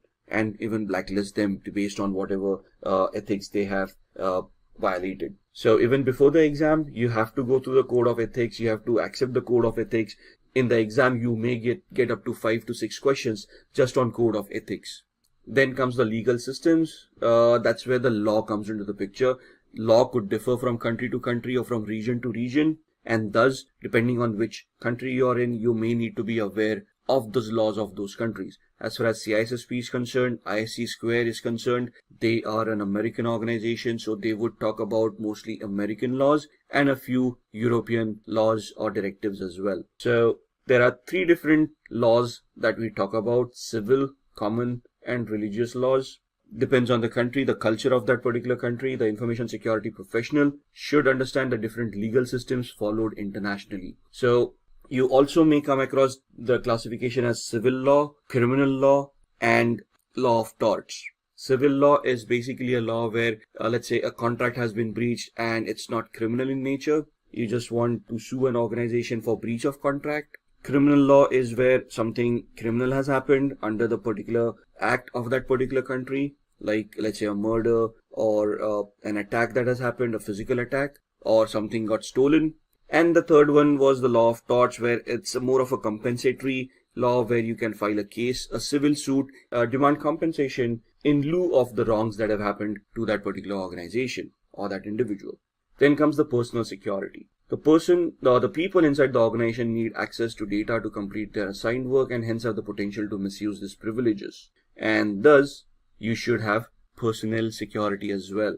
Now, when we talk about hiring practices for people, most of the organizations perform background checks, and we get confused why these background checks are being done. The background checks are essential to the health of the organization, where you are ensuring that the person is not a malicious person, has the prerequisite certifications or the qualifications, have never been debarred or have never been prosecuted, do not have a criminal background, thus preventing physical attacks on the organization. For example, a competitor may attempt to place in your organization a spy to gather information on the secrets of that organization and report it back to the competitor. A background check may reveal that this person was previously employed by a competitor, and thus you might want to verify that how that employment got terminated, when did it get terminated, or is this person misusing anything or misrepresenting any aspect of his or their life. Then you also need to get confidentiality agreements signed with them. For example, NDAs, non-disclosure agreements, data that is being shared with them, the ownership of that particular data, and what are the repercussions if that confidentiality is breached by that particular person. Conflict of interest agreements for positions handling competitive information. As you go higher up in the organization, you might come across contracts where it prohibits a particular person in engaging into the same activity with a competitor for a particular period of time. So if there is a conflict of interest when you're hiring a person where they have signed such a agreement with another competitor or another organization, you don't want to embroil yourself in a lawsuit where the other organization may sue you for hiring a person while they were still under that particular contract. So it's not only to look at the background of these people, but to safeguard the organization from any lawsuits or any violations of contract as well. Get the non-compete agreements for the positions in charge of unique corporate processes. That again goes on to say if you're going to leave the organization, you cannot start up a competing business similar to the organization's business, and so on and so forth. Now let's come back to the technical aspect and start talking about vulnerability, threats, and risk. Now, what is a vulnerability? It is nothing but a weakness in a system or a process, implies the absence of a countermeasure. Vulnerability is internal and is more easily managed. So it's basically a flaw or a misconfiguration or a design flaw or something like using defaults, username, passwords, configurations, where if that particular flaw is misused, it will lead into a security event on that particular device for that particular organization. So when we say a security event, it has to be detrimental in nature. So if somebody is using a weak password that can easily be cracked, that is a vulnerability where you have identified a weak password, and then you want to prevent that vulnerability by imposing a security control or a countermeasure. The security control here starts off with the policy of having a robust security policy where a password policy comes in that describes the complexity of a particular password. And then you talk about a technical countermeasure where you have implemented an identity and access management plan, which would ensure that the person creating that password adheres to the complexity of that particular policy. Then a threat. The threat is the possibility that the vulnerability might be exploited, which will result in loss. So if somebody has created a weak password and it has been allowed, that's a vulnerability which can be exploited by the usage of brute force attacks or dictionary-based attacks to crack passwords. If the password is cracked, somebody unauthorized may get access to that data, thus resulting in a loss for that organization. So the threat is the possibility of that particular vulnerability being exploited.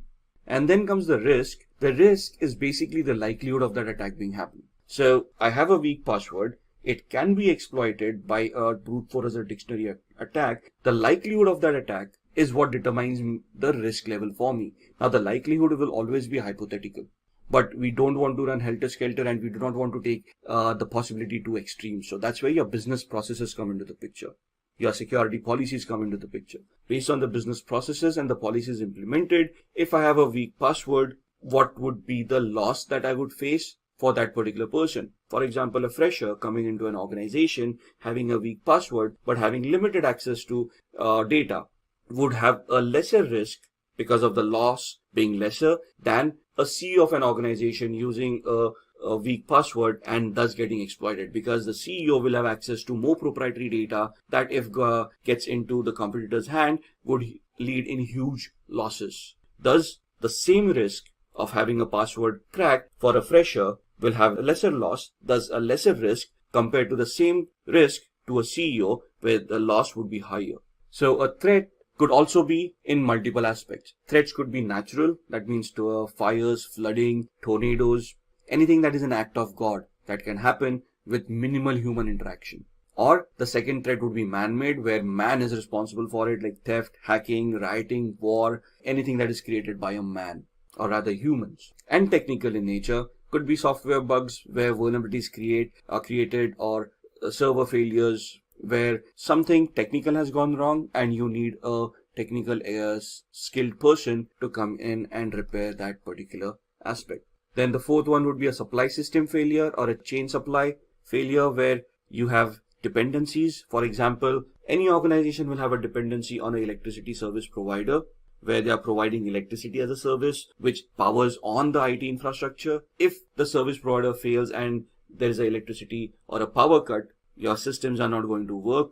Thus, you need a secondary mechanism to prevent that threat from being realized. Once we have identified these threats, we have identified these vulnerabilities, and we have identified the likelihood and the probability of that attack, that's where we come across the risk management exercise. Now, what is risk management? Risk management is a hypothetical exercise where we have identified a vulnerability, we have looked at the threat that it may have, and the likelihood of that threat being realized. Once we have identified the threat, the risk level, that's where the risk management comes into the picture. Reading from the slides, a core component of enterprise security program. Why? Because we need a baseline and we compare security to a baseline. For example, I've got a firewall that has been configured in a particular manner. Now, when I do a vulnerability assessment on the firewall, the vulnerability assessment gives me a report that states that some of the rules may now be redundant, thus allowing access to unauthorized users. This becomes a risk, or this becomes a threat.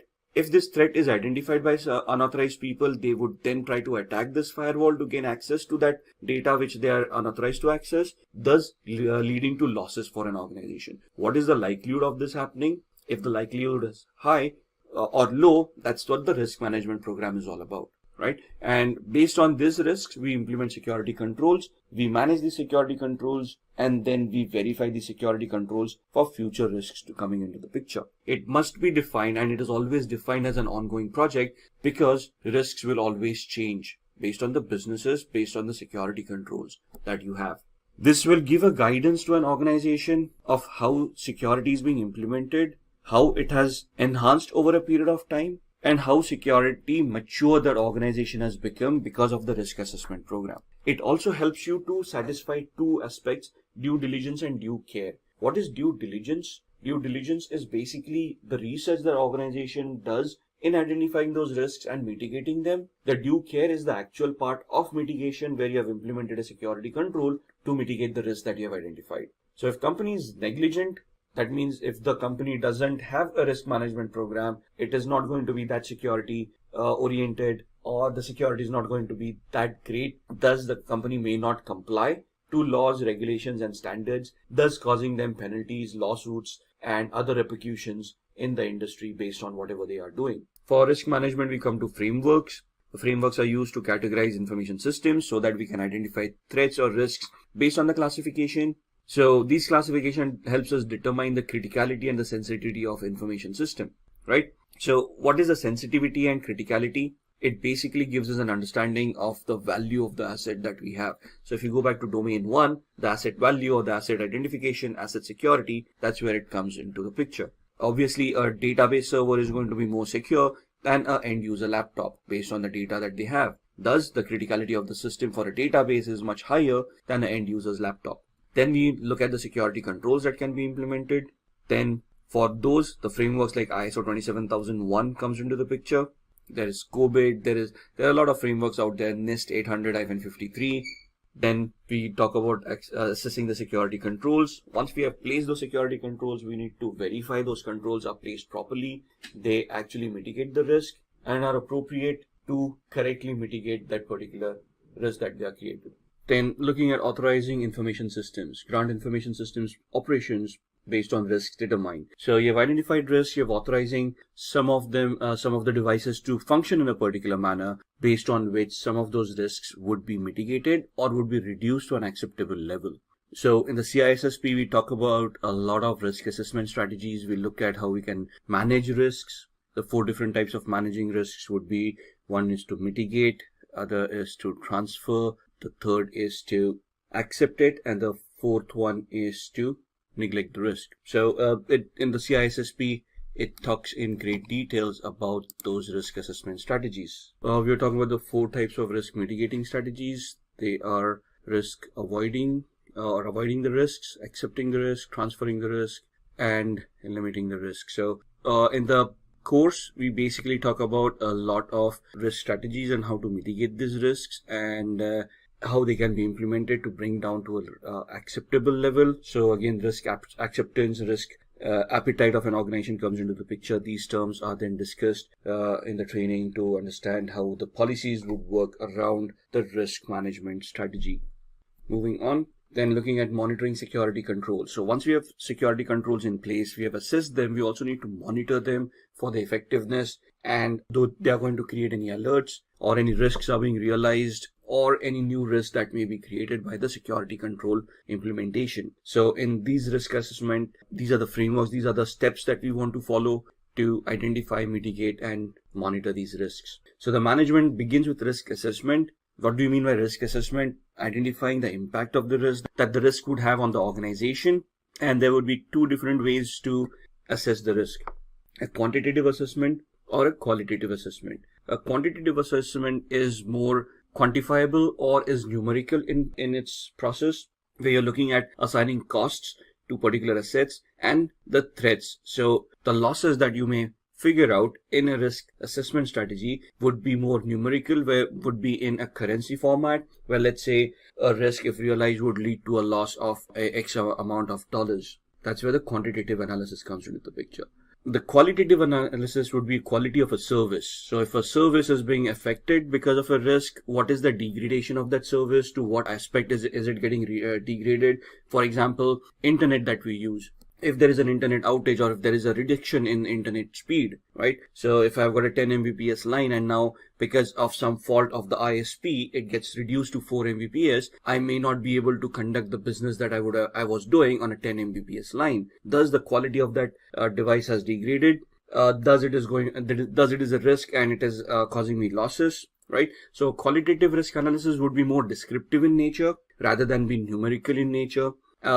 Most of the companies or organizations would follow a hybrid policy because it is not possible to have a quantitative risk analysis in each and every scenario. Newer organization which doesn't have much data to rely on, historical data of how threats have affected that particular organization, may go in for a qualitative one, and as they mature over time in the security practices, they may then turn over to a quantitative risk analysis or a hybrid risk analysis where they're using a combination of quantitative and qualitative both.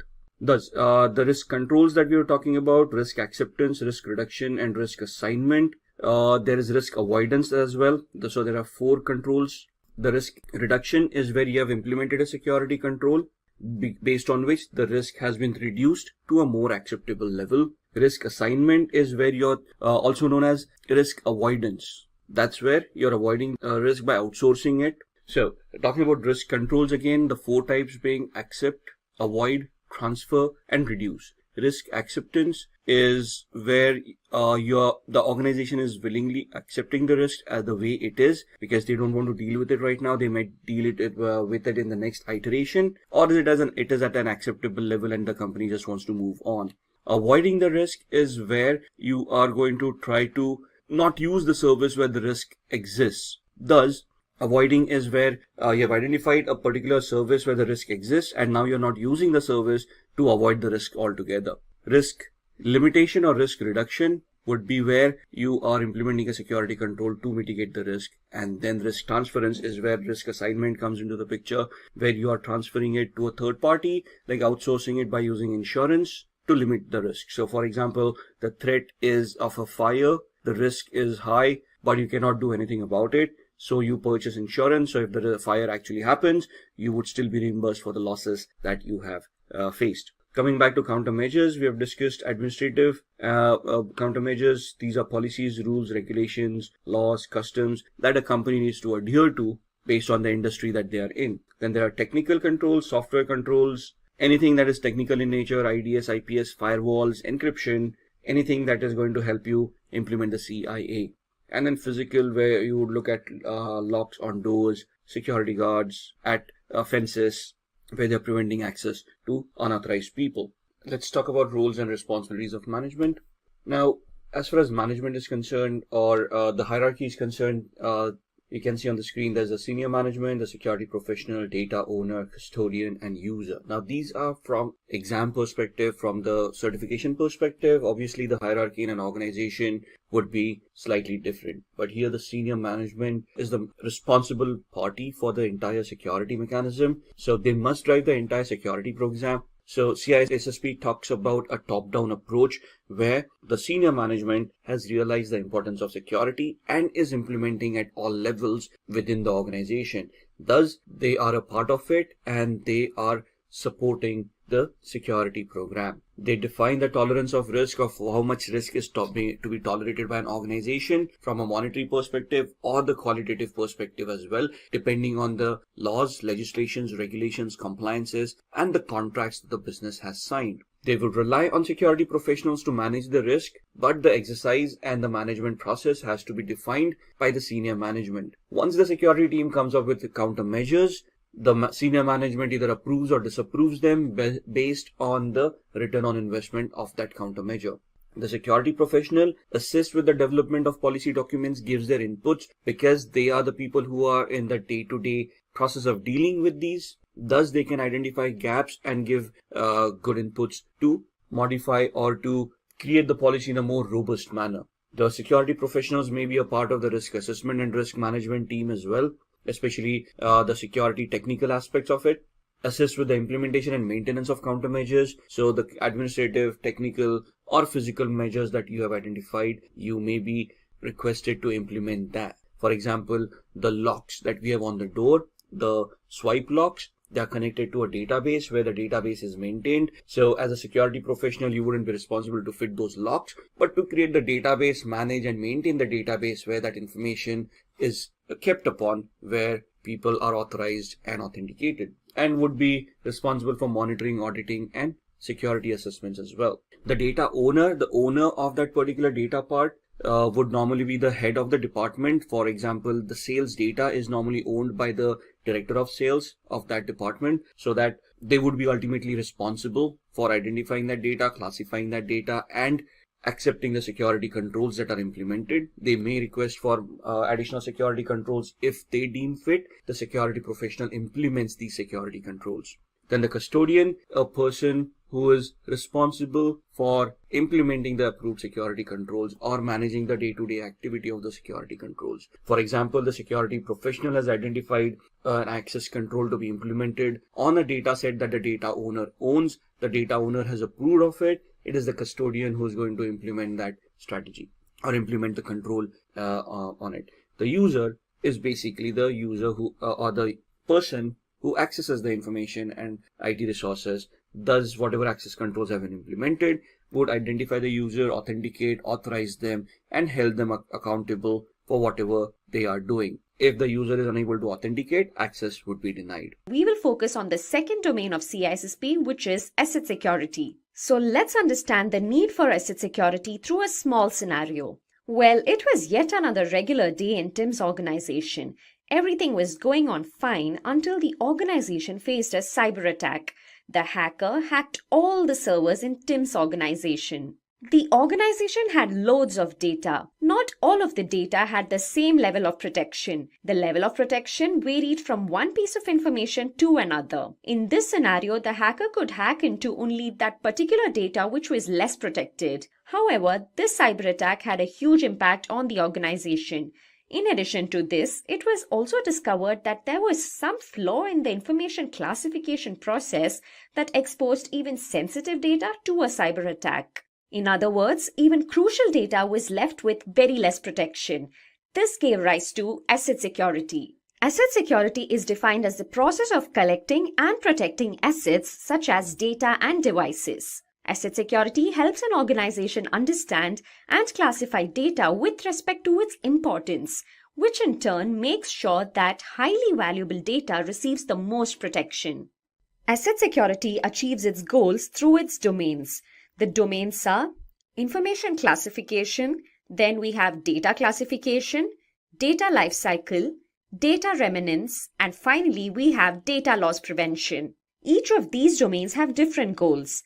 All of these domains together make up asset security. Now let's have a look at each of these domains individually. First up, we have information classification. As you saw what happened in Tim's organization, it is understood that importance of data varies largely. We have to classify data before we can move on to protecting it. We need to be able to identify which is the most crucial data with respect to our organizations. Information classification is defined as the process of segregating data based on its importance to provide adequate level of protection to every piece of data. Information classification is different for each sector. Based on their objectives, the classification varies. In the general sector, information classification is used to minimize risks on crucial information, whereas in the government or military sector, it is used to prevent unauthorized access. And finally, in the commercial sector, it is used to keep sensitive information private. Here, it is seen to it that information is not disclosed to a company's competitors.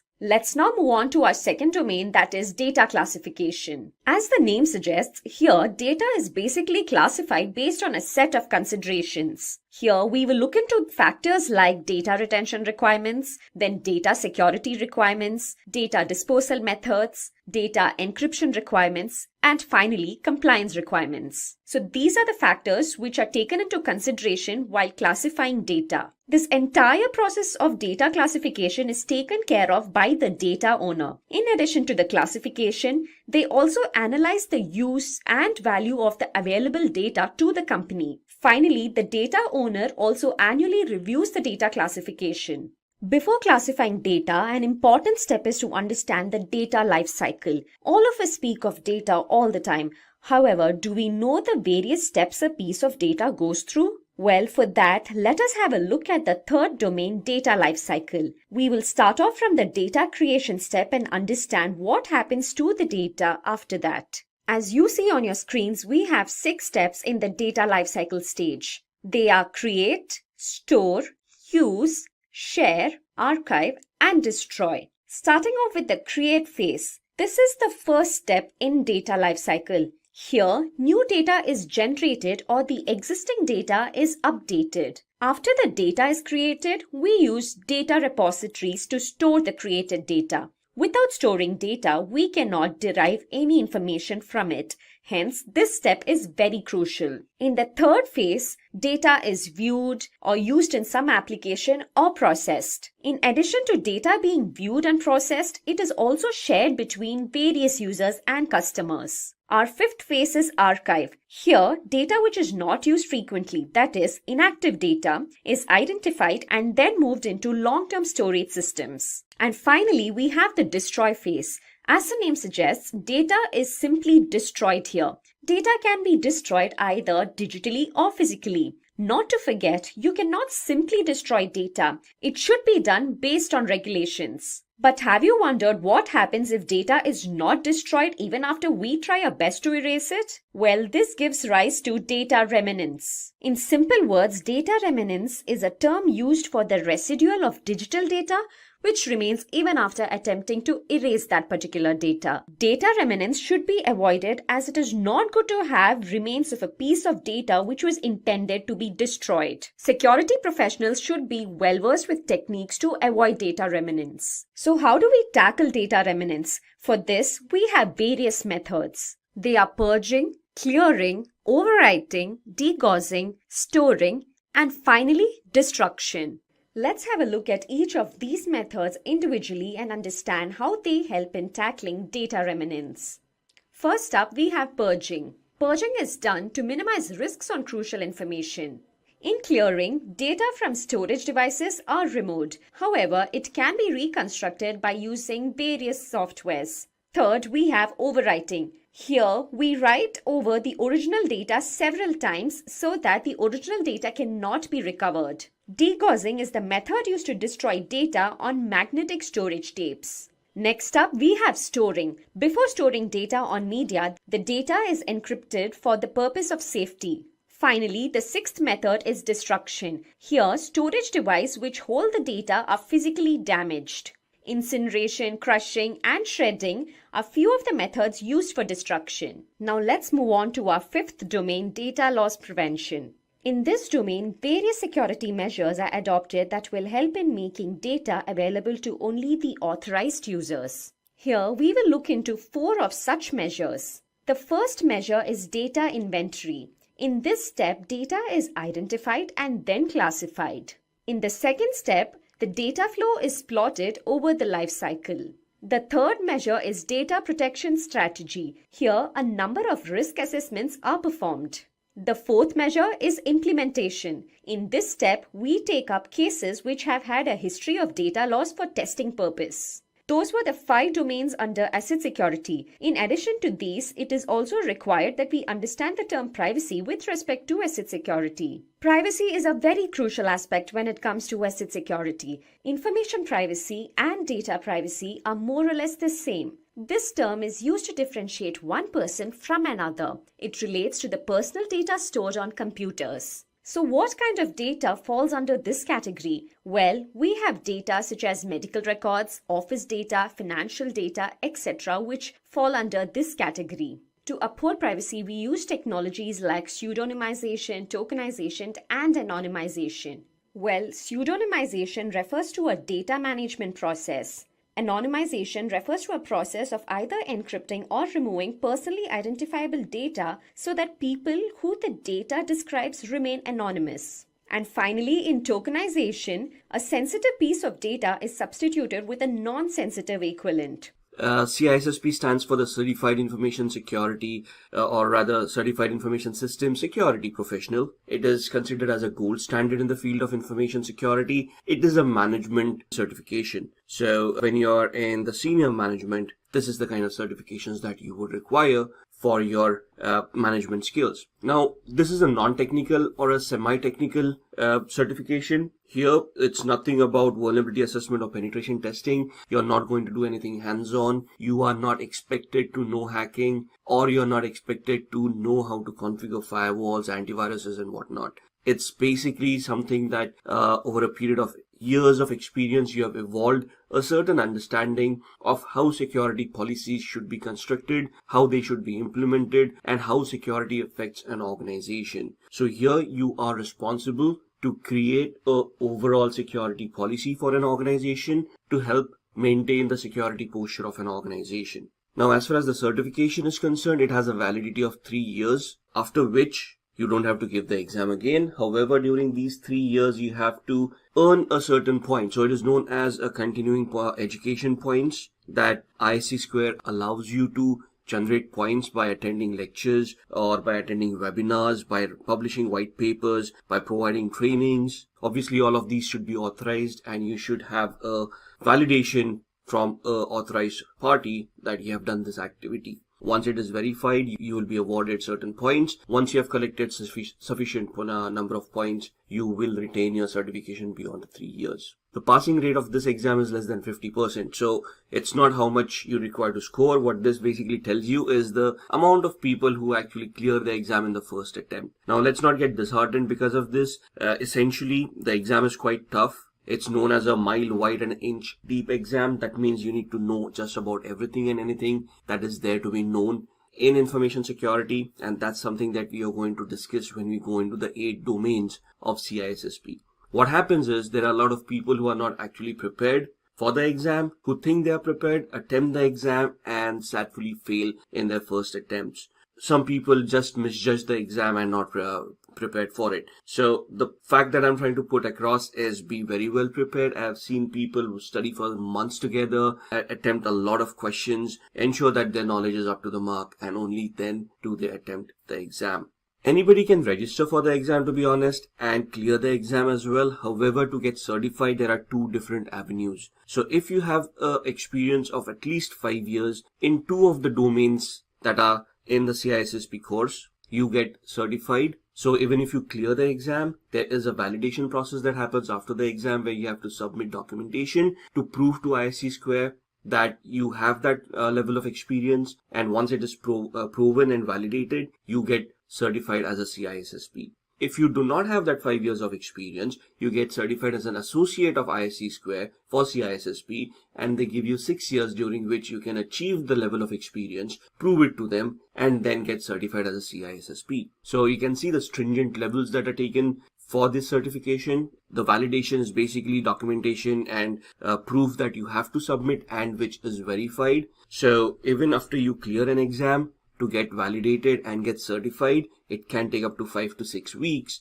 for ISC² to validate and provide you with the certification. With that, let's go and see the exam. Let's have an overview of what the exam is all about. The governing body is ISC², that's what we have been referring to. And the professional experience, at least 4 years of college degree or additional credentials from ISC²'s approved list that will satisfy 1 year of required experience and 5 years of paid full-time work experience in 2 or more domains. Like I said, anybody can give the exam, register for it, attempt it. Once you clear, then that's where the criteria of your work experience comes into the picture. You prove 5 years of experience, probably by a letter from your organization, from your HR saying you have this kind of experience that is relevant to the certification. They will, ISC² will validate it, you get the certification. If you don't have that experience, you get associate of ISC², and then you get 6 years to attain that level of experience, after which you can get certified. The exam fees, $699, so it's an expensive exam.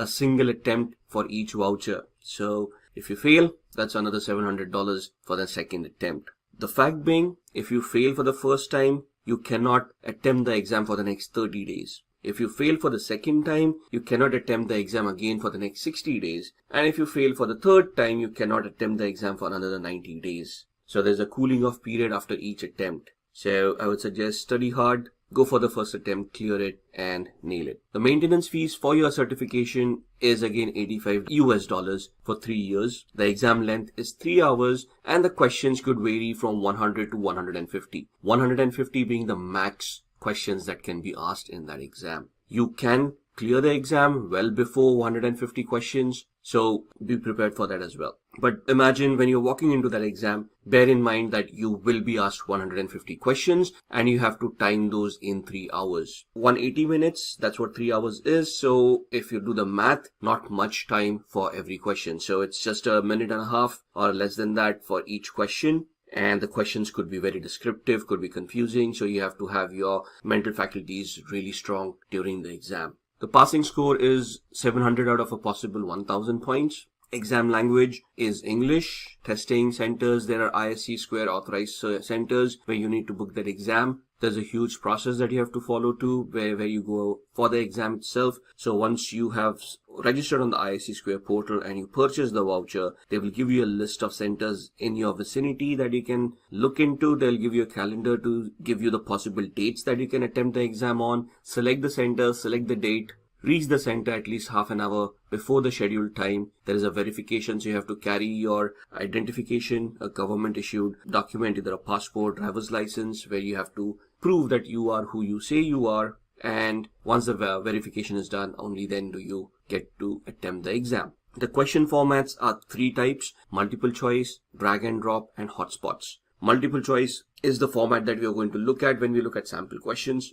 It's the same. They give you a question, they give you 4 options. Either one or more options need to be chosen. They will specify if there is more than one answer to that particular question. In a drag and drop, it's more like match the following. So there will be a column A and column B, and they'll ask you a question and say, okay, column A gives you the options, drag and drop whichever correct answer is from column A to column B, and then submit the answer. If the answer is correct, you get awarded the points, else there is no negative marking. The third is a hotspot.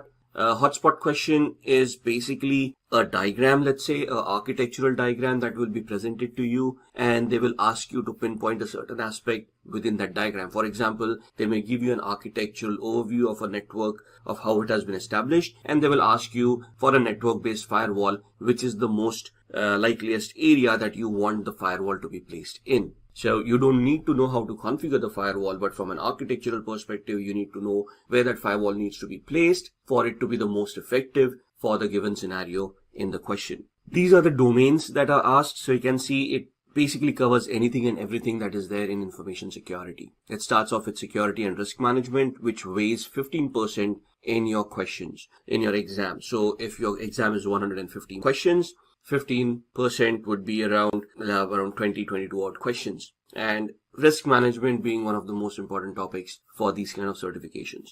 Then asset security, which covers 10% of your questions, so that's around 15 questions. Security architecture and engineering, this is where your infrastructural knowledge, your security architecture, your enterprise architecture, all those come into the picture. There are a lot of theoretical models that you need to study in domain 3. And that covers 13% of your exam. Communications and network security. This is the most technical topic within all these 8 topics. This is where you talk about networks, you talk about TCP/IP, you discuss protocols like TCP, UDP, you discuss different attacks, man-in-the-middle attacks, DOS attacks, and this basically has 14% of weightage. Then you have identity and access management, which basically talks about users, subjects, objects, subject being the user, object being the resource, and a relationship between these to be created where people are authorized for some activity, authenticated, and only then allowed and also held accountable for whatever activity they have done. Then you go into security assessment and testing, so vulnerability assessments, penetration test, software testing, SAS, TAST a little bit.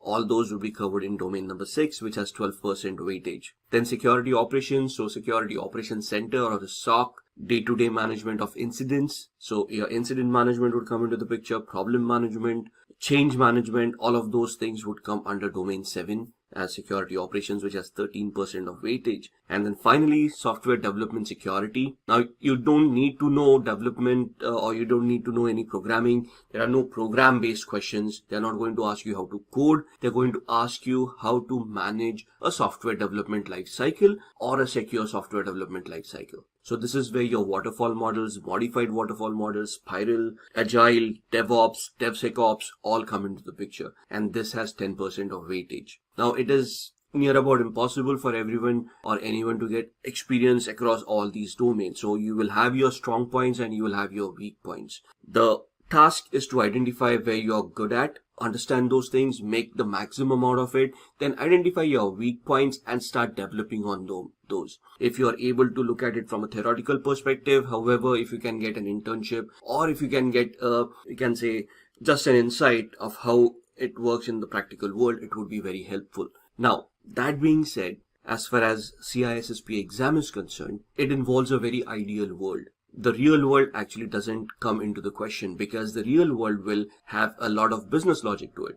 By business logic, what do we mean? Every organization will modify their projects based on the expertise that they have, based on the talent that they have, and based on the people or the hierarchy of the organization that has been established. So it can be customized to each and every organization. Since an exam cannot deal with these kind of customizations, we deal with an ideal world. So for the CISSP exam, we assume that we have all the resources, we have all the people that are required, we have an hierarchy in the training which is given out where we have rules for each and every person and job titles for each and every person. right? So when we go through the training, it is very essential that we understand what these job roles are, what their responsibilities are, so that when we get those questions, we can identify which person is going to attempt what. In the real world, things are very different. We piggyback, we take on multiple responsibilities, and that is something that CISSP doesn't adhere to. So you have to be very careful.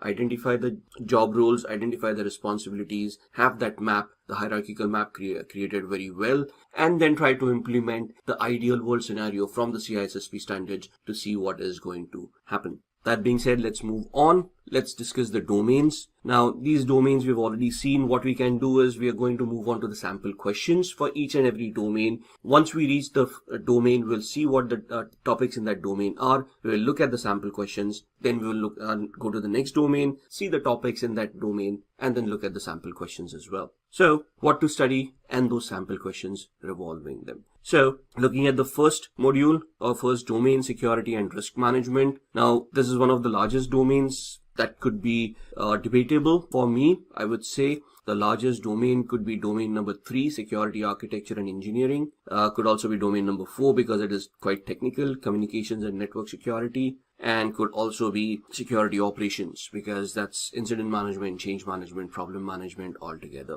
But each domain is very important from the exam's perspective. If you're thinking about keeping a domain for options, forget it. That's not the right way to address the exam. Let's start off with the first one, security and risk management. This domain teaches you all about information systems management, and this talks about risks and everything. So what we are going to do is we are just going to go to the official document from ISC Square where these domains and their topics are given. So that's the exam outline from ISC Square towards CISSP. This is the latest document that is there available online. You can see the URL in my browser address bar, and these are the 8 domains. This is the exam, 3 hours, number of questions 100 to 150, multiple choice and advanced innovative questions. That's where the drag and drop and the hotspot comes into the picture. Though based on experience, I can tell you that 90% of your questions will be multiple choice. 10% would either be drag and drop and hotspots.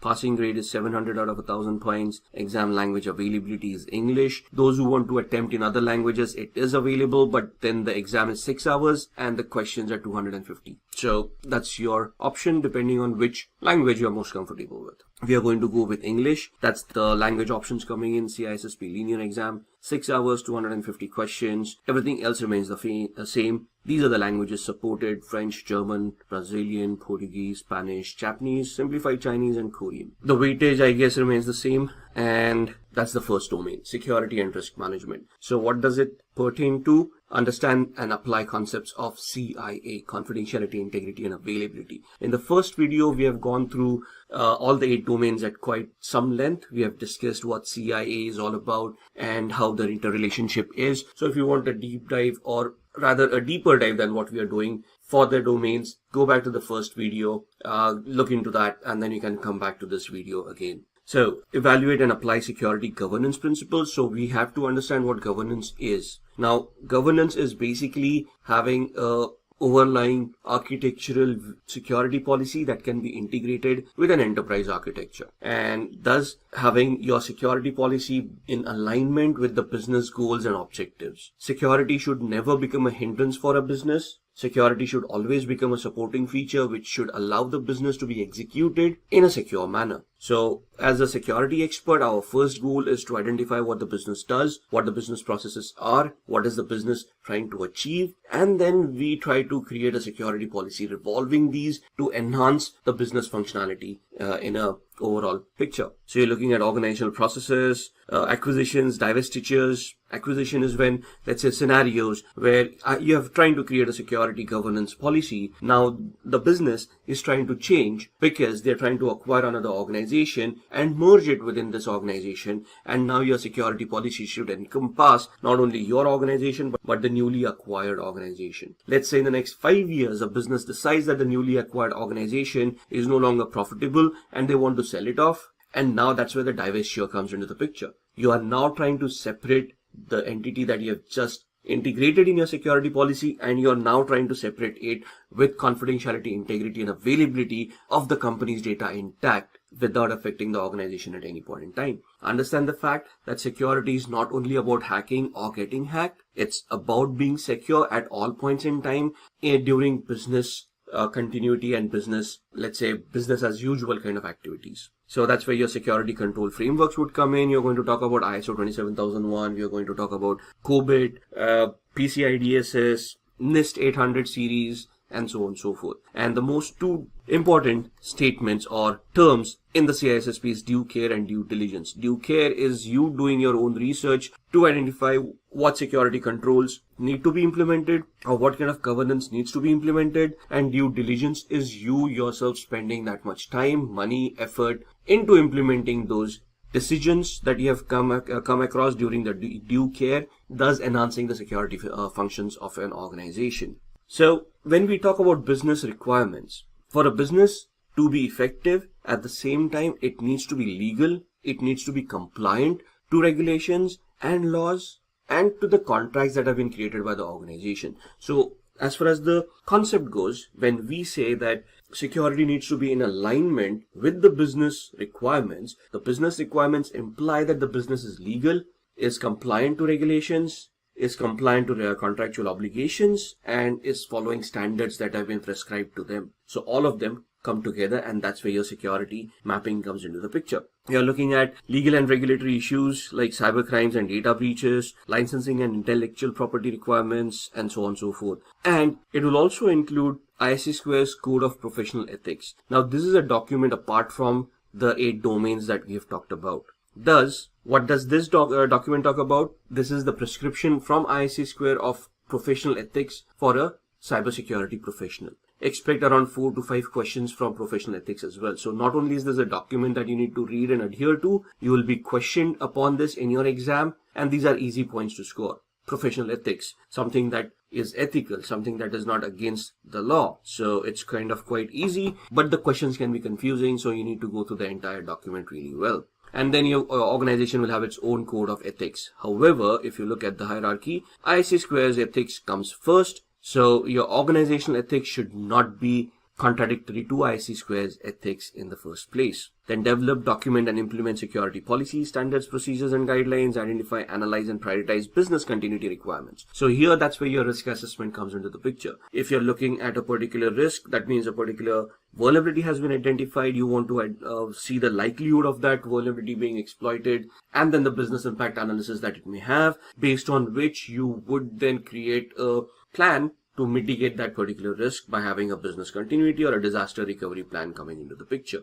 Now, this is, as far as this domain is concerned, you're calculating the risk. It doesn't actually tell you how to mitigate that risk. That's when you go into the next future domains and discuss those technicalities. So you can see contribute and enforce personal security policies. Now, the thing about CISSP is physical security also comes into the picture. Why? Because if hardware is not well protected, there would be physical attacks, social engineering attacks that could be created, which would lead to data leakage as well. And the first and the foremost, most valuable asset of an organization is always human personnel. So CISSP would also deal with people protection in the first place. For example, protecting people against social engineering attacks, making them aware about these attacks. If there are natural calamities, you have to plan for them during your disaster recovery and business continuity plan, and ensure that people are safeguarded. Not only that, you have to tie these things up with identity and access management. For example, account creation, account management, onboarding of employees, offboarding, termination of employees,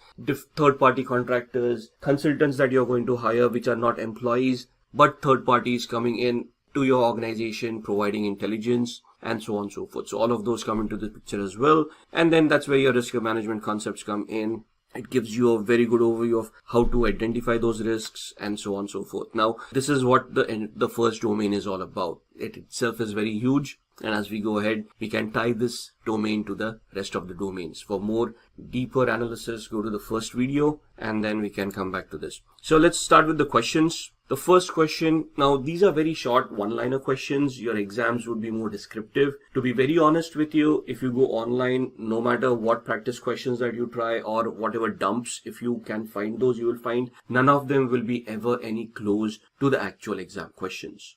You will find a lot of sites online that sell you CISSP dumps with 100% guarantee for you to clear.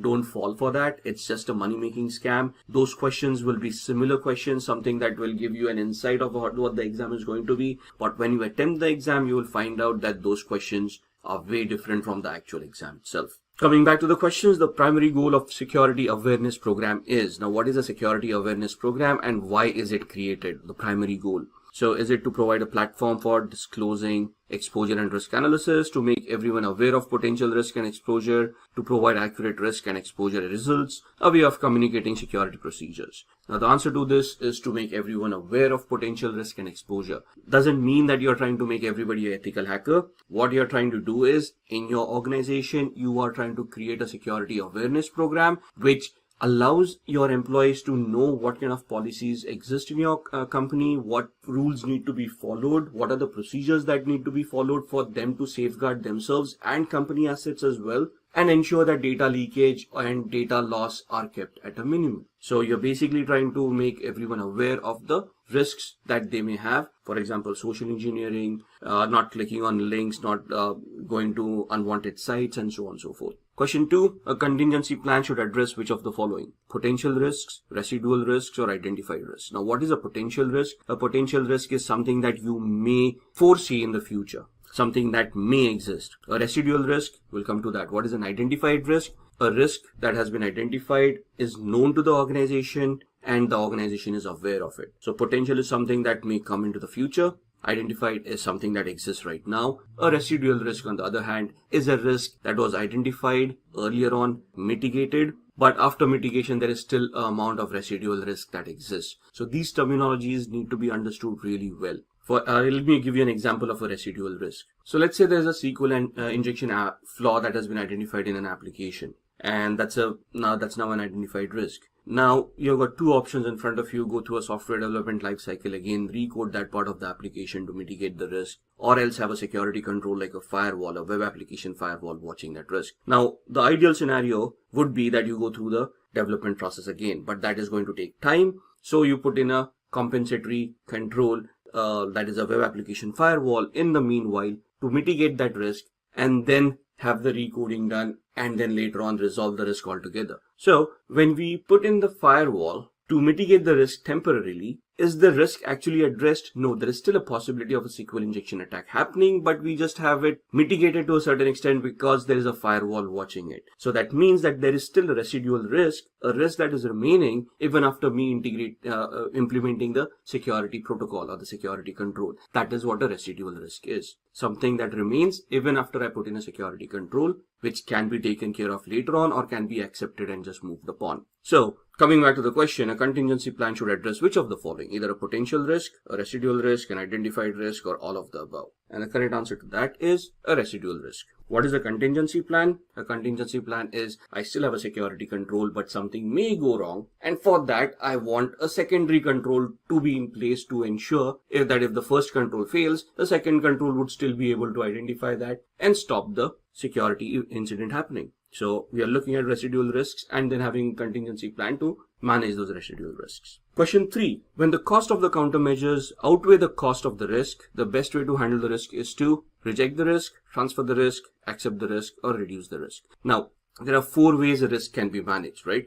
Accept the risk, avoid the risk, transfer the risk, or mitigate the risk, right? Rejecting the risk is not an option. But what is the question? Cost of a countermeasure outweighs the cost of the risk. So what is the cost of a risk? The cost of a risk is basically the impact that the organization is going to face in a monetary manner if the risk is realized. To mitigate that, we have a countermeasure in place. So if in the previous example, I have identified a Sql injection attack, and the countermeasure to that is me implementing a security control, a web application firewall to mitigate that risk. However, if somebody executes that risk, somebody does a Sql injection attack, the loss that I'm facing is only $100 per incident. And the maximum incidents that can happen in a year are 10. So 10 into 100 is $1,000 per annum is what that risk is going to cost me. For me to implement a web application firewall, on an annual level, it is going to cost me, let's say, $15,000 in licenses, management, salaries, and all of those things.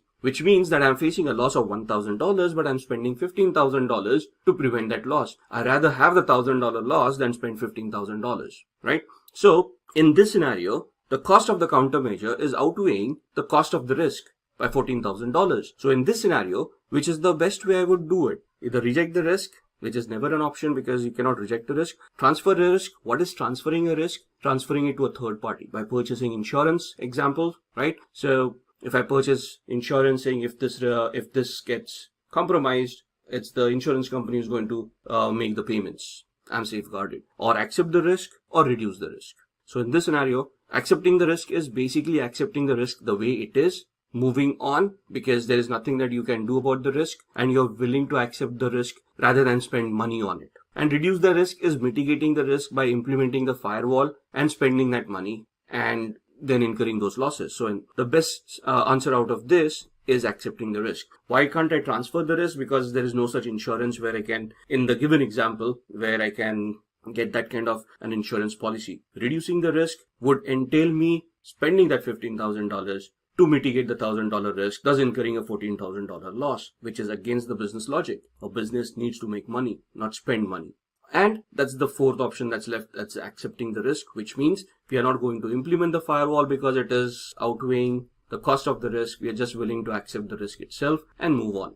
That's the first domain. Moving on to the second, which is asset security, consists of topics about physical requirements of information security. Let's go back to the document in hand. So moving on to domain 2, asset security. We talk about assets. Assets could be, now, okay, let's get into the definition of what an asset is. Asset could be anything that has a monetary value associated with it from the organization's perspective. It could be data, it could be virtual assets, it could be physical assets, it could be anything and everything. It could be a license, right? You purchase an operating system. The operating system comes with a virtual license that installs on your machine or is associated with an email address. Even that license has a value, thus even that license will become an asset. So the basic definition is anything and everything that is owned by the organization and has a monetary value associated with it, right? Thus we talk about asset classification as well. Asset classification could be data. Within data itself, there would be sub-classifications like confidential data, non-confidential data, public data, and so on and so forth. Physical assets, virtual assets,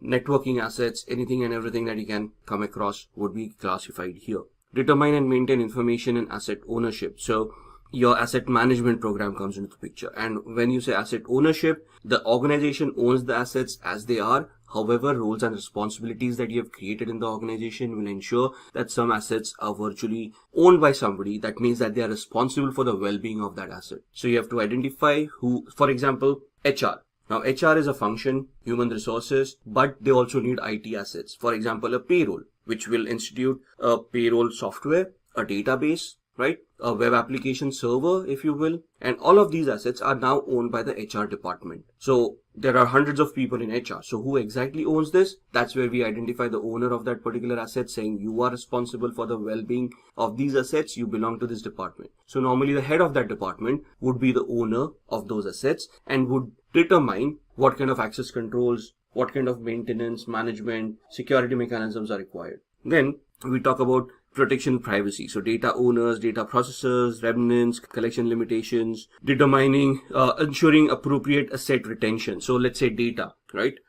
Even if I have data, how long do I retain data? If you go into privacy acts of organizations or of countries rather, so GDPR for European Union, GDPR basically states that you will only retain personal identifiable information for as long as the organization requires it. The moment you have no reason to have that data with you, you're going to delete that data. So which means automatically says you're going to retain that data till it makes business sense. Once you figure out it is not required, you're going to delete it in a secure manner, which is not recoverable to unwanted parties. So you have to determine those asset retention periods. We have to understand what those retention periods are. So even for your physical assets, there will be a life of the asset that is associated with it. And once the life of that asset is over, even if the asset is working properly, you have to discard that asset and you have to replace it. You have to do this with security in mind. Then the security controls for all of these things. Understanding data states. Data states could be in 3 different aspects: data in motion, data at rest, and data in use. How are you going to secure data during all these 3 stages? What are the protection methods that you're going to utilize? Then establishing information and asset handling requirements. So that's what domain 2 is all about. Let's look at the questions. So the first question in domain 2, which of the following is responsible for setting user clearances to computer-based information? Is it operators, data owners, security administrators, or data custodians? Understand the question, who is responsible for setting your user clearances to computer-based information? And the correct answer to that is security administrators. They are responsible for setting the user clearances. Who are going to be responsible for allowing the user clearances? That's going to be data owners. What is generally concerned with personal security? Management controls, operational controls, technical controls, or human resource controls. Now, what is personal security? Personal security is people-centric security. You're looking at people and you're ensuring that their security comes into the picture. Technical controls can be used for data assets or physical assets like information technology, but technical controls may not be that relevant for a human. A firewall is not going to help any human any which ways. Management controls are administrative controls. That means a policy that will help you implement controls. But for personal security, it's the operational controls that are going to be associated with it. Which of the following factors determines the frequency of information security audits in any given environment? So, the age-old question, for you to remain secure, how often do you want to conduct a security audit to verify your vulnerabilities, your penetration test, to verify your security controls are working properly? So would it be dependent upon asset value, the risk-based approach, management discretion, or level of realized threats? And here, the answer to that question is risk. The moment a risk is identified, for example, at what various stages would a security audit be triggered for an individual asset as well? And that can be tied down to incident management, change management, and problem management. So if there is an incident, a security incident with a database server where there has been an attack on that server, I probably want a security audit done on that server to identify vulnerabilities, flaws, and then to mitigate those risks. Similarly, if there is a change that has been going on into your organization, you first want to go into a risk assessment strategy and then you want to look at security audits based on the risks that you have identified, right? So a security audit is not only periodic based on compliances or regulations, but it also can be integrated really well in your incident management, problem management, and change management scenarios. That's domain number 2. All right, let's talk about domain 3, security architecture and engineering. Now, this is where you tie up security architecture and enterprise architecture. If you look at the first domain, we have talked about risk assessments, we have talked about confidentiality, integrity, and availability, and then we have moved on to the second domain where we talked about asset security. So that's where we talked about data classification, asset classification. Now, it starts off with the enterprise level architecture. So something like TOGAF. What is enterprise level architecture? It's basically data center architect and a network architect trying to create data flows, deciding how communications are going to happen between various devices. They're going to try to do network segmentation for web application servers, database servers, look at network isolations, network access control lists, and may even decide how firewalls and where firewalls would be required. Once that architecture is created, we need to secure that architecture to ensure that whatever data communications are happening within that framework, they are secured in a manner where all the risks that the organization may be exposed to are either managed, mitigated, accepted, transferred, whichever the way it is, right? So here you start off with physical security, you start up with trusted platform modules. So looking at the outline, this is where it starts off with implement and manage engineering processes using secure design principles. So this domain will talk about using TOGAF and then using a Zachman framework to interact with all the data owners, all the asset owners, querying them about the security of the assets, the requirements, because it is not the security architect who determines how secure the device will be. It is the asset owner who determines the requirement of security. For example, continuing with the HR example that we were talking about earlier, if the HR department of head is responsible for the database, for the payroll application, it is that person who would be determining the security levels. So based on the security architecture, let's say a Zachman framework, we would create a questionnaire that needs to be filled out by the asset owner, the HR department of head, and would be supplied to us, the security heads, and then we would try to create a security profile based on their requirements. So if the HR department head comes back to me and says that they require to be adhering to a particular standard or they want X kind of security, it is us who will validate that requirement and it is us who will execute it and protect that asset based on their requirements. So this is where your security architecture meets enterprise architecture by using various frameworks. This domain will introduce you to not only Zachman framework, it will again take you to a trusted platform module. It will talk about ITSec, TCSec, common criteria, and so on and so forth. So this is again a very extensive module. Some people struggle with it because it is a largely a theoretical module, and some people would struggle with the concept of what is a security architecture and an enterprise architecture. It is very important to understand the differences between them. For example, TOGAF is an enterprise architecture where a data center architect would deploy and streamline those devices on which a layer of security architecture such as ISO 27001 would be implemented to enhance the security and ensure that the infrastructure remains protected at all point in time. This module will also deal with managing vulnerabilities on assets, applications, web-based systems, mobile systems, and embedded devices. So this is where your engineering comes into the picture. By this module, we mean when we are deploying infrastructure, we need to engineer it with security in mind. We need to architect in such a way that security enhances the business needs, business requirements, and they are executed in a secure manner. Let's look at a few questions based on domain 3.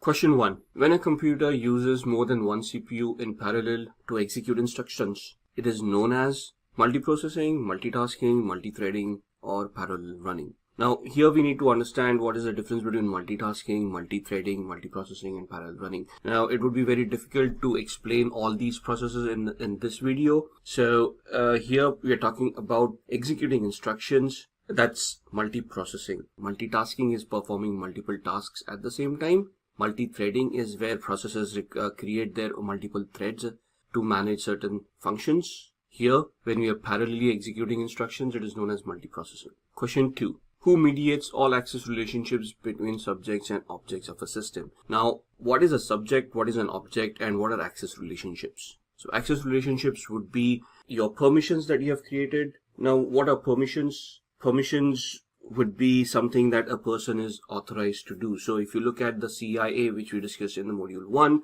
confidentiality, integrity, and availability, how do we keep data confidential? By only allowing authorized users access to that data. What are authorized users? Authorized users are people who have been identified and are allowed access to certain resources. How do we do that? By having an identity and access management platform in place, which will be discussed later in the next domain. But confidentiality would include IAAA standards. IAAA starts with identification, authentication, authorization, and accountability. Identification is identifying the person, who they are. Authentication is verifying that they are actually who they claim to be. Authorization is where the access relationships come into the picture, where once we have authenticated a user, we are creating a matrix which allows them access to certain resources to a certain extent. Some may have read-only access, some may have modify access, some may have delete access, etc. So in this scenario, we are talking about access relationships between subjects and objects of a system and who mediates that. Now, when you say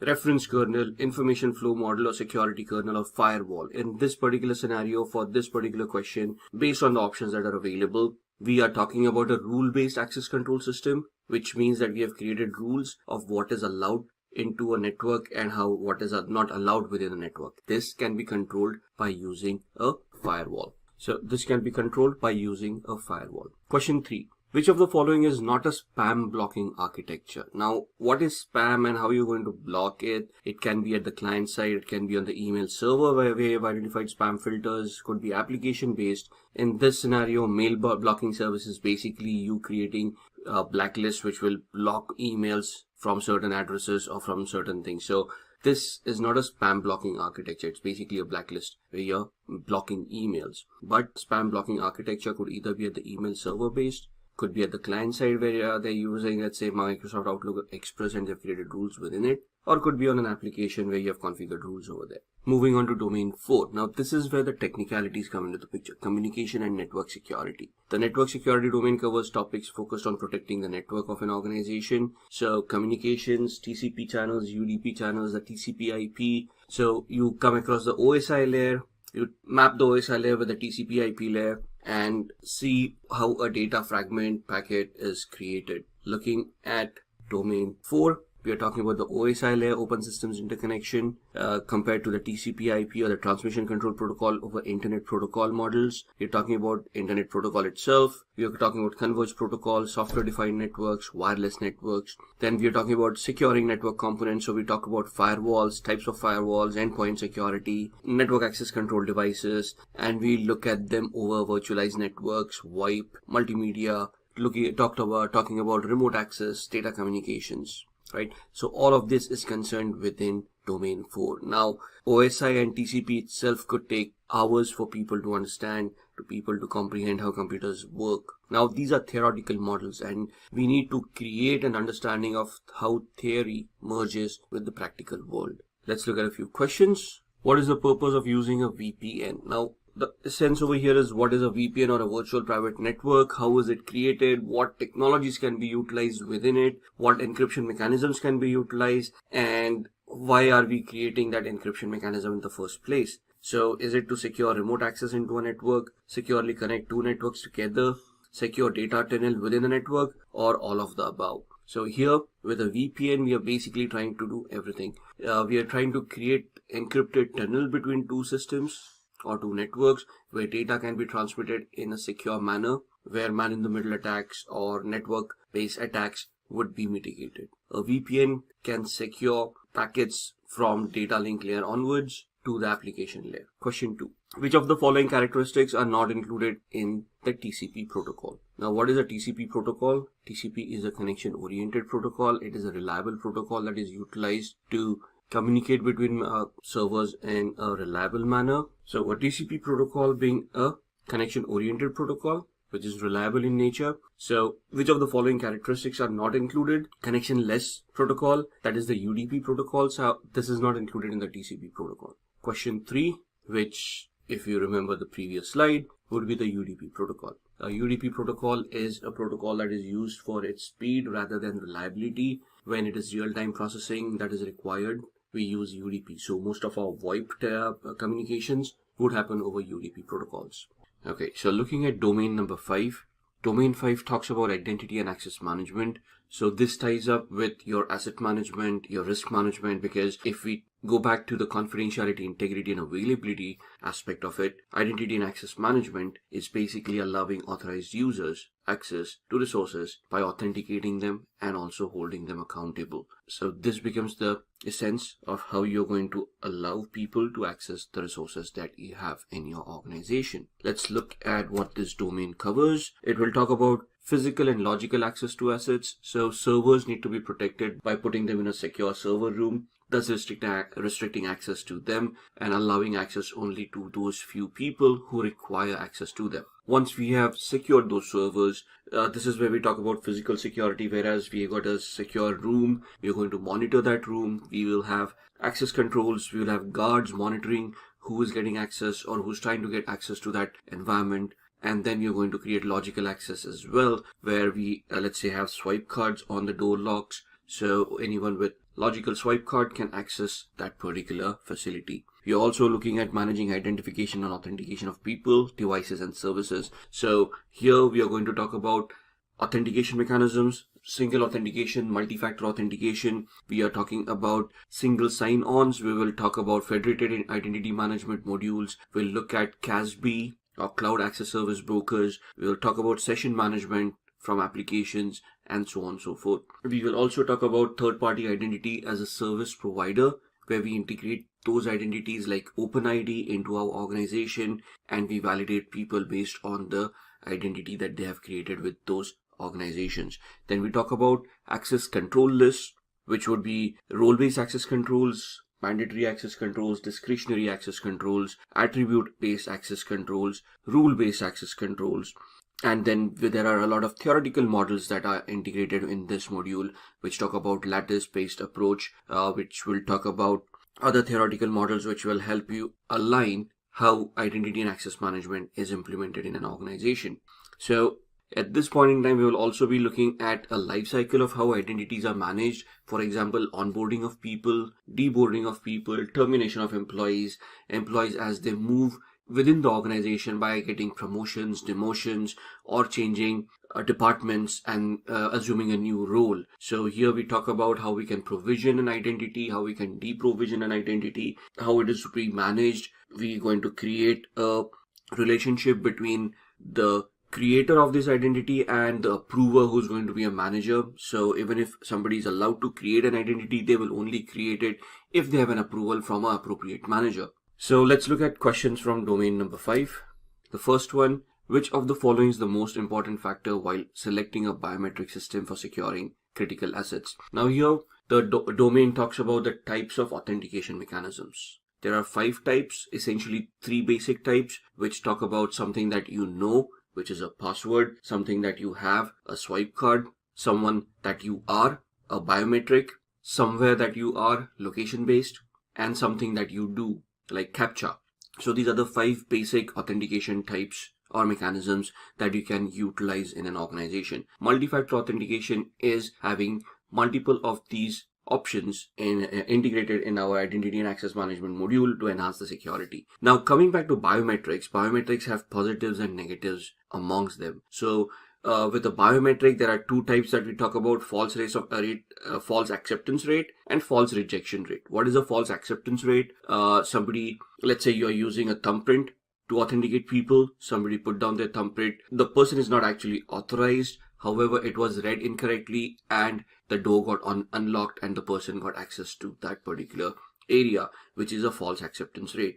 A false rejection rate is an authenticated or an authorized person actually trying their thumbprint, but it not getting recognized, thus they did not get access to the area or to the device that they wanted. Now the question here is, which of the following is the most important factor while selecting a biometric system for securing critical assets? Now, would I want to focus on false rejection rate or false acceptance rate? Then we also have equal error rate and maximum allowable downtime. Maximum allowable downtime is if the biometric measure fails and if nobody is getting access to any of the resources, to what level or to what extent would my business be able to tolerate such an outage?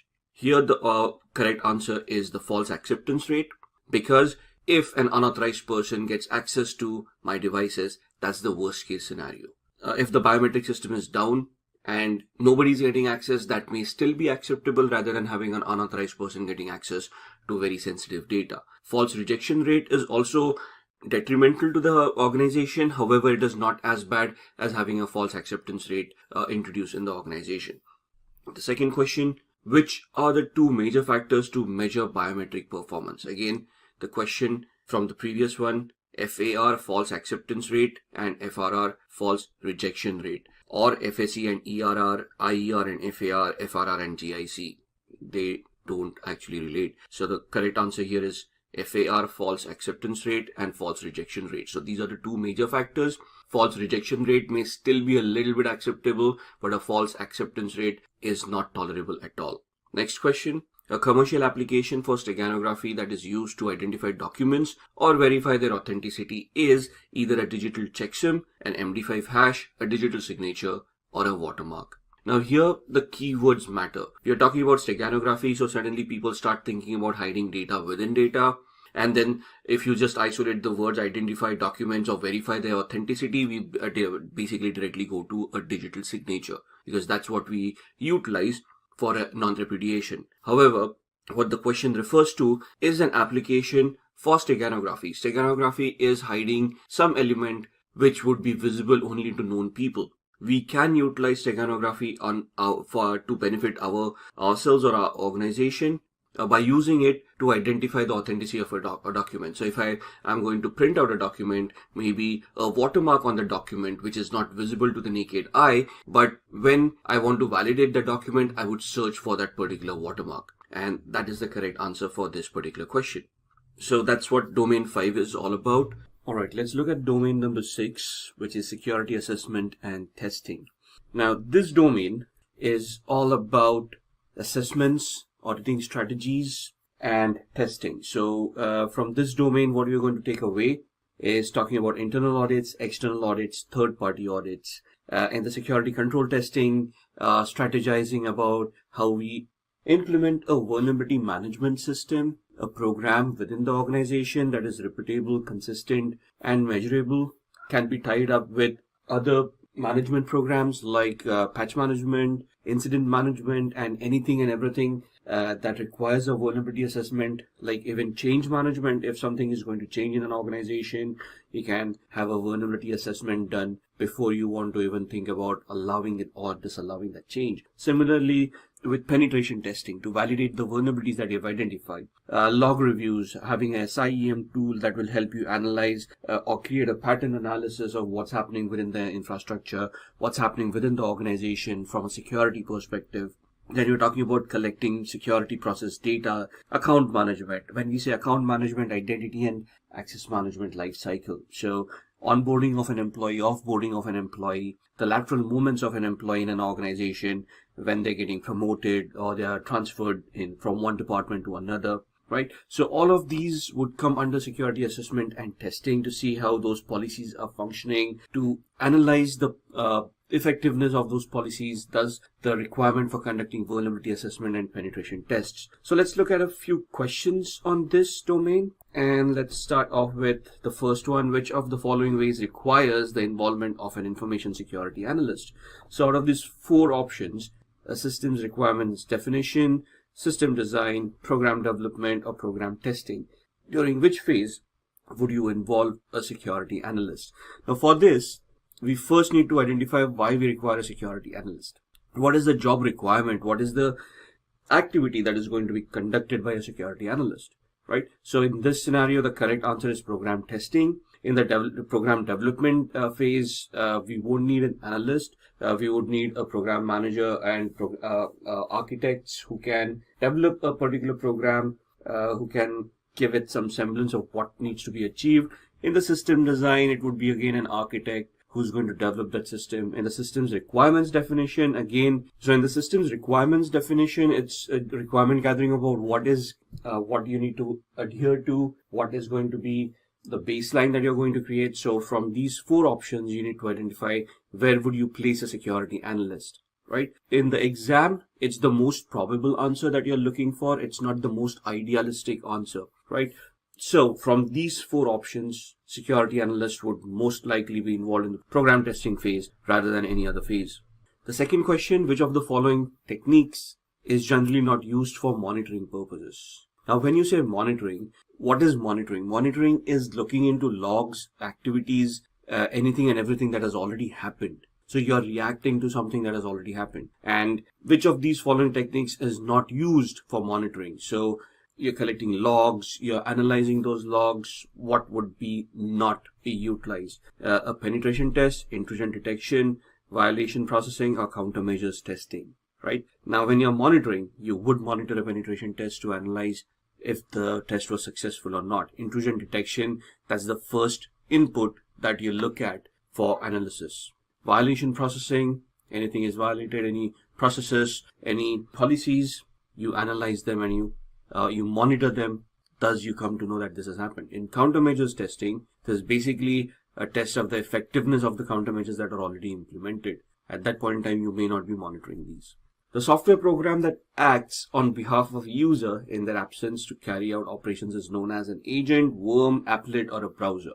So a program that acts on behalf of a user in their absence to carry out operations is either an agent, an applet, or a worm, or a browser. A browser is nothing but software that allows you to surf the internet. A worm is a malicious application that would be more of a nuisance value than anything else. An applet is something that allows you interconnectivity. An agent is something that can be automated, used for automated tasks, and can run those tasks in the absence of a particular user. So if you look at these questions, understanding what each and every word means, understanding and highlighting the keywords in the question itself, and then analyzing the scenario that you are placed in, and then identifying the most appropriate answer for that particular question. That is how you want to approach a CISSP exam. Looking at the next domain number 7, and that's security operations. Let's look at what security operations has for us. Now, in security operations, you're looking at a SOC, a security operations center. So your regular vulnerability management, incident management, problem management, change management, placing controls, analyzing all that information. So probably having an SIEM tool, configuring the SIEM tool, collecting all those data. So identifying event sources. What are event sources? When I have an SIEM implemented, I am not going to expect the SIEM to automatically start collecting data all by itself. And then again, I don't expect the SIEM tool to understand what kind of data it needs to collect. So for me, in a security operations center, after I have installed an SIEM tool, I first need to configure it to identify which devices I want to monitor, from which devices I want to collect that information, and where do I want to store it. Once I have all that information in place, after that, I'm going to analyze that data to identify if anything has been incorrectly going on, or is there any security incident that has happened, and those will be raised as incidences, and that would be sent to the SOC team for analysis and then an incident response, right? Similarly, intrusion detection and prevention logs would be utilized to identify something that may have been missed by the IDS IPS itself. You're going to place controls for investigations, like administrative controls, which would be policies that you have made. Then you've got criminal laws. So if something bad has happened that can be described as a crime based on the law of that land, how you're going to deal with it. Civil laws, regulatory laws, and industry standards. Regulatory laws would be, for example, GDPR in the European Union, right? A civil law would be where there is no criminal activity that has happened, but let's say there's a breach of contract between two organizations and the civil lawsuit has been filed against an organization for a breach of service level agreements. Regulatory would be the GDPR Act, where you have to report to a regulatory body, and if there are any flaws, you could be fined. Industry standards, ISO 27001, PCI DSS, and so on and so forth. So when you're looking at these requirements for investigation, all of these would have prescribed how you're going to handle that investigation.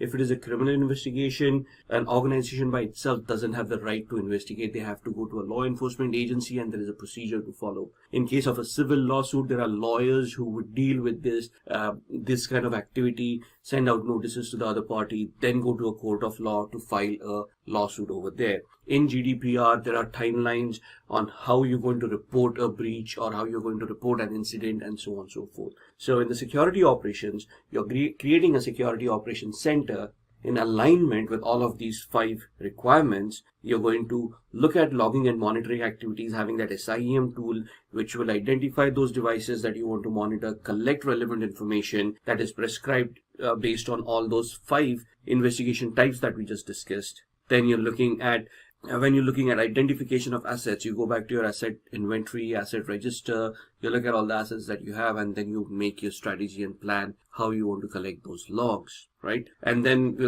this module will deal about how do you want to handle identity and access management, privilege account management, service level agreements, and so on and so forth. So this basically is the day-to-day business activity of an organization from a security perspective. So you are there to identify incidents. As a CISP, you won't be executing this, but you would be creating policies revolving all of these aspects. So this is what you need to consider. This is what you need to strategize upon. And this is what you want to advise the organization to what needs to be in place to be more effective from a security perspective. Let's look at the few questions from this domain. How does a subject get access to an object in a multi-level security policy? Now, first we need to understand what a multi-level security policy is. We need to understand what a subject is and what an object is. Let's look at the options first. The subject sensitivity label must dominate the object sensitivity label. The subject sensitivity label subordinates the object sensitivity label. The subject sensitivity label is subordinated by the object sensitivity label.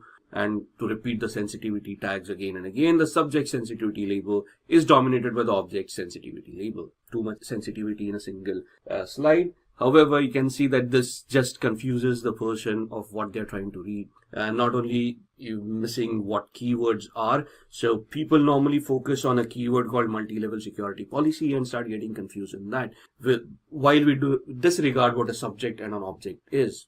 right? So a subject and an object is a relationship that is created between identity and access management, subject being the user, object being the resource that needs to be accessed by that particular user. After which comes a multi-level security policy, which is basically the access control matrix that you have created between these multiple objects and multiple subjects. So, for example, in this domain, you would also talk about theoretical models for access management, including lattice-based approach, where the sensitivity labels come into the picture. You would talk about Clark-Wilson model, you will talk about Bell-LaPadula model, and a few other models, right? All of them theoretical in nature, which can then, based on other implementations, be implemented in a real-time scenario. So all that understanding comes into the picture, and then you need to identify how those sensitivity labels in a lattice-based approach could allow you to create those labels for your subjects and objects, and then the identity and access management tool would become the verification factor where it identifies the labels for the subject and the object, and based on those labels, they allow or disallow connectivity or allow connections to happen. Now here the correct answer is that the subject sensitivity label must dominate the object's sensitivity label. So the user should have a sensitivity label that allows them access to the object which has an equivalent sensitivity label. So understanding those models becomes very much important, not only from an exams perspective, but when you're creating a policy, you basically are going to use these terminologies and you're going to create a policy around this. Moving on, the second question, managers of which department are ideal for the development of information security policy for an organization? Business operation, information technology, purchase, or human resources? Now, managers of which department are ideal for development of information security policy for an organization? And when we say information security policy, we would obviously assume that is the IT department who's going to deal with it, and it's the information technology in this case. But that's incorrect. It is the business operation. Why? Because right from the first domain, so we would be taught in the training for CISSP that security needs to enhance the business functionality, not the other way around. So we are in the business, or we are in the function of conducting a business which would offer services, and those services that are being offered, the business activity that has been conducted, should be supplemented by security, so those business activities could be conducted in a secure manner. At no point in time is security going to be a deterrent to business. The only reason for anything to become a deterrent to business is the legality of it. If a business is illegal, it will not happen, or it should not happen. However, if the business activity is legal, then security should not stop that activity from happening. Security should be implemented in such a way that the business activity is strengthened. There is security embedded within it, secure by design, and then the business activity goes on. So even if you're a chief information security officer or a security manager, and you go and talk with the board of directors or the steering committee, as the terms you will come across in this training, you will understand that it's these people who would define how the business is going to work, what kind of business activity you're going to do, and then you provide the example. And I'll give you an example here. Let's say I'm an online retailer and I want to sell goods online, which is legal. I'm selling all legal goods. Now I want security team to come in, and they would help me to secure the function of being an online e-tailer, if you will.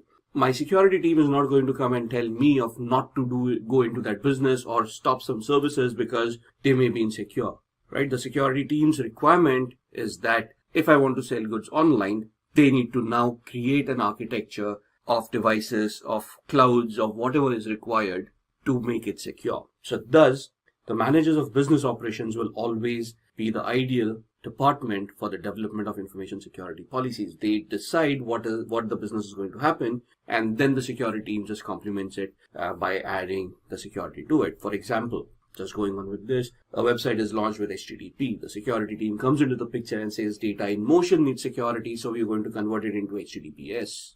And at no point in time are they going to say HTTP is vulnerable, so we are not going to do this. We'd rather become a wholesale shop or something like that. And I'm just giving an example. And rather than me just rambling on, let's move on to the next question. Question 3, installing malicious software on the system to allow future backdoor access leads to violation of what integrity? Does it violate the data integrity, system, user, or network. Now, malicious software on a system to allow future backdoor access. So what are we doing here? We are basically installing a software or an application on a particular system which allows a hacker a backdoor access to the system. So this would violate the integrity of the system itself, right? The data would be compromised, but the data would be compromised because the system got compromised.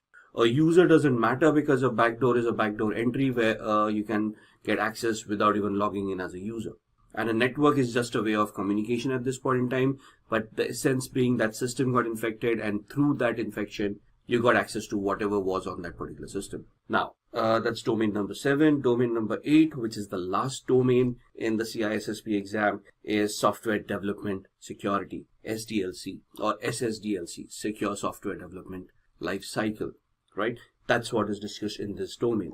Let's go back to the CISSP guide and see what this domain would consist of.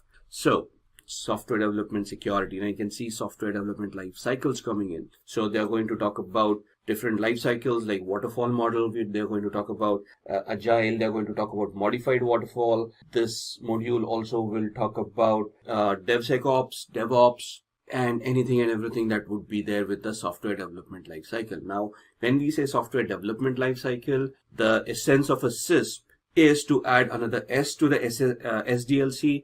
The SDLC stands for Software Development Lifecycle. The CISP adds one more S, the Secure Software Development Lifecycle. So, as with everything, secure by design, which means security needs to be integrated at every phase of the life cycle, and it should not be bolted on. For example, a waterfall model talks about how the software is going to be developed and how it is going to be published or released at the end of the life cycle. At no point in time does it talk about security. Thus, security architect at that point in time would come into the picture and decide what are the requirements of the software, what are the security vulnerabilities or the risks that they see. So threat modeling would happen, and all those things need to be introduced right from the inception. So if there are developers or if there is a business requirement for an application, let's go back to the previous example. I'm an e-tailer. So to become an e-tailer, not do I only need a website. I will need a web application for that functionality to be given out. So I need to develop that application.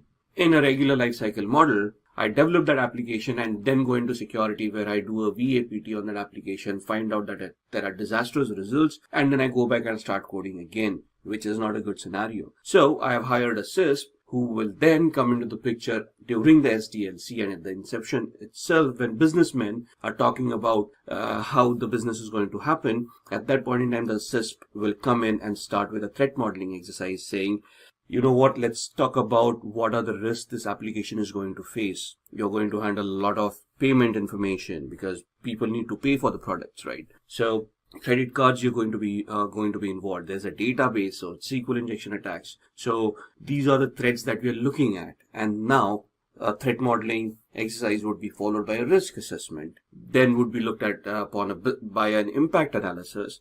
And then based on that, you will prioritize those risks. You will then educate your developers to use secure coding practices. At the same time, security testing would be done to see how the application is being evolved. And then by the time that the software development lifecycle comes to an end, you would have a secure software which had security by design integrated since the inception rather than having bolted on. Now, this is the ideal scenario that you're looking for. The expense and the budgeting, that's where the balance of capital investments and time to market and all that comes into the picture. But for the training, we will always be in an ideal scenario. We'll always have enough time, enough resources, monetary and human. And the exam basically looks at a very ideal scenario in which you got just about everything. You just need to make the correct decision. At no point in time are you going to think that if I start doing a particular strategy, it is going to cost me a lot of money, so I don't want to do that. That's the real world scenario.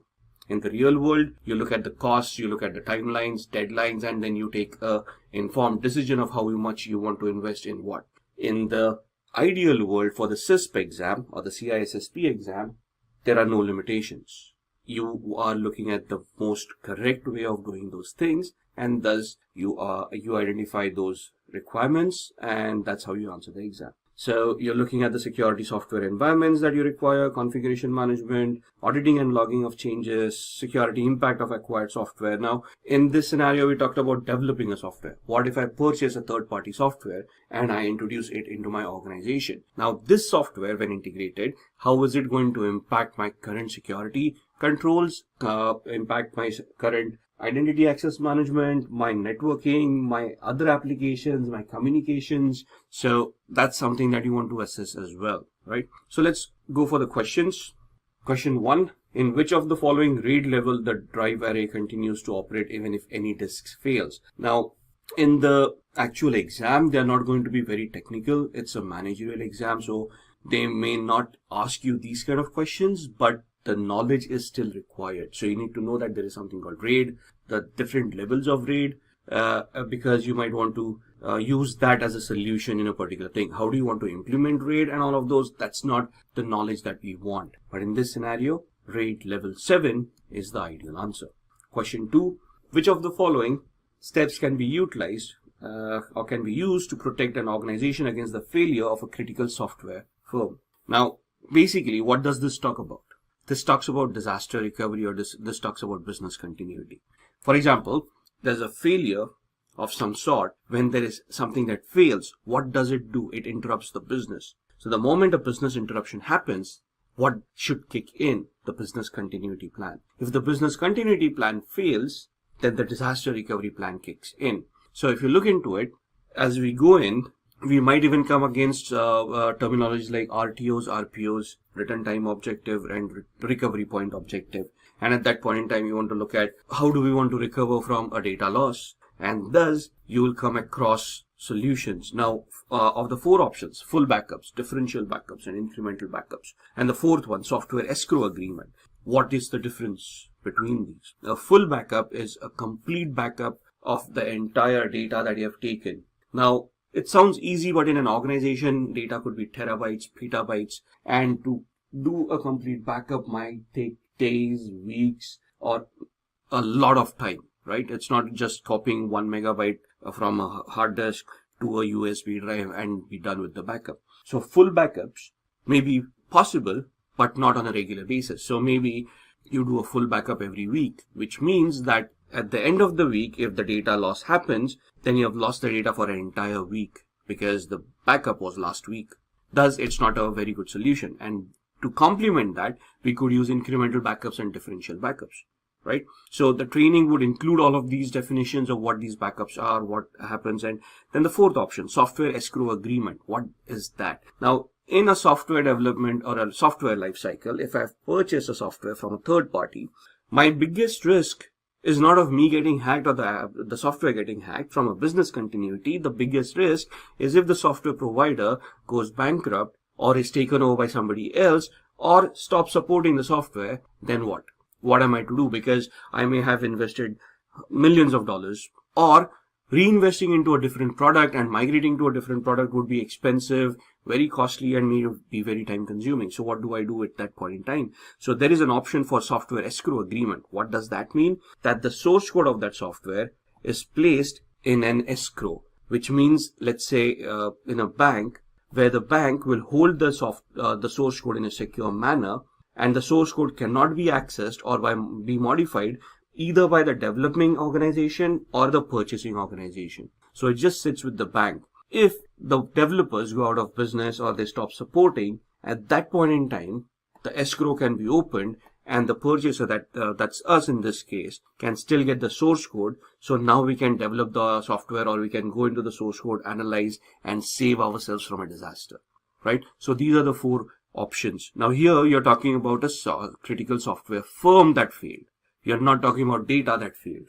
So the correct answer here is the software escrow agreement, right? Question number 3. Now here we come across the word development models. Which one of these is a meta model that incorporates several other software development models? Are we looking at waterfall, modified waterfall, spiral, or critical patch? But here the correct answer is a waterfall model. So we are going to look at 10 different questions on networking. Then we'll have 10 more questions on software and programming. Another 12 questions on operating systems and applications. 10 questions on cyber attacks. And then finally 10 questions on cryptography. So we're going to discuss over 50 odd questions, each in these different fields, which will help you crack your interviews as far as cybersecurity is concerned. Let's start off with networking questions. Let's start off with question 1. What is the OSI model? Explain the different layers of the OSI model. OSI largely is a theoretical model utilized to understand networking and how data packets are created and how they are being processed by a computer. This is normally used by the TCP/IP, the Transmission Control Protocol over Internet Protocol software suite. So OSI is known as the Open Systems Interconnection model. It is a reference model that describes how applications are going to interact via the computer network. There are 7 different layers that we need to understand. They are as follows. So in this diagram, there are these 7 different layers. We start off from the bottom. First is the physical layer, the data link layer, network layer, transport layer, session layer, presentation, and application. When such a question is asked in an interview, it is not only that we identify these 7 layers, explaining what the OSI model is in the first place. We then try to identify these 7 layers and we give a brief description about each and every layer. If there are any additional questions, they will come after this basic question. So let's start off with the physical layer. This is the lowest layer of the OSI model. Now this is where any and every physicality of your computer comes into the picture. So it could be a network interface card, it could be an RJ45 or a Cat5 cable, anything that allows data to be transmitted physically from your machine to another machine. Next comes the data link layer. So on the data link layer, as far as networking is concerned, we just need to understand that data packet is encoded, decoded into bits at this layer. This is also the layer that deals with MAC addressing. So the physical address of every network interface card, which is the MAC address, which is utilized to route data packets over the network. This is where the MAC address resides on the data link layer. The next layer is the network layer. Here datagrams are transferred from one to another. The function of this layer are routing and logical addressing. The moment we talk about routing and logical addressing, IP addresses come into the picture. IP version 4, IP version 6. So network layer will deal with IP addressing and the routing of those packets. Then comes the transport layer. This is the layer responsible for end-to-end connections. That automatically signifies that this is where TCP and UDP will be working. TCP stands for Transmission Control Protocol, UDP for User Datagram Protocol. TCP is a connection-oriented protocol, whereas UDP is a connection-less protocol. These two protocols are utilized to establish connectivity between two machines. TCP is a more reliable method of connectivity because there are a lot of packets that are sent across to verify that the data has been sent, data has been received, and so on and so forth. Whereas UDP is a connection-less protocol where data is just dumped without verifying whether the receiver actually receives that data or not. So in a nutshell, on the transport layer, TCP and UDP make their appearance, and this is where that functionality lies.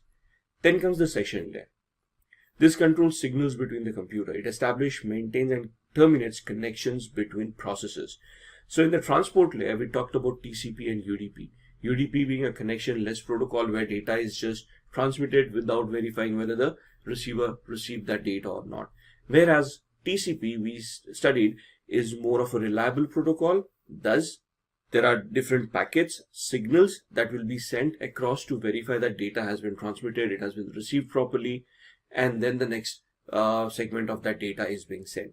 So those control signals are established using the session layer. So the three-way handshake of TCP, the acknowledgement packets, and those kind of packets will be taken care of on the session layer of the OSI model. Then comes the presentation layer. The presentation layer is responsible to translate data into the application layer format. So the formatting, right? MIME or encoding that is being utilized, the UTF-8 character set that we utilize for presentation, encryption mechanisms, all of these work on the presentation layer. And finally comes the application layer, where the application itself uses a particular protocol so that the other machine on the receiving end, the application on that machine will be able to understand what the communication was about, right? So in a nutshell, if I start from up top, The application layer will deal with any of the data that the application is generating. So maybe a user input, you're logging in, you're typing the username, password, all that data will be constructed, let's say, into an HTTP or an HTTPS format. That's where your application layer comes into the picture. Then the formatting of which into UTF-8 and the encryption of which would be done at the presentation layer. Then this transport layer and the session layer would kick in to establish a TCP session, do the three-way handshake, establish that connectivity. IP addressing would be done on the network layer, MAC addressing would be done on the data link layer, and when everything is ready on the physical layer, the packet will be sent out. At the receiving end, the packet will be received on the physical layer, and then all these layers will be reversed, and finally at the application layer, the data would be presented to the application, who would then execute it and showcase it on the screen of the recipient. So this is the way you want to explain this question. You want to be very concise, precise about what you're explaining. You don't want to go into too hypothetical scenarios. You don't want to dilly-dally with the layers. You just want to give the basic functionality, want to demonstrate that you understand what the OSI layer is, how the computer functions, and you want to move on from there. If the interviewer has any further follow-up questions, they will ask those specific questions. So that's question 1. Moving on to the question 2. Question 2 is define unicasting, multicasting, and broadcasting. Now this is a question which can be very lengthy, but again, most of your interview questions are designed that way. It's basically to understand how much conceptually you are aware about these technologies. So you have to be very concise. Don't go rattling about technology too much, but in a concise manner, just try to explain what these things is. So when data is being transmitted over a network, it can be transmitted either in one of these particular manners. It can either be a unicast, multicast, or a broadcast. So what is unicast? Unicast is when a message is sent from a single user to a single receiver. So one to one, right? So one machine talking to another machine and nobody else. So also known as point-to-point communications. One point to another point. If you have to send information to multiple receivers, then you will have to send it using multicast, right? So this is where your multicast networking comes into the picture. So in our case, let's assume it's a network where there's a class C network, approximately 255 odd machines. And within these, there are two machines that want to talk to each other. If they want to talk between each other, it would be a point-to-point communication where they will utilize unicast, where only these two machines will have visibility of that conversation and the other machines will not even realize that this conversation is taking place. If one machine wants to talk to multiple machines, then the multicast comes into the picture. As the name suggests, in this mode of communication, data is sent from one or more sources to multiple destinations. Multicast uses the Internet Group Management Protocol, also known as the IGMP protocol, to identify groups. So under this IGMP protocol, various groups are created where machines are subscribed to those particular groups. And whenever a message needs to be sent through those groups, it will be identified by the IGMP protocol, and then that particular message will be sent to those multiple machines that are members of those particular groups. And then comes the broadcast. The third method is known as the broadcast. As it says, it is going to broadcast to all. So this is one to all, that is communication between a single user, and it is going to be sent to all the machines in that particular network, right? So the three ways: unicast is one to one, multicast is one to many, and broadcast is one to all. Then question number 3. What is DNS? DNS stands for Domain Name System. It is like the internet's phone book that is responsible for mapping the domain name into its corresponding IP address. And let me give you an example over here. Whenever we go and open up, let's say, a browser, a Google Chrome browser, we type in www.google.com and then we press enter, and magically Google comes in front of us, the website rather. Now, how does the computer know who Google is? Because as far as we are concerned, humans understand Google and words like that. Computers don't. Computers deal with binary, zeros and ones, right? And as far as internet is concerned, they will only deal with IP addresses and MAC addresses. So how does a computer know how to find google.com and where is it located? So the moment we type in the browser window, in the address bar, google.com, and press enter, a DNS query is generated automatically by the browser, where a packet is sent to our DNS servers asking what the IP address is. So in short, DNS resolves domain names to their corresponding IP addresses. There is a DNS server which will have this index, a database of all the domains associated with their IP addresses. If one particular DNS server does not have that information that you're looking for, it may query another DNS server who may have that particular response. So the first thing is, when you type in domain name, it gets resolved with the DNS. It identifies the IP address corresponding to that particular domain name, and thus allows the computer to route that packet to the particular server where that domain name resides. So in this scenario, if you look at the screen, on the local PC, you have typed in cybersecurity.com. There is a DNS resolution, that a query that goes to the DNS server. What is the IP of cybersecurity.com? The DNS server looks it up in its particular database. If it has the corresponding IP address, it will then respond back. The IP address is 172.17.252.1, after which the packet is sent off to cybersecurity.com. Moving on to question number 4. What is a firewall?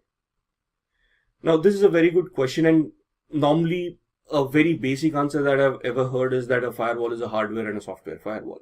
But that's the functionality of a firewall. That is how you can install a firewall.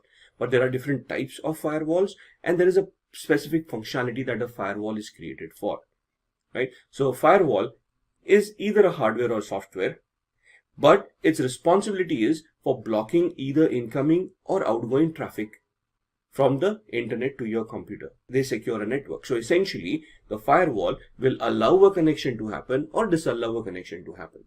It won't go beyond that. That's the basic functionality of a firewall.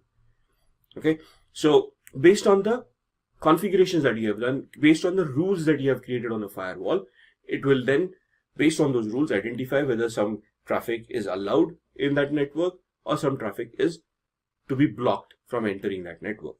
So as the screen shows, the firewall rules will analyze whether the traffic is good. If yes, it will allow. If the traffic is bad, it will block the traffic and not allow that connection from happening in the first place. Now, there are a few common types of firewalls that also need to be included in the answer to this question. And the first one is a packet filtering firewall. These are the most common types that you will come across, which analyze packets and lets them pass through only if they match an established security rule set. Now here people do get confused when we say that we analyze packets. People think that these firewalls will analyze the contents of that packet, which is not correct. When a definition for a packet filtering firewall says that these firewalls analyze packets, it means that they are only analyzing the source and destination IP addresses, port numbers, and the protocols that are mentioned in those packets. These firewalls do not have the capability of deep packet inspection, or DPI as it is known. If that capability comes into the picture, you're basically looking at an intrusion detection system or an intrusion prevention system in today's world called as a next-gen firewall. Okay, so a packet filtering firewall essentially will only analyze data packets for its source and destination IP addresses, port numbers, and the protocol that is being utilized. It will then map that information to the rules that are there on the firewall. And based on those rules, it will either allow that connection to happen or disallow that connection from happening. The second type is a proxy firewall. These firewalls filter network traffic at the application level. So when you say application level, they work at the layer 7 of the OSI model. Packet filtering firewalls, since we have mentioned that they worked on IP addressing and port numbers, will work on the network layer of the OSI model. Also on the transport layer, because they also look at protocols. Proxy firewalls will work at layer 7, which is the application layer of the OSI model, and will deal with application level protocols such as HTTP, HTTPS, FTP, SMTP, and so on and so forth.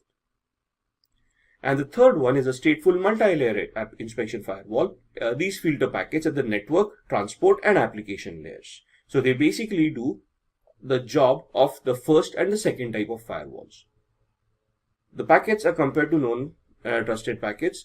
But now the first question is, if there is a stateful multi-layer inspection firewall, why do we have type 1 and type 2 firewalls like packet filtering and proxy firewalls?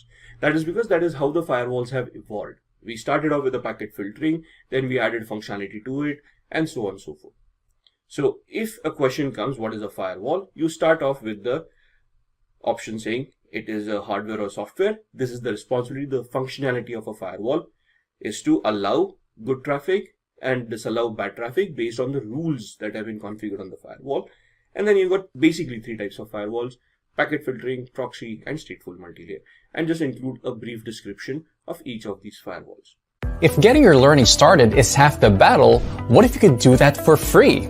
Visit Skill-Up by Simplilearn. Click on the link in the description to know more. Then moving on to question number 5, what is a VPN? VPN is also called a virtual private network. It is a connection between a VPN server and a VPN client. So it basically creates an encrypted tunnel between the client and the VPN server, which is then utilized to secure the connections that you're making with the internet. So as you can see in the diagram, the user has a VPN client installed on their machine. The VPN client then creates an encrypted tunnel to the VPN server. And through this tunnel, encrypted data is transmitted, which can then be processed by the VPN server, sent to the internet. Information can be received back by the VPN server. The VPN server will encrypt that data back and send it back to the user. So if there is a man-in-the-middle attack that is happening, or a hacker trying to eavesdrop on the communication mechanism, they will not be able to do so because of the encrypted tunnel. It is very difficult to decrypt this or hack through this encrypted tunnel. It is possible, but it is very difficult to achieve that. Moving on to question number 6, what are the advantages of distributed processing? Now, before we go into advantages of distributed processing, we first have to understand what is distributed processing. So it is a term which describes various computer systems that use more than one processor to run an application. Here, multiple computers across different locations share the same processor. The advantages of distributing processors are as follows. But before we go into the advantages, distributed computing is basically where multiple machines will pool their resources together to run a singular application. So an application that has multiple resources and can scale up and scale down as and when required. The advantages are that it can be very useful in data recovery. For example, RAID, where you're striping data on various hard disks. It is reliable, it is cheaper, lower cost can be achieved, and it is easy to expand because of the scalability factor that we just talked about. If there is loss of data in one computer, it can then be recovered by another interconnected computer. And one of the examples would be blockchain in today's world, right? What is blockchain? That this data is created live and stored on a connection of computers. So if one of the computers goes offline, the other computers in that network will still have that data, and the blockchain will still function without any issues. The second point, a glitch in one machine does not affect the processing, as there will be multiple other machines like we discussed in the blockchain. Several cost-effective mini computers are used instead of costlier mainframe machines. So instead of having a server bank, I can have multiple machines interconnected together, and they can function in that particular blockchain or for that particular distributed processing mechanism. Depending on the amount of data processing, more computers can be attached to the network. Thus, you can increase the number of computers that can be a part of that blockchain, or you can reduce them as and when necessary. Moving on to question number 7. What is TCP/IP? TCP/IP, or Transmission Control Protocol over Internet Protocol, is a set of communication protocols that are used to interconnect networking devices on the internet. This protocol defines how data should be transmitted over the internet by providing end-to-end communications. So essentially, if you want networking to be established on your machine, you will need TCP/IP. Without TCP/IP, there will be no work groups, there will be no domains. Basically, your interconnectivity will go for a toss. TCP/IP is a software that once installed on your machine will then interact with the hardware, which is your network interface cards, and then your switches, wires, cables, and all those, through protocols that have been already pre-configured in it. So within the TCP/IP suite of softwares, you will have all the protocols, all the functionality of the OSI layer, and each and every protocol that works on each and every layer will be predefined and pre-configured to work in a particular manner. The Internet Protocol is all about routing each individual packet to make sure it reaches its destination. So with the TCP, you're talking about the protocols that will allow you to format the data, and generate it so that you can communicate it over the network. The IP will then deal with the routing of those packets so that the packet can be routed to the correct computer and be received by the recipient. So the TCP/IP model is the compressed version of the OSI model. The 7 layers will get converted into 4 layers: the network access layer, internet layer, transport layer, and application layer. Going on to question 8. What do you mean by ipconfig and ifconfig?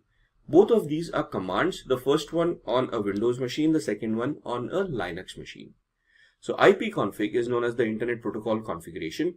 This is a command that is used on the command line interface of Microsoft Windows to view all the adapters and the configuration of each and every adapters for their network interfaces. So as you can see on the right hand side in the command prompt screen, if once you type in the ipconfig command on the C prompt and press enter, it will give you a list of all the adapters that are there. So you can see wireless LAN adapter, local area connection, the media is disconnected, it doesn't exist.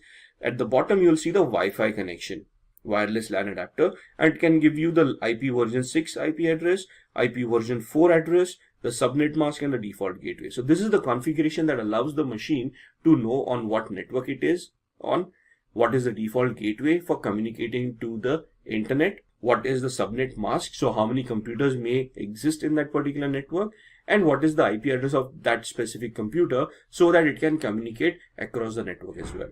ifconfig is the same thing on a Linux, Mac, or Unix operating system. So the command will also give you the list of interfaces and the configuration of each and every interface. It is used to configure, control the TCP/IP network interface parameters from the command line interface. It allows you to see the IP address of these network interfaces. So here you can see the WLP19S, the IP address being 192.168.43.215, subnet mask being 255.255.255.0, with the broadcast being 192.168.43.255. Question 9. What is the difference between a domain and a workgroup? This can be a very interesting question and can be a very lengthy question at the same time. A workgroup is nothing but a decentralized network where you have interconnected multiple machines together and each machine acts in its own individual capacity. Thinks of itself as a server, right?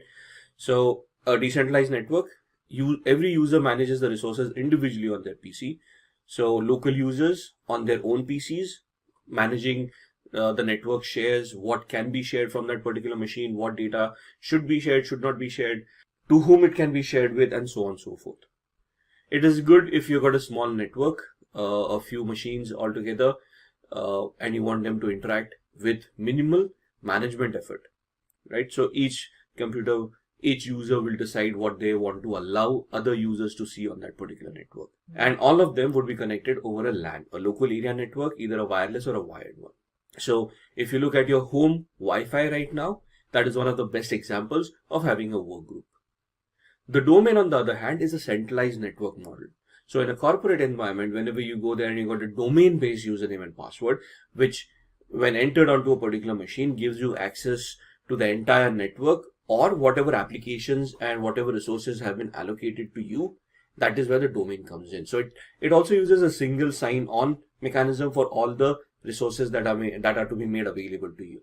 Whereas in a work group, you're a local user only meant for that particular computer, right? So coming back to the domain, it is an administrator who's going to manage the entire domain and all of the resources connected to the domain. The resources could be switches, routers, servers, data stores, applications, web servers, mail exchange servers, and so on and so forth. So all of these are administered by an administrator through the domain.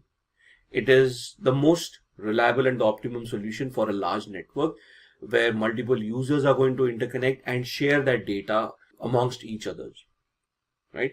The computer can be connected to any network. That means you can be on the internet, and through the internet using a VPN, you can connect to your corporate network, authenticate in, and get access to whatever resources you are allowed to access. Whereas in a work group, you have to be a part of that network to access that particular network. If you change your location, you go and connect to another Wi-Fi, you will lose access to your previous Wi-Fi. Then the last question for the networking section, what is data encapsulation in networking? Data encapsulation refers to the process of adding headers and trailers to the data. The data link layer binds each packet into a frame that contains the hardware address of the source and the destination computer. So in this example, when you're talking about data encapsulation, we have talked about how data that has been created by the application layer would have a header and a trailer that will give the various informations of where that data needs to be sent. So the hardware address, which is the MAC address, comes into the picture and gets added to the header, and the IP addresses, port numbers, and all of those things would then be added to this trailers as well, so that the data can be then routed to the intended recipient of that particular communication. With this, we end the first 10 questions in networking, and in this video we are going to look at software and programming. So we're going to look at the first 10 questions. First question being, how do you keep a computer secure? Now this is going to be a very generic question, so you want to put your best foot forward and you want to identify the most common methodologies on how you can keep a computer secure. So when we talk about computers, the first thing that you want to talk about is authentication mechanisms, where you want multi-factor authentication or two-way authentication to ensure that your accounts are kept secured. Now, if you look at using passwords, depending on how passwords are being stored by the application, password attacks can be possible, either a brute force attack or a dictionary-based attack, or even password guessing attacks are possible. To mitigate those kind of attacks, we need multi-factor authentication to ensure that accounts are kept secure. Now, even if we are using multi-factor authentication, we also want to look at secure passwords, which means that the password is complex enough to withstand most of the common attacks, and a brute force attack or a dictionary attack is just not possible. So we want to randomize our passwords. We want to create a complexity where a password meets standards such as has at least one lowercase, one uppercase character, has numerics and special characters, and is randomized, is not based on a dictionary word, doesn't contain usernames, email addresses, phone numbers, or anything that is personal to that particular user. Third, keep regular updates, which means that there will be patches that will be released for the application, for the software that you're utilizing. Download the patches, install them on a regular basis to ensure that you are secured against the most recent attacks that have been identified. Install a good antivirus. Could be an internet security suite, which will have an antivirus, intrusion detection system, a firewall, and will help you protect yourself against ransomwares, malwares, and any script-based attacks. Also have a specialized firewall on your system. Could be a host-based firewall or a network-based firewall to ensure that attacks are kept at a minimum, and you have your network definitions in place to allow or disallow connections from happening to your devices. Have anti-phishing softwares installed as well to ensure that you are not getting any spam mails. Even if you do, you're able to identify that and not fall prey or victim to those spam mails. Phishing attacks are generic, where they are directed towards individuals and they prey on the gullibility of that particular individual. So our Nigerian frauds, or the lotteries that we win on a regular basis of hundreds of $millions, those messages, the emails that we receive, they are all phishing emails where they're basically prone to victimize the user and then rob them of money or install some malware or do some other malicious activity. If you want to enhance encryption about data that you have stored on your devices or on your or that is accessed by your software or being transmitted by your software, use encryption. Encrypt your data, whether it is at rest, whether it is in motion, or whether it is at use, thus reducing data leakage and data loss possibilities.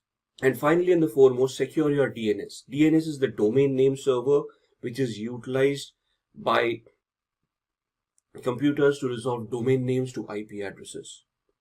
If a DNS poisoning attack is possible, where your DNS settings have been modified by an attacker and you're redirected to a malicious DNS server, that server is going to redirect you to another malicious application which may have a malware or a malicious software as a payload.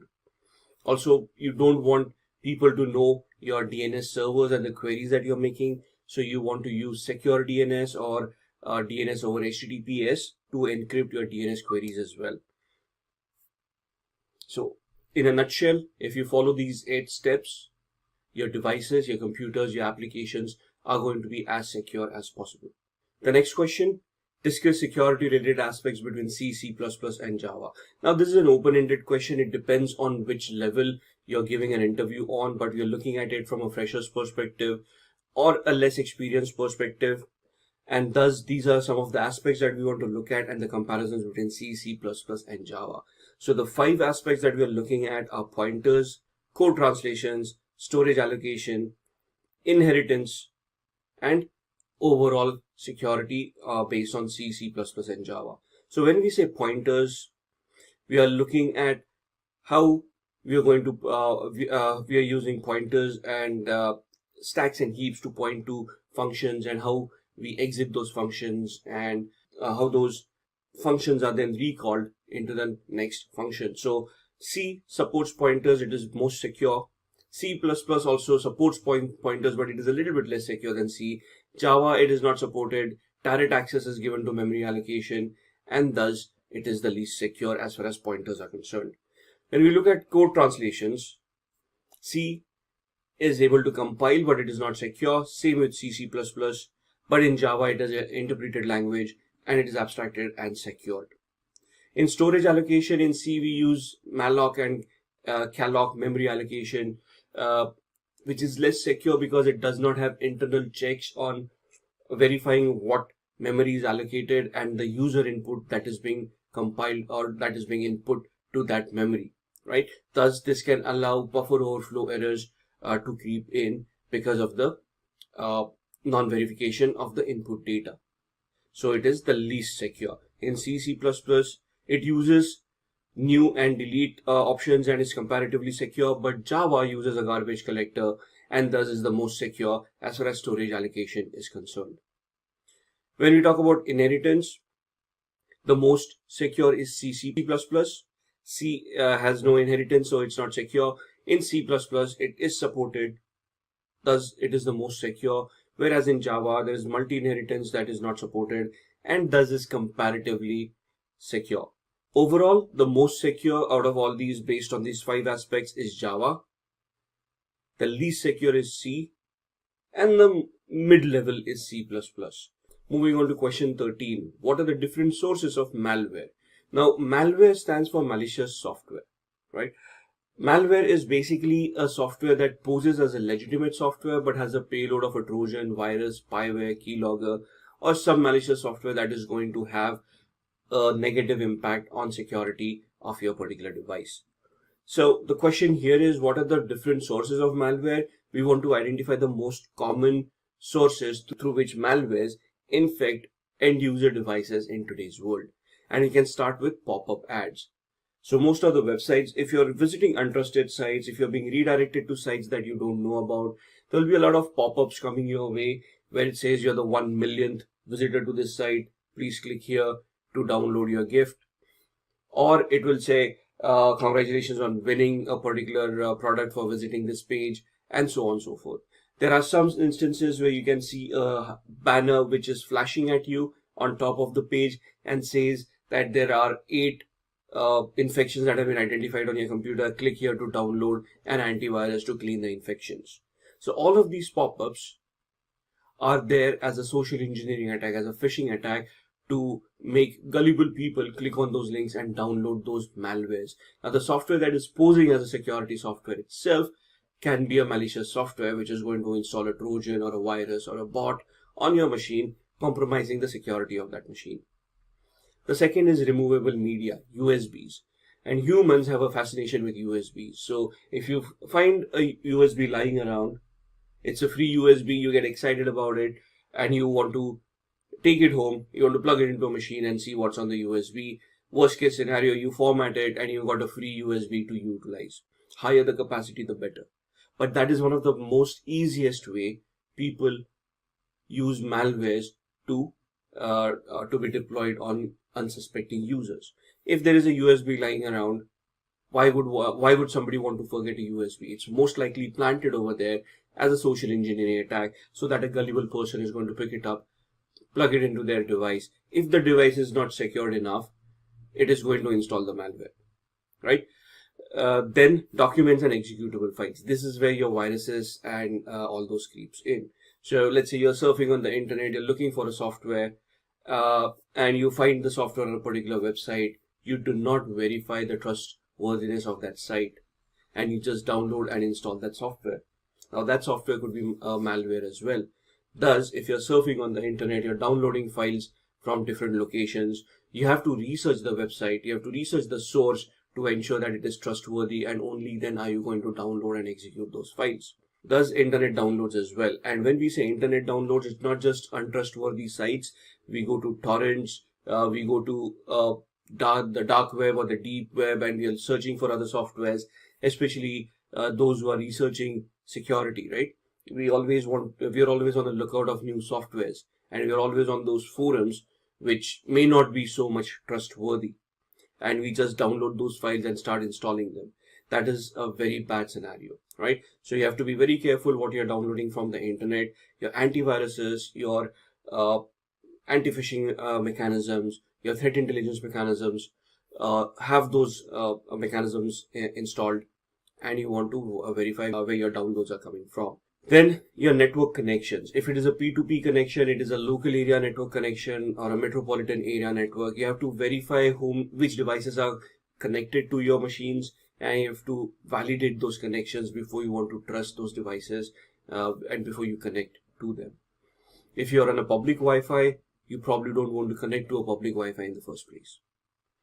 Then comes email attachments.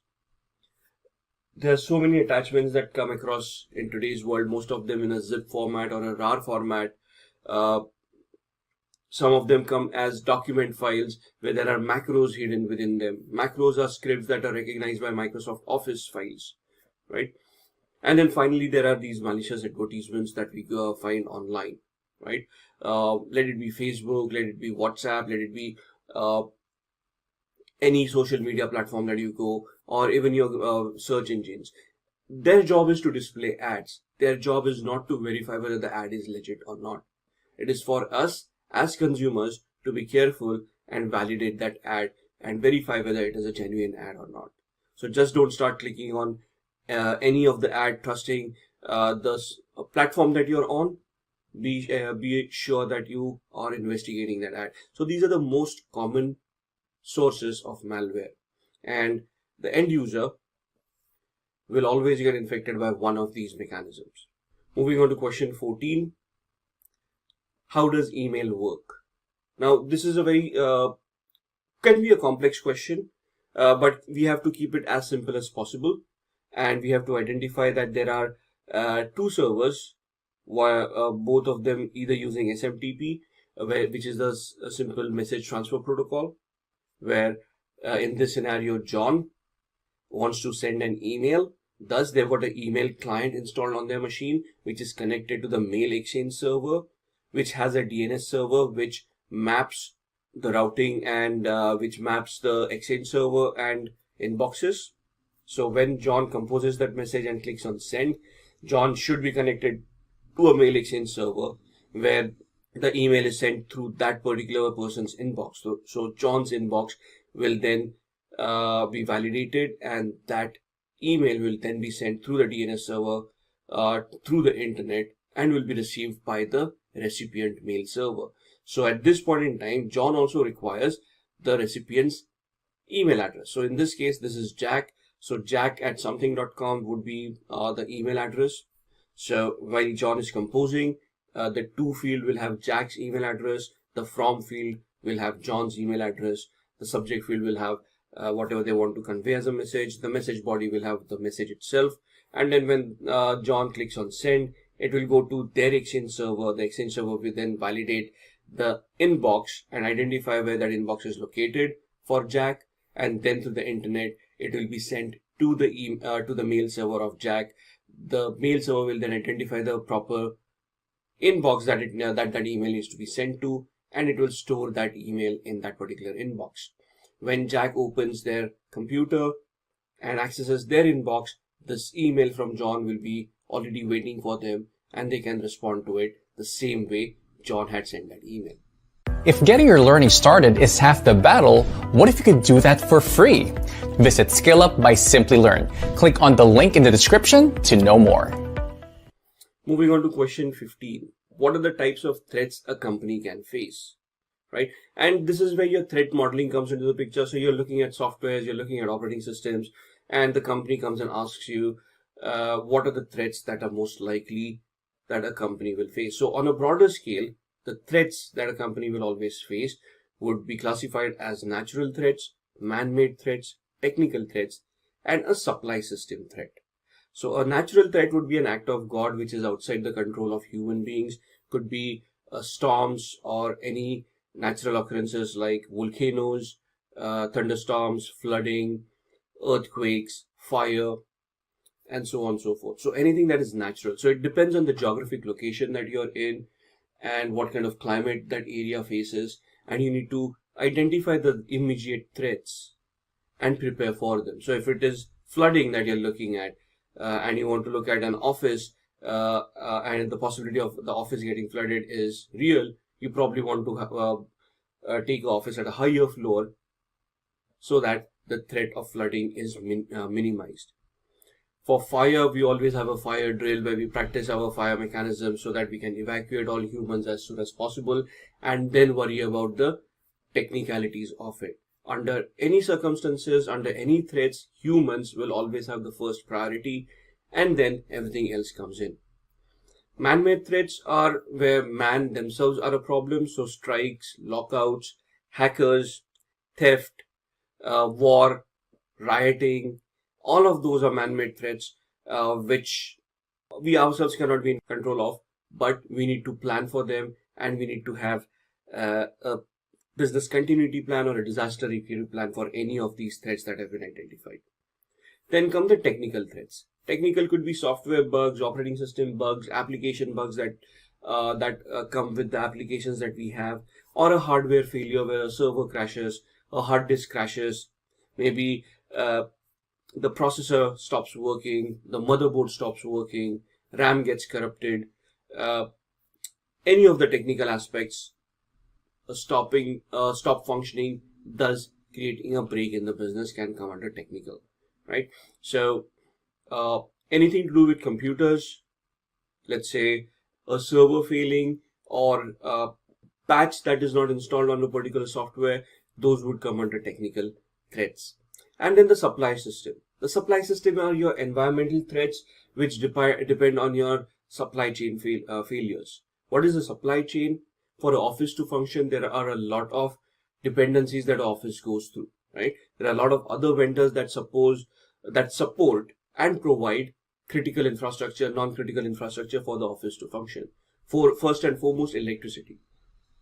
Without electricity, nothing is going to be powered on, and you're not going to be able to function. So if there is an electricity service provider, and if there's an electric outage, that comes under supply system.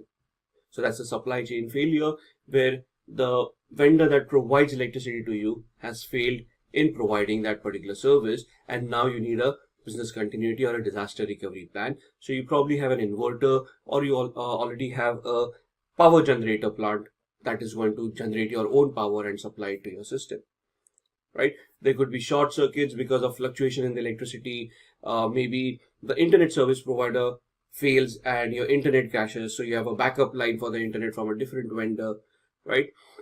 And so on and so forth. Maybe your hardware vendors who are supplying you servers, desktops, laptops and whatnot, they fail because they are facing a strike or they go bankrupt, and suddenly you can no longer purchase hardware from your vendor because they no longer are in business. So that's a supply chain failure.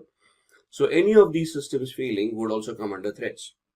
So under a broad category, these are the first 4 threats that you need to identify, and then you can elaborate by providing more scenarios based on the experiences that you have had towards each and every of these threats. So a natural threat where you may have had experience where there would have been, let's say, a flooding or any natural disaster which caused a problem for the continuity of your particular business. So identify each and every example for each of these threats and provide that as an example in the interview.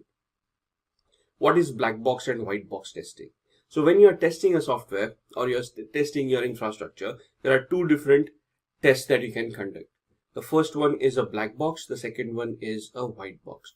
In a black box test, there is no knowledge that is shared with the tester. So let's say you're an ethical hacker and you have been awarded a contract by an organization to test their current application that they have developed. Now, they are not going to give you any information. They are not going to tell you what the application is. They just probably give you an IP address and a port number where the application is hosted. And now you have to fire in your own queries and try to figure out what the application is, try to gather information, see what information can be gathered in the first place. And based on that, you're going to figure out your way, identify vulnerabilities, and see if any of those vulnerabilities can lead to a security incident. So without any knowledge, zero knowledge of the IT infrastructure or the source code, that's a black box attack or a black box test. A white box test, on the other hand, is where full knowledge of the IT infrastructure or the source code is shared. So the ethical hacker has complete knowledge, and based on the knowledge, they are then going to test out the system to see if there are any flaws that they can identify, right? So why would these two audits be important? Because the first one, a black box audit, emulates the attack of an outsider, an external hacker sitting outside the organization trying to figure their way in. Whereas a white box attack can emulate the attack of an insider. So a disgruntled employee within that organization misusing their access controls or their access rights to make unvalidated profits, right? So somebody who's corrupt, who has been bribed, who wants to sell out company secrets so they're going to try to find out vulnerabilities, try to steal data and try to sell it on the gray market, right? So a white box would emulate an internal attack, a black box would emulate an external attack. Moving on to question 17, what is use case testing? Now, use case testing is a functional test and it is also a black box test, right? What is a functional test? It tests the functionality of a particular software once it has been created. Why is it a black box test? Because the user doesn't know what the functionality is. They just want to find out each and every scenario and try to see what that scenario generates as a response. They are not sure whether that is the appropriate response that should be generated or not. They're just trying to find out the response that is going to be generated after they fire off a query. So this technique is used by testers to get the test scenarios to exercise the whole system from start to finish. So let's say it's a login mechanism for an application, right?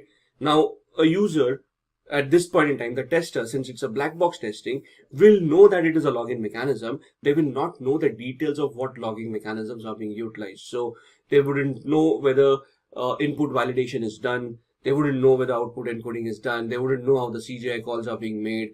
They will not know how the queries are handled at the server side and how the database is going to treat that particular query. So they have no idea whether Sql injection attacks are possible and so on and so forth. So for them, with whatever input they are going to try to insert for that login mechanism, that's a functional black box test. The functionality being whether the login mechanism works, and based on the type of inputs that they're going to put in, whether it creates an unwarranted output, whether they can bypass the mechanism or they can hack into the system because of some of the flaws that were left behind, right? Another example here is a software made for users to use for documentation. The testers will test all the cases that the user can do. So can the user view a document? Can they add new documents? Can they edit documents? And can they delete documents? So this functionality will depend upon the access controls that have been granted to a particular user. So for this particular user, the tester at this point in time, they would not know whether they're an administrative user or they're a regular user. They'll just try to do all of these and then write the responses saying, I was able to view, I was able to add, I was able to edit, and I was able to delete.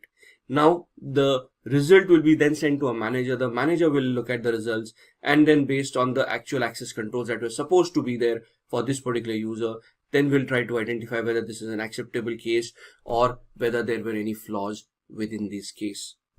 Moving on to question 18. What is static and dynamic testing? Now this is again in application testing. Static testing is done in an early stage of development lifecycle. Now, software development life cycles, there are multiple of those. What are these life cycles?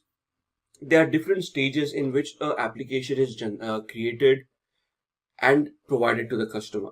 So your first stage would be determining the scope of the application, determining the hardware requirements for that application, then creating a flow chart for that application, a functional chart for that application, and then maybe start coding. Then an architect comes in, tests the code, verifies the code, then the testing phase comes in, then the security testing phase comes in, and then the user acceptance testing comes in.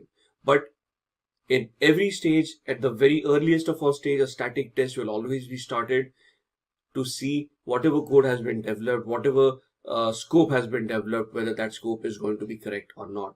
This will include walkthroughs and code review. What is a walkthrough? A walkthrough is going through documents that have been generated and trying to find faults in the documented journey that has been created so far.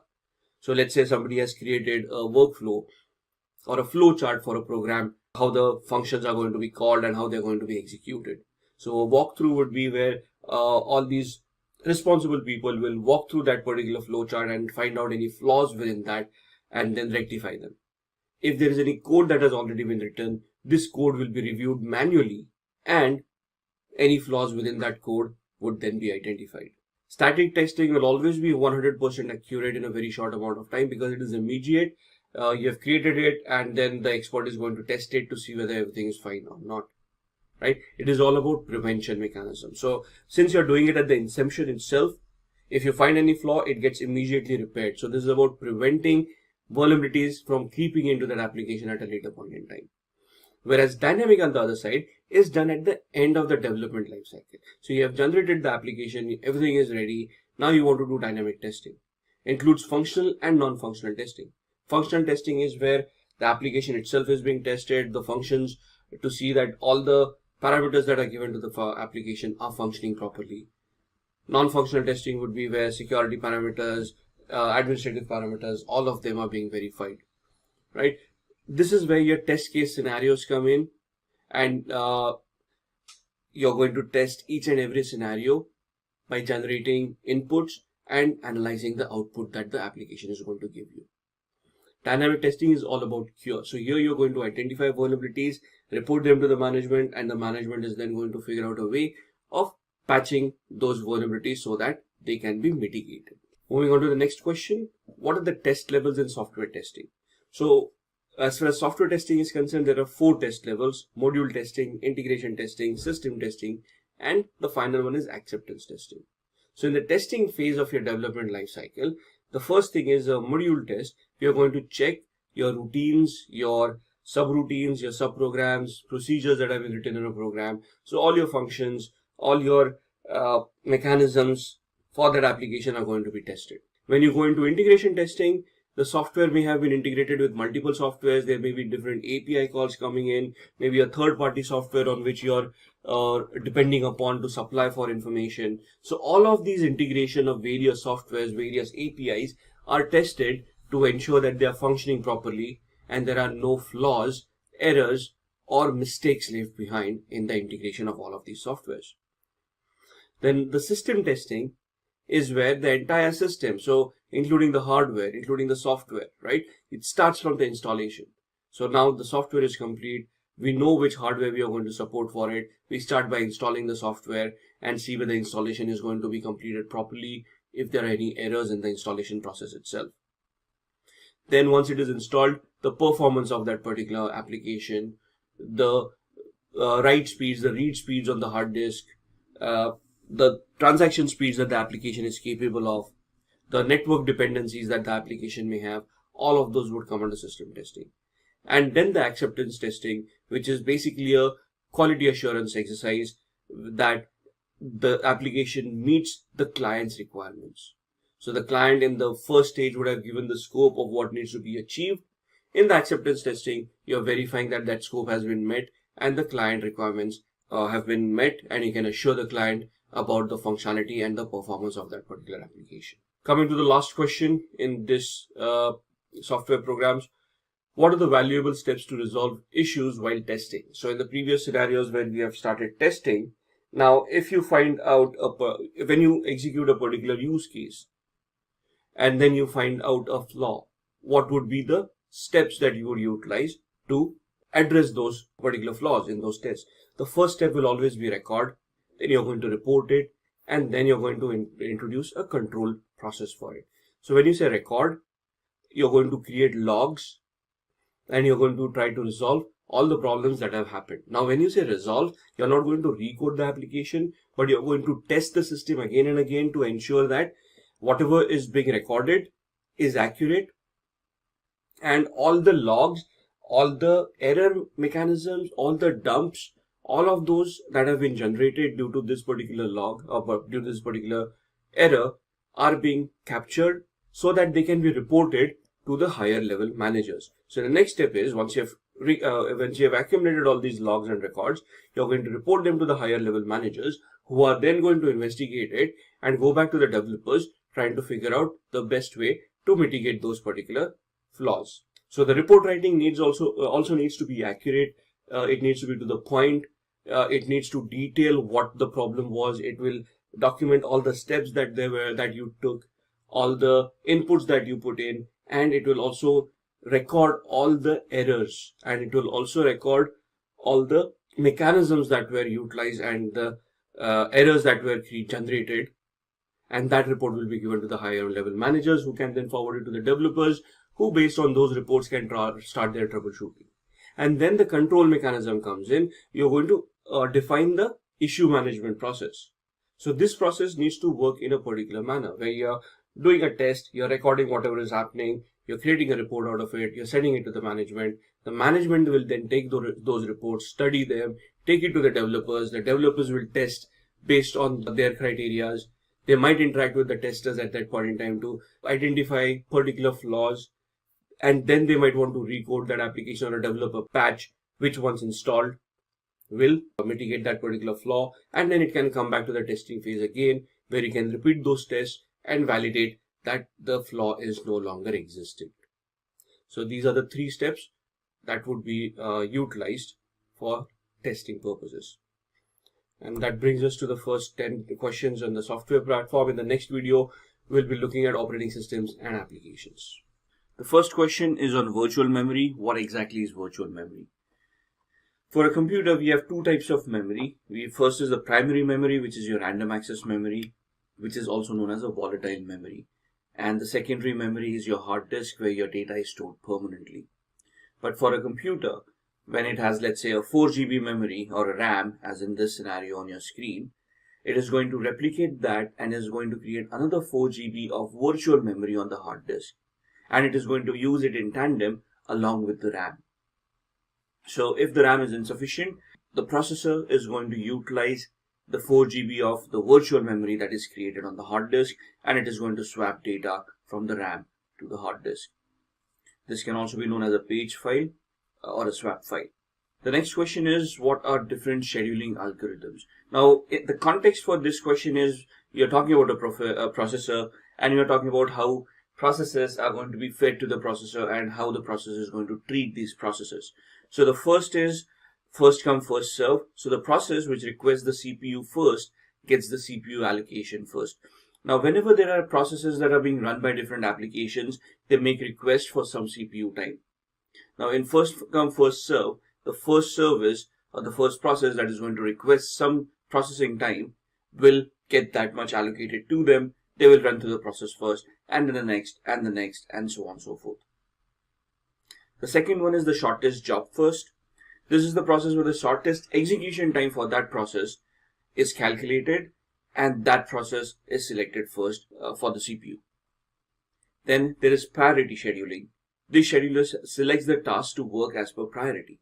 So there would be some tasks that are marked with high priority, some would be normal, and some would be low. So based on this high, normal, or low priority, all the processes will be classified. High priority will be dealt with first, then the normal, and then the least priority. The fourth option is multiple level queues, where processes are assigned to a queue based on the specific property like process priority, the size of memory, etc. So it will be classified based on the attributes given to that particular process, and multiple queues will be created, and then based on the attributes, the processes will be processed by the CPU. Then shortest remaining time. The process will be allocated to the task which is closest to its completion. So, or you look at it this way, the process that will take the least time to complete its processing would be chosen first. And then the round robin method, where each process comes in turn, gets an equal share of time. So if there are 10 processes, each process will be allocated a certain amount of time, after which the next process will be processed, and so on and so forth. And it will continue in a round robin fashion till all the processes get executed. So in short, 6 different scheduling algorithms depending on how the operating system deals with it. The next question is, what are the steps involved in hacking a server or a network? So this is more of an ethical hacking question. You're looking at devices, and the interviewer asks you what kind of steps are involved. What are the activities that you would do in hacking a server or a network? Now, there are no specific steps that you would define because every hack is going to be unique. But it has a hack can be classified in 5 different steps, which are quite generic, right? So the first step will always be the reconnaissance step, also known as information gathering phase, also known as footprinting or fingerprinting, depending on what exactly you're doing. But in this phase, the attacker gathers all the evidence, all the information that is possible about the targets that they want to attack. So here you're trying to get to know the victim so you can launch specific attacks towards them. You want to identify what operating system they are utilizing, what IP addresses, MAC addresses, the versions of the operating systems and applications, the patch levels, find out vulnerabilities, find out whatever information is possible, find out the information about the person who's using those computers so you can launch social engineering attacks and so on and so forth. So the first step is all about gathering enough information based on which you can launch further attacks. Once you have that information comes the second phase, which is known as the scanning phase. This is more of a technical phase. So you have in the first step you've got your IP addresses, domain names, maybe even network maps, and you have identified which devices are available. Now in the scanning phase you're going to identify live devices, and then you're going to scan them for open ports, processes, protocols, services. You're going to identify vulnerabilities. You're going to enumerate them to identify more information from them. Thus, at this point in time, you will have identified a certain set of vulnerabilities or a certain set of security loopholes that you can misuse. Once you have identified those, you're going to the next step, which is the gaining access step. In this, you're actually going to execute your attacks based on the vulnerabilities that you have found, and you're either going to gain access to that particular system by installing a Trojan, or destroy the system by installing a virus, or install a spyware or a keylogger, whatever you wanted to achieve. So in the gaining access phase, you would have, based on the knowledge that you have gained in the first and the second phase, you're going to launch your attacks and you're going to try to gain access to that particular device. Then the next step is where you're going to maintain that access. Now that you have hacked into that device, it is not necessary that you will always be able to get access to that device. Suppose you have cracked the password of that particular user and the user changes that password after a few days. Your attack is worthless. So what you're going to do here is you're going to maintain your access. So this is where it is assumed that you want repeated access to that device, and thus you're going to install a keylogger or a Trojan or some mechanism which will still allow you to get access to that device without the knowledge or the authorization of that particular user. And finally, the last step is where you're going to cover your tracks. So whatever activity that you have done so far will have created logs and will have created information based on which the victim will come to know that they have been compromised and may be able to trace that activity back to you. So to prevent the user or the victim from realizing that they have been hacked, and to prevent them to discover who has hacked them, you want to cover your tracks by deleting logs and any references that point to that particular activity. You're going to hide the files that you have created. So you have installed a Trojan or a keylogger. These will create files and directories. You're going to hide them so that they are not discovered. You're going to hide processes that have been created. You're going to try to hide all the activity that you have done so that to conceal the actual attack and preventing the user from realizing that they have been compromised. So these are the 5 steps that will be involved in hacking a server, network, application, or any computing device you'll come across. The next question refers to what are the various sniffing tools. Now this is a network-based attack where you're trying to capture data packets that are being transmitted over the network, and then you're going to analyze them to see if you can capture any sensitive information like usernames, passwords, bank details, or anything of that sort. Now, These tools will also depend on which operating system you're utilizing. For example, MSN Sniffer would work on Microsoft operating systems. EtherCap would be based on Linux, and so on and so forth. So on the screen, you'll see 6 different sniffing tools that work on different operating systems. Wireshark is something that is common both on Windows and Linux. It is used to analyze network in detail. It is the de facto tool that you will come across in most of your ethical hacking trainings, in most of your organizations when they want to do data captures. Now, data capturing or packet capturing is not only done by hackers to gather more information, but it is also a known troubleshooting technique used by administrators and network administrators to analyze any issues that may be going on in the network, right? So the first tool you see on the screen is Wireshark. Like we stated, is available for Windows, Linux as well. Then there is TCP dump, which again has the same capability of Wireshark, but is a command line version, whereas Wireshark also has a GUI, a graphical user interface. TCP dump is available on Linux. MSN Sniffer, it's a very old tool.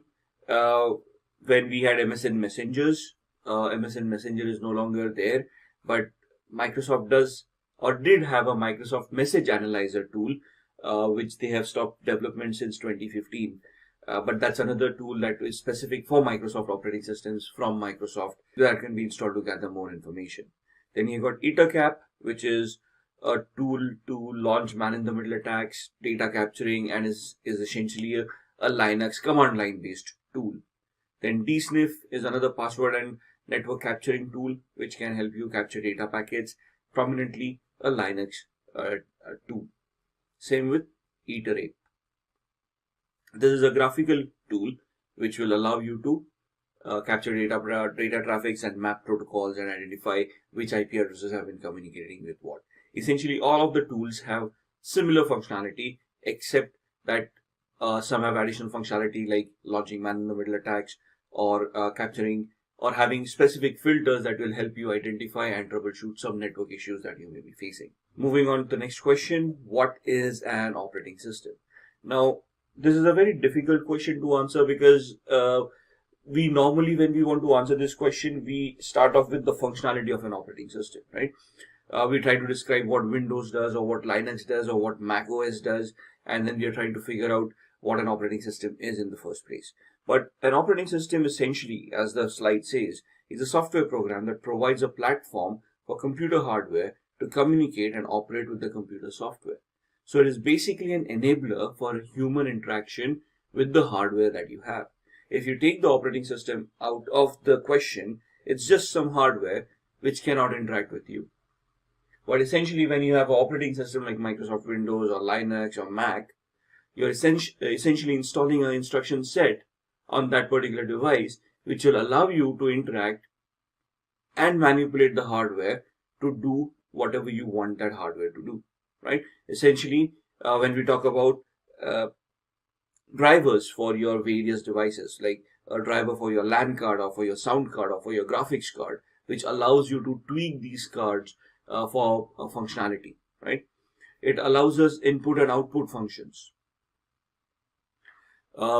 For example, the basic example, you open up Microsoft Office products like Microsoft Word or Excel, and you get a GUI on the screen, which you can interact with. You got a keyboard and you type on that keyboard, and the computer knows what you're typing and reflects those actions on the screen by showcasing it on that particular Excel file or a Word file. So how does the computer know what to do or what you're exactly intending to do at this point in time? It is all the operating system that is providing you all these services, analyzing what your inputs are, and then based on the programming, it is going to execute that and show it to you on the screen, right? Some of the most commonly used operating system are Microsoft Windows. You have them in desktop as well as server variants. Unix, Linux, again Linux as desktop and servers. You got Ubuntu in Linux, Red Hat, and so on and so forth. And then you got Mac OS for Apple related components. The next question, what is the difference between microkernel and macrokernel? Now, the first thing we need to know is what is a kernel. Kernel is the heart of the operating system that allows that input and output to happen. It allows those drivers to be set up so that the hardware can interact with the software, and we can then instruct the software and the hardware both to function in a particular manner. So there are two types of kernels, microkernels and a macrokernel. Macrokernel is something that we normally use. Microkernels are for operating systems that use processes directly handled by the processor. The microkernel is very small in size. Macrokernel is large because it basically is the entire image of the operating system. The execution for a microkernel is slow. The macrokernel is going to be faster because it is more evolved. There's a lot of programming involved. Extendability. Microkernels are easy to extend. Macrokernels are hard to extend. As far as security is concerned, if a macrokernel crashes, it takes everything down with it. The entire operating system is going to crash. But in case of a microkernel, it is only that particular process that is going to get affected. Microkernel, there is a lot of coding involved. Macrokernel, less coding is involved. Examples of microkernels would be Symbian OSs, most popularly used on yesteryear phones, Nokia's if you remember those, QNX and so on and so forth. Macrokernels, your Linux or BSD operating systems essentially use macrokernels. Next question, what are the different types of operating systems? So as you can see on the screen, 5 types of operating systems: batched OS, distributed operating systems, time sharing, multi-program, and real-time. What are batched operating systems? The computer operator places the jobs coming from input devices into batches. So consider this not from a desktop perspective, but from a server perspective, where these devices are used by organizations to compute and to crunch some processes that is going to make some business sense out of it. So when there are multiple processes coming in, multiple jobs that are going to be scheduled, a batched OS is going to place these jobs in batches, and they're going to crunch those based on the inputs that have been given by these operators. Distributed OSs, where there are multiple computers which are interconnected and are communicating through networks. So in a corporate environment, you don't use one single computer to do everything. You got a data center, and the data center will have a cluster of servers where they're going to share some resources to crunch one particular task, right? So that's where your distributed OSs come into the picture. Then you have time sharing OSs, where you are renting some time. So time sharing OSs minimizes the response time. Example, in today's world, cloud, right? You go onto the cloud, you have a virtual service over there. You schedule something, you schedule a job over there, it is executed, and for that time being, that operating system services your particular request and provides you that particular job. Any application that you see online that is executed, for example, Facebook, from a consumer's perspective, could be a time-shared experience. Then, multi-programmed OS, the operating system uses CPU scheduling to separate jobs. So you're scheduling the CPU to complete certain jobs in this particular manner. And in real-time OS, the operating system gives maximum time to critical operations. So it identifies the priority of these operations. It knows the high priority items, the medium, low priority items, and based on that, it is going to execute these critical operations and get the job done. Moving on to the next question, what is the difference between logical address space and physical address space? Now, when you're looking at address spaces, this is where applications come into the picture, and when you execute an application, it is going to create a particular address in the memory where it is going to create a buffer to store its own information so that it can be provided to the processor, processed, and then can be returned back to the application as an output, right? So as far as definitions are concerned, a logical address is generated during running of an application or a program. A physical address is a physical address or a physical location on the memory module itself, right? Visibility, you can view a logical address because it is programmed into a computer. So if I'm looking at C, C++, and I'm using malloc or memory allocation, that's where the logical address is going to be created, where a buffer is going to be created for that program, and whatever the user input is going to be, it's going to be stored in that buffer. But whereas physical address is concerned, this logical address will be created on a physical store or a physical memory module, which will have its own addressing mechanism. Thus, you can see the memory module, but you cannot see the specific address on that particular memory module. But as far as a a logical address is concerned, while you're programming or you're debugging the application, it will show you the logical address that has been created, the start point and the end point of the logical address that has been created for that particular program. It can be shown in a debugging environment, right? Address space, logical, and physical address is physical, like I discussed, it's the memory module itself. You can access only the physical address on that particular memory because logical addresses can be viewed, but you cannot access them physically. Generation, the logical addresses are generated by the CPU during the processing time, whereas physical addresses are generated or computed by the memory management unit or the MMU that you have on your computers. And as far as logical addresses, they will always be, they are variable, whereas the physical address is always going to be constant. Looking at the next question, what is the difference between logical address space and physical address space? So moving on from the previous question to this, the logical address is an address created by the CPU for the processes that need to be addressed and that need to be stored as a buffer in the physical memory. Whereas the physical memory itself is going to be an address that is going to be there on the physical part of that memory, which is going to be assigned to it by the MMU. Then the next question discusses shells. So what shells are used in Linux? Now, what is a shell? Shell is the command line interface that we utilize on a Linux machine. So the terminal window, as we call it, is a shell. And there are different variations of a shell based on what Linux operating systems you're using. The desktop operating systems that you use or the server operating systems in today's world that you're going to use normally will always have a bash shell, which is the first shell that you see on the screen. Known as a born again shell, it is a default for Linux distribution. So as far as end consumers, regular consumers are concerned, it is always going to be a bash shell, a born again shell that you're going to utilize for scripting and to execute regular commands.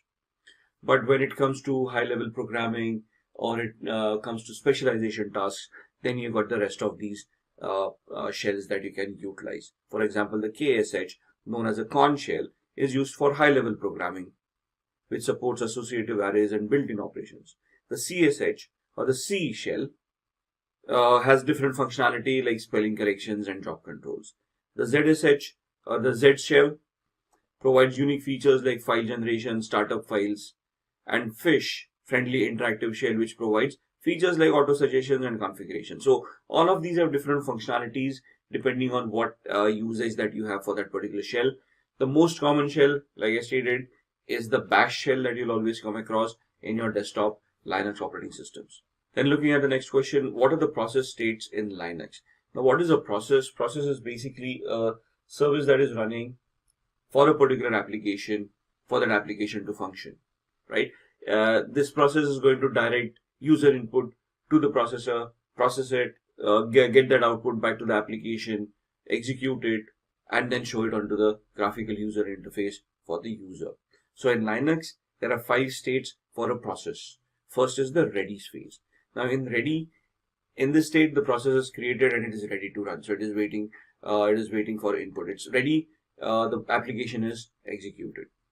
The running is when the process is being executed itself. Blocked or wait is when user input is being looked upon. So it's waiting for user input so that it can do the processing.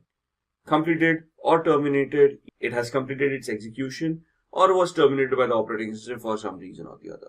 So this is when things have, the processing has been completed. And then last state is zombie, where the process is terminated, but the process table still holds the information. Maybe it is waiting for the kill request before it gets terminated. So these are the 5 states for a Linux process to be in.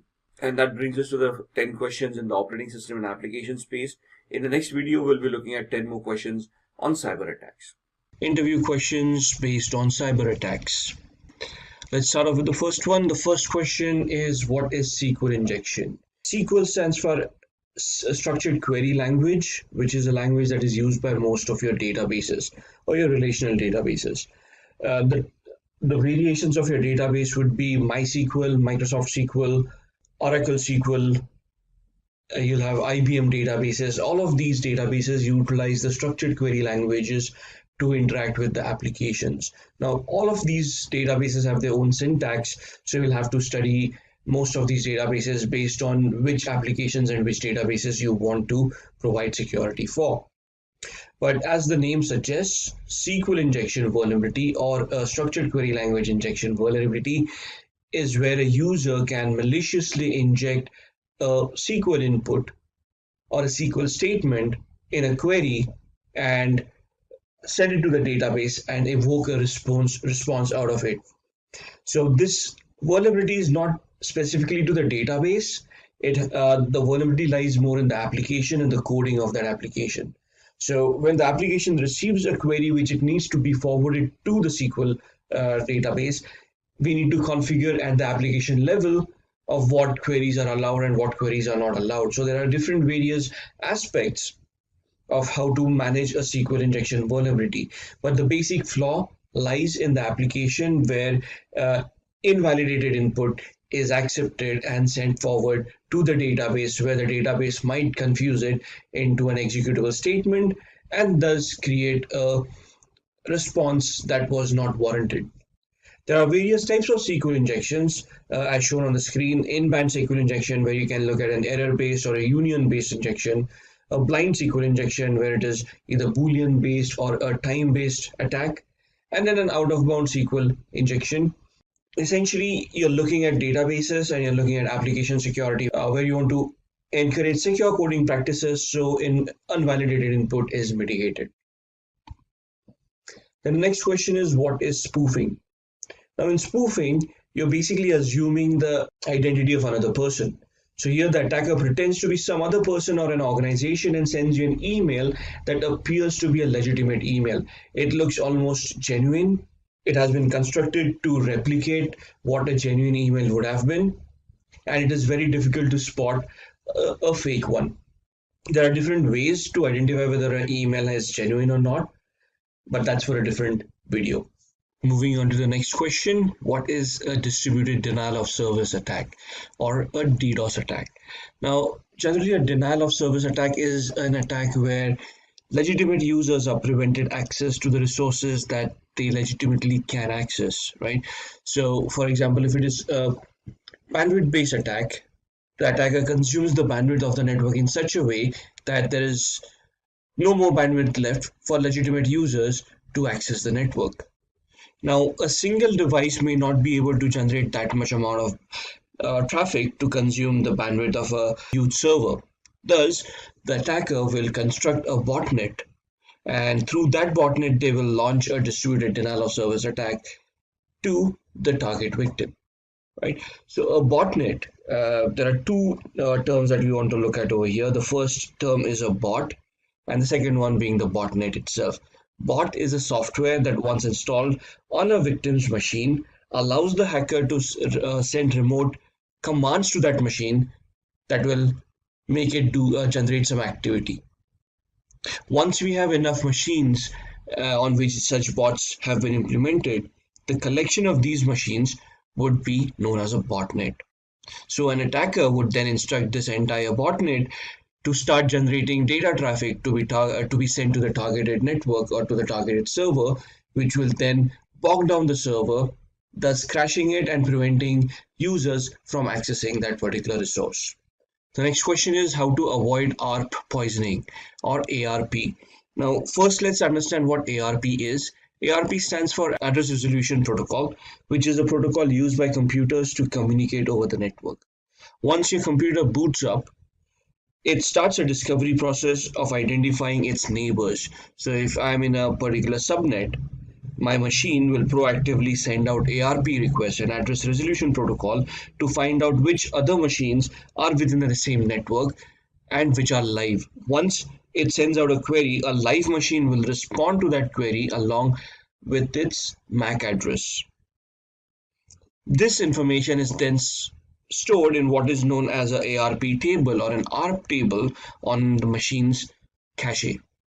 So whenever my machine now wants to send out a packet to this particular machine, it will go to the ARP table, it will identify the IP address and the associated MAC address. It will print that onto the data packet as a destination IP and destination MAC and send that packet across to the switch. The switch will then identify the MAC address and send the packet to the relevant machine that is connected to that particular switch. Now, to confuse the switch into sending it to a different machine, our poisoning attack is created.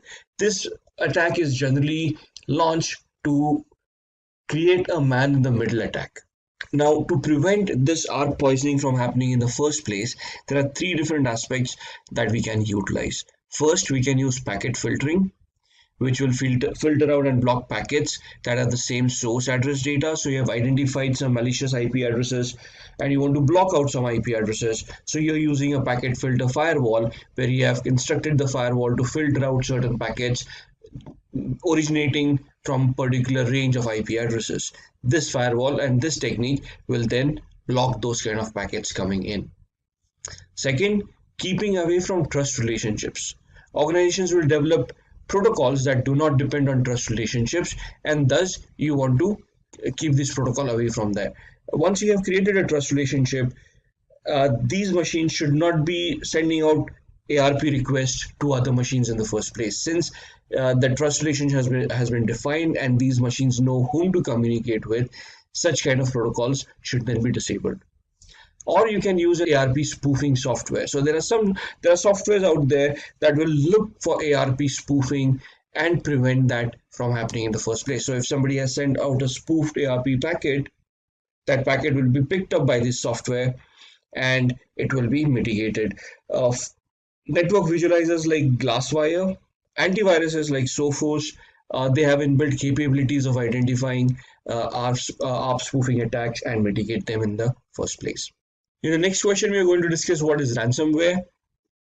Now, ransomware is a type of malware that blocks victims to access personal files and demands ransom to regain access. There are three categories. Before we go into the categories, let's just revisit what ransomware is. Let's start with the word malware. Malware is a malicious software that poses as a legitimate software but has a payload that will have a security impact on your machine. So in this instance, viruses, trojans, all of these can be classified under malwares. So can ransomwares. A trojan is a software that will give you a backdoor access to a particular device. A virus will do some destructive activity on that device. A ransomware will basically encrypt the data of that particular user on that particular machine, thus rendering that data inaccessible to the users themselves, and in turn will demand a ransom to provide access to that particular data. So the three types of ransomwares, the first one is scareware, which uses social engineering to cause anxiety or the perception of a threat to manipulate users into buying unwanted software. So this preys on the gullibility of humans, where you can see a pop-up appearing on your screen which can scare you into believing that you may have been attacked or there is a virus on your machine, and then instructs you to download a particular software to mitigate that particular virus. Now, the malware will be in this software that you will be downloading, and then a ransomware will be installed and your data will be encrypted. Screen lockers, where locking users' computers by preventing them from logging in and displaying an official looking message. You will see a screensaver once you boot up, which prevents you from accessing the login page. So it will not allow you to log into your own machine, but it will give you a warning that your data has been encrypted and you need to connect to a particular email address and send bitcoins over there to get a decryption key to access your own data. And then the encrypting ransomware displays a message demanding payment in return for the private asymmetric key, which is needed to decrypt the symmetric keys for encrypted file. So once your files have been encrypted, you might just have a blank screen in front of you where you'll receive a warning message where it instructs you to pay up a ransom in bitcoins or in some cryptocurrency to some particular digital e-wallet which is not traceable. And once you make that payment, they will send you the decryption key and then you can access your data. If getting your learning started is half the battle, what if you could do that for free? Visit Skill by Simplilearn. Click on the link in the description to know more. Then talking about the next question, what is the difference between an active and a passive cyber attack? Now, when we talk about cyber attack is activity that is caused by a malicious user who wants to try to get access or do some security incidents on the victim's devices. So there are two ways that can happen. It's either in an active manner or a passive manner. In an active manner, the intruder attempts to disrupt a network's normalcy, modifies data, and tries to alter the system's resources. So this is more active, where the attacker will proactively try to destroy the network so that communications fail, or they might try to modify the data where we're using a ransomware they can encrypt it, or they might delete that data using a virus, or steal that data using a Trojan, or they might even alter the data so that it is no longer trustworthy. Whereas in a passive attack, the intruder intercepts data traveling through a network. Here, the intruder eavesdrops but does not modify the message. So they're just listening in, they're just observing what is going on. They're not manipulating the data, they're not stealing anything. It's just that they are monitoring the activity that's going on. Then the next question, what is a social engineering attack? Now, social engineering attack is a people-based attack. The victim here is the human by itself. The vulnerability also lies in the human. It may be executed through a computer, but end of the day, the gullibility is of the human. So it is the art of manipulating people so that they end up giving up confidential information. Now, we always read in the papers where somebody got manipulated, their passwords got hacked, and somebody's life savings got wiped out, right? Because they shared the OTP with someone, or they shared the password with someone. Now, creating a scenario where these people will fall prey to this attack and share this kind of personal information to unknown people, that is where the social engineering attack comes in. Creating that scenario which will ensure that these people give out this confidential information. Now, there are three categories in this attack. The first one is a phishing attack, second is a spear phishing attack, and a third is a whaling attack. Now, phishing attack is basically a generic attack. It is targeted to the world at large. Whoever falls prey to that attack will be a victim. Whereas a spear phishing attack is a targeted attack towards a specific individual or a group of individuals or towards an organization. So there is a lot more research that goes into spear phishing, where you analyze the victim, you try to figure out what their vulnerabilities are, and you tailor make or you customize the attack to that particular vulnerability. Once you have that attack, you launch it against those people will then fall prey to this attack. And a whaling attack is where you're attacking top level executives. So the C-level executives of an organization, politicians, movie stars, wealthy and powerful people. So any of these people, when they're attacked, it will be known as a whaling attack. Next question, what is man-in-the-middle attack? Now, this is something that we had touched base when we talked about ARP, where the ARP poisoning attack needs to be executed to leverage a man-in-the-middle attack. Now, in the man-in-the-middle attack, the attacking computer takes the IP address of the client. Unaware of this, the server continues to communicate with the attacker. Now, if you remember in a previous question, we have also talked about spoofing. So in this scenario, attacker has spoofed their IP address to replicate themselves as a genuine client. And now with that spoofing in mind, they might either through a ARP poisoning attack or just because of the spoofed IP address become a man in the middle. That means that they are now eavesdropping on the conversation between the actual client and the server by posing themselves as a server. In this scenario, the attacker is now a go-between between the client and the server and can eavesdrop and can copy the data. If they want, they can modify the data as well. So as you can see on the screen, the attacker becomes man in the middle, which means that they are now eavesdropping on the conversation that is happening between the client and the server. The next question, who are black hat hackers and white hat hackers? The main thing is the differentiation between a black hat hacker and a white hat hacker. Now, a black hat hackers are skilled individuals who illegally hack into a system. The motive behind such an attack is mostly for monetary gain. These individuals are also known as security crackers. Now, if you look at your criminal hackers, those who have malicious intent, those who do hacking for the intent of personal gain or for the matter of disruption. The main thing that black hat hackers lack is authorization. They are not authorized to do the activity that they are about to do, and they are going to get unauthorized access to devices or to data, which is going to cause losses to the organization involved. Whereas on the other side, a white hat hacker are also known as ethical hackers. These are the individuals who discover vulnerabilities in a computer network and they help the organizations mitigate these vulnerabilities. They help the organizations defend themselves from black hat hackers. So the main difference between these two types of hackers, a black hat and a white hat, is the intent and the authorization. So black hat hackers will have malicious intent. They will try to personally gain from that attack by finding out vulnerabilities. They also will not have authorization to conduct whatever activity they are doing.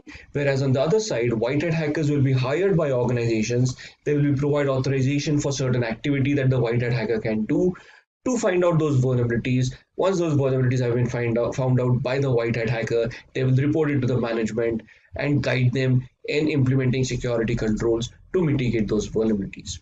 The main difference between a black hat and a white hat is the authorization and the intent. The next question, what are honeypots? Now, honeypots are a very interesting device that can be introduced in a network. These basically are decoy servers that are implemented in a network to attract the attention of an attacker. It is there to lure an attacker into attacking that particular device, thus creating a security blanket for the rest of the devices. So if an attacker has been able to bypass a firewall and is now trying to scan a particular network, when they scan, they will come across various devices that are there in the network. They will then proceed to do a vulnerability scan on these devices. The honeypot at that point in time will provide as prove as an attraction to these attackers, because it will demonstrate some vulnerabilities to the hacker which will divert their attention. So these vulnerabilities are simulated on these devices. These actually do not exist. But the moment the attacker then starts interacting with the honeypot will identify that as a malicious traffic and will warn the administrator about a possible attack that is going on. The administrator will then investigate through the honeypot of what activity is going on and then reconfigure their security controls to block the attacker or mitigate the attack itself.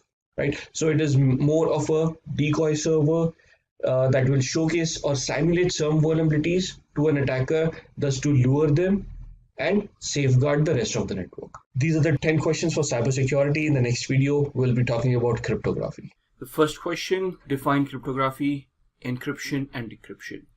Now, cryptography is used by security professionals to scramble data into non-readable format, which is used in securing that information. So it involves converting data from a readable format into a non-readable format and then reversing it back to readable format again. For example, the word computer is now scrambled into looking like an unreadable format. Now, if you look at this word that it has been scrambled into, it would be very difficult for a human to figure out what the actual word was. Now, in this scenario, we have taken an algorithm where we have made a shift of the alphabet, where we have added 2 alphabets to the current one. So C plus 2 becomes E, O plus 2 becomes Q, M plus 2 becomes O. So we have done a shift of 2, and thus the key over here for this algorithm is the alphabet plus 2. So any person who figures that out will be able to unscramble this and convert this back into readable text. The fact of scrambling a readable text data into something that is unreadable by using a particular key is what cryptography is all about. Now, as we discussed, the decryption again is replacing the alphabet and taking it further back by 2 characters. So E minus 2 becomes C, Q minus 2 becomes O, O minus 2 becomes M, and so on and so forth. So anybody who knows this key, the shift key, anybody will able to decrypt this particular character. So this depends on the user. If I want to utilize alphabet plus 5, then the spacing, the shifting of that character will be the 5th character from that particular character, and so on and so forth. The next question, what is the difference between ciphertext and clear text? Ciphertext refers to the text which is encrypted and totally undecipherable. The message received after decryption is known as clear text. This text is comprehensible. So the word computer is clear text. That means that it has not been treated to any cryptographic measures. It does what it is intended to be. However, if the moment we encrypt it, that means we scramble it into unreadable text by using any of the algorithms that we'll be looking at, that text is known as a ciphertext, and without the key, this becomes unreadable. The clear text, as discussed, is the plain word that we have utilized. We are using the English language in this instance, so the plain word computer is the clear text. Once we add the encryption layer to it, we get the ciphertext to it. Moving on to the next question, what is a block cipher? This refers to the method of encrypting the plain message block by block. The plain message is broken down into fixed size blocks and then encrypted. Now, a block cipher is normally used for data that is stored. So a data that is stored on a hard disk and we want to encrypt that data, that is known as block encryption or a block cipher. So a block cipher is an algorithm that will allow you to encrypt data that is stored onto a hard disk. So in this example, we've got plain text, which is 64 bits in size, and we have added a layer of encryption to it. So plain text plus the key that we have studied in the previous questions, and then the scrambled data out of it, which is unreadable and thus encrypted. Then the next question, what is public key infrastructure? Now, the public key infrastructure is a set of policies which secures the communication between a server and a client. It uses two cryptographic keys, public and private. So the infrastructure itself is a set of policies, people, procedures, and techniques which are standardized in nature and are globally accepted, which allow us to use digital certificates to encrypt data and decrypt the data at the other end. We use asymmetric encryption over here, which means that we use two keys. One is a public key to encrypt and the private key to decrypt. The other part of encryption is asymmetric encryption, where the same key is used to encrypt and the same key is used to decrypt. Now, in a public key infrastructure, like I said, we have standardized that. So in the standardization part of it, these are the various players that have been defined in the public key infrastructure. The first is the user or the sender in this scenario, the one who requires this digital signature to digitally sign a particular transaction or a communication. A registration authority with whom they are going to register for that particular key, the certification authority who issues that key, the verification authority who validates the key itself, and the recipient who is going to be the other party of that particular transaction. So how is this utilized? A sender or the user who requires this digital signature will request or apply for a digital signature with the registration authority. The registration authority would validate the genuinity of the user. So they might do some identity verification or proof of residence or something like that. Once they've identified the person and they have validated the information, they will then send the request to the certification authority stating that the sender has been validated, and the certification authority can issue the digital certificate to the particular user. They will send the public key to the sender, which will be utilized by the sender for further transactions. So when the sender is going to sign some data and wants to send it across to the recipient, they will use the public key to sign it and send it across. The recipient will then validate it with the verification authority to see if the signed data is correct or not. Now, while the certification authority sends the public key to the sender, the certification authority updates the private key with the verification authority. So whatever is signed by the sender, received by the recipient, and they want to validate it, they will send it back to the verification authority. The verification authority will validate using the private key. Once the private key is validated, it will then send the OK signal back to the recipient, thus allowing the validation of that particular transaction.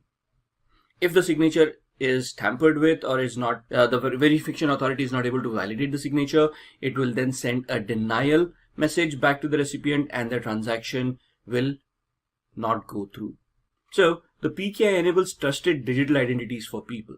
So the PKI grants secure access to digital resources based on the infrastructure that has been created, and the core of the PKI is a certification authority which ensures that the trustworthiness of the digital data is ensured. So going back to the previous slide, these are the key players that have been standardized in the public key infrastructure. The certification authority is the authority that issues the digital certificates. The validation authority is the one who validates that digital certificate. Moving on, what is RSA? RSA is one of the first public key crypto systems that is used for secure data transmission. It stands for Rivest, Shamir and Edelman. Now these are the three people who have created this algorithm: Ron Rivest, Adi Shamir and Leonard Edelman, who are the inventors of this technique. It is an asymmetric cryptography algorithm which works on both public and private keys. Hence the encryption key is public and the decryption key is kept private. Now, as we have discussed earlier, symmetric and asymmetric cryptography. Symmetric cryptography is where the same key is used to encrypt and decrypt, whereas asymmetric cryptography is where there are two keys to encrypt and decrypt the algorithm. What are the few alternatives to RSA? Now, RSA is an algorithm that is used for encryption. There are a lot of other algorithms that can be utilized to alter or to scramble data depending on your requirements. So in the previous question we have studied and we have talked about what RSA is. It stands for Rivest, Shamir and Edelman, the three creators of that particular algorithm. But there are a lot of alternatives to this algorithm depending on how secure you want that data to be. And some of them are listed here on your screen: Duo Security, Okta, Google Authenticator and LastPass. LastPass is a password manager. So is Duo Security. Google Authenticator is something that we all utilize. It is an application that we can download and store on our mobile devices, and we can set that up to authenticate ourselves with certain portals. So it issues a unique ID to us, which once utilized will allow us access to those particular portals. Okta is an identity manager where you have created different digital identities and you have assigned them certain permissions, and based on your authentication mechanisms, Okta will allow or disallow access to those different applications or different portals as you have configured it. So all four are authorization and authentication mechanisms which can be used as alternatives to RSA. If getting your learning started is half the battle, what if you could do that for free? Visit Skill-Up by Simplilearn. Click on the link in the description to know more. Next question: what are the prime objectives of modern cryptography? And this is a very important question because we've so far looked at what cryptography is and what public key infrastructure is. But what is the achievement out of it? Why are we utilizing it? And what do we want to gain out of it? So the main and the prime objectives of modern cryptography are as follows, mentioned on your screen. The first one is confidentiality. The second one is non-repudiation. Third one is authenticity. And the fourth one is integrity. Now, if I go back to the first one, confidentiality, that is where I want to keep data confidential. That means it will only be visible to the authorized users, right? So here I have created a list of people who have deemed as authorized users and have created a digital identity to them and have given access controls to those people. Now, that is how confidentiality is ensured. So when we want to keep data confidential, we create a list of users who we are going to allow access to certain resources, and we are going to define what access controls are to be utilized, what access are allowed, whether they've got administrative access or user level access, and only those authorized users are going to be able to access these resources. That is how we maintain confidentiality. The next one is non-repudiation. Non-repudiation is the prevention of denial of having been a part of a particular transaction. So in the public key infrastructure that we discussed, where a digital signature was utilized to sign a particular transaction and then sent to the recipient, the sender would not be able to deny of having originated that transaction because it was using their digital certificate. Thus, non-repudiation comes into the picture. One more example that we can have here is on our mobile phones when we use SMS, short messaging service, and we send a message to another person. The person, when they receive a message, the number is validated by the service operator, and thus the sender cannot deny having sent that message. The sender at the same time can have a delivery report sent to them that the message was delivered to the inbox of the recipient, and thus if the recipient denies having received that message, the delivery report becomes proof of having that message being delivered to their inbox. Thus, both the parties cannot deny of being a part of that particular transaction. Then comes the part of authenticity. Now, in confidentiality, we have created a digital identity, assigned it to a particular person, and we have given them digital signatures. where they cannot deny having been a part of that transaction. But authenticity is the part where they try to prove that they are who they claim to be. So if I am claiming a digital identity, I have to prove that I am that person who I'm trying to claim to be. And an example to that is when we go to our gmail.com websites, it first asks us what is our username. Our username is normally our email address, which identifies the account that we are trying to access. Right? So this account is confidential because it is only authorized for a particular person. And once they identify themselves by identifying the email address, that's when the authentication part comes into the picture, where it asks for the password. Now, it has never ever happened that we just go on to the gmail.com, type in a password, and then it figures out which account we are talking about. So the first step is always the confidentiality part, where we identify which account we are talking about, and then we try to authenticate as the owner of that particular account by providing the appropriate password to that account. If both of these match, only then do we get access to that account and we are able to make whatever transactions we want to make. Now, when we are making those transactions, non-repudiation comes into the place where all our activity is also being logged. So we have identified our account, we have authenticated ourselves by providing the password. So the proof is there that it is us who are trying to access it. And then whatever activity we do, send an email, receive an email, delete something, attach something, all of those activities are logged and stored as proof of what actions have been done. So tomorrow, if we deny having sent that email, Gmail can still prove to us through those logs that that activity was done by us. And the fourth part is integrity, which ensures that the data received and sent by the sender and received by the recipient has not been modified while in motion. So the integrity part is the trustworthiness of that data, that the data has not been modified by any hacker or any other entity and is still trustworthy. So these are the four prime objectives of modern cryptography. Once I have scrambled that data using my public signature, it is only my private signature that is going to decrypt it, right? Using these mechanisms, I will be able to achieve all these four aspects of cryptography and security. Next question, what is Safer? Now, Safer stands for Secure and Fast Encryption Routine, which is also a block cipher. As we have discussed previously, block cipher is a cipher that is used to encrypt data that is stored. So it has a 64-bit block size and byte-oriented algorithm.